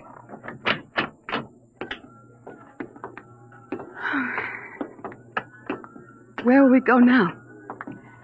Mexico City? Well, the car's in the repair shop. It won't be ready till 4, then we'll get out of here. Hey there, Travis. Wait up. It's the movie man, Bill. Oh. He was very good to me when they had you in there. Oh? Hey, I heard what happened. They sprung you, huh? Great, Yes. great. It was an accident. Well, it's lucky you didn't get hurt yourselves. Everything okay now? Yes, I think so. That's fine, but you both look a little rocky. So you want to get your mind off your troubles? We're through for the day. Cloud's fouled up our shooting schedule, so we're going to put a header on it up at the hotel. Well, I don't think we'd better. You've got to wait till your car's fixed, don't you? Oh, come on up. It'll do you good to relax. It'll get your mind off what's happened. Gloria's cracking the ice now. Well, maybe we will join you. I've got to go check up on the car, and then... Oh, don't miss the party, kiddies. I'll see you upstairs. Bill, I don't think we... Come on, honey. We've got the break now. Sims is dead. Before they can put another searcher on our trail, we'll have time to make a clean getaway. Bill, I'm so tired. I know, and what you need is a little excitement. We rate a celebration, honey. Well, I guess it would be nice to unwind. Sure. We'll go up to Melton's room, have a couple of drinks and a few laughs. Honey, it's all over. We can relax.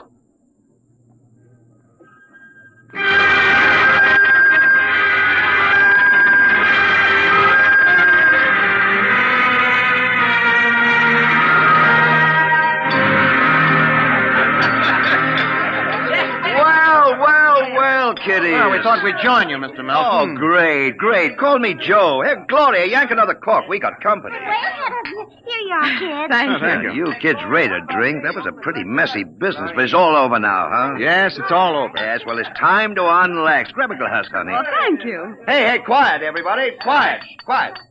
How about a toast to our guests? Oh, sure. You bet. All right. To a very beautiful lady, lovely enough for the movies. Why, thank you. No, I'm not kidding. That's why I came over to you in the first place. I might even give you a test. Oh. No, I mean it, honey. You're pretty nice. I could make you a movie star. And take me to Hollywood? Well, at least to get us out of Mexico. No, you're not serious. Sure I am. Gloria, how about a refill? Coming up. Well, it sounds wonderful, doesn't it, Bill? Yes.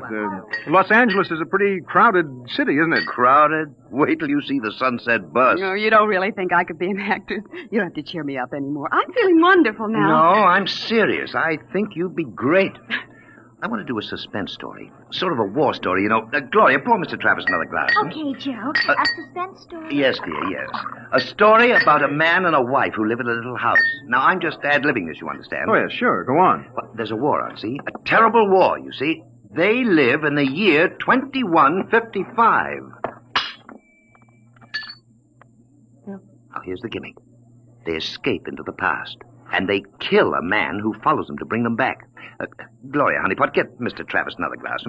Well, sir, This couple takes refuge with a group of movie people. Safety in numbers, they figure. Bill. But the story goes on. This couple is terribly important for a new project. Let's call it a bacteria bomb. So the searchers figure out a way that they can get them alone in a hotel room. Shove a chair under the doorknob, Max. Yes, sir. You see, the searchers may work alone or in groups, so that if one of them's killed, the rest carry on. Don't you think that would make a wonderful picture, huh, Susan? Don't you, Bill? You're not going to get us, Melton. Stand still. Put that gun down, Travis. Who is it? The manager. Grab that gun, Max. Let go of me. Now make things worse, Mr. Travis. The manager, he heard us. Let's get going. Let go of me. Let go. He'll break down the door in a minute. Max, get ready to travel. Get that. Take a good look, Mr. Travis. Take a good look at 1950. You won't be seeing it anymore. Throw the switch.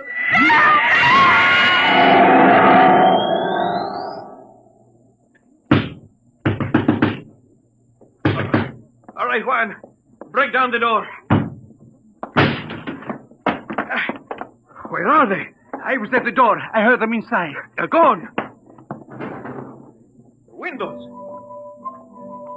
Oh, the iron bars are undisturbed. What happened to them, Juan? They just disappeared, all of them. Nuestro Padre Cielo. All right, Juan. Pray later. Senor, I think you'd better send for the priest and holy water. Later, Juan. Hey, they just disappeared. Look here in the closet. See? Hey, bottles, hundreds of bottles. Chartreuse, cognac, absinthe, tequila, Turkish cigarettes, and boxes of pure Havana cigars. These crazy Americanos. Why should anyone leave all this behind? Juan, never question providence. There is enough here to last us both for a month. Juan, I think we can look forward to a most happy future.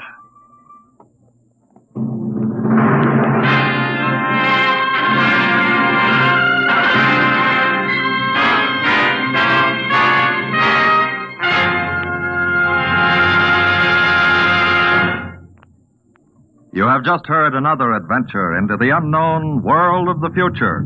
The world of Dimension X.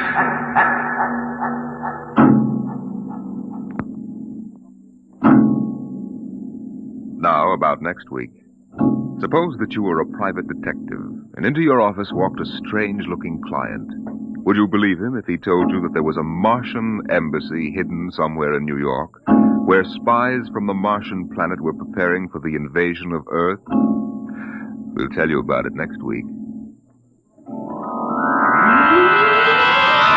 Tonight's adventure in Dimension X was the Ray Bradbury story To the Future, as adapted for radio by Ernest Kenoy. John Larkin was heard as Bill, and Jan Miner as Susan. Your narrator was Norman Rose. Music by Albert Berman, engineer Don Abbott. Dimension X is produced by Van Woodward and directed by Edward King. Adventures in time and space, told in future tense. Dimension X.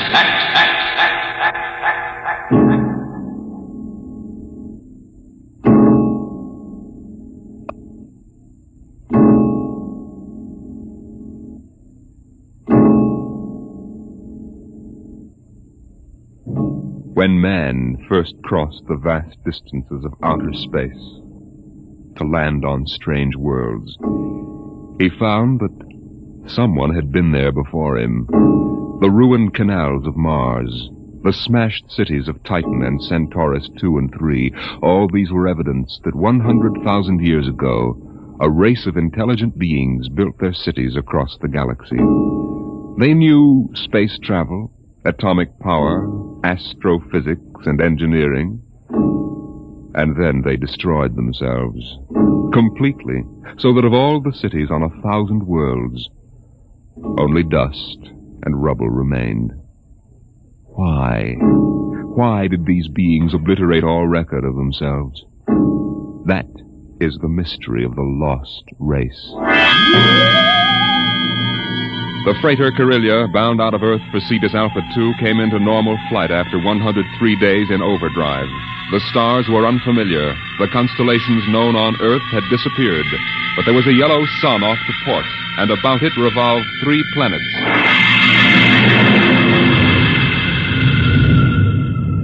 What do you make of it, Briggs? It isn't on any of the star charts, Captain Wharton. I checked through. 1 and 3 are dead, all right. Have to take a closer look at number 2. Turn up the vision scale. Polar ice caps.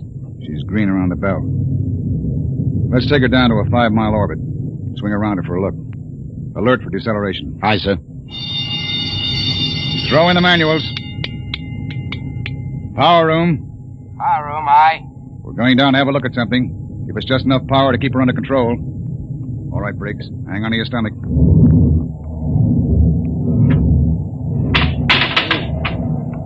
You sent for me, Captain Wharton? Come in, Mr. Howell. You mind if I sit down? Free fall sickness? Well, I'm afraid I'm not an old space hand. Oof. We'll level out in a minute. Do you want something? Yes. We come out of overdrive, smack in the middle of a new planetary system. Briggs says it's unreported. Well, that's rather good news, isn't it? Depends. Press report's pretty common. But we'll stake a claim on her, in case there are any mineral discoveries. Well, I meant the possibility of archaeological finds. I'm afraid I'll leave that to you, Mr. Howell. You're the expert. Coming up 5, Captain. Level off. Hang on, Howell.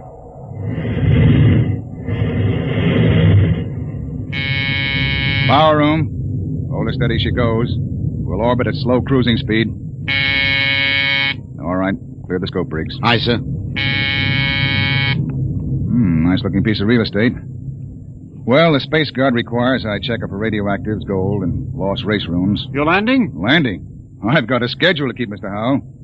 I can't sit down on every lump of dirt I run into. We'll do a spectroscope check, and I figured you'd spot any ruins. All right. Wait a minute. There in the lower quadrant. What? That bald spot in the vegetation. Those are ruins, all right. Are you sure, Howell? Yes. I've seen the lost race rubble on Centaurus 2. There.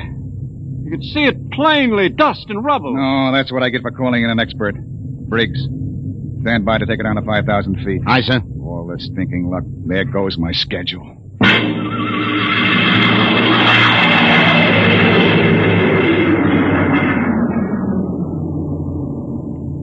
Seen enough, Howell? It's going to set me back 5 hours. Interesting. Wait a minute. What's wrong? I don't believe it. Marvelous. Incredible. Stop sputtering, Howell. What is it? Look over that rise in the ground. It's a section of the city still standing. Hey, you're right. That hill must have shielded it from the blast. Captain, you've got to land. Land? You've got to. This is the first lost race site that's ever been spotted. Of course you'll land. Howell, we get a $1,000 bonus for every day under par for the run. But you don't understand. It's the biggest find in the century. We can chart it, and you'll have to get back somehow. That's all.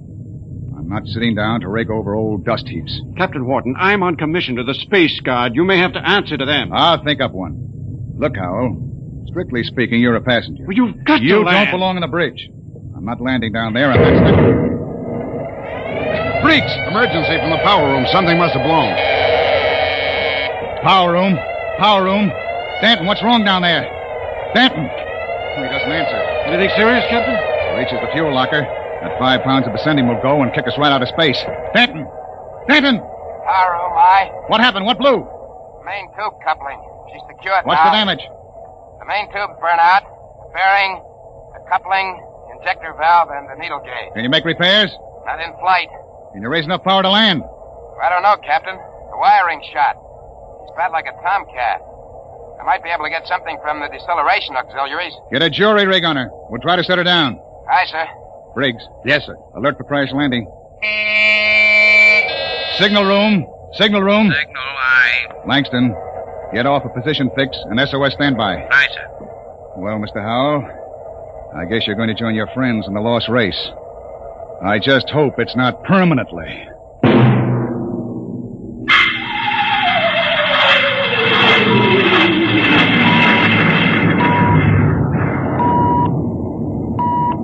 Leveled off now, Captain. Trim her up a point. That's it. She's bucking bad. 5 more minutes and the whole place will shake loose. Power room. Stand by for bow blast on signal. All ready. I'm going to try for that clearing. Too narrow. 2 to 1 for $1. All right. Hang on.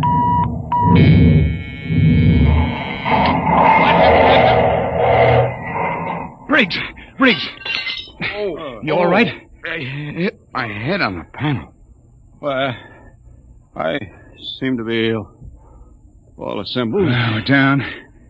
Guess our luck hasn't run out yet. Calling power room. Power room, aye. All right down there? Yeah, I'm all right. Danton, I want a complete damage check and repair estimate. Get up here as soon as you got it for me. Briggs, you all right now? Yes, sir, I guess so. As soon as we get Dan's report, get a detail aft. Help him with repairs. Captain Wharton. What is it, Langston? My speaker line's out. Sending circuit's blew. Spare tubes? That was a pretty rough landing, Captain. They're gone. I can't replace them this side of Lunar Space Station. I see. Well, the SOS ought to do it. And the Space Guard monitor reports opposition. They aren't going to, Captain. Why not? Sending circuits went out when the blast went off down there. I didn't get the SOS out. Thank you, Langston. Get back and see what you can salvage. Does that mean bad news? We were in overdrive, Mr. Howell. It would take 40 years to search the distance we've traveled in one day. Consequently, when a ship doesn't make port and doesn't transmit a position fix, they forget about it. Oh. I see. And with the radio out, we blast off on our own power. Or we don't get off. Got your damage report, Captain. Well? Here. It's on a B-23 checklist. Not bad? Worse. Danton, how long will it take you for repairs? I don't know. An estimate. I know gypsy fortune teller. How about the lifeboat?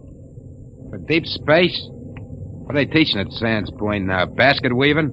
Danton, lifeboat couldn't lift half a light year off this here mud heap. Danton, I'll take just so much. Look. Can it be converted to Bessendium drive? Converter links were mashed when we came down. How long is it going to take you to repair the main drive? Look, Captain, I got 2 hands. You want me to hold a lug wrench in my teeth? See here, Danton. You see here, Captain. The whole lousy crew's been spitting all over me ever since we blasted off. Now you can all wait on me. Who do you think you are, Danton? The only power man on this ship, that's who. Ain't satisfied with the way I'm working, go hire yourself another boy. The woods are lousy with him. I'll take my own sweet time. What's the matter with him? Got a bug in his ear? Space fatigue, Captain. He's been locked up in the power room 4 days. Oh, we don't have enough trouble. Briggs, remind me to slug the psychotechnician when we get back. Don't tell me nobody gets into deep space who isn't emotionally stable. What are you going to do about him, Captain? Nothing. Stay off his back. Oh, but you can't. Captain's the only man who can get us out of here. We want to hit the cradle at New York Spaceport again. We've got to keep him happy. Captain Wharton, as long as we're landed and we do have to wait for the engines to be fixed, I suppose we can explore the lost race ruins. Look, Mr. Howell, I can't spare the men. We are now stuck tight until Danton gets those engines fixed. And if he can't, which is entirely possible, we are stuck, period. Oh. Briggs, I want you to keep a careful eye on the men. Space fatigue is nothing compared to what we might run up against now. Captain Wharton. Captain, I've got it. Sending circuits? No, sir, but I picked up the incoming video band. Well, that's something. Can you get the mail call through? The men could use a little lift right now. Well, the scheduled one-way personals are due at 23:30 Greenwich. Good. That ought to help morale. Langston, rig the receiving booth. Aye, sir. Howell, this is a break. Seeing the folks at home may be enough to keep everybody on an even keel. I know I'll be glad to see that kid of mine.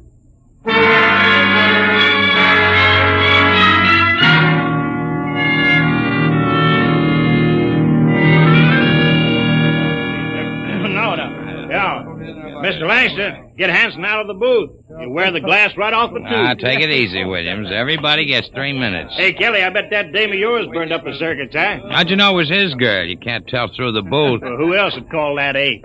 What'd you say, Kelly? Oh, nothing. She don't have to. She just stands in front of the pickup tube and, oh, brother. I can just see that. Hey, it's a boy. A boy. Alice had a boy. They're going to show him to me in the circuit tomorrow. Congratulations. Who's next, Mr. Langston? The last call's coming through now on ticker. It's for Williams. Well, wait a minute, Williams. Well, let go of my arm. What happened to my call? No call today, Dad. You're a liar, Langston. Hey. My girl calls in every scheduled circuit. That must be mine. Let go, Dad. Maybe Janie was busy waiting tables at the lunchroom. What do you know about her, Hanson? You kidding? She's a swell kid. Everybody at New York Spaceport knows her. Yeah, I've seen you hanging around Jane, too. Now, wait a minute, Danton. Take it easy, Dad. You and Williams made this up between you, didn't you? You're going to take my call, huh, William? You're space happy. You used to hang around with her before I cut you out. Now, listen, Danton, you were lucky enough to get her. Let well enough alone. You bet I got her all right, and you're not going to steal her back. Williams, I'm going to... You crazy. Danton! Get him off! You lying. Get him off! Hey, what's going on in here? Let him fight! I'm going to kill you, double-crossing. Behind my back.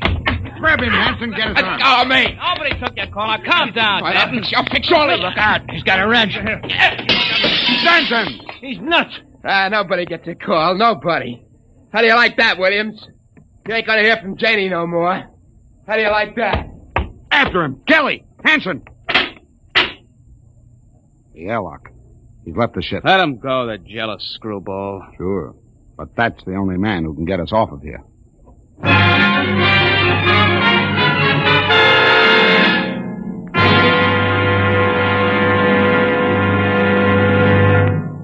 I warned you, so help me, Briggs. I warned you to keep an eye on Danton. Well, I didn't think he'd go off this way. Well, it's that girl of his, sir. He's crazy jealous about her. Any reason for it, Williams? No, sir. She's a good kid. Too good for Danton.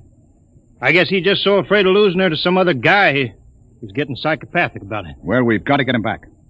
I want every man equipped and ready for search parties immediately. Aye, sir. Williams, rig some portable searchlights. And issue hand blasters and radiation tickers. Kelly. Aye, sir. You had the second party. If you find Danton, send up a signal flare. Aye, sir. Unless we do find him, we'll be on this planet until the next freighter stumbles on us. Maybe 10,000 years from now.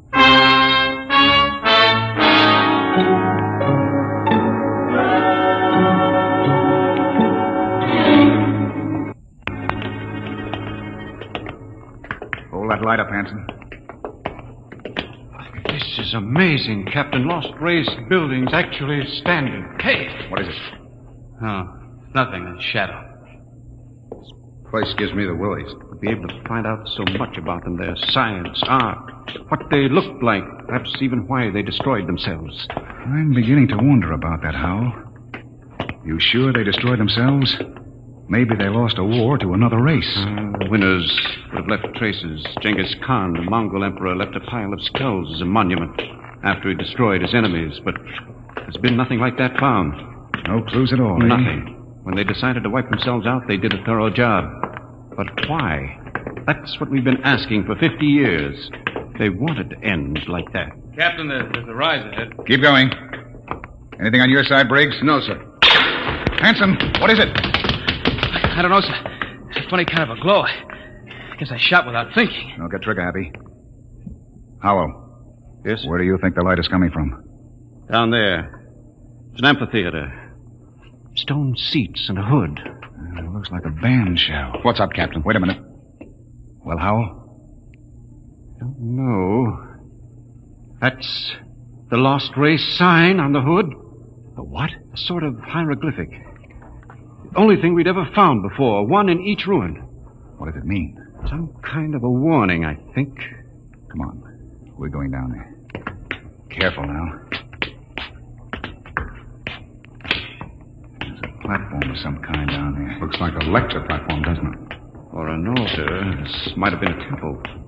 Perhaps the Lost Race sign had a religious significance. Looks like a throne to me. A throne 5 feet high. Briggs, climb up there. And see if there are any controls for this machinery. Aye, sir. This wasn't meant for any man to sit on. There's a lever up here. Shall I try it? Sure, go ahead. Hey, what's that mist? It's like a steam bath. I wonder if Kelly and Williams ran into anything Kelly, like... hold that light up. Shut up and keep looking for Danton. What? Look there, in the hood.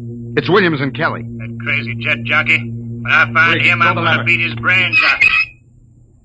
You could see him. three-dimensional image. Some kind of television. Get down, Briggs. Aye, sir. Did you see it, Skipper? I was just thinking about him, and there he was. And we all saw it. Out of the way. I'm going to try it. This thing can pick up Earth. It'll replace the receiver Danton smashed. Just throw the lever, eh?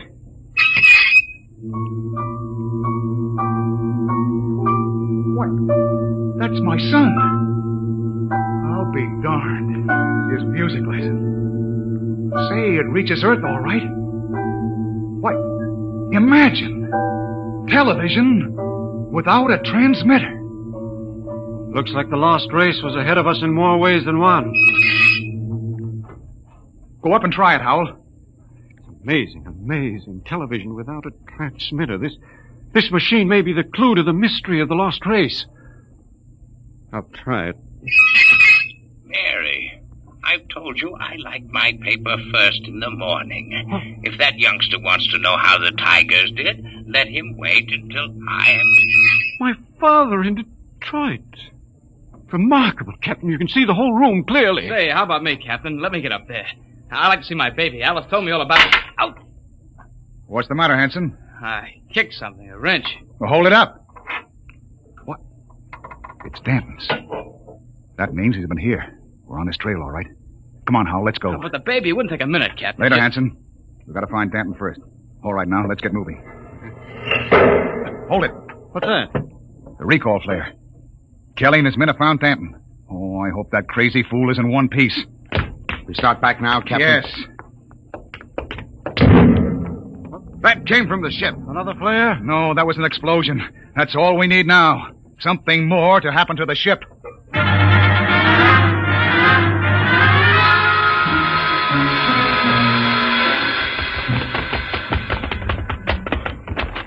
Oh, it's the main jets. Smashed flat. With all the stinking rot. Check through the ship for further damage. Aye, sir. Oh, look at those plates. Crumpled like an accordion. Captain! Oh, Captain! Here comes Kelly's party. We got him. We got Danton. Hold it. What happened here? Somebody blew up the main jets.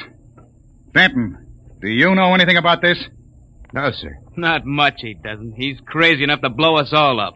Listen, Hanson, I admit I went off my head tonight, but I'm not crazy enough to commit suicide. The jets are smashed. We're all marooned up the same creek. I still think he's got something to do with it. Lay off, Hanson. We found him wandering up in the hills. And he was with us when the blast went off. Yes, that's right. We saw your recall flare before the explosions. Oh, I guess that puts Danton in the clear. Then who did it, Captain? I don't know, Howell. Looks like somebody didn't want us to leave this planet. Well, we still got one slim chance left. If we can repair the lifeboat... Skipper, it's gone. Gone? The escape port is open. The boat's missing. Oh, what else? The arms chest was cleaned out, sir, and the fuel locker was jimmied open. The scendium bars are gone. You sure? You can look for yourself, sir. She's clean. I see. There's only one answer left. There's something or somebody out in those ruins trying to get us. Maybe that lost race decided they weren't going to stay lost. You think some of them may still be alive? Who else could have blown up our ship?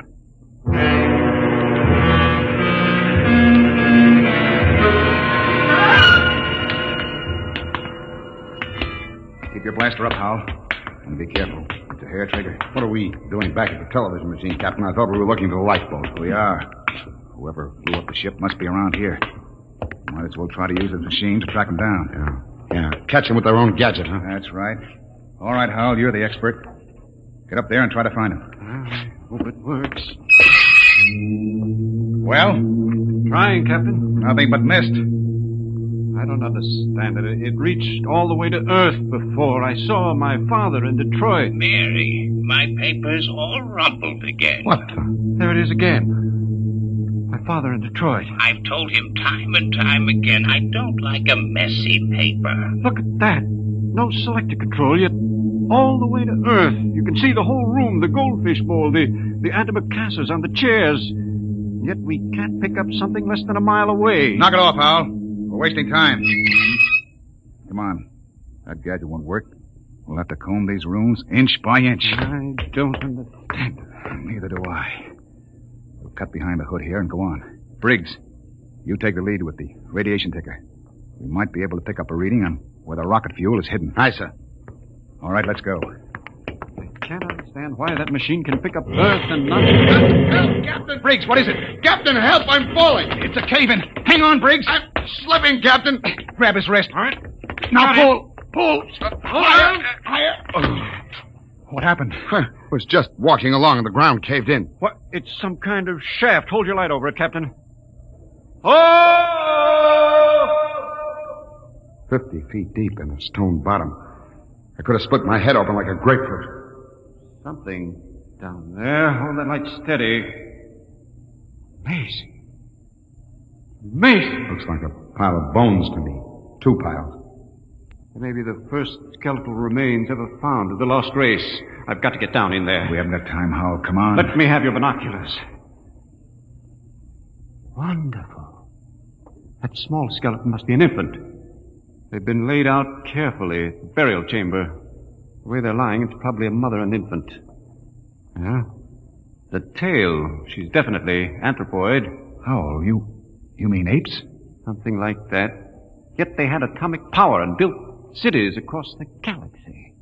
Amazing. Howell, we haven't got time. Hello, that's funny. The little one is different. The caudal bones are different. No tail. Listen, Howell. What do I care whether they had tails or not? Come on now. It's almost as if... Well, they did have atomics, and radiation does funny things to heredity. They had that problem of mutations in Detroit. What? Detroit?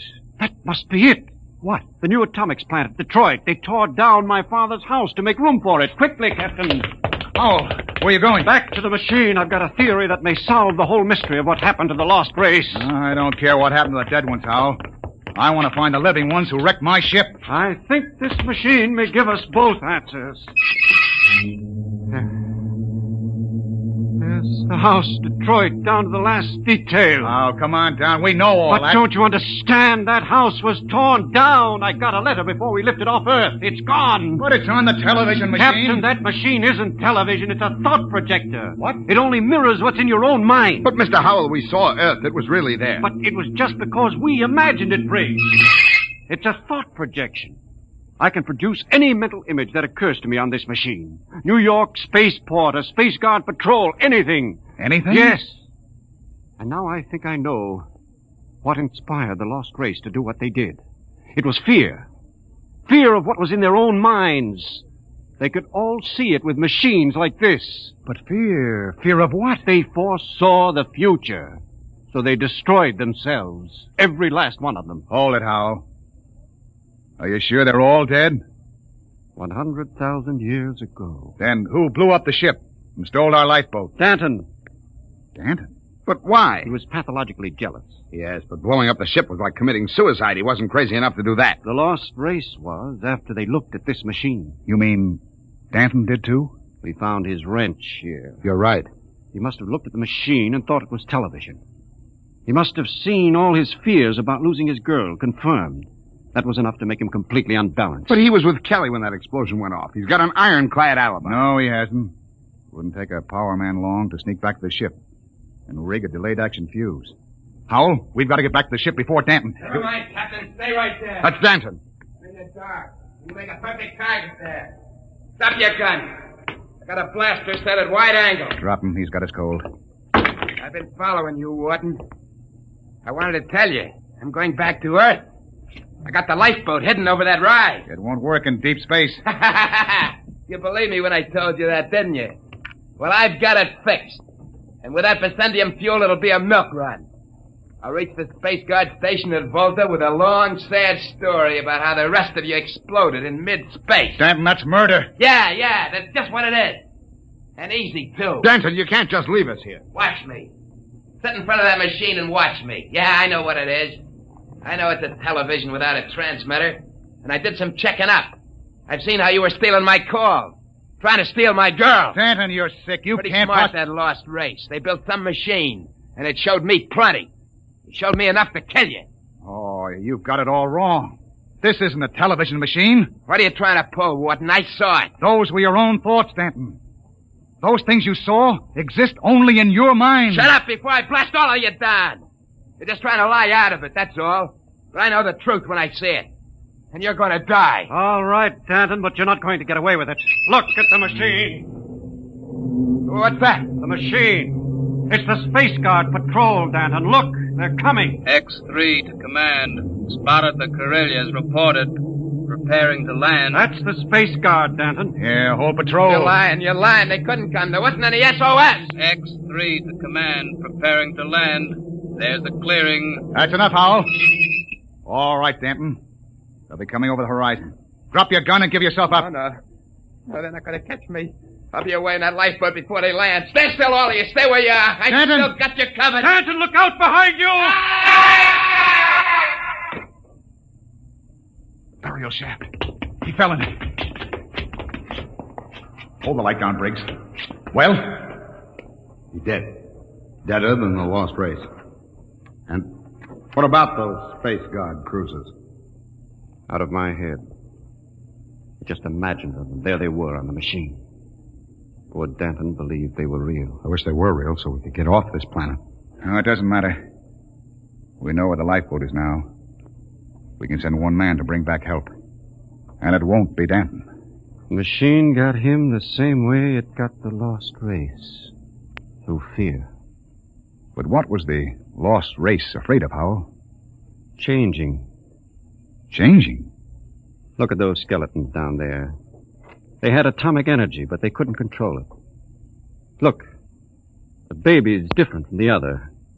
The race was changing by mutation. Mutation? Look at those skeletons. Now imagine a shifted hip socket so they could walk upright. The baby was already without a tail. But Howell, that would mean they were changing into... Yes, Captain. The Lost Race committed suicide rather than face the fear of seeing their descendants become such horrible creatures as men.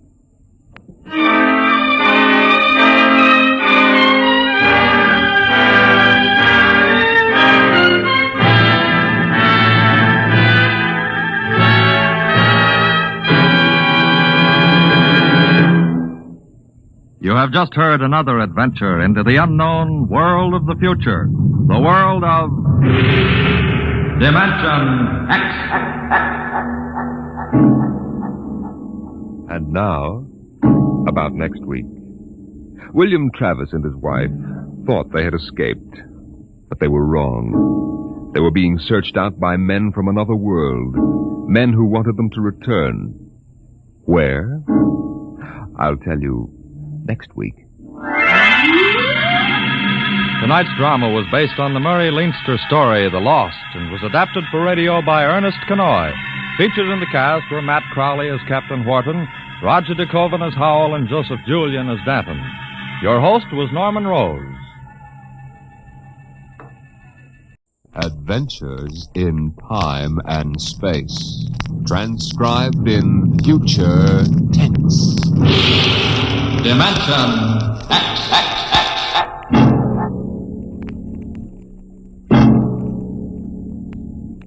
When the first space rocket lands on Mars, what will we find? Will we be welcomed with open arms, or will the Martians treat us as invaders?